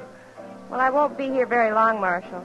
I'm working my way out to California. You got a man in California, Matt. Well, fine. I hope you make it, Lucinda. Thanks, Marshal. I'll see you later. Sure. Goodbye. She's a nice girl, Matt. Well, all girls are, Kitty. Especially me. Look, I just made $50. Hey, that's a good night's work, Kitty. If this keeps up, I'll buy me a house somewhere and retire. Oh? And do what? You're probably right, Matt. I've worked ever since I was a little girl. I'd get spooky if I didn't have anything to do. Well, anyway, I hope you're not going to put your $50 back into the game, Kitty. No, I'm through with Pharaoh. I might buy into that poker game a little later, though. Well, I'll tell you what, you can have Chester's seat in a few minutes. I'm going to put him to work. Chester was telling me about the Ambers, Matt. I feel awful sorry for that poor woman. Yeah, so do I, Kitty, but there's nothing I can do about it. You don't think she's guilty, do you? Oh, it can't be proven either way, Kitty. Not one way or another, Pete Fletcher's managed to get rid of every nester anywhere near it. Except for the Ambers. And like he says, they're pretty stubborn. Look, Matt. What? Isn't this that fella Baird? Oh, yeah. I was kind of hoping he'd busted his neck somewhere. Evening, Marshal. Ma'am. It's Miss. Not that it matters. Okay, Miss. I come by the Amber place today, Marshal. You made a big mistake the other day. Did I? You sure did. Remember how Amber kept saying his wife would be better off dead? Well, he's sitting out there now, and he won't even look at you or talk. And the woman ain't nowhere around, Marshal. Amber's gone and killed her. That's what.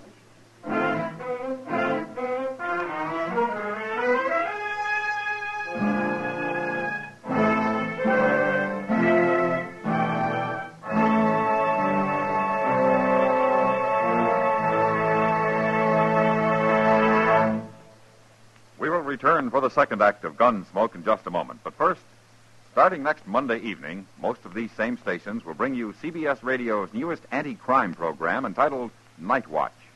On Night Watch, you will actually ride the prowl cars with the police of Culver City, California, as they seek the trouble spots, question witnesses, and arrest suspects.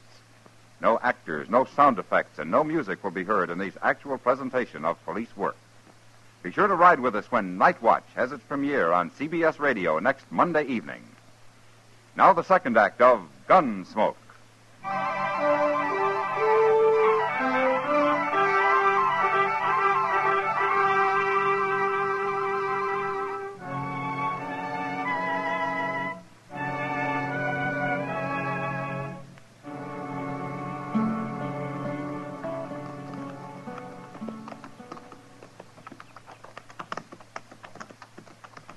The place looks deserted, Mr. Dillon. Yeah, it does. Yeah, maybe Baird was right. Maybe something has happened to Miss Amber. Yeah, maybe. Well, we'll soon find out.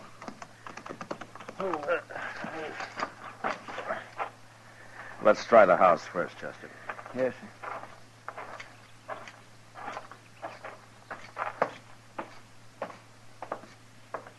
Hey, look.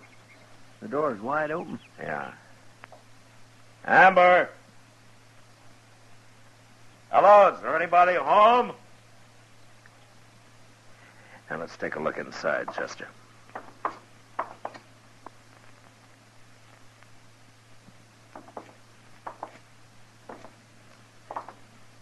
Well, there he is. Yeah.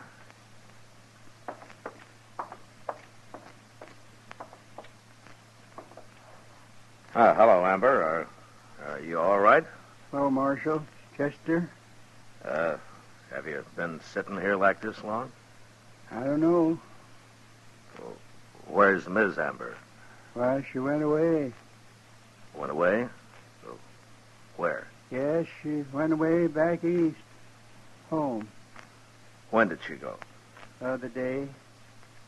Well, did you have an argument with her? Is that why she went away? I loved her, Marshal. She's all I had. Yeah. Chester, come outside a minute, huh? Yes, sir.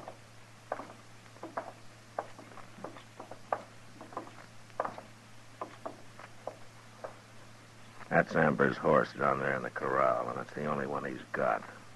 Hey, by golly, that's right. I'm going back and try to talk to him. You take a look around, huh? Take a good look, Chester. Yes, sir, I understand. But I sure hope I don't find nothing. Well, if you do, come in and tell me. Yes, sir, I will.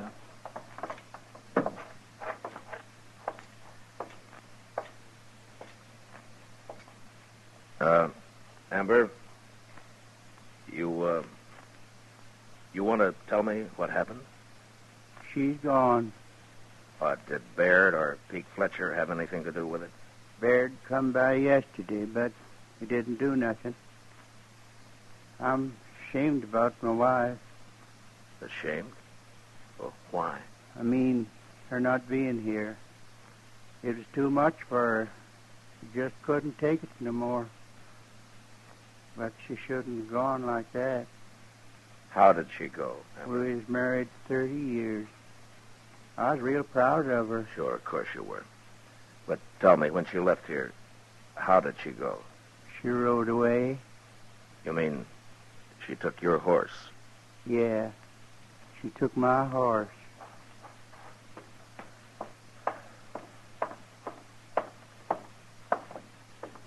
Mr. Dillon? Yeah, did you find anything? Yes, sir. Laying under a blanket right out in the shed. He didn't even bury her. She's been shot, Mr. Dillon. Amber, who shot your wife? I couldn't bury her. I couldn't get that near her yet. Did you shoot her? Tell me. I shot her, Marshal.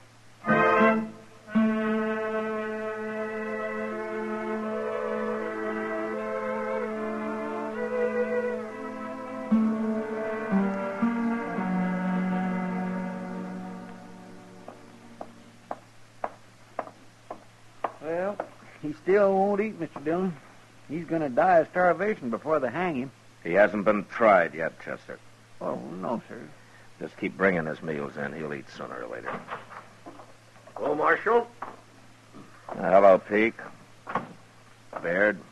I guess you'll believe me next time I tell you something, Marshal, huh? What do you want here? When they going to hang Amber?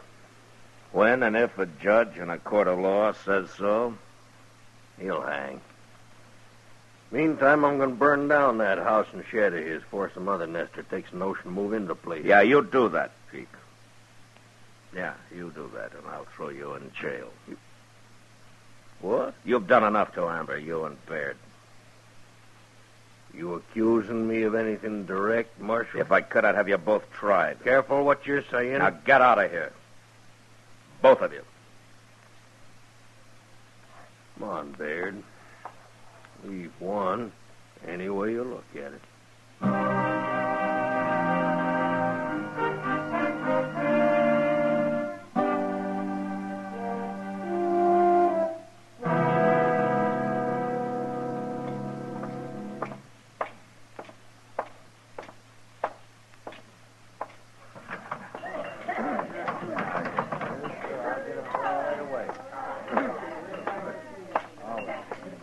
Evening, Marshal. What'll it be? A glass of beer, I guess, Sam. Sure.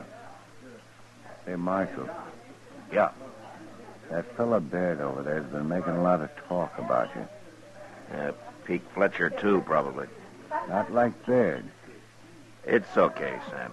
I thought you ought to know. Thanks. I'll get you a beer, Marshal. Hey, Mr. Dillon. Oh, what's the matter, Chester? Neil Amber, he's gone. What? I unlocked his cell to bring him some supper, and I guess went off and forgot to lock it up again. Anyway, he took a rifle. Well, let's go find him. Wait, Mr. Mr. Dillon. What? Look, there he is. Over there by Baird. Yeah, come on. Baird, I'm going to kill you. Hold it, Amber.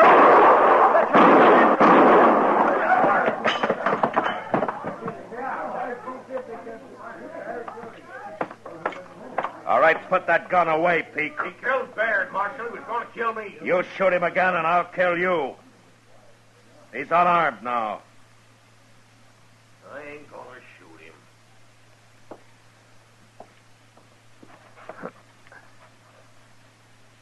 Yeah, hit him right in the chest.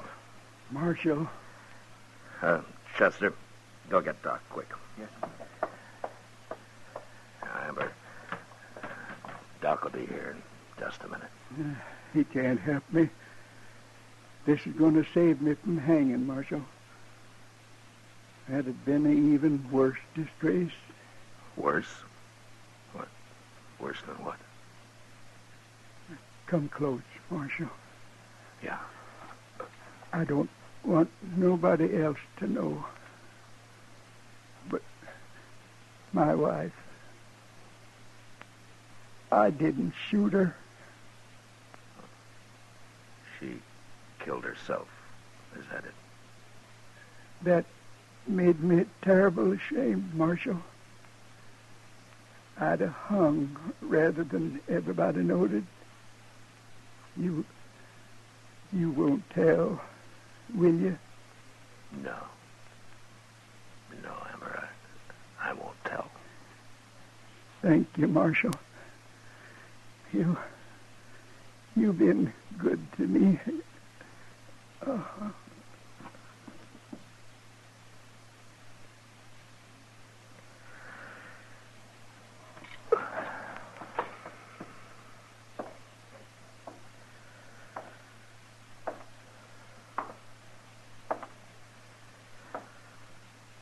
Dead, huh?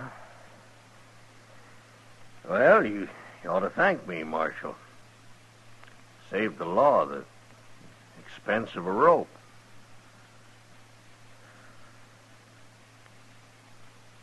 He didn't kill his wife, Peake. What? You did.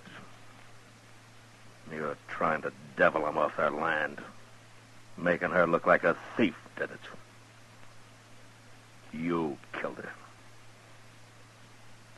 And I'd see you hung for it if I could.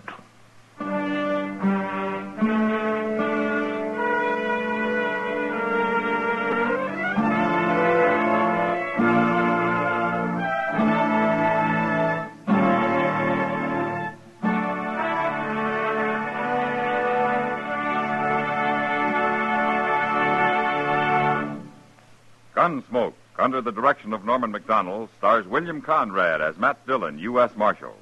Tonight's story was specially written for Gunsmoke by John Meston, with music composed and conducted by Rex Corey. Featured in the cast were Ralph Moody, Lawrence Dobkin, and John Daner, with Harry Bartell, Helen Klebe, Francis Drew, and James Nusser. Parley Bear is Chester, Howard McNear is Doc, and Georgia Ellis is Kitty. Gunsmoke has been selected by the Armed Forces Radio Service to be heard by our troops overseas. Join us again next week as Matt Dillon, U.S. Marshal, fights to bring law and order out of the wild violence of the West in Gunsmoke.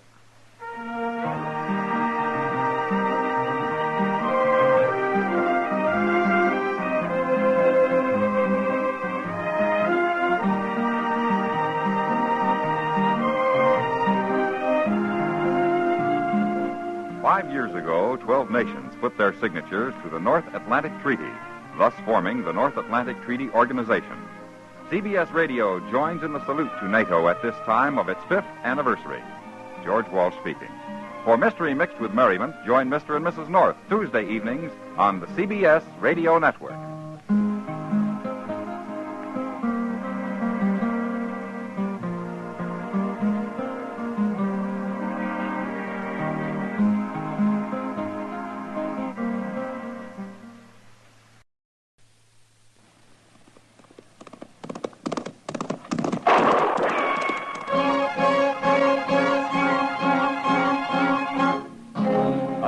Dodge City and in the territory on west, there's just one way to handle the killers and the spoilers. And that's with the U.S. Marshal and the smell of Gunsmoke.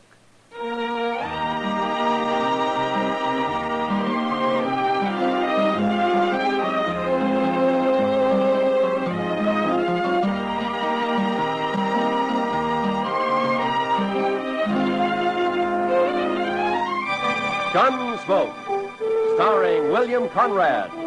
The transcribed story of the violence that moved west with young America. The story of a man who moved with it. Matt Dillon, United States Marshal.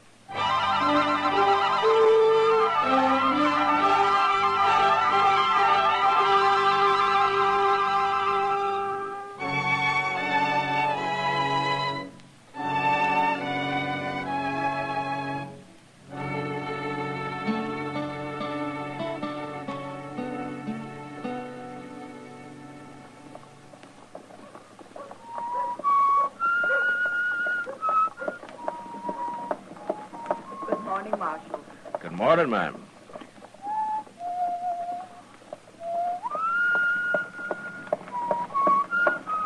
Kitty! Hello, Matt. I didn't see you sitting there. Well, I know. Sit down, sit down. There you are. How do you like my outfit? Ah, I never saw you in a riding skirt before, Kitty. You been riding side saddle? For the first time in my life. At least I know how to do it now, in case I'm ever called on to be a lady. Well, I know ladies who don't always ride side saddle. Sure. Like that female wildcat down in the Panhandle you told me about. What's her name? Oh, Bellstar?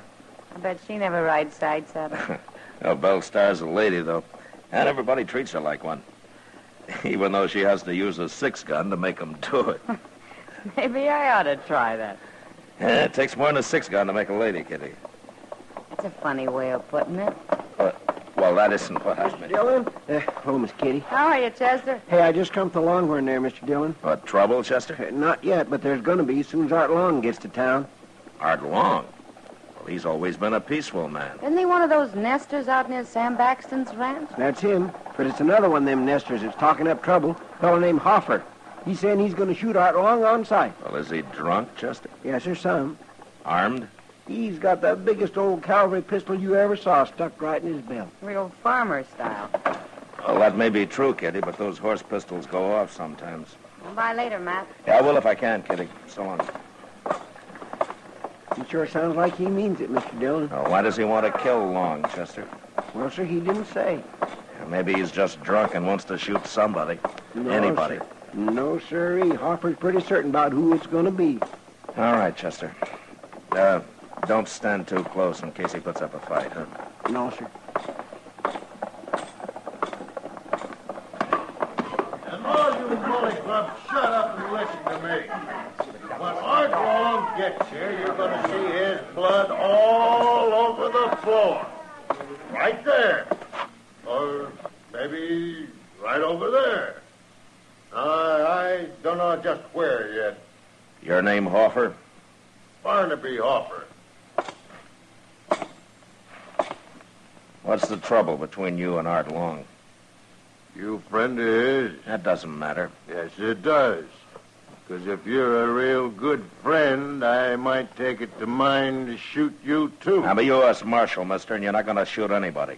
Oh, Marshal Dillon, huh? I'll take that pistol, Hoffer. Okay, Marshal. Take it. All right. Now tell me what this is all about. I don't need no pistol. He's got a knife, Mr. Dillon. Drop it, Hoffer.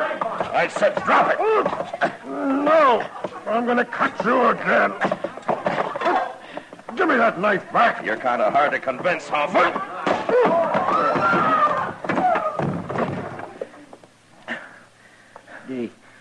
Did he cut you bad, Mr. Dillon? Oh, he opened up my arm a little bit, Chester. I better go see Doc. You throw him in jail. Yes, sir, I sure will.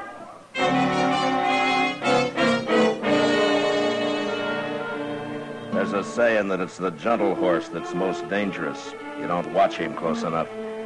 And so with Barnaby Hoffer, a farmer who hands you his old horse pistol and then snatches an 8-inch knife from the back of his belt. Well, Doc took a few stitches in my arm and told me to come back in a couple of days. And I did. And it looked pretty good by then. At least I thought so. You're going to have to watch that cut, Matt. There might be an infection in it. What are you talking about, Doc? Looks as clean as rain to me.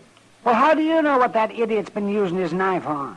Probably sticks hogs with it all day and uses it to clean his boots at night. Yeah, sure, but my arm bled a lot. That got it clean. That and all the turpentine you poured into it. Hurt, didn't it? You know, someday, Doc, if my luck holds, I'm going to get a chance to work on you. Oh, no, you know, I'd sooner die. I'd sooner lie in the snow and bleed to death all alone without anybody around even to bury me. How did you get in the snow, Doc? Oh, I just hate snow. Oh, yeah, I forgot. Oh, come in. Oh, hello, Chester. Doc, Mr. Dillon, Art Long's been killed. What? Yes, sir. A cowboy just come into the office and told me. Said he rode by his cabin this afternoon and he found him there laying right in the door. Barnaby Hoffer must have done it. Hoffer? I thought you had him in jail, Matt. Well, I turned him loose next morning, Doc. He seemed calm enough then. I guess I made a mistake. I guess you did, all right.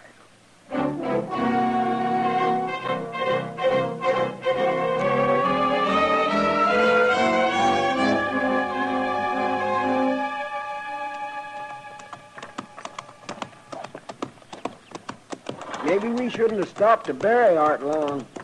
Hoffer may be a long way from here by now. Oh, we couldn't leave him lying there, Chester. No, sir, I guess not. Poor fella. Well, there's Hoffer's cabin. Yes, sir. Hey, we've done pretty good at that. It's hardly past daylight. Looks like his door's open. Yeah, then he must be inside. He wouldn't go off and leave his door open. No. Hey, wait a minute. Look over there, Chester. What? Why, it's him. Oh, he looks dead. Yeah, come on.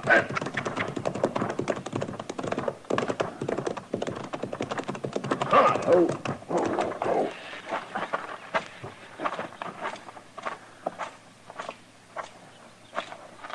He's been shot, Mr. Dillon. With a shotgun. Just like Art Long. Well, he's still breathing. Hoffer? Hoffer. It's Marshal Dillon, Hoffer. Hey. Marshal. I'm tore all apart. Took a load of buckshot when I opened the door. Who did it, Hoffer? Did you see him? Sam Baxton. He did it. Sam Baxton? Who killed Art Long, Hoffer? Did you? Art Long. Is he dead? Yeah. Both of us. Dead.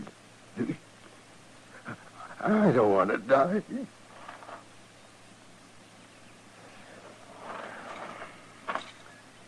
It's a wonder he lived this long. Gosh, Mr. Dillon, I just can't believe Sam Baxton done this. Why? Just because Baxton's a big rancher and pretty respectable? He's also a mean old devil. And these men are nesters. Come on, let's go find him, Chester.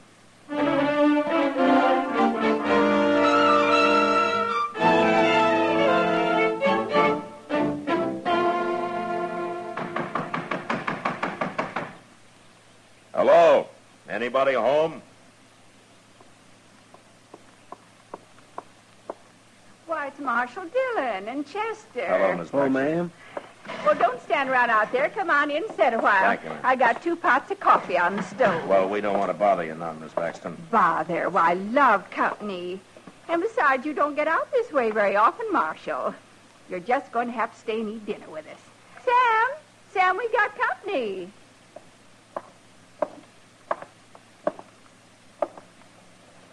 Hello, Baxton. What are you doing here, Marshal? Why, Sam, that's no way to... Shut up, woman. Please, Sam, don't talk like that. Want to get whooped instead? Well, do you? No, Sam. I asked what you're doing here, Marshal. Yeah, I heard you. Well, say it out. We're busy around here. You know Art Long and Barnaby Hoffer? I know 'em. Dirty nesters. Well, they're both dead, Baxter. Good. Oh, no. They both got killed the same way. What do I care how they got killed, as long as they're dead? I'm going to tell you anyway, Baxton. Each of them, when he came out of his cabin first thing in the morning, was killed by a man waiting outside with a shotgun. Oh, you know all that. You weren't there. Barnaby Hoffer was still alive when we got there, Baxton. Still alive? He died pretty quick, but before he did, he told me who shot him. Did he? And who was that, Marshal? You? Oh, no. No, it couldn't be. I'm sorry, ma'am, but that's what he said. I'm going to have to arrest you, Baxton. Arrest me? On the word of a dead sodbuster? Who's going to believe it? The court will decide that, but it's enough evidence to hold you on. What makes you think Hoffer wasn't lying?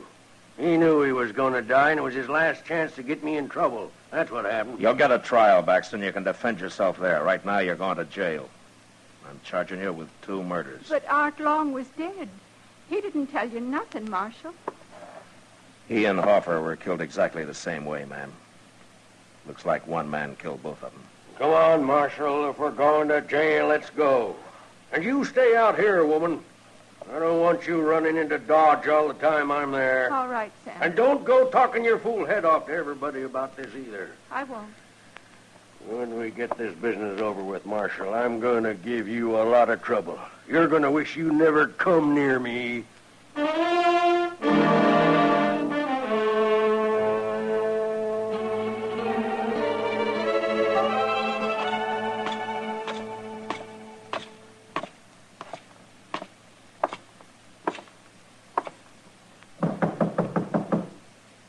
Come in. Be with you in a minute, Matt. As soon as I get Kitty fixed up here. Oh, Matt. Kitty. What's that, a black eye? What happened? It's none of your business. How's your arm, Matt? His arm's all right, Kitty. Just comes up here to bother me. Somebody's got to keep you from sleeping all day, Doc. Oh, don't forget I'm making pretty good money off that cut of yours. Yeah, Kitty. Thanks, Doc. Matt, has Sam Baxton confessed yet? No, I've spent 2 days trying to get him to, but he won't admit a thing. Well, if he does hang, there won't be many tears shed around here. Yeah, there's Ms. Baxton, Kitty. For some reason, she really loves him. Oh, that poor woman. I've seen how he treats her. Too bad she hasn't got a son to stand up for her. Some kid about 8 feet tall. Well, he'd be about 8 feet tall if he was Sam Baxton's. Well, that man's tall as a tree. Is he still wearing that white hat of his? Yeah, the only time he takes it off is when he sleeps, Kitty. Then he puts it over his face. Must be like sleeping under a horse blanket. No wonder he's so ornery all the time. Oh, come in. Well, come on in, friend. Fellow downstairs told me I could find the marshal up here. What can I do for you, mister? Oh, I never been in Dodge City before, Marshal. I ain't even been in Kansas very long. I'm riding south. I got tired of that cold up north. Why, you're welcome here. I'm going on south.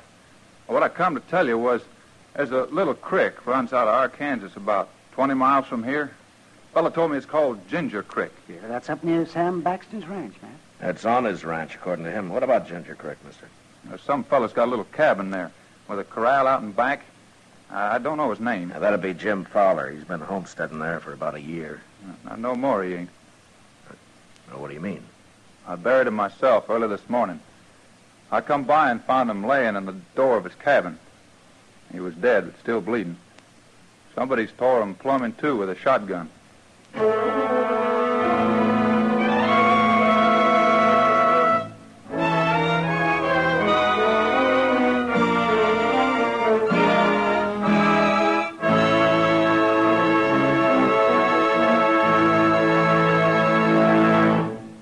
We will return for the second act of Gunsmoke in just a moment. But first...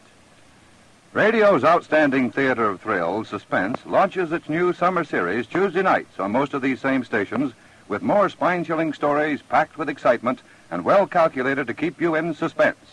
This Tuesday, here the Earth is made of glass, in which a man experiments with crime on a scientific basis.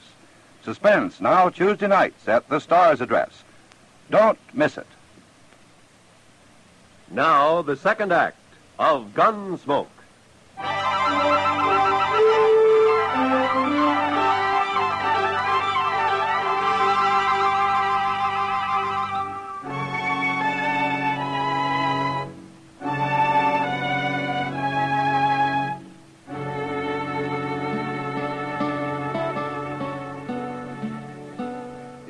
Dillon, looky there. What is it, Chester? Out there in the street. It's Miss Baxton. Huh? She's coming to buggy. News travels fast, doesn't it? You going to turn old Sam Baxton loose? Well, I don't have much to hold him on now, Chester. No, sir. Not with him right here in jail when that last fellow was killed the same way as Art Long and Hoffer.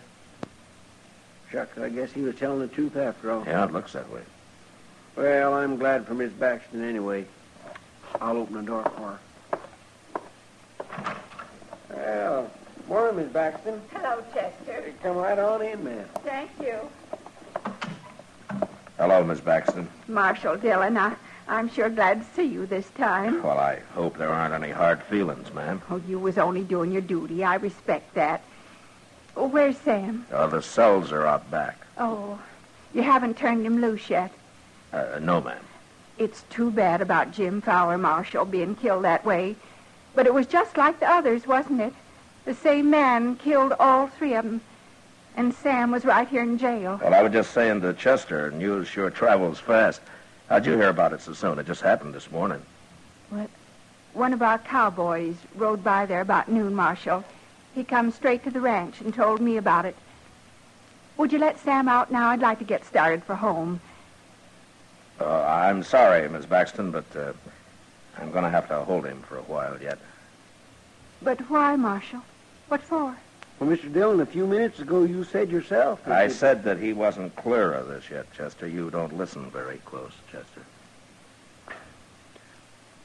No, sir, I sure don't. Marshal, you said that whoever killed Hopper killed Art Long, since they was both shot the very same way. Well, I know I did, ma'am, but I've been thinking a lot about it, and I'm just not sure yet. Even with the same thing happening again this morning? Well, I got to admit that does make a difference, all right. I suppose if one more man got killed like that, I wouldn't have any case at all against your husband. But the way things are now, I got to hold him, ma'am. I'm sorry about it. Well, it's like I said, Marshal. You got to do your duty. Yes, ma'am. If there's anything I can do for you, Miss Baxton. Thank you, Marshal, but I'm all right. Can I see Sam before I start back? Of course, ma'am. He's right through that door. I can't stay long. Chester. You've been up on Ginger Creek since I have. Yes, sir. Isn't there another nester there, not far from Jim Fowler's cabin? A couple of miles beyond, there's one. I don't know his name, though. No, that doesn't matter. Chester, go get our horses, huh? And bring a horse for Sam Baxton, too. He's going to go up there with us. I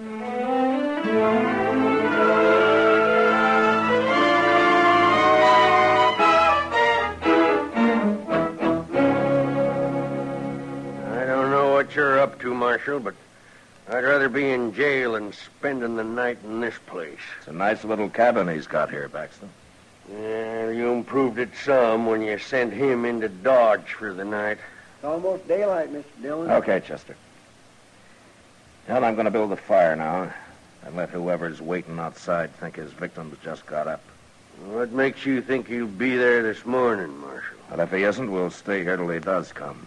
Mr. Dillon, you want me to pull the door open when you're ready? I'll tell you when, Chester.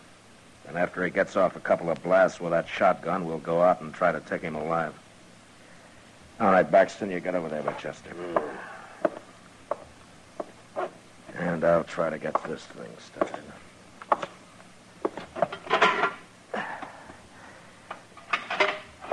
All we're going to need is a little smoke going up through the chimney. Maybe we can come back when it's all over and cook a little breakfast, Mr. Dillon. Now, we'll worry about breakfast later, Chester. Yes, sir.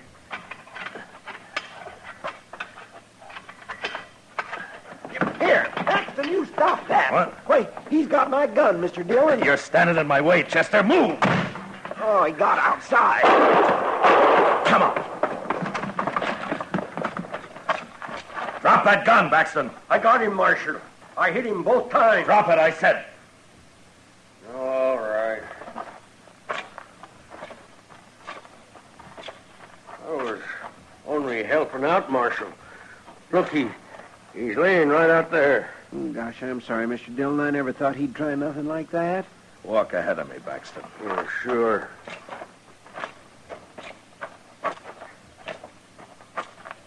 Oh, Marshal, look, it's my wife. Yeah. She's dead. I didn't know who it was, Marshal. I couldn't see who it was. How'd I know she was doing this? Going around killing people. Your wife shot Jim Fowler yesterday morning. I didn't know she hated nesters that much. Well, it's kind of hard to believe, Marshal. Yeah. But I guess you never know about a woman. Well, I can tell you about her, Baxton.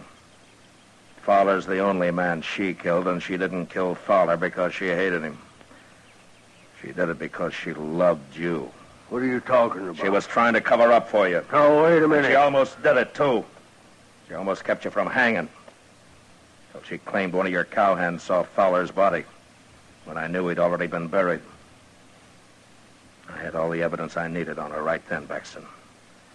And the biggest mistake you made was killing her. I didn't know it was her. You knew. But what you forgot was that she'd have confessed to killing Long and Hoffer. Why would she? Because she loved you. Besides, she couldn't have been punished any more for killing 3 men than for killing 1. You got it all figured out, ain't you, Marshal? Yeah, everything. Everything except how she could love a man like you. But then it's like you say. You never know about a woman.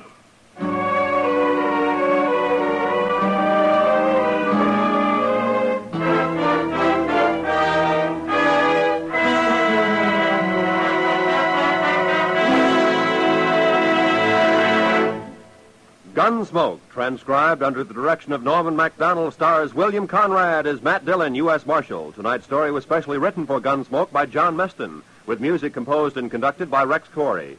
Featured in the cast were Joseph Kearns, Helen Cleve, Paul Savage, and Clayton Post. Parley Bear as Chester, Howard McNear as Doc, and Georgia Ellis as Kitty. Roy Rowan speaking. Join us again next week as Matt Dillon, U.S. Marshal, fights to bring law and order out of the wild violence of the West in Gunsmoke.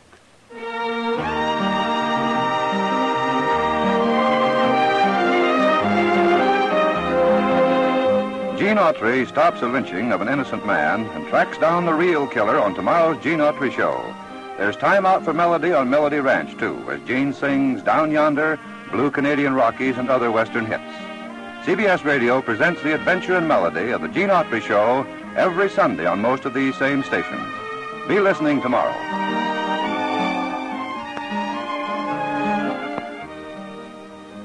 Meet William Demarest and Hope Emerson as the Cobbs, Sunday nights on the CBS Radio Network.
Gunsmoke, brought to you by Chesterfield. Made the modern way with Accuray. Smoother, cooler, best for you. Around Dodge City and in the territory on West, there's just one way to handle the killers and the spoilers, and that's with a U.S. Marshal and the smell of Gunsmoke.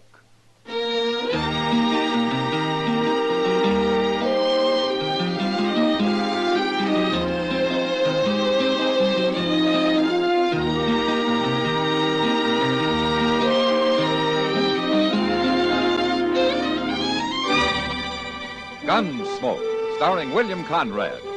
The transcribed story of the violence that moved west with young America. And the story of a man who moved with it. I'm that man, Matt Dillon, United States Marshal. The first man they look for and the last they want to meet. It's a chancy job, and it makes a man watchful and a little lonely.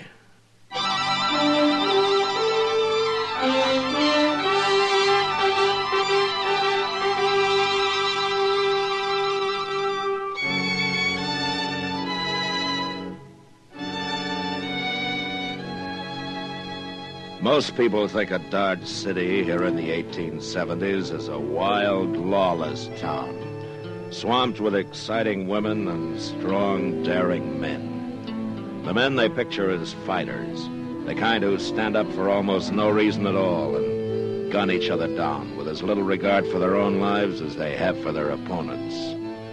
Men whose courage is as raw and harsh as the prairies it's bred on. Well, this is the picture. But it isn't quite complete. We got our share of cowards, too. Like the one whose work I ran into the night I found a note on my door. Said, come up to Doc Adams' office as fast as I could.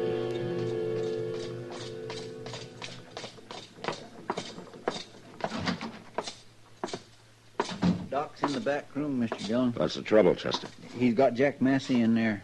Jack Massey? That cowboy who looks up whenever he comes to town, you remember him. He always comes into the office and sits around and talks. Oh, the red-headed fellow, you mean, huh? It's been 6 months since we seen him. Oh, what's he doing up here? What's wrong? Well, Doc, you better ask him.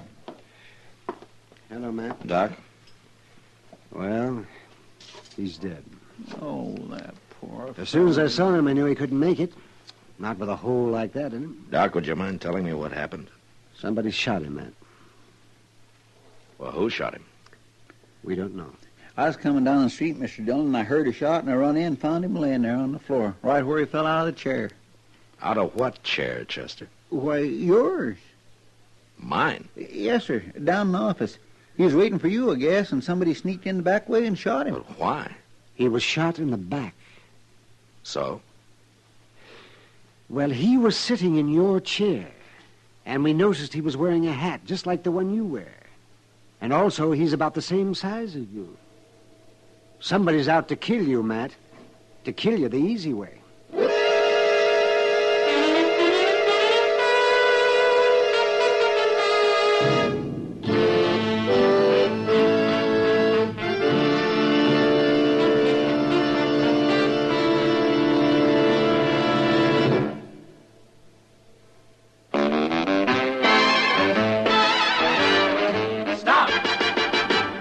Smoking with a smile, with Chesterfield.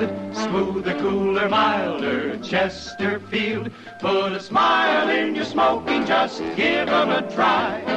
Chesterfield's best for you. They satisfy. If you want tomorrow's better cigarette today, next time you buy cigarettes, stop. Remember, only Chesterfield is made the modern way with Accuray. You'll notice how fresh and good Chesterfield's made with Accuray taste, how smooth they are, and how they satisfy. So buy Chesterfield today. Smoother, cooler, best for you.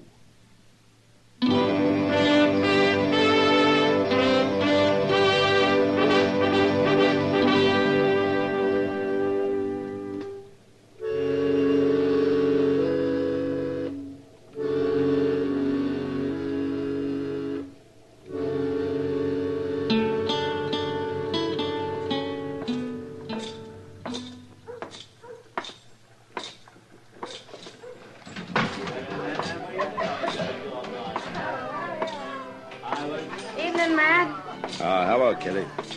Sit down. Oh, thanks. What brings you into the Long Branch this time of night? Oh, just looking around, Kitty. Well, there are a lot of men at the bar over there. You think you can pick him out? What? The man who thought he shot you tonight? News travels fast, doesn't it? I heard somebody was after you 2 days ago. You did? I figured it for talk. Didn't anybody tell you about it? Well, I haven't been around much the last couple of days, Kitty, but Even so, I guess it isn't the kind of talk people feel easy about passing on. That's to me, anyway. I guess not. You know who started it? Well, he did. Who? Coming this way. What? Well, that's Ed Eby. What's he doing in Dodge? You ought to drop around more often, Matt. He's been banking faro here 3 or 4 days now. Does Sam hire him? Yeah. He's been doing fine, too. Eby always was a smart gambler. Hello, Marshal. Miss Kitty. Ed? Hello, Eby. You mind if I sit down? No, go ahead. I been meaning to come see you, Marshal. Oh, is that so? I heard about the shooting tonight. Seems most everybody has. I know something about it, Marshal. Would you like to hear? Tell me. Well, a couple of nights ago, I went out back to breathe a little fresh air. And I was standing out there in the dark around the corner in the alley. And I heard a couple of men come out. They couldn't see me, and I couldn't see them, but I heard one of them tell the other he was going to shoot Marshal Dillon. Shoot him any way he could. Uh-huh. You're a little late telling me, aren't you, Eby? I don't exactly owe you no favors, Marshal. Then why did you bother to tell me at all? Because I don't like killing. That's why I hate killing. I've told you everything I know, Marshal. I'll be going now. What's that all about, Matt? What's between you and Eby? Oh, I knew him out in Santa Fe one time, Kitty. He was bullying a man, and I showed him up to be a coward. A lot of people witnessed it, and Eby never forgave me. Well, then maybe his story's a lie. Maybe he's the one who did the shooting tonight. I don't think Ed Eby has the guts to shoot a man, even in the back. Well, who is it, then? Haven't you any idea? No. That there are a lot of men who'd like to see me dead. I know. I'd be willing to take my chances with anybody who'd face me. It's the man who shoots out of the dark I'm afraid of.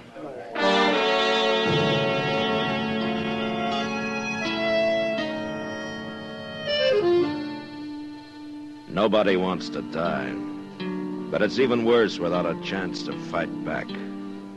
That's what always made me feel especially bad about a man who broke his neck falling off a saddle, or who maybe disappeared in front of a stampede of buffalo, or who, like Jack Massey, sitting at my desk, had to take a bullet in the back. That's not dying. That's being slaughtered like a hog in a pen. Robs a man of everything he's lived for. And it made me mad. Made me so mad I lost my sense of caution. Like the night Chester and I were walking up Front Street after supper. Well, if I was in your boots, Mr. Dillon, I'd hie me out on the prairie for a spell. Oh, you would? You bet I would. Out there you can see a man coming a mile off. I don't think he'd like that, Chester. Yeah, I guess you're right. He'd never follow you out into the open. Not him. Or them. You think they might be born to one? Might be. Doggone it, Mr. Dillon. Why don't you hire some men to hang around as a sort of a bodyguard? Then nobody'd dare try ambushing you. The sooner they try, the better, Chester. Get it over with one way or the other. I wished I was as cool about it as you. I'm not cool, Chester. I'm mad. You sure got a funny way of showing it. Now, if I was mad, I'd be hopping around like a bronc with a burr under its tail. I'd be a-slaunching and slouring with foam on my mouth. Get on, Chester. He's up there in the alley. Yeah, I'm going after him. Oh, I'm going with you. You stay here. No, by golly, not this time. No, sir.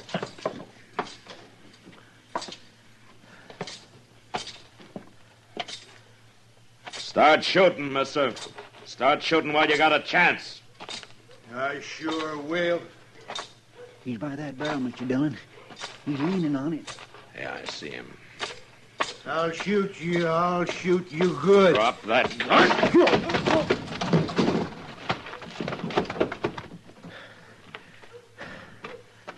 You walked right up to him, Mr. Dillon, and he had a gun right in his hand. He's drunk, Chester.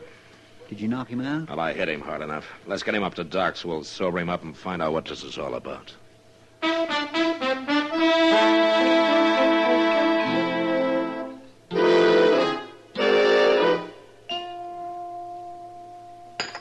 Don't put that cup down yet, fella. Not before you drink every drop of coffee in it. Oh, I'm drowning in coffee, Doc. I said drink it.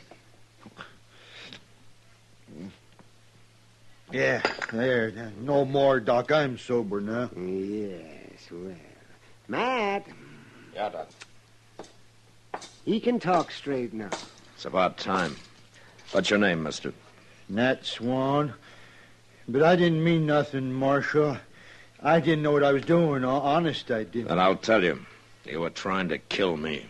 No. No, don't hit me. Don't hit me. You're a real coward, aren't you, Swan? Even to shoot me in the back, you had to take on a load of whiskey. I got nothing against you, Marshal. I come to town and heard all that talk and thought I could make a name for myself if I'd done the shooting. Ain't no more to it than that. Oh, listen, no more to it than that. Well, nothing personal is what I mean. I should have put strychnine in that coffee. What are you saying, Doc? Never mind, Doc. I believe you, Swan. Oh, you do? Well, it's true. Honest it is. Yeah, it's true, all right. And there are a lot of other drunken, brainless bums going to try it for the same reason. They've heard somebody's out to murder me, and they get to thinking, why shouldn't they do it and get the credit for themselves? Well, now, man, no, it's not that bad. It's already started, Doc. And there will be others. Lots of them. As long as I last.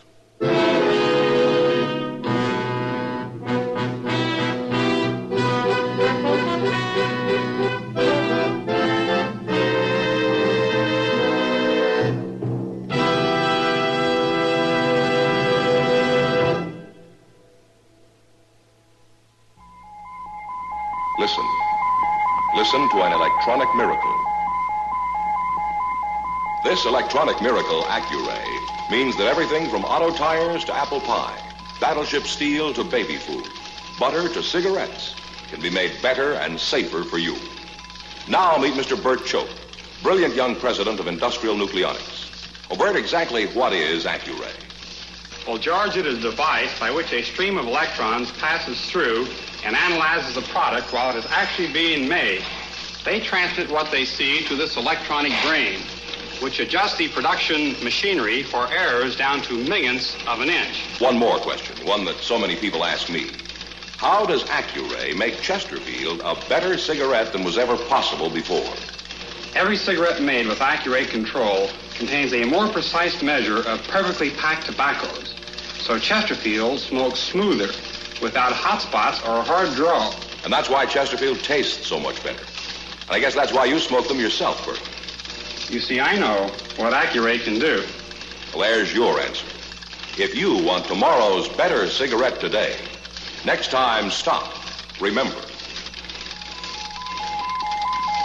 Only Chesterfield is made the modern way with Accuray. Best for you.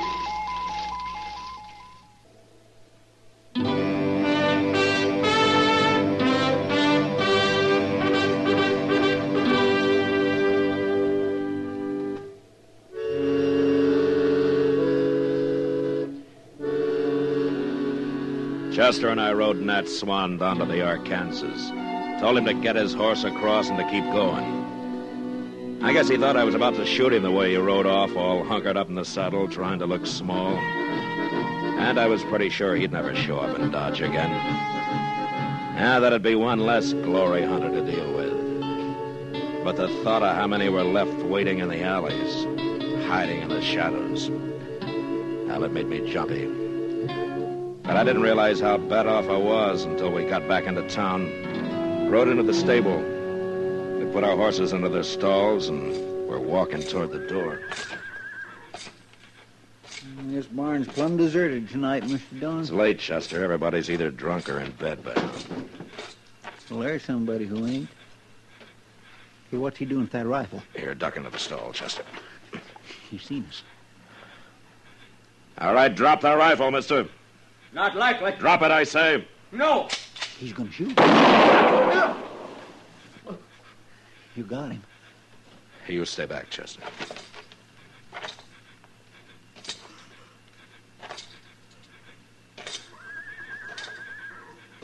Don't shoot. Don't shoot again. Pick up his rifle, Chester. I got it. Last you, mister. You put a bullet in my lung. Who are you? I've never seen him before. Why do you care who I am? You got to kill me. That's what you done. Why were you after me? Somebody hire you? Tell me. You shoot a man down, and then you try to blame it on him. Maybe he wasn't after you. I ain't after nobody. I come for my horse, that's all. I think he's telling the truth, Mr. Dillon. Dillon, you're the marshal. What? Who did you think I was? I heard talk somebody was out to shoot you. It wasn't me. I was just trying to get home to Texas. I ain't gonna make it now. Well, I heard you lever your rifle, mister. You're about to shoot. I thought I was being held up. The way you hollered at me. Oh, my goodness, Mr. Dillon. He ain't got nothing to do with this. Of course I ain't. If I was you, Marshal, if there's talk about somebody after me, I'd find out who's making the talk. I wouldn't go around shooting innocent people. Somebody's got you outsmarted. We'll get you up to Doc's, mister. He'll take good care of you. Don't bury me in a blanket, Marshal. Fix me a box, will you? Promise me you'll fix me a box. Yeah, I promise. I can't swallow no more. I'm gonna drown.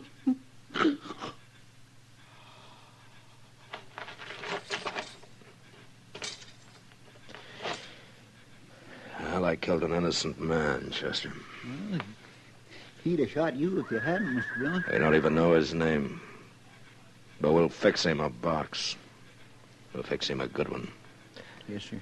And I'm going to do something else he said. What's that? I've been outsmarted. He was right. But I know what I'm doing now.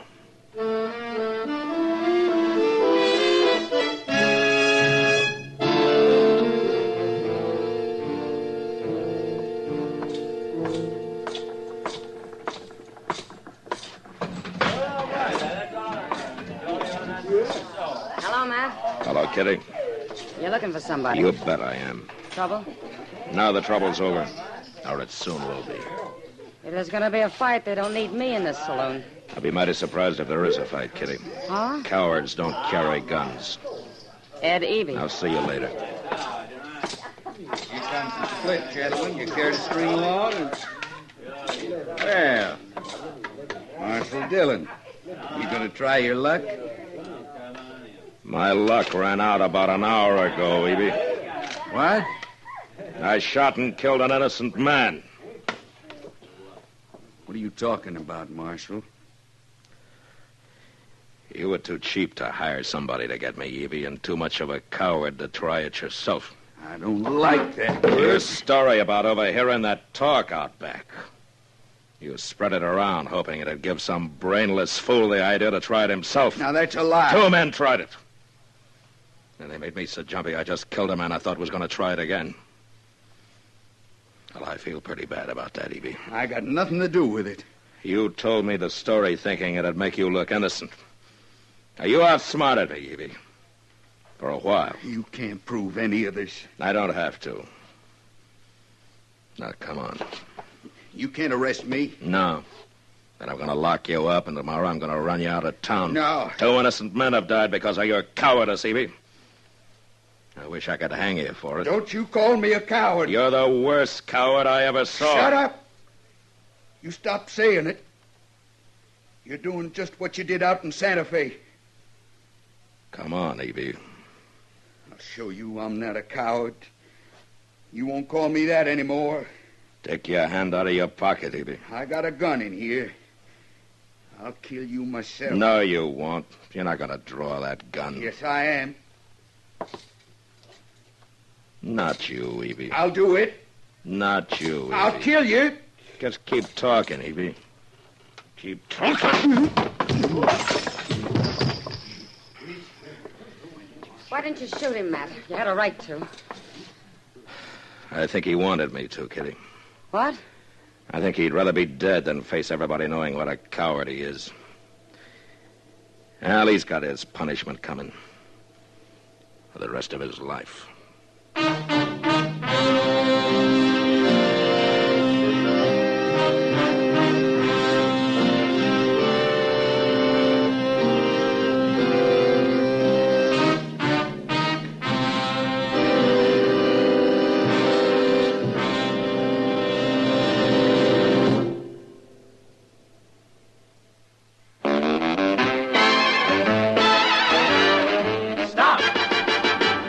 Smoking with a smile, with Chesterfield. Smoother, cooler, milder, Chesterfield. Put a smile in your smoking, just give 'em a try. Chesterfield's best for you.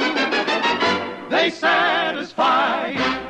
Remember, only Chesterfield is made the modern way with Accuray. Smoother, cooler, best for you.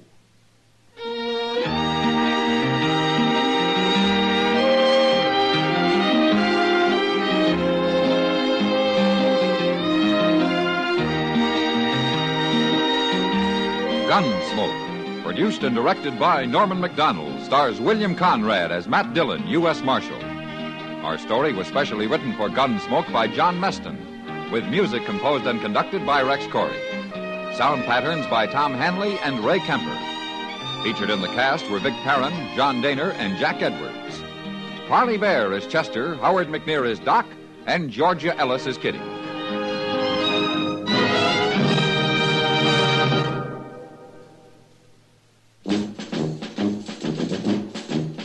Make today your big red letter day, your L&M red letter day. Superior taste and filter, it's the miracle tip. Make today your big red letter day. Change to L&M today. L&M's got everything. Superior taste. And superior filter. Get L&M today.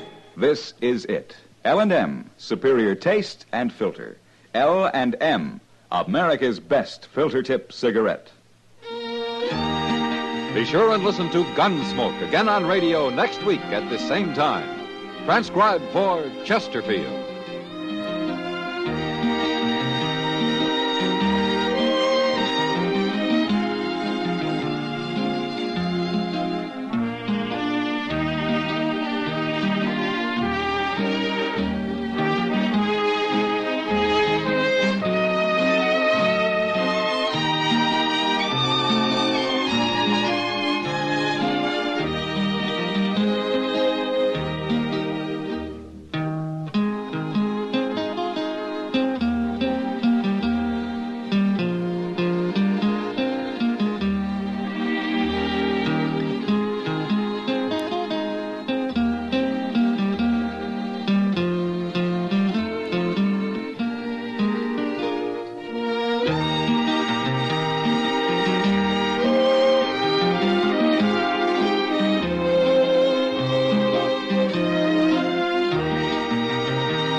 Gunsmoke, brought to you by Chesterfield. Made the modern way with Accuray. Smoother, cooler, best for you.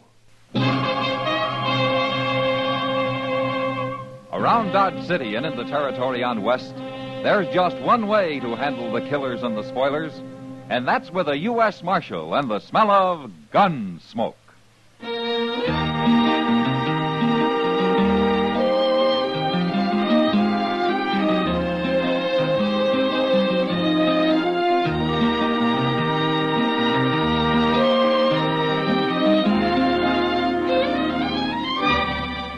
Gunsmoke, starring William Conrad, the transcribed story of the violence that moved west with young America, and the story of a man who moved with it. I'm that man, Matt Dillon, United States Marshal. The first man they look for and the last they want to meet. It's a chancy job, and it makes a man watchful and a little lonely.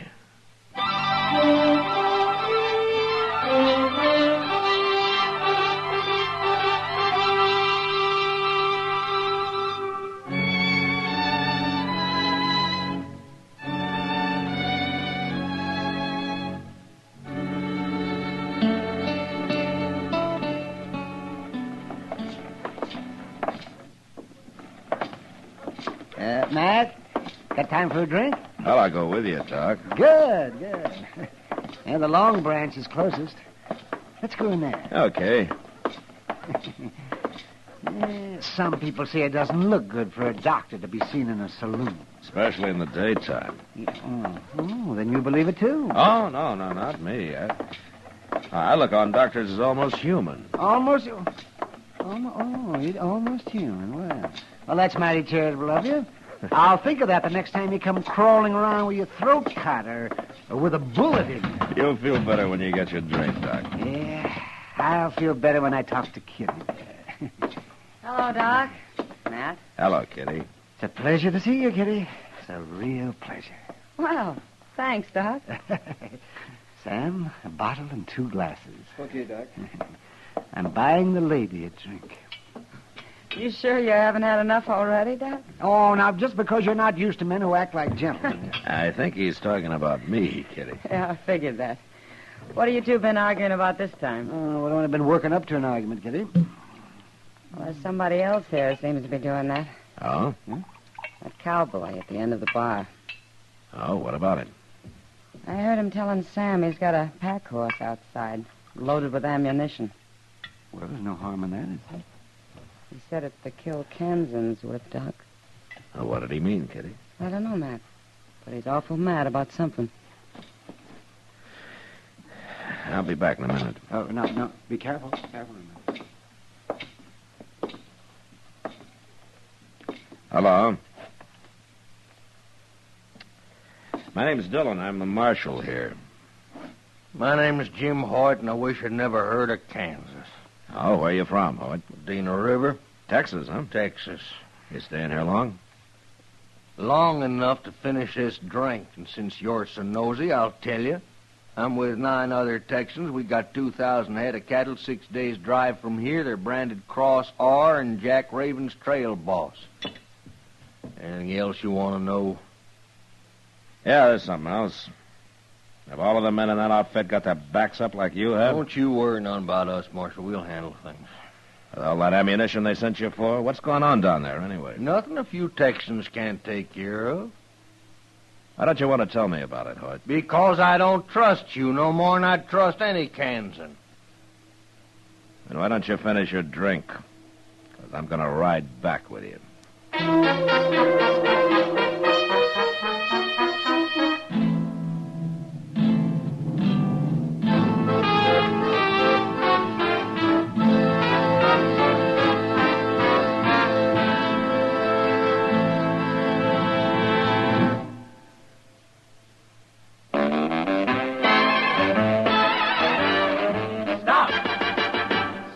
Smoking with a smile with Chesterfield. Smoother, cooler, milder Chesterfield. Put a smile in your smoking, just give 'em a try. Chesterfield's best for you. They satisfy. If you want tomorrow's better cigarette today, next time you buy cigarettes, stop. Remember, only Chesterfield is made the modern way with Accuray. You'll notice how fresh and good Chesterfield's made with Accuray taste, how smooth they are, and how they satisfy. So buy Chesterfield today. Smoother, cooler, best for you.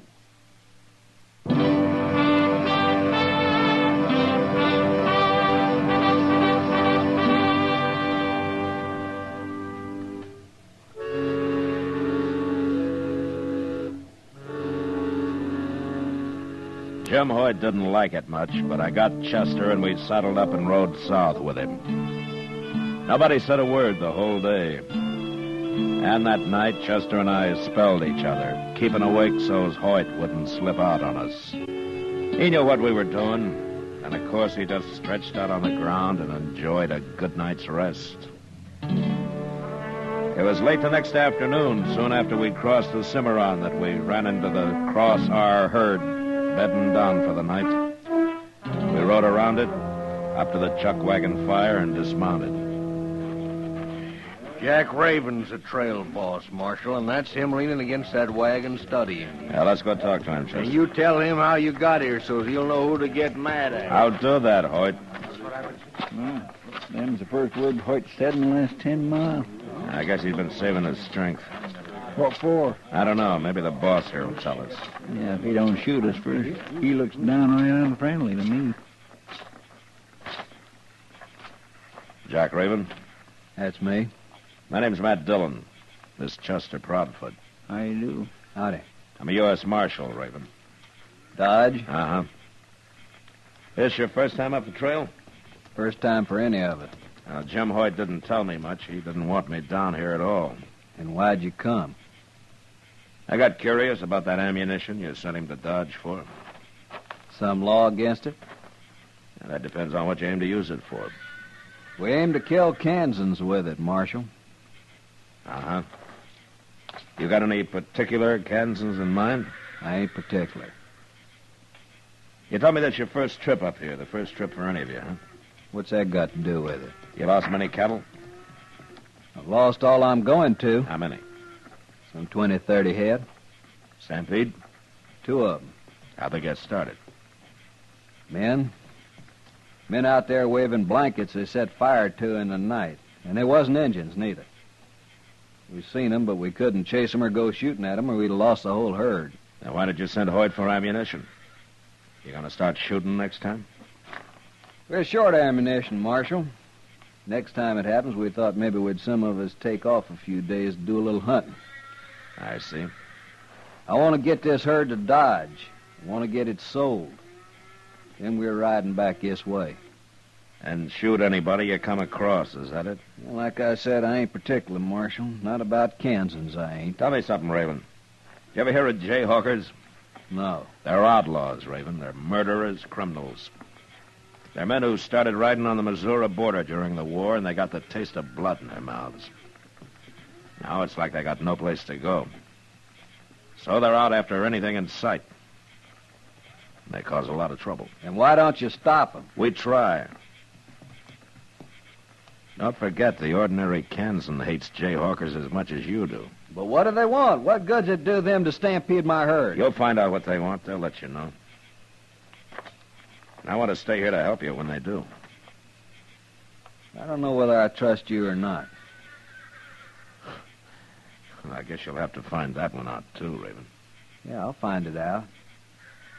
I got work to do now. I don't know if the cook will feed the Kansas men, but you can go ask him.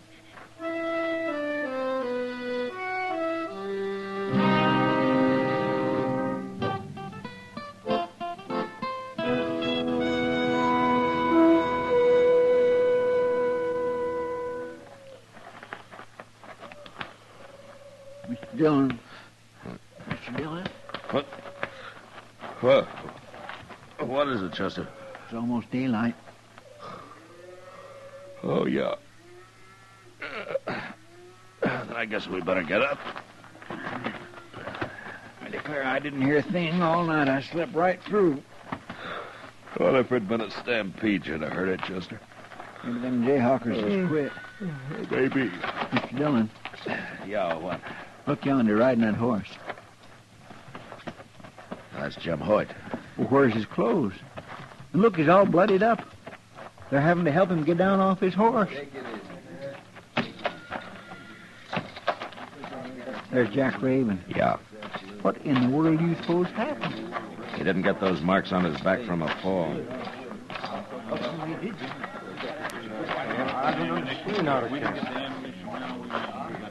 Take a look at Jim Hoyt, Marshal. Take a good look. Where'd they catch you, Hoyt? How come you know anybody caught me, Marshal? That's a good question.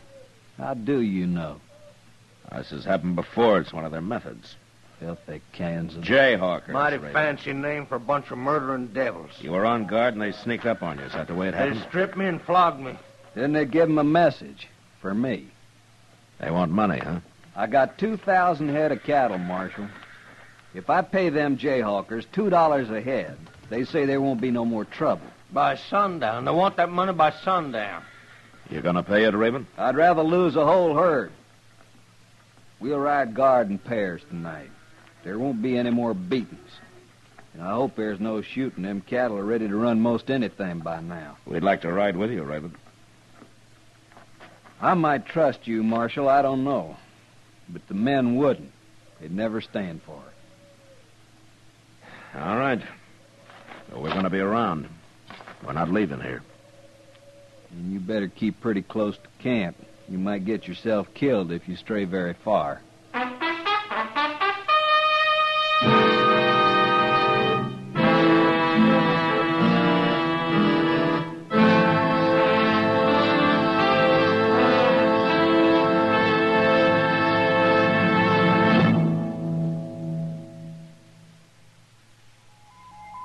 Listen. Listen to an electronic miracle. This electronic miracle, Accuray, means that everything from auto tires to apple pie, battleship steel to baby food, butter to cigarettes can be made better and safer for you. Now meet Mr. Bert Choate, brilliant young president of Industrial Nucleonics. Well, Bert, exactly what is Accuray?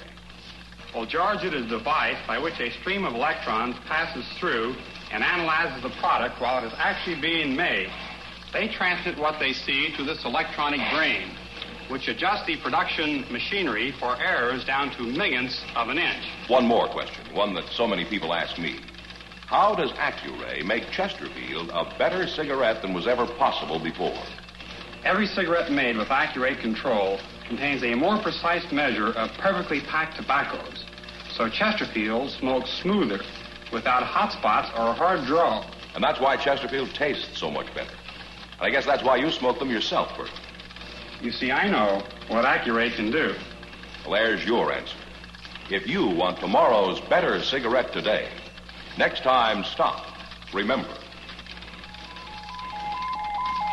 Only Chesterfield is made the modern way with Accuray. Best for you.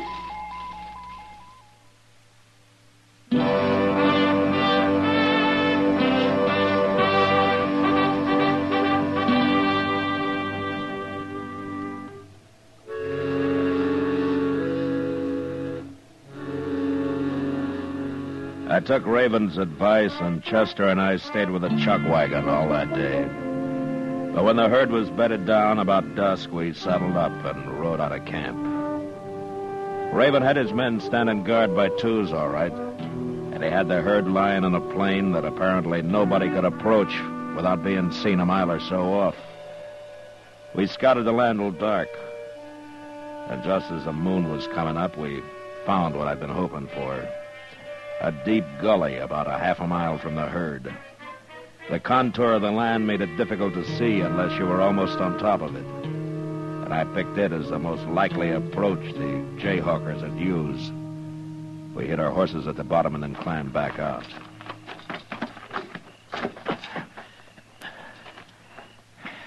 That's an awful long gully, Mr. Dillon. Yeah.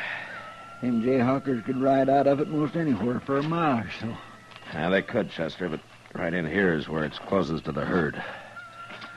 Oh, we better lie down.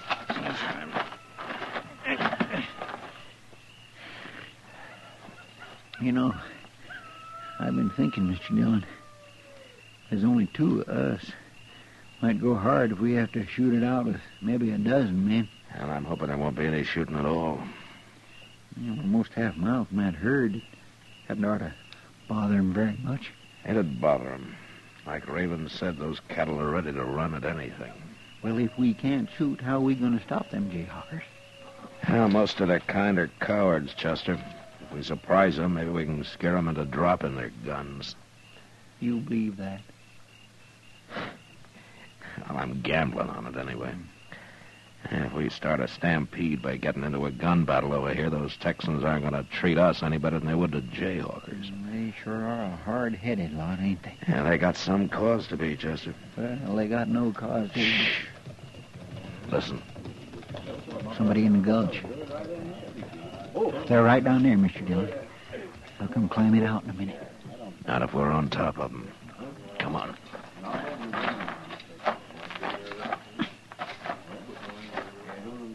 Don't do any shooting unless I do, huh? No, I won't. Quiet now. No. Too much moon to ride over there. We'll stampede them from here. All we got to do is spread out along this gulch and start shooting. It don't matter whether you hit cows or Texans. Well, let's spread out a little, Joseph. We'll crawl right up on top of them. All right. Come on. No.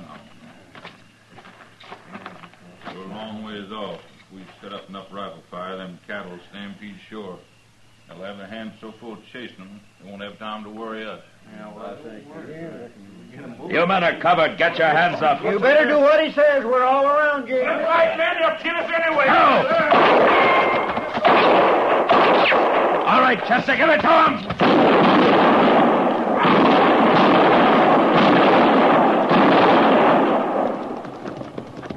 One of them's getting away, Mr. Dillon. Will we chase him? No, let him go, Chester. We got the other three. They sure did put up a fight, didn't they? Yeah, I kind of misjudged their being cowards and quitting. Listen. Yeah, it's the cattle. We started another stampede after all. Come on, we better go help them. No, they're running the other way. We never get anywhere near them. I bet them Texans is going to be mighty mad. Yeah, and mostly at us.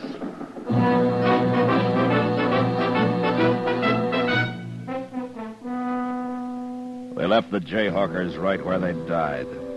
Rode slowly back to camp. Nobody was there but the cook, so we sat down and waited. We waited 3 or 4 hours before any riders showed up. And when they did, they weren't exactly friendly. They stood around at a distance and watched us as though they were guarding a couple of prisoners. Finally, Jim Hoyt walked over to us. It was you done all that shooting, Marshal. Some of it, yeah. I was shooting, too. Well, the men wants to hang you. Oh, is that so? We seen you riding around, didn't know what you was up to, but we sure found out, didn't we, man? All right, now you just look here. Take it easy. 4 of us here now. You gonna put up a fight? I don't blame you for being mad, Hoyt. Nor the rest of you. But that's no excuse to be talking about lynching anybody. We ain't talking, Marshal. We're gonna do it. Wouldn't you like to know why we were doing the shooting? We know all we need to know. Unbuckle them guns, both. Use your head, Hoyt. It's Jack Raven. Raven ain't gonna stop us. What's going on here? We're about to hang us a couple of Kansans, Raven. Yeah, that's what I figured. Don't aim to have no interference. All right. I won't give you any. Good. I want to tell you something first, though. Say it out. I was kind of curious about it, so I rode over to where those two did all that shooting. You know what I found? Bunch of empty cartridges. I found 3 dead men, Hoyt, laying in a gully. What? Now, I don't know what these here Jayhawkers is supposed to look like, but them 3 men I found, that's how they ought to look. This for true, Raven? It's true. Well, I guess I've been a little hot-headed. I didn't trust the marshal either. Not at first.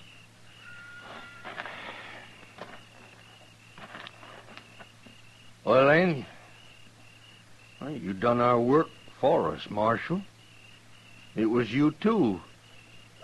Found them devils and faced them. Ah, forget it, Hoyt. It's over. I don't think he'll be bothered anymore. Say, Marshal, me and Hoyt and the men, we've had a bad trip. When we get to Dodge, we'll maybe want to kick up our heels a little. Oh, short of gunplay, Raven, this is one outfit that can hurrah dodge all at once. Now, what do you get there? The first bottle's on me.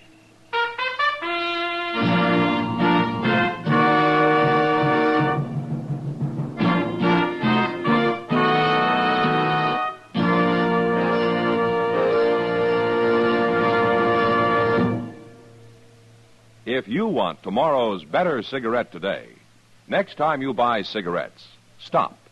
Remember, only Chesterfield is made the modern way with Accuray. You'll notice how fresh and good Chesterfield's made with Accuray taste, how smooth they are, and how they satisfy. So buy Chesterfield today. Smoother, cooler, best for you.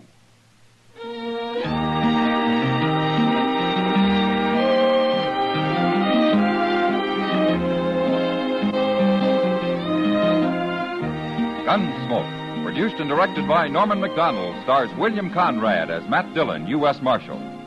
Our story was specially written for Gunsmoke by John Meston, with music composed and conducted by Rex Corey.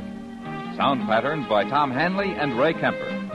Featured in the cast were Lawrence Dobkin, Barney Phillips, and Harry Bartell. Harley Bear is Chester, Howard McNear is Doc, and Georgia Ellis is Kitty. The makers of Chesterfield and L&M filters salute the National Safety Council on their 43rd National Safety Congress, which is being held in Chicago October 17th through October 21st.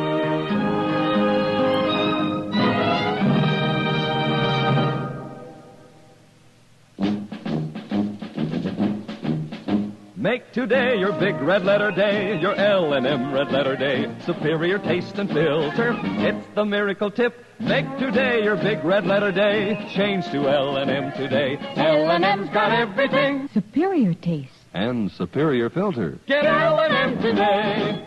This is it. L&M, superior taste and filter. Superior taste from tobaccos especially selected for filter smoking. Tobaccos that are richer, tastier, light and mild.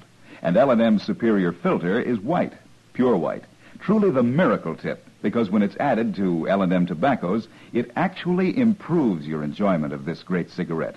Next time you buy cigarettes, look for the big red letters L&M. Smoke L&M filters, America's best filter tip cigarette.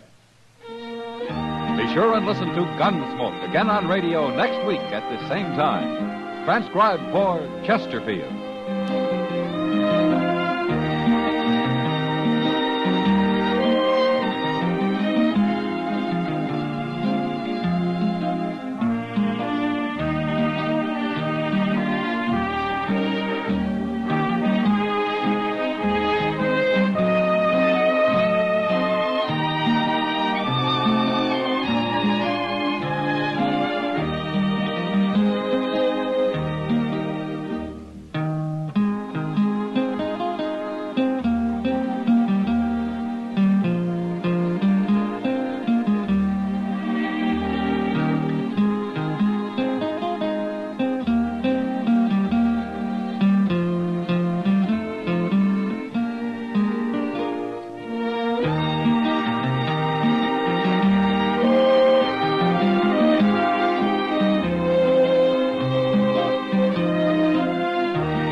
Gunsmoke, brought to you by Chesterfield.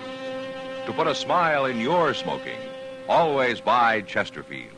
Made the modern way with Accuray. Around Dodge City and in the territory on West, there's just one way to handle the killers and the spoilers, and that's with a U.S. Marshal and the smell of gun smoke.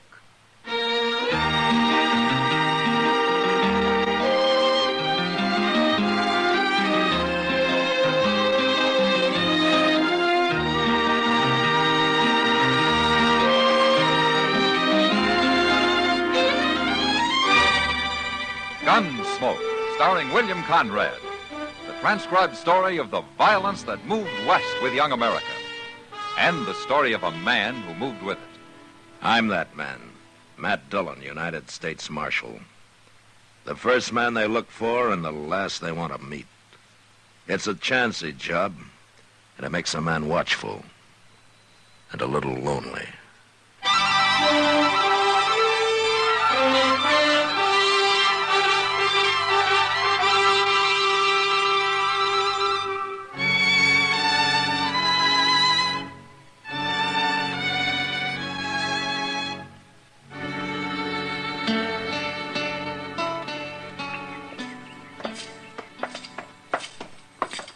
Fine day, Mr. Dillon.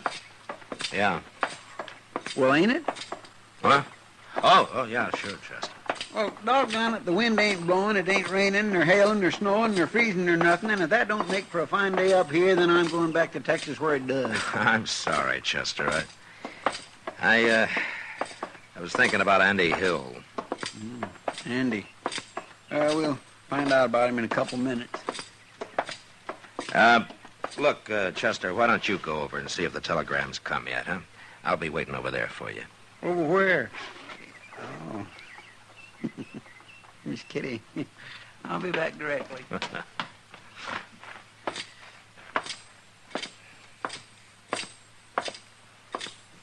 Hello, Matt. Hello, Kitty. Fine day, isn't it? Yeah. You got something on your mind? Chester's gone over to see if that sheriff down in Oklahoma Territory sent me an answer yet. Oh, about Andy Hill? Yeah. Well, he's only wanted for robbery, Matt. I should think after you're telling him how he brought in a man wanted for murder, they'd be willing to go easy on him. Well, I hope so, Kitty. And especially since he's settled down here and making a good name for himself. If they'll take my word for it. Well, the sheriff will have to take your word for it. He's probably never even heard of me. Hello, Miss Kitty. Marshal? Hello, Andy. Andy? Heard anything from Oklahoma, Marshal? Chester's over at the telegraph office right now. Oh. Well, I hope it's good news. Why don't you wait and find out, Andy? I'll find out soon enough, Miss Kitty. But right now, I got to shoe a couple of horses for Jim Buck. I promised I'd have it done by noon. Jim was telling me yesterday you're the best man he ever hired. Oh, anybody can ride shotgun, Miss Kitty. All you do is sit there and keep your eyes open. No, it's more than that. He trusts you. It makes me feel good to hear that, Miss Kitty. Goodbye. Bye. You know where to find me, Marshal. Yeah, sure, Andy. If there were more men like him around Dodge, it might not be such a bad place to live. Then I'd be out of a job, Kitty. You could find something else to do. Yeah, maybe. Morning, Miss Kitty. Well, hello, Chester. Here's the telegraph, Mr. Dillon.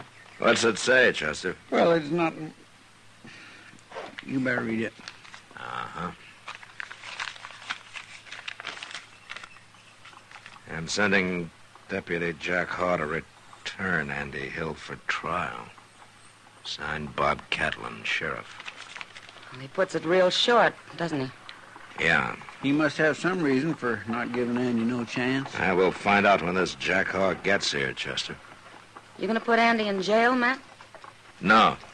I'm not even going to tell him about this until I've talked to Haw. Andy's nice and gentle now, but he'll fight like a tiger anybody tries to arrest him. And he's some handy with a gun, too. Maybe he won't have to fight, Chester. Maybe I'll just send Jack Haw back home empty-handed. What if he's got a legal warrant for Andy? Well, there's going to be trouble, Kitty. One way or the other.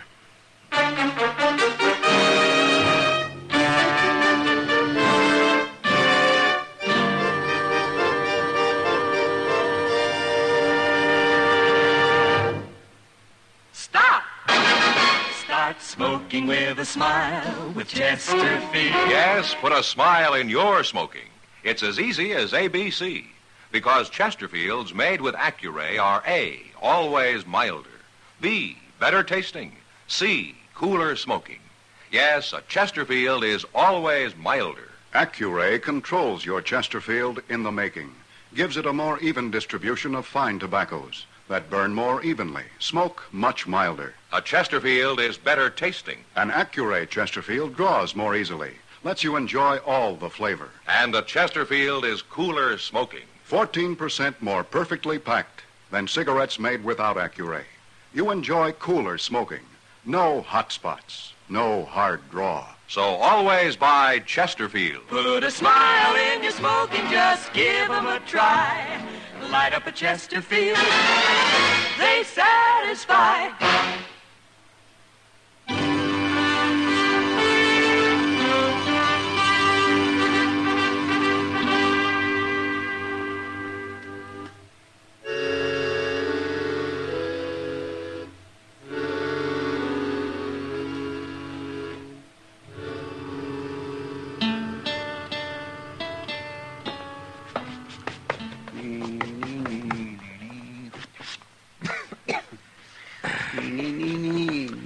Chester, will you please stop dusting my desk?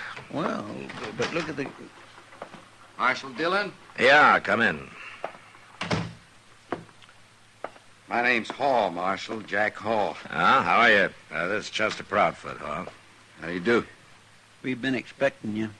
Sheriff Catlin said he was going to send a telegram. Yeah, he did. You got Andy Hill locked up here? No, I haven't. No? I haven't seen a warrant for his arrest yet. I forgot.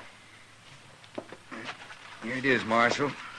Signed by Sheriff Catlin himself. Uh-huh. That's a mighty fancy signature he's got. Well, looks legal. But, wait a minute. What is it, Marshal? This is a warrant for the arrest of Andy Hill for murder. Didn't Sheriff Catlin explain? No, he didn't. And I guess he figured it'd be better if I did. Well, go ahead. Well, the sheriff got your letter about Andy, how he brought in that murderer and how he's become a good citizen up here. And I think he was willing to forget that little robbery charge against him. Then why didn't he? A man was killed just before Andy left Oklahoma Territory, Marshal. There was 3 witnesses to it, but we didn't know that until they decided to talk just the other day.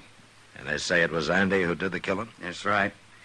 Tried to hold up a saloon and killed the bartender. How come these witnesses waited so long? They was afraid.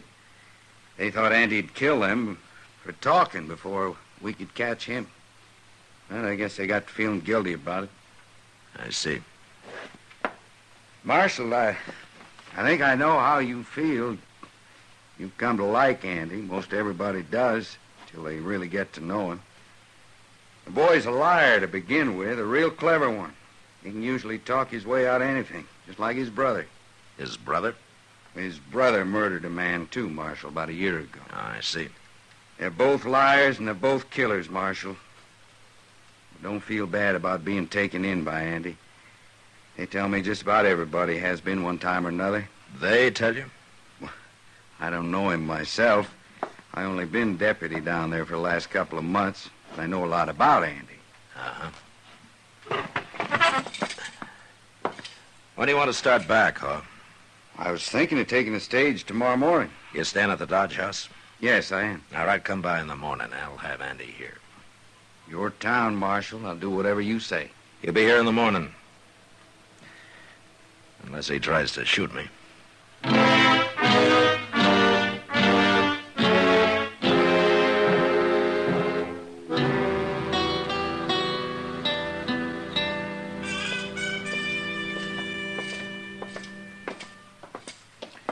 It's kind of hard to believe, ain't it, Mr. Dillon? Yeah. I ain't got no reason to be lying, I guess. No. And after all you've done for Andy, and he's nothing but a common killer.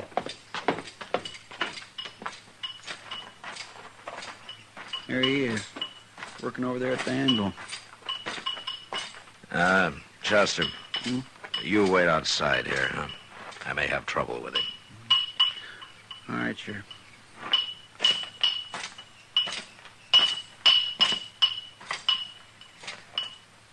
What are you doing here, Marshal? Sheriff Catlin sent a deputy to take you back to Oklahoma Territory, Andy. What? They want you for the murder of that bartender. Bartender? What are you talking about? You might as well admit it, Andy. The 3 witnesses have already talked.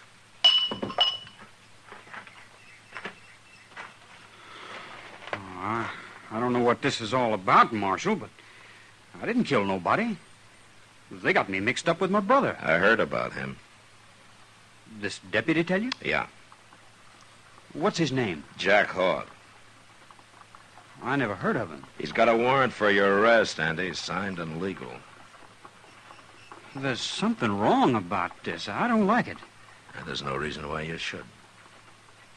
Marshal, my brother killed a man down there, name of Bob Butler. I never knew him. I never even seen him. But this Butler had a cousin, and I heard he swore he'd killed one of us Hills for it, and he wasn't particular which one. That's got nothing to do with this, Andy. How do I know this Jack Hall ain't really Bob Butler's cousin? He could shoot me easy before we ever got back there. It's no use, Andy. I had a wire from the sheriff, and Hawes got a warrant signed by him now. You give me your gun. I thought you was my friend. I'm a lawman, Andy. Now, don't make me kill you. You would, wouldn't you? I don't want to. All right. Take my gun. But you're the same as killing me, Marshal.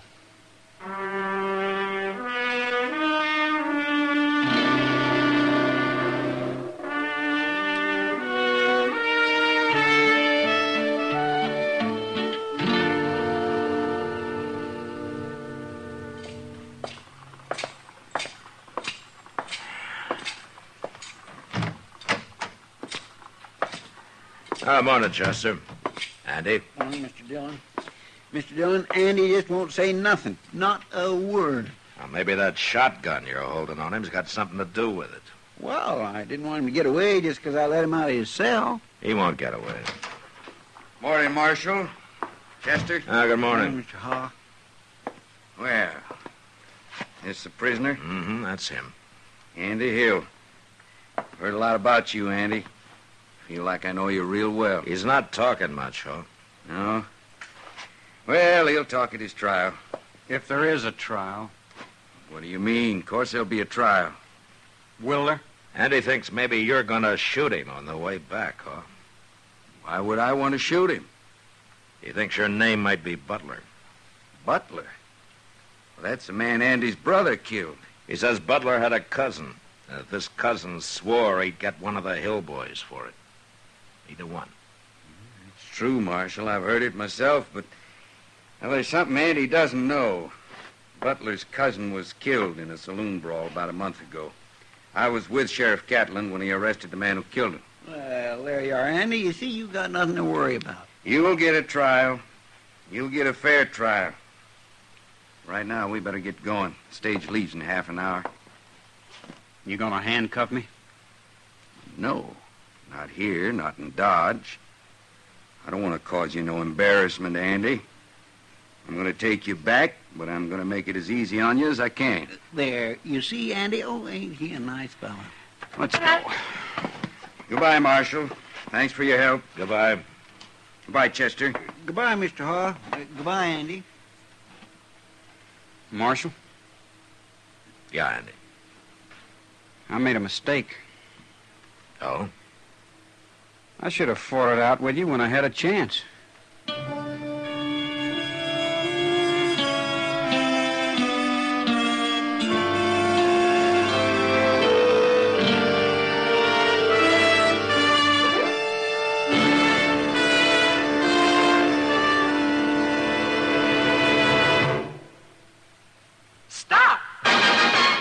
Smoking with a smile with Chesterfield. Yes, put a smile in your smoking.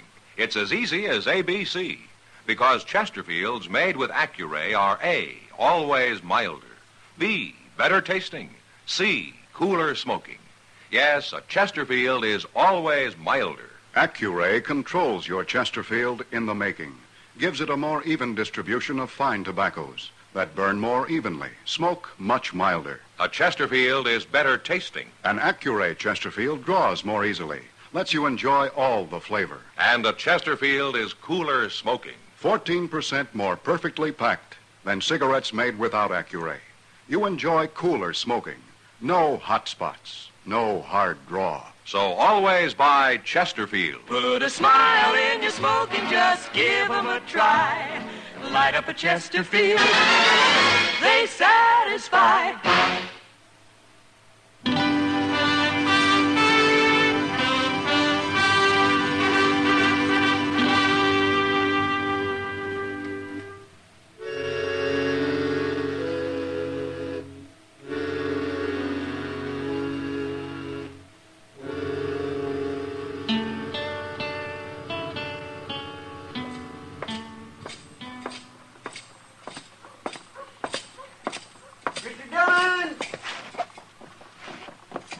Oh, good morning, Chester. Morning, Mr. Dillon. You had your breakfast yet? Well, that's where I'm headed right now. Well, if you'll stop in at the Dodge House with me for a minute, I'll go with you. Okay, fine. What's going on at the Dodge House? Well, a fellow who was rooming there borrowed some money off me last night. He said he'd pay it back this morning. Oh, I see. It oughtn't to take but a minute, Mr. Dillon. He said he'd have it waiting for me. He's going to leave it with the clerk here. Go ahead. Oh, morning, Marshal. Chester? Morning, Avery. Avery. What can I do for you, huh? Did Sam Adams leave some money here for me? Money? Oh, no. No? Well, where's he at? Well, he paid his bill and left about an hour ago, Chester. He left? Where'd he go to? I don't know. He got on his horse and rode out of town. Yeah, but now he couldn't. He owed me some money. I don't even know where he's from. Sorry I can't help you, Chester. Now, wait a minute, Chester. Don't get excited. Let's take a look at the register here. It ought to say where he's from. Well, they don't always put that down, Marshal. Most of them just sign their names. Well, we'll take a look anyway. Gosh. Yeah, you're right. Most of them do just sign their names. Yes, sir. Jack Hall. What's the matter, Mr. Dillon? Hall's signature, Chester. Well, certainly Mr. Hall stayed here, but he's gone now, Marshal. No, he hasn't. That stage is just pulling out now. Where are you going, Mr. Dillon?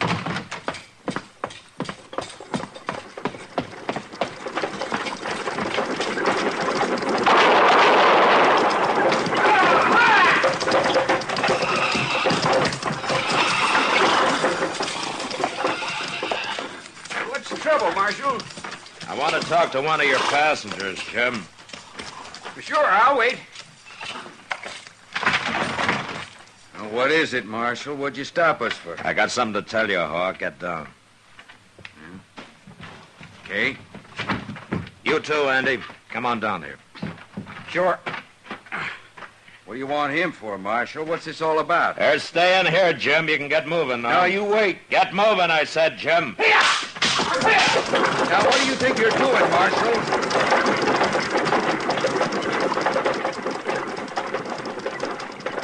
Now, why'd you do that? I said I had something to tell you, Hawk. You didn't have to send the stage off. You're not going anywhere. What are you talking about? I just saw your signature on the register over at the Dodge House. My signature? It's a mighty fancy one, Hawk. Just like Sheriff Catlin's on that warrant you showed me. What are you driving at, Marshal? Sheriff Catlin didn't sign that warrant. You did. You're smart, Marshal. Let's see if you're as fast with your gun as you are with your head. Drop, Andy!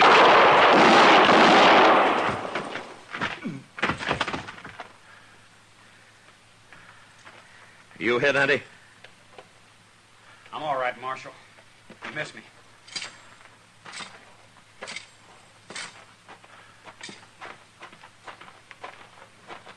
Well, he's dead, Andy.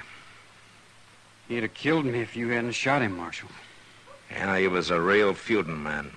Your brother killed his cousin, and he was willing to die right here if he could only take you with him. Yeah.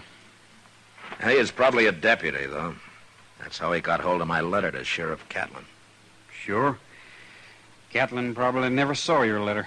Yeah. Well, Andy, tell you what I'm going to do. I'm going to write him again. And this time, I don't think you're going to have any trouble.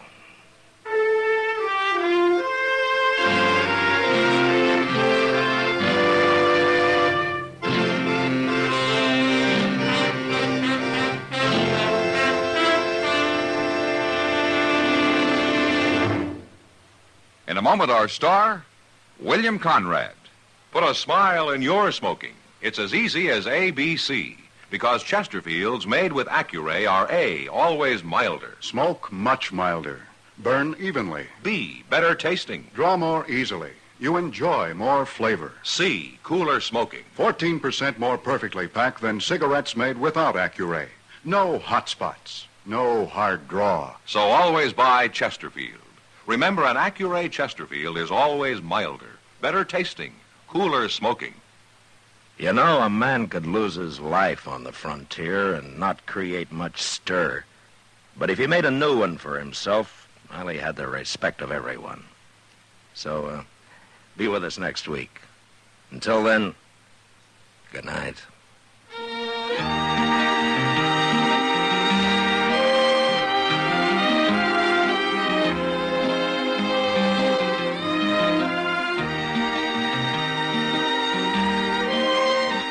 Gunsmoke, produced and directed by Norman Macdonald, stars William Conrad as Matt Dillon, U.S. Marshal.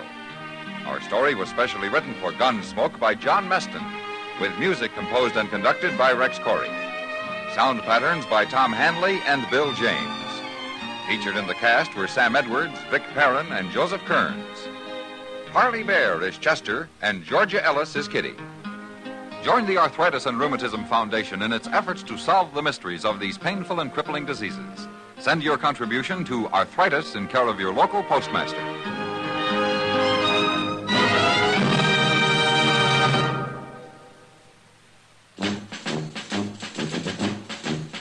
Make today your big red letter day, your L&M red letter day. Superior taste and filter, it's the miracle tip. Make today your big red letter day. Change to L&M today. L&M's got everything. Superior taste. And superior filter. Get L&M today. This is it. L&M. Superior taste and filter. Superior taste from richer tobaccos. Tastier, light and mild. Superior filter. It's white, pure white. Added to L&M tobaccos, this miracle tip actually improves your enjoyment. Look for the big red letters. Smoke L&M, America's best. L&M's got everything. Get L&M today. Be sure and listen to another transcribed story of the Old West on Gunsmoke next week at this same time.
Gunsmoke, brought to you by Chesterfield. To put a smile in your smoking, always buy Chesterfield. Made the modern way with Accuray. Around Dodge City and in the territory on West, there's just one way to handle the killers and the spoilers, and that's with a U.S. Marshal and the smell of Gunsmoke.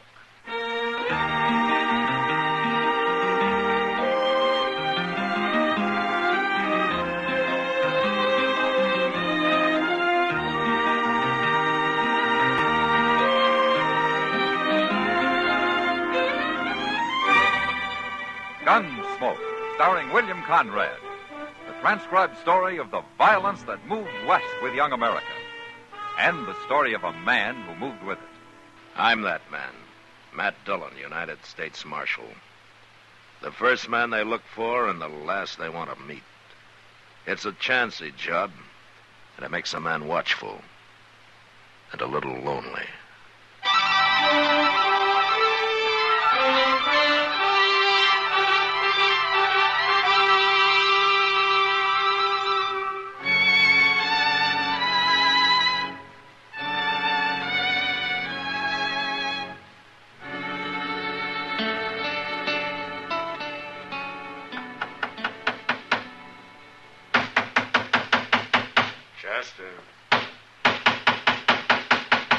Chester! What? How can I think with that racket going on? Oh. Well, I'm all through now, Mr. Dillon. What are you doing anyway? I'm nailing up a picture. Here, I'll show it to you. Ain't that a beautiful thing, Mr. Dillon? It's got an awful lot of color, yeah, but what is it? Why, that's William Henry Harrison whipping them Indians at Tippecanoe. Oh. Well, this is the first time I knew he ever did it by himself. Well, now, what do you know? I never noticed that. But it sure is pretty, though, ain't it? Marshal Dillon? Come in, ma'am. So you're Matt Dillon. Yes'm. What can I do for you? You can call me Amy, for one thing. My name's Amy Slater. All right, Amy. I'm 50 years old, and I look 60. The prairie done that. The prairie and some other things, Marshal. Well, where are you from, Amy? I've been living in Wichita the last year. And I heard you were here, so I took the Santa Fe Railroad, and I come to Dodge. Oh? Well, why'd you want to see me? I've been waiting a long time to see you. I've been living for it. But I'm about through living. What? I come here to die, Marshal. Oh, well, if you're sick, maybe Doc Adams can help you. I ain't sick. Well, then why are you talking about dying? I've only got enough money to last me about 2 days, Marshal. Well, if it's money you need, maybe I can help. Oh, you're going to help me. But not that way. Well, how? You're going to kill me, Marshal. What? I said you're going to kill me. No, Amy, wait. I've been waiting, Marshal. A long time.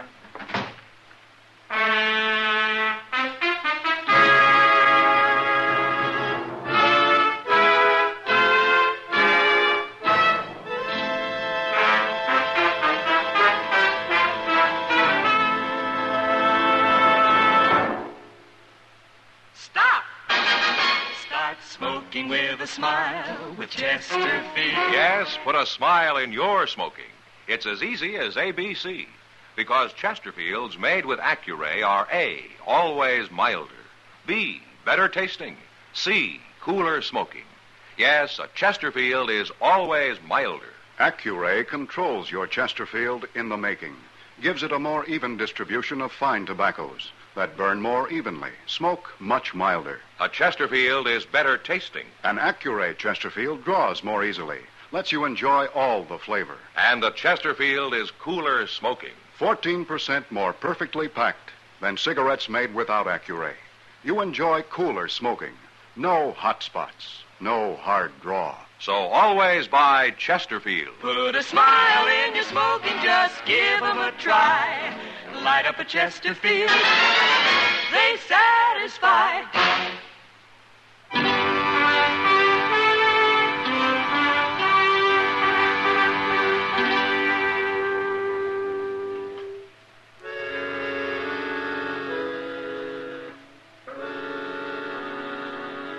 The prairie does different things to different people. Some it gives knowledge to and strength. Others it breaks and leaves lost and twisted and wandering. Amy Slater was one of the lost. I let her go without trying to reason with her. I thought in a day or so I'd find her and buy her a ticket back to Wichita, and that'd be the end of it. But it didn't work out that way. She found me first. It was the next morning, just before noon. Chester and I were crossing the plaza when I saw her standing about 30 yards away, holding a rifle. What's she up to, Mr. Dillon? She's aiming that rifle at me, Chester. You better get out of the way. She's crazy. Shoot her, Mr. Dillon. She'll kill you. I can't shoot a woman, Chester. Come back, Mr. Dillon.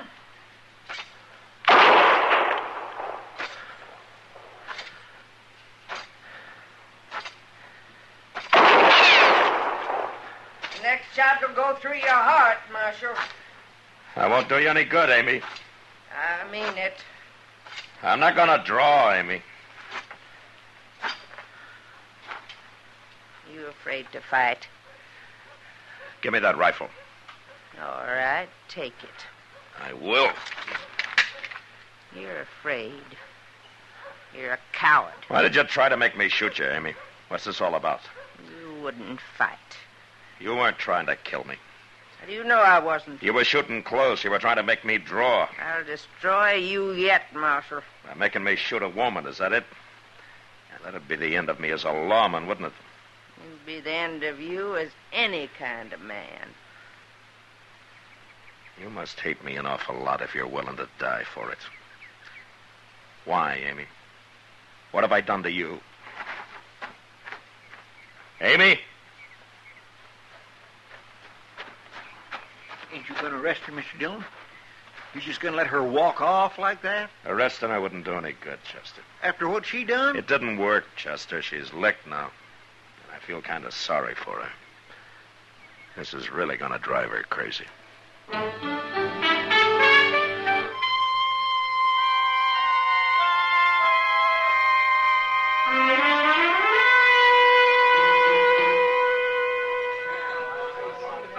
Just look at the men lined up at that bar, Mr. Dillon. My, I wished I owned this saloon. Cheap whiskey at fancy prices is always a good business, Chester. Well, they ain't getting none of my money. Oh, what did you come in here for? To play a little faro. Oh, well, that makes sense. Yes, sir. I ain't squandering a nickel at that bar. Not me. Well, good luck, Chester. Thank you.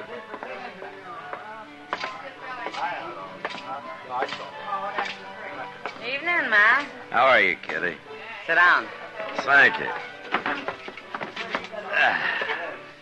That looks like a busy night. It'll get worse. Wait till some of those boys really get a skinful. Well, I hope they play general. I've been shot at once today. I heard about that. Some old woman with a rifle. Yeah, Amy Slater. What's she after you for? I haven't any idea, Kitty. And she feels pretty strong about it. I guess she does. Anyway, her plan didn't work, so maybe that's the last I'll hear of her. You don't give women enough credit, Matt. She'll think of something else. Well, I hope not. Why don't you throw her in jail? Oh, I'd look fine throwing an old woman in jail, wouldn't I? Especially one that's after me. And you got a right to. Besides, when a woman gets to hating somebody, it's usually worse than when a man does. Women don't do things by halves. With them, it's all or nothing. Well, all I know about women is that some of them are pretty and some aren't. You're lying. But I won't argue with you. Good. Marshal Dillon. Matt. Yeah, it's Amy. And she's got a 6-gun. Stand up, Marshal. You better get out of the way, Kitty. Yeah, you bet.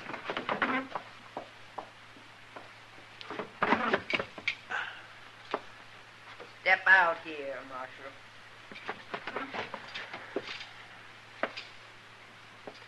What are you up to now, Amy? I want to show you how I can handle a 6-gun. I want to show you what I can do with it. Throw the gun down, Amy. Not till I'm through with it. You can't fool me this time, Marshal. Throw it down, Amy. No. You shot me. You shot me.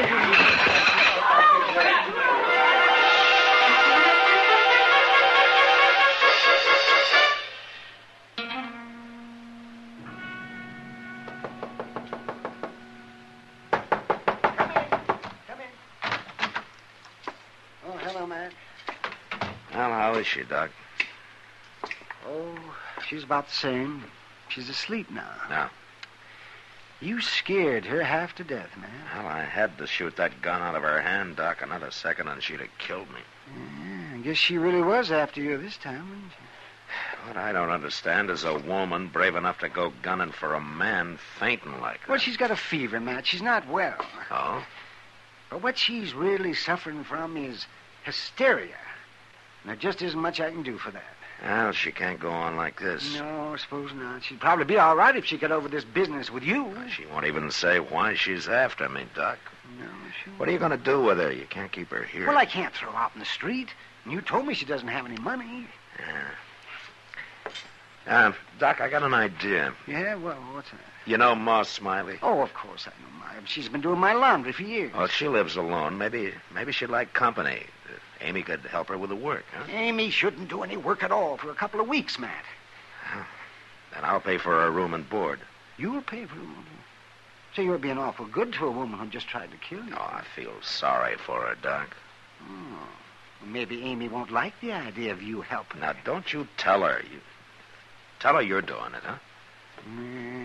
All right. Look, why don't you go see Ma right now, and I'll stay out of it. All right, I'll go then. Oh. But there's one thing that you ought to keep in mind, Matt. Oh, what? Just because she didn't make it tonight doesn't mean Amy won't try to kill you again.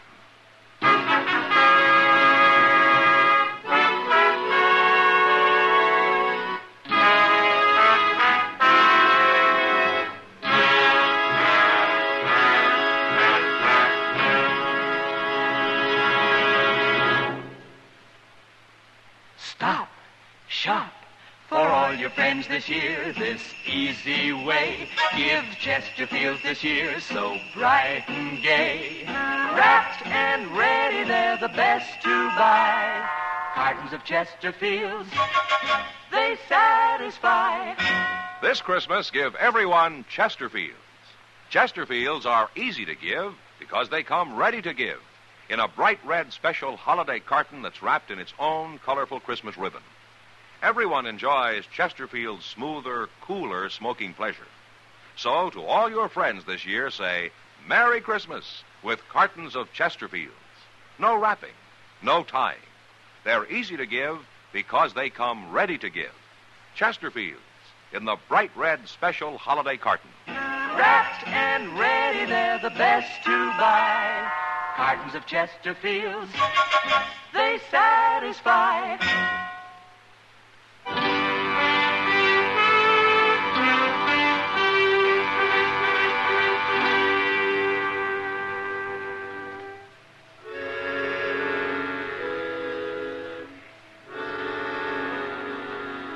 Doc talked to Ma Smiley that night, and the next day Amy moved in with her. I didn't have to worry about any trouble for a while. Doc ordered her to bed, and he saw to it that she stayed there. That she never talked. She never told anybody why she was after me. A couple of weeks passed before Doc reported she was up and about again and that she'd soon be able to go to work. At least I hoped it was work she'd be doing, not gunning for me. A few days later, I found out. Chester and I were sitting in the office after dinner. Mr. Dillon, you remember that fellow Jeremy Cracker who used to live around here? Yeah, it'd be hard to forget him, Chester. I was thinking about the time he run a rusty nail into his foot.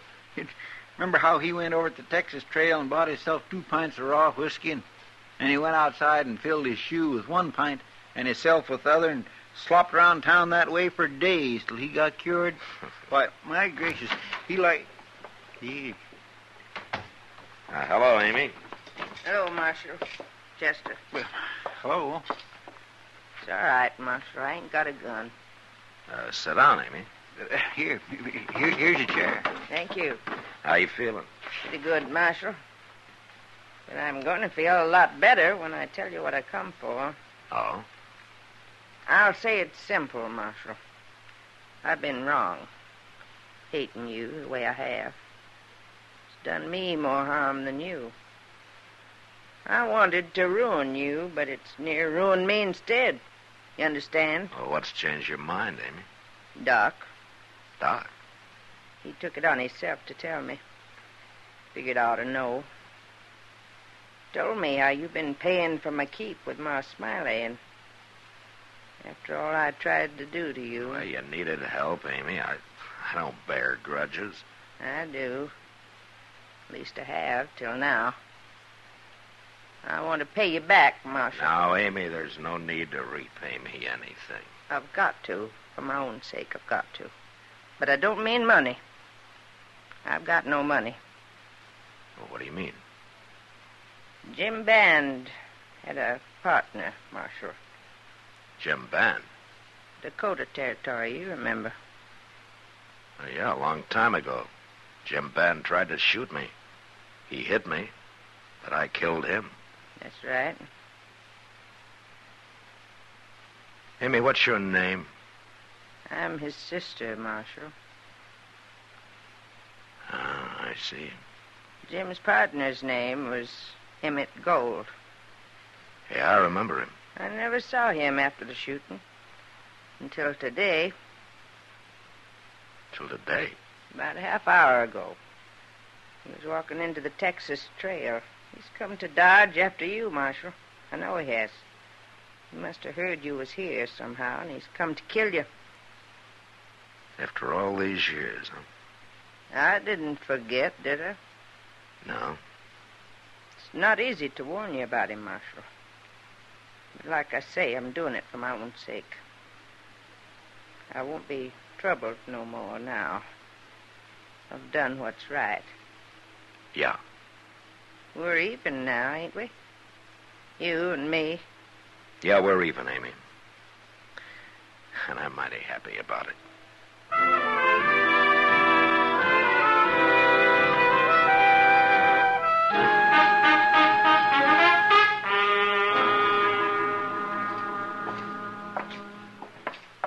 You just going to walk in on this fellow, Mr. Dillon? Might as well get it over with, Chester. You stay out of the way now. Yes, sir.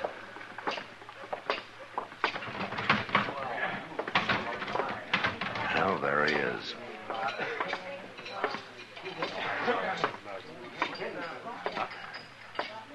Emmett Gold?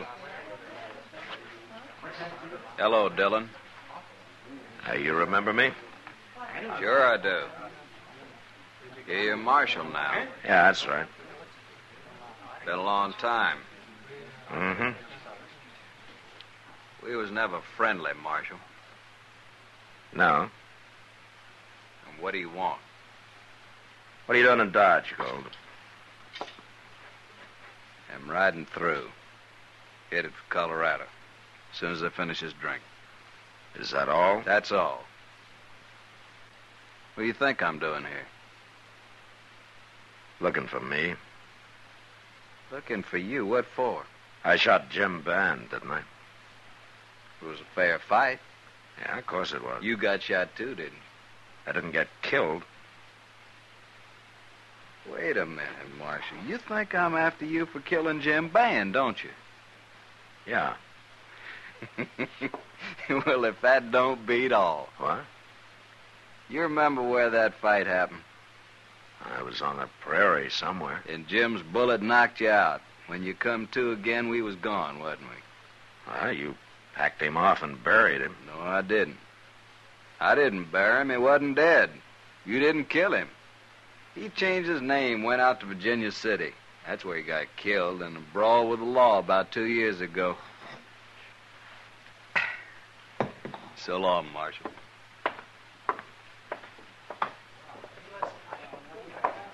Well, I never heard anything like that in my whole life, Mr. Dillon. No. You think it's true? He'd have no reason to lie, Chester. Well, what's Amy going to think? She isn't going to know, Chester. What? Why not? Amy did a big thing for herself, telling me about gold being here. But it was all useless. No. Not unless we tell her it was. And I wouldn't spoil what Amy's done for anything.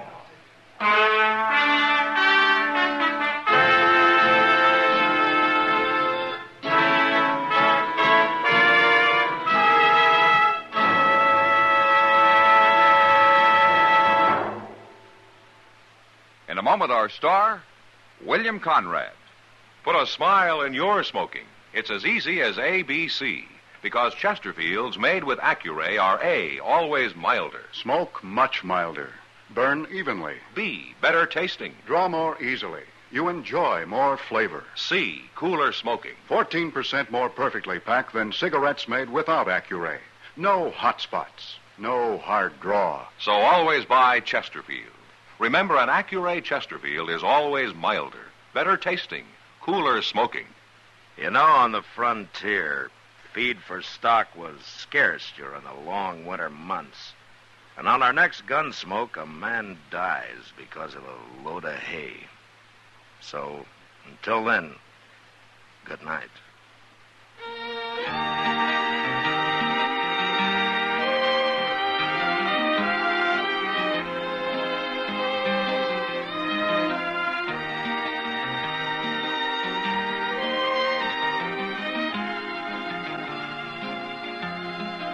Gunsmoke, produced and directed by Norman MacDonald, stars William Conrad as Matt Dillon, U.S. Marshal.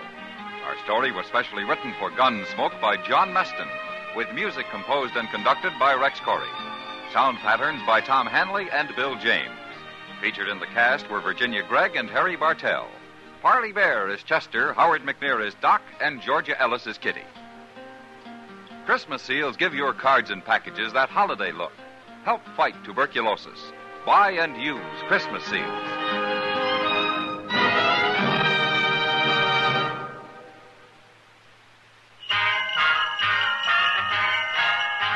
Make Christmas their red letter day, their L&M red letter day. Give 'em the Christmas carton full of America's best. Yes, give L&M's on Christmas Day to friends who smoke the Builder way. L&M's got everything, the gift for Christmas Day. This is it. For Christmas, L&M filters and the handsome Christmas carton. No fuss with ribbons or paper. It's all wrapped and ready to give. This Christmas, give L&M Christmas cartons.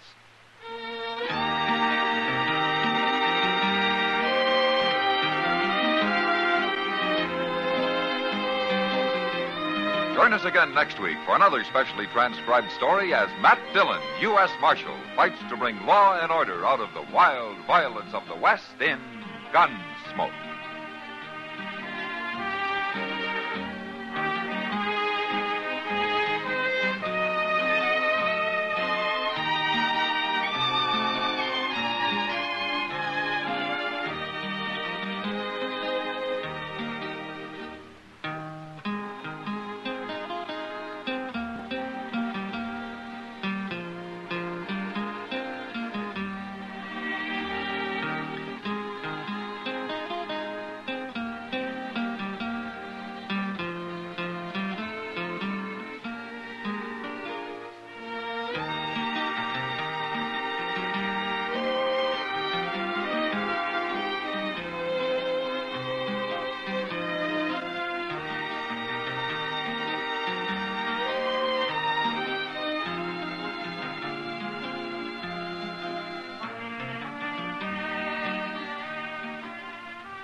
Gunsmoke, brought to you by Chesterfield.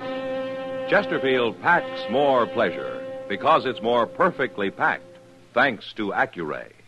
They satisfy the most. Around Dodge City and in the territory on West, there's just one way to handle the killers and the spoilers, and that's with a U.S. Marshal and the smell of Gunsmoke.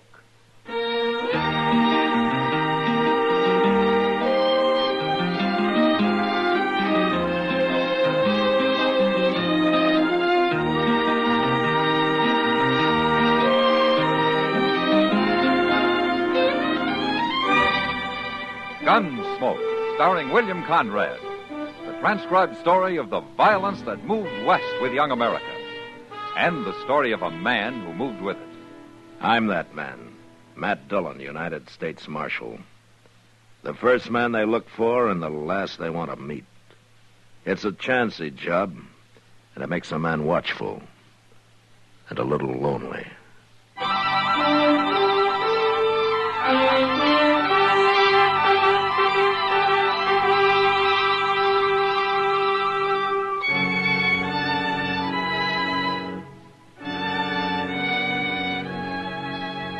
Chester and I were about 30 miles from Dodge when we ran into the buffalo hunters' camp.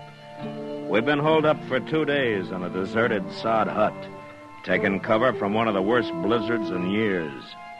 But it was over now, and a warm, dry Chinook blew out of the west, down off the Rockies and across the prairie into Kansas. It was Chester who saw the camp first, a pile of buffalo hides half covered by snow, and the skeleton of a wagon, its canvas torn and shredded by the blizzard. The camp was silent as we rode up. We got on.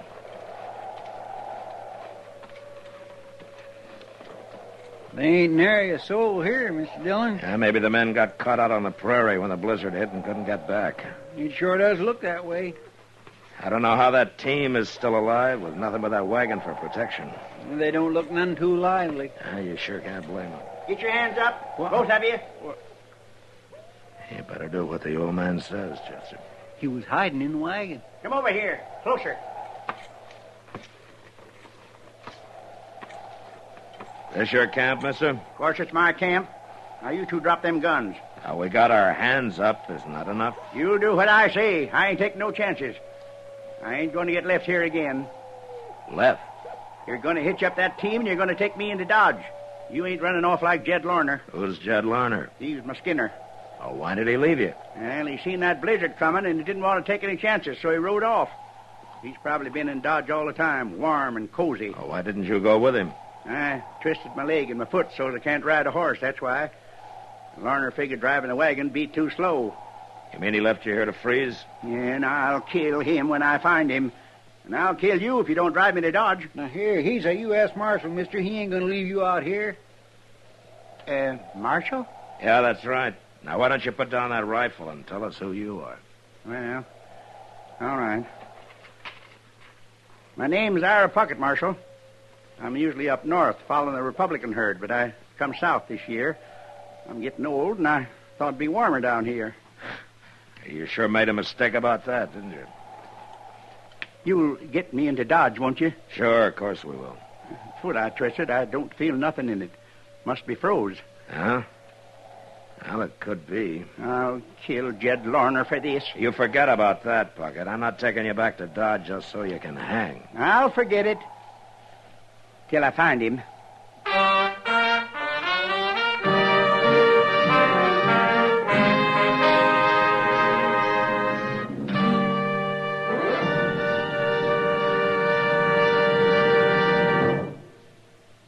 People everywhere are finding that Chesterfield packs more pleasure. Yes, Chesterfield packs more pleasure because it's more perfectly packed. For the more perfectly packed your cigarette, the more taste and mildness are released for you. And Chesterfield, made with Accuray, is more perfectly packed than any cigarette could ever be before. Firm and pleasing to the lips, mild, yet deeply satisfying to the taste. And Accuray Chesterfield has an open, easy draw that unlocks all the pleasure of fine tobaccos. So remember, Chesterfield packs more pleasure. Buy Chesterfield. Mild, yet they satisfy the most.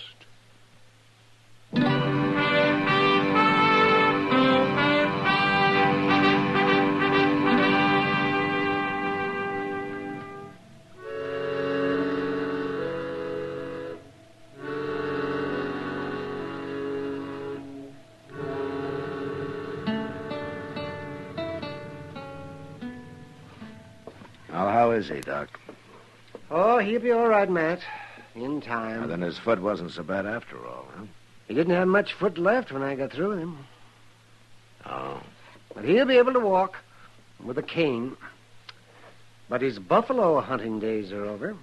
How does he know that? I told him. Ira Puckett's a proud man, Matt. A little too proud. Oh, what do you mean? Well, what he hated most about this Jed Larner leaving him on the prairie wasn't the fact that he might have died, but that he was helpless. A man like Puckett can't stand being helpless.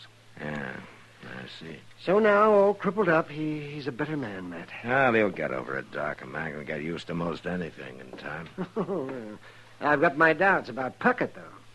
Well, you know that ornery old goat? He won't even admit how old he is. Oh, how old would you guess, Doc? Oh, he's past 70 anyway. He's in the back there if you want to see him. All right. I'll come with you.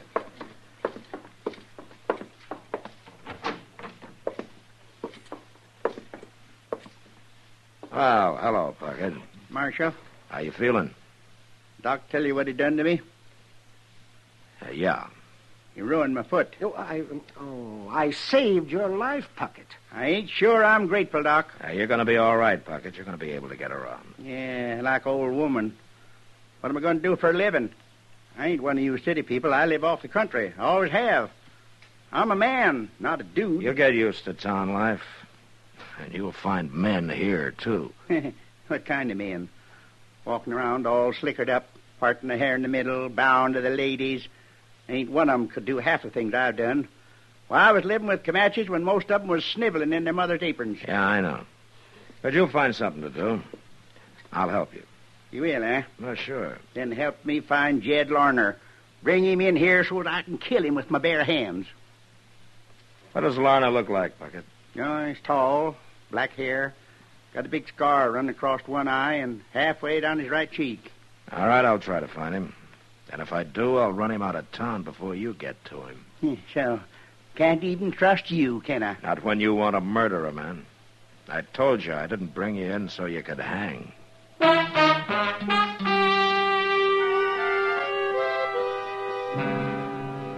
The next few weeks, I kept a sharp eye out for Jed Larner, but he must have headed for some other part of the country.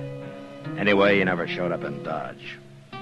Well, time passed, and Ira Puckett was able to get around a little.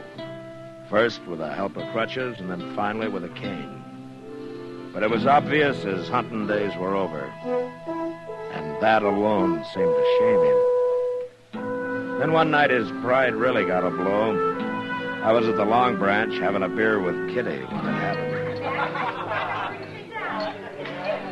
Oh, this is a great way to start the new year, Matt. What do you mean, Kitty? Well, last year I was hoping maybe I'd be in San Francisco by now. Oh? You never told me. What would you have done about it? Oh, nothing, I guess. Why San Francisco? No blizzards, no dust, no cowboys. Yeah, but they got fog. Yeah? And all those sailors and miners aren't any gentler than these cowboys, you know. Well, I know. But imagine going to dinner in a carriage, eating off a tablecloth, dancing on a hardwood floor. You're spoiled, Kitty. Well, now, how could I got spoiled? Here, in Dodge City? Save your money. You'll get to California someday. Yeah, sure. If I walk. Well, a lot of people are gone that way. Who do you think I am, Sacagawea? There was a woman. Yeah. You know, I always... What's the matter, Matt? That man at the bar, he just turned around. Which man? The one with the scar down his cheek. I'll be back, Kitty.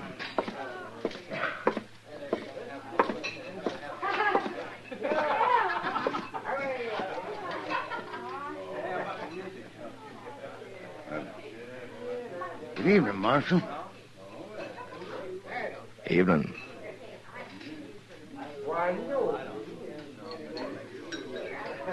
What are you staring at me for?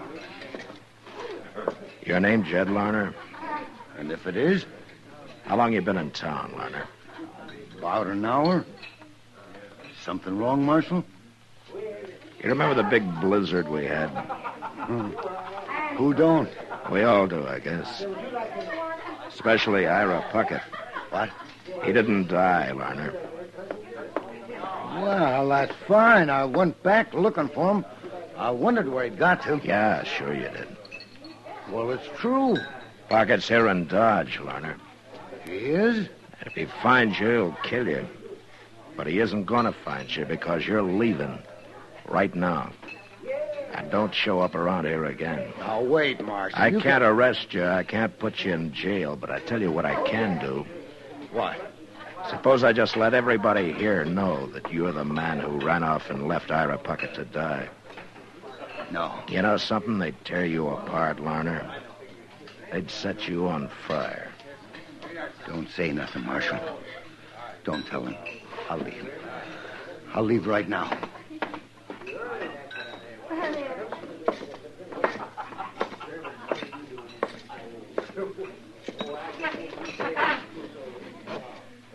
Well, you got rid of him in a hurry. I saved him from being shot and Ira Puckett from hanging for it, Kitty. Oh, that was Jed Larner. Uh-huh. He's the one that ought to hang. Yeah, he didn't mean to kill the old man, Kitty. What's the difference? Well, legally, there's some. Enough to give Ira his foot back? You're sure hard to argue with, Kitty. Why? Because I think straight? Let's talk about San Francisco, huh? I've changed my mind. I think I'll go to New York. Oh? Marshal Dillon. It's Ira Puckett, man. Yeah. He looks awful mad. Good thing he isn't armed. Well, he can always find a gun, Kitty. You done it, Marshal. It was you, wasn't it? You saw Jed Larner, huh? Jumped on his horse and rode out of town before I could stop him. And I had to stand there and watch. I didn't even have a rock to throw at him. Why'd you do it, Marshal? To save you from hanging, Ira. Well, I'd rather hang and live this way. I wasn't born to become my helpless old man. The least you could have done was let me fight my own battle like I always did out on the plain. You took my manhood away from me, Marshal. You're living in town now, Ira, among people. Why don't you get used to it? All right. All right, I will. I'll live like you town people. Fine. Then why don't you start by getting yourself a job? I'm a-going to. I sure am. And it's going to pay me a lot of money, too. What do you mean by that? You'll find out, Marshal. When it's too late.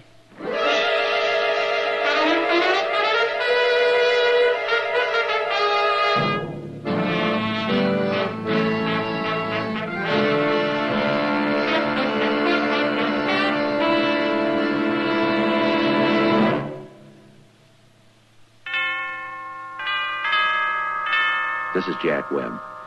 I suppose most of you have made your New Year's resolutions. I guess with most of us, that implies some kind of a change. Well, beginning with this brand new year, we've made a few changes in our Dragnet television show. I like to think the most important is what we call the Dragnet New Look. In our brand new series, we'll show for the very first time the new Los Angeles Police Administration Building, the first of its kind in the world. But the biggest change of all is our new television time, 1/2 hour earlier. Now, speaking of a change, here's a great suggestion for 1956. Change to milder, better-tasting Chesterfields. My cigarette. Make it yours. I think this little jingle of ours sums up our case for Chesterfield very nicely. Put a smile in your smoking, just give 'em a try. Light up a Chesterfield, they satisfy.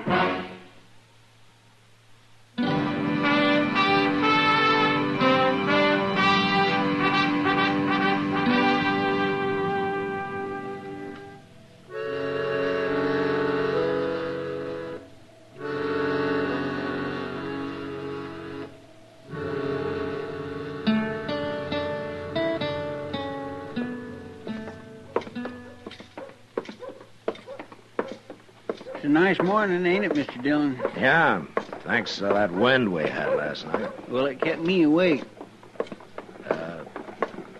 All night, Chester? Well, no, sir, I wouldn't say that. About 15 minutes. Hey, look over there by the bank, Mr. Dillon. Ain't that Ira Puckett? Yeah. That's the first time he's had his team and wagon out. Where you reckon he's going? Right now, he's gone into the bank. Well, what's he carrying that shotgun for? He can't do no hunting in the bank. Yes, he can, Chester. Come on. Mr. Dillon, you don't mean to say old Puckett's going to hold that bank up? He said last night he's going to start living like town people and get a job and make a lot of money. This could be his idea of how to do it. You sure couldn't have no other reason to carry that shotgun in there. You going in after him, Mr. Dillon? Yeah. Well, he's got a shotgun. I know. Look, Chester, take his team and wagon off somewhere. Lead him around back of the bank, huh? Out of sight. Maybe we can handle this without a shooting. All right, sir.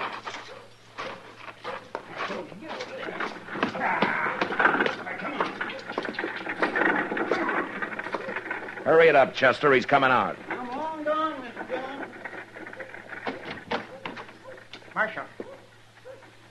Come on out, Puckett. I'm not stopping you. You better not try it. I can shoot with one hand, Marshal. Yeah, sure. Don't you try to follow me. Hey, wait a minute. Wait. Where's my wagon? Where's my team? You're in a bad fix, Puckett. Somebody stole them. I can't get away without my team. No, you can't, Puckett. So you might as well give up. You've done it. You're behind this, Marshal. You gonna shoot me? Well, why shouldn't I? Because you're in enough trouble already. And shooting me won't help a bit.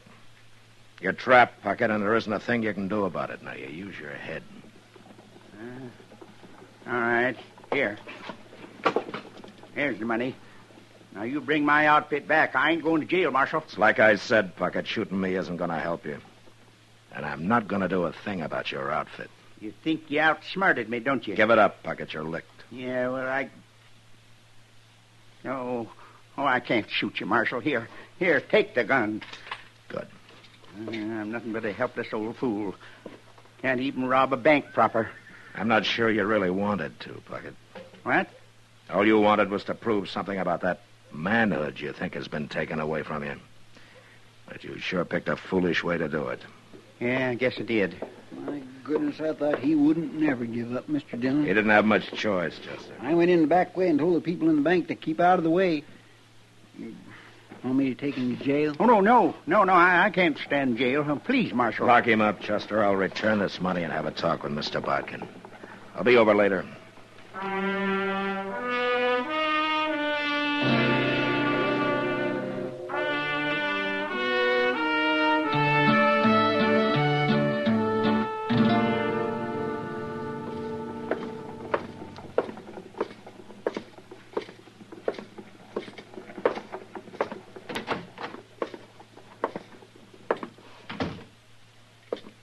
I thought I told you to lock him up, Chester.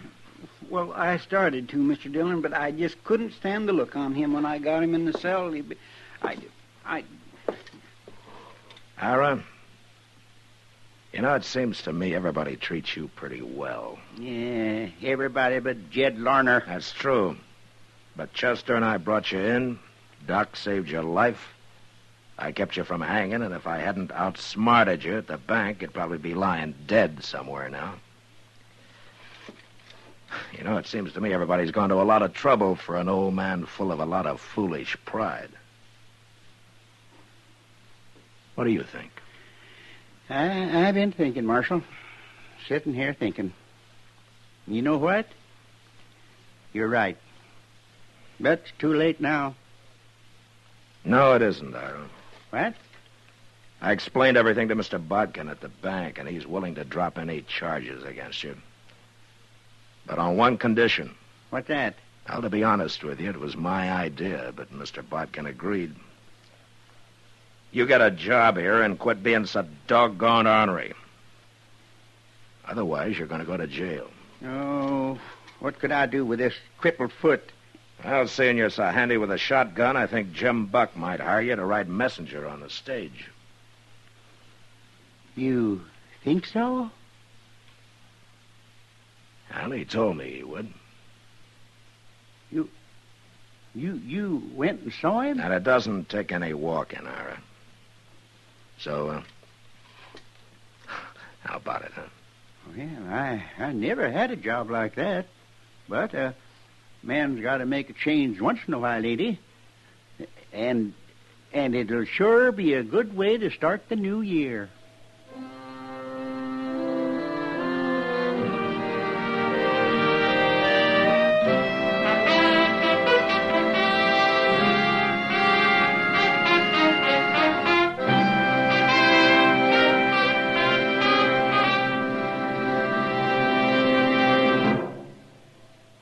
In a moment, our star, William Conrad. People everywhere are finding that Chesterfield packs more pleasure. Yes, Chesterfield packs more pleasure because it's more perfectly packed. For the more perfectly packed your cigarette, the more taste and mildness are released for you. And Chesterfield, made with Accuray, is more perfectly packed than any cigarette could ever be before. Firm and pleasing to the lips, mild, yet deeply satisfying to the taste. And Accuray Chesterfield has an open, easy draw that unlocks all the pleasure of fine tobaccos. So remember, Chesterfield packs more pleasure. Buy Chesterfield. Mild, yet they satisfy the most.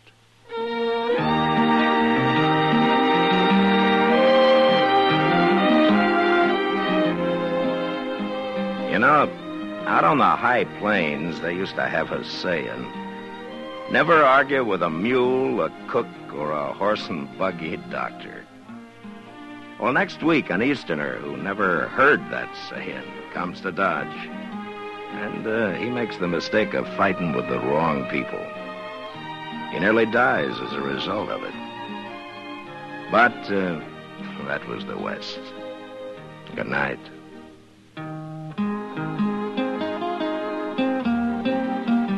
Gunsmoke, produced and directed by Norman Macdonald, stars William Conrad as Matt Dillon, U.S. Marshal. Our story was specially written for Gunsmoke by John Meston, with music composed and conducted by Rex Corey.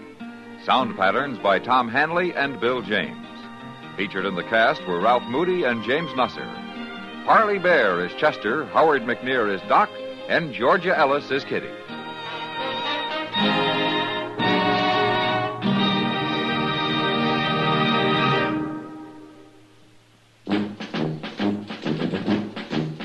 Make today your big red letter day, your L&M red letter day. Superior taste and filter, it's the miracle tip. Make today your big red letter day. Change to L&M today. L&M's got everything. Superior taste. And superior filter. Get L&M today. This is it. L&M, superior taste and filter. L&M, America's best filter tip cigarette. Be sure and listen to another transcribed story of the Old West on Gunsmoke next week at this same time.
Gunsmoke, brought to you by Chesterfield. Chesterfield packs more pleasure because it's more perfectly packed, thanks to Accuray. They satisfy the most. Around Dodge City and in the territory on West, there's just one way to handle the killers and the spoilers, and that's with a U.S. Marshal and the smell of Gunsmoke.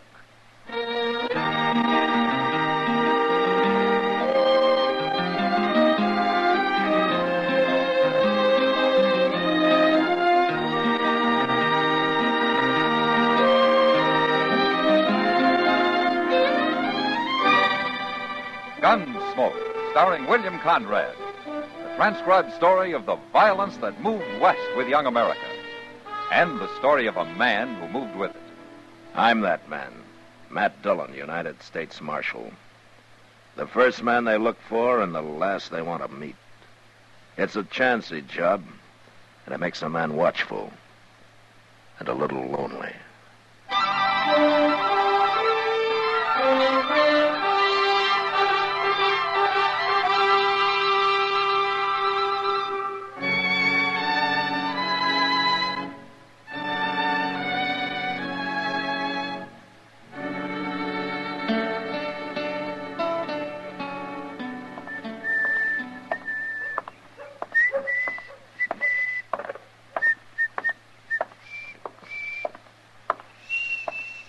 Well, hello, Doc. Chester? You going out on a sick call? I don't usually carry my bag when I'm going for a beer. Oh, no. Why, did you want something? Oh, no. I just thought I'd stop by. Well, you can walk with me at the stable if you want to. I'm going out to Jake Morrison's. His boy has the ague. Oh, now, ain't that a shame? Seems like everybody's getting the ague these days. Had a touch myself last week. Oh, that's so? You know, most folks swears by Osgood's Calagogue. But I found me some new stuff. Professor Curtis's original Mameluke liniment. Mameluke? Look, it says right here on the bottle what it's good for. Guaranteed to cure cramps, pains in the joints, sore throat, frosted feet, rheumatism, lumbago, old sores, bites of insects and reptiles, mange, salt rheum, dysentery, diarrhea, and cholera. Well, a regular medical arsenal all in one bottle. And it's doing you good, is it? Well, of course, Doc. Well, then how come you're still walking around like a buffalo with ring bone? Well, maybe I still got just Oh, a touch so you in come the to me knee. for some free advice now, didn't you? Well, I'll just give you some free advice. Chester, stop eating all that salt pork and dried beans. What? And put some fresh greens in your stomach. Why? And stay away from the saloons for a few days. Oh, now, Doc, a little whiskey and sugar never hurt Oh, a nobody. little whiskey. Oh, and most important, take all those patent medicines you got and use them for cleaning your boots. They're just the thing to kind of toughen up the leather. And as far as I'm concerned now, Chester, you can... What's the matter, Doc? Doc, what is it? Something about that fellow that just rode by? Yes, Chester. Well, you was staring like you seen a ghost. You go ahead, Chester. I'm going back to the office. The office? What for? To get my gun. Your gun? Why? I'm going to kill that man.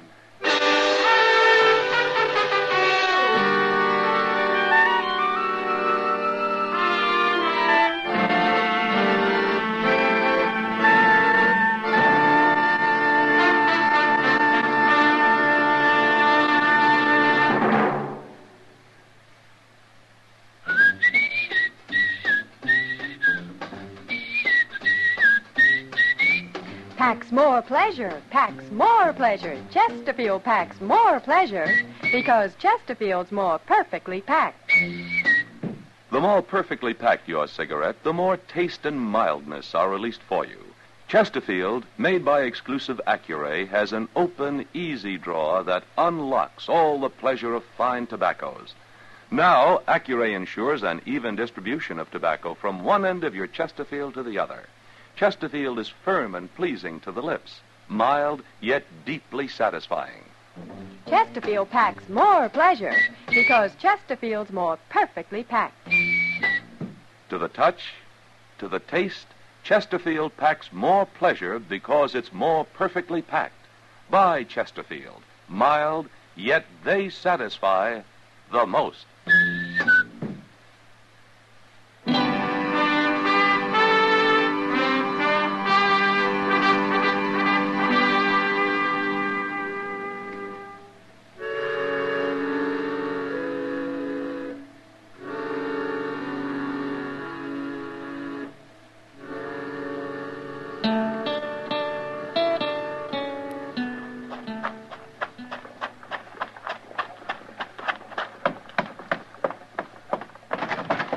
Mr. Dillon? Mr. Dillon? Yeah, what's the trouble, Chester? You better come on out the plaza. Maybe you can stop him. I'll stop who? Doc, he's going to kill a man. Doc? Doc, yes, sir. He's gone and got his old army walker and strapped it to his belt, and he's marching up Front Street looking for the fellow, whoever he is. All right, let's go. I tried my best to stop him, but he wouldn't listen. Oh, you should have saw his face, Mr. Dillon. He means business. I never seen Doc like this. Who was the fellow, Chester? I never seen him before. Well, you know what it's all about? No, sir, but I do know one thing. I'd hate to have to face that old Walker pistol, even if 'tis an old cap and ball. Why, it'd blow a hole clean through a buffalo. Matt! Oh, wait a minute. It's Kitty at the door of the long ranch. She's waving. He must be down there. Yeah, come on. Matt, it's Doc. Is he in there, Kitty? Yeah, and he's got a gun. He's threatening some man. All right, thanks, Kitty.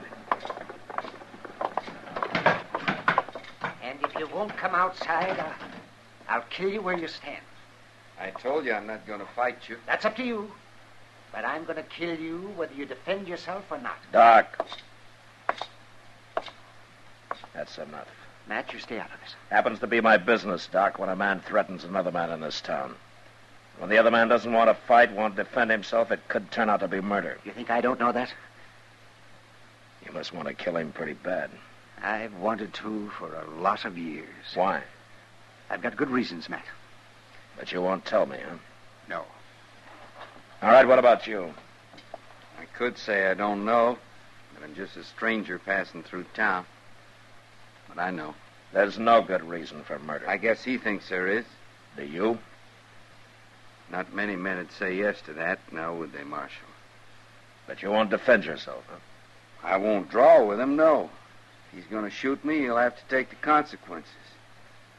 I'm not a fighting man, Marshal. I'm a miner. Me and my partner here, we're just traveling through Dodge. We don't want any trouble. That's right, Marshal. We made our strike out in Arizona Territory, and we're headed back for St. Louis. Oh, we was just minding our own business, having a quiet drink when this fella comes along. What's your name? Clem Maddow. This is Ben Bartlett, my partner. We don't want no trouble. You won't have any. Go on back to your drinks. I'm going to kill him one way or the other, Matt. And you can't stop me. Look, Doc, you're taking an awful lot for granted. Maybe you think I won't throw you in jail for threatening murder. Maybe you think because you're the town's only doctor that you can get away Matt, listen. No, you listen to me. You're forgetting a lot you ought to remember, Doc. For instance, your position in this town. You ought to be setting an example instead of acting like an ordinary gun hand. And more important, your responsibility. Another man's life may be his own risk, but yours belongs to this whole town. And a good many lives depend on you. So you calm down and you put that gun away.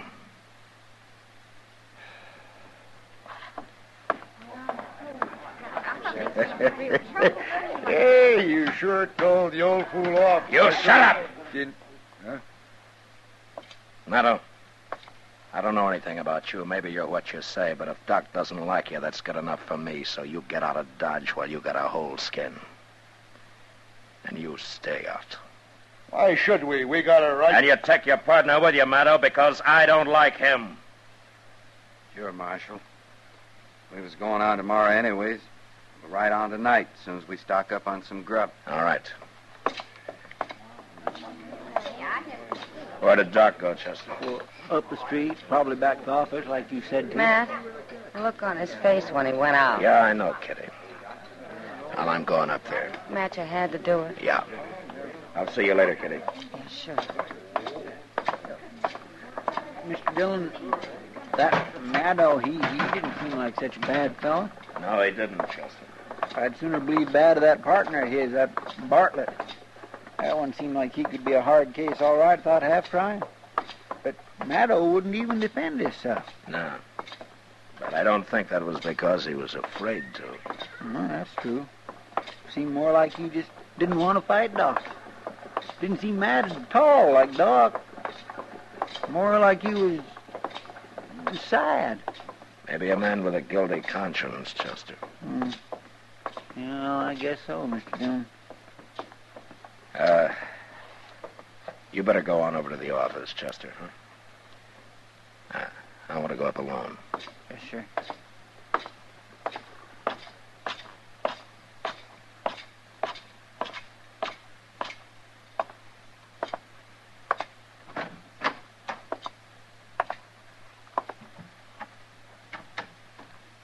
Doc.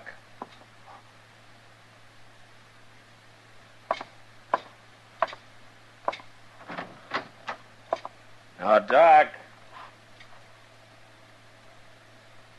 Huh.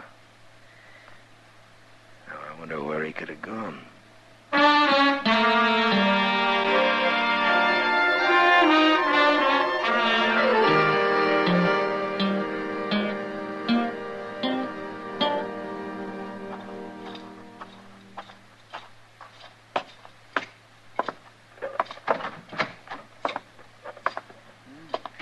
Did you find him, Mr. Dillon? No, Chester. Well, he didn't show up at Delmonico's for his supper, and it's way past his usual time. I've been watching the office, and his light ain't come on. Of course, he could be sitting up there in the dark. I just tried again. He's not there. Mr. Dillon, you don't reckon he might have just left town? Run away? Because of what I said? Not Doc. He's too bullheaded for that. Most likely he's out there somewhere with an old pistol of his looking for Matto. Yeah, I'm afraid you're right. Doggone it, I don't know what this town would do without Doc. He can be awful irritating at times and all, but... Hey, that was a shot. Yeah, come on.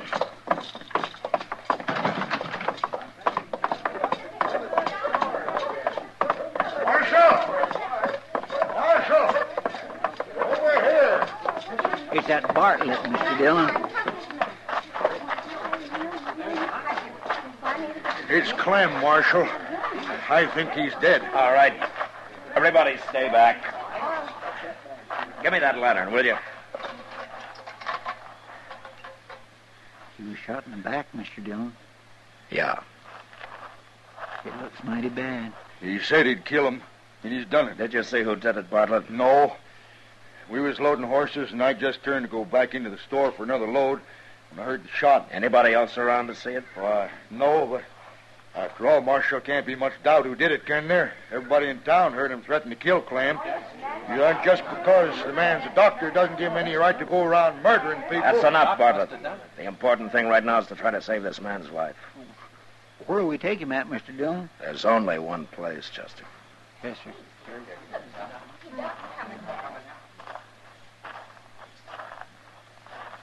Now, where have you been, Doc? I was down by the stable, and I heard a shot. It's Matto. He's still alive, but he was shot in the back. Oh, I see. As if you didn't know. Doc, I could understand you getting into a fair fight, but not shooting a man in the back. Why, you just gonna let him walk away like that, Marshal? Doc! He's gonna die if he doesn't get attention right away, and you're the only doctor in town.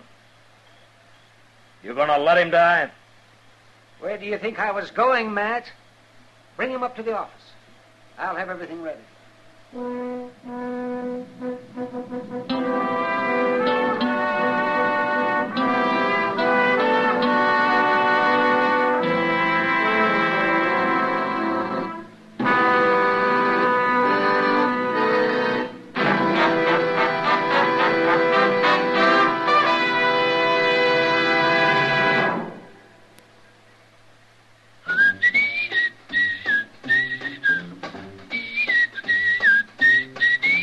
Packs more pleasure, packs more pleasure. Chesterfield packs more pleasure because Chesterfield's more perfectly packed.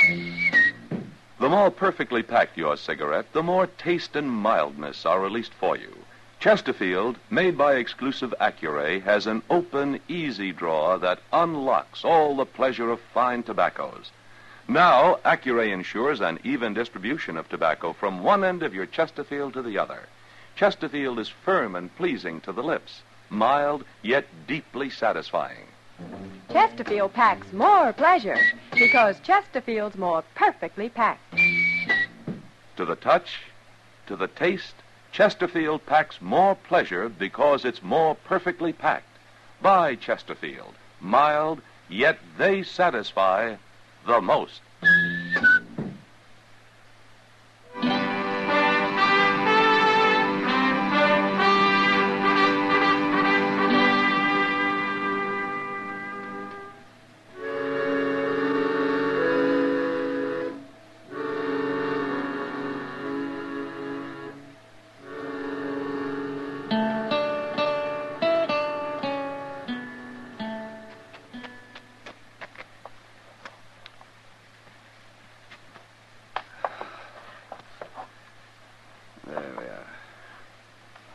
he going to pull through, Doc? I don't know. I've done all I can. Ah, good. You really didn't have to stand here and watch, man. I know I didn't, Doc. That's not why I stayed. I thought maybe I could help. And I wanted this. The bullet? Yeah, that's right. You see, Doc, I knew you didn't shoot Maddo, but I had to be able to prove it. How did you know? Because Maddo was shot in the back. I tried to tell you out there, Doc, only you didn't understand. Oh. But you did have me kind of worried when you started to walk away from him. Why, it never occurred to me to walk away from him. I guess being a doctor's a lot more important than any personal grudge. Well, I reckon I'm under suspicion, aren't I? Doc, look at this .45 bullet. Took it out of Maddo's chest. Now, it couldn't have been shot from that old pistol of yours, could it? No. I guess it couldn't. Well, then who did it? Well, that's not hard to figure. Oh, Bartlett, Chester, you can come in now.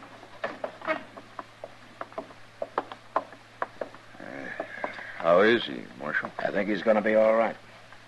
He ain't going to die? Say, that's mighty fine.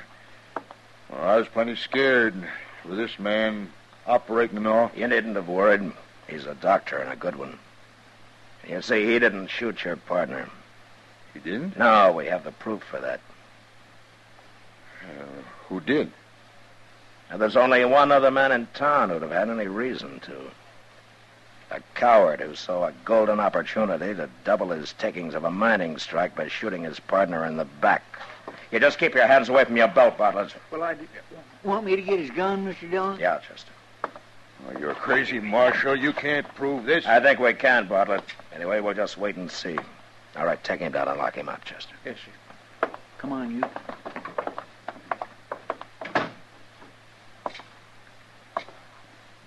Doc, looks like Maddo's gonna come too. Yes, maybe. His color's better. You know, it's funny. I don't hate him anymore. You mind telling me why you ever did? It happened a long time ago. It had to do with a girl we were both pretty fond of.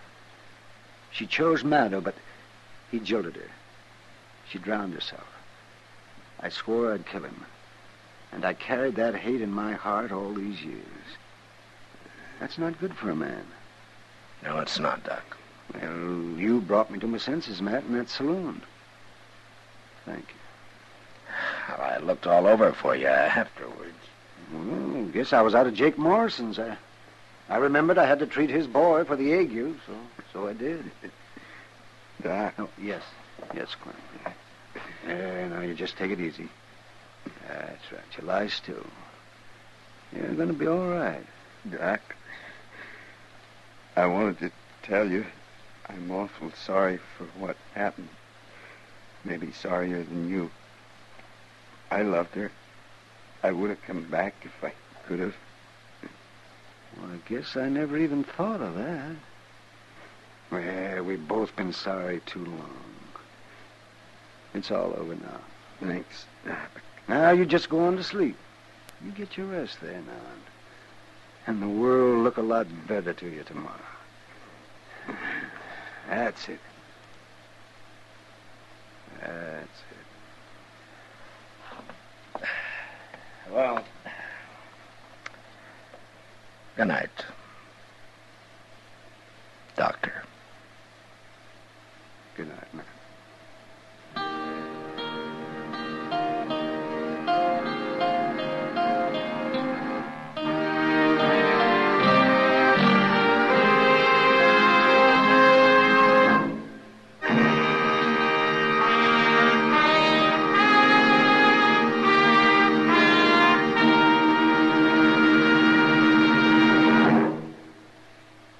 In a moment, our star, William Conrad.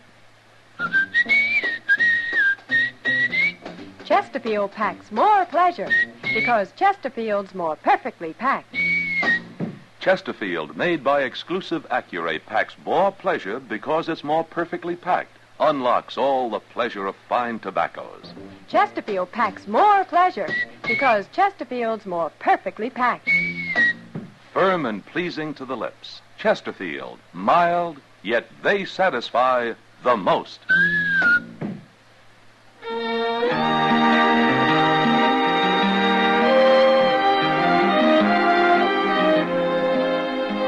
You know, cowboys with 6 months trail pay made the frontier a good place for a crooked gambler. Next week, one comes to town and gets cured of his bad habits the hard way. And that was the West. Good night. Gunsmoke, produced and directed by Norman McDonald, stars William Conrad as Matt Dillon, U.S. Marshal. The special music for Gunsmoke was composed and conducted by Rex Corey. Sound patterns by Tom Hanley and Bill James. Featured in the cast were Vic Perrin and John Daner. Parley Bear is Chester, Howard McNear is Doc, and Georgia Ellis is Kitty.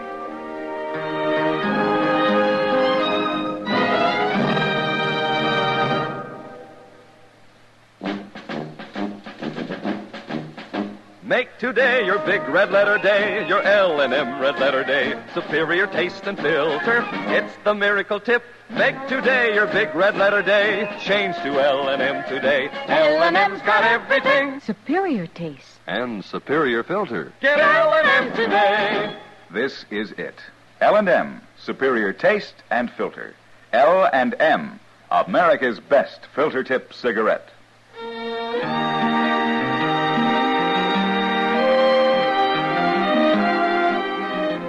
Join us again next week for another specially transcribed story of the Western frontier when Matt Dillon, Chester Proudfoot, Doc, and Kitty, together with all the other hard-living citizens of Dodge, will be with you once more.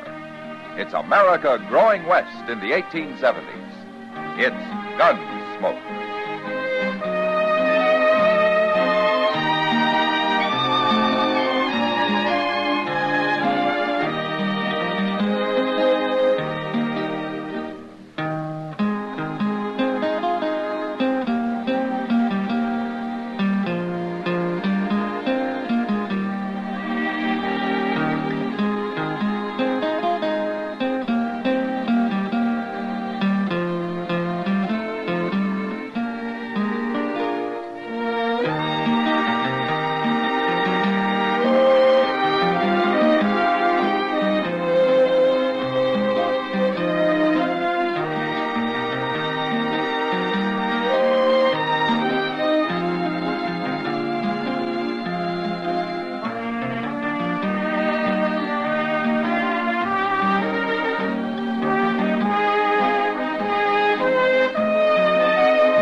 Tune in to nostalgia. Tune in to now. Golden Radio Hour.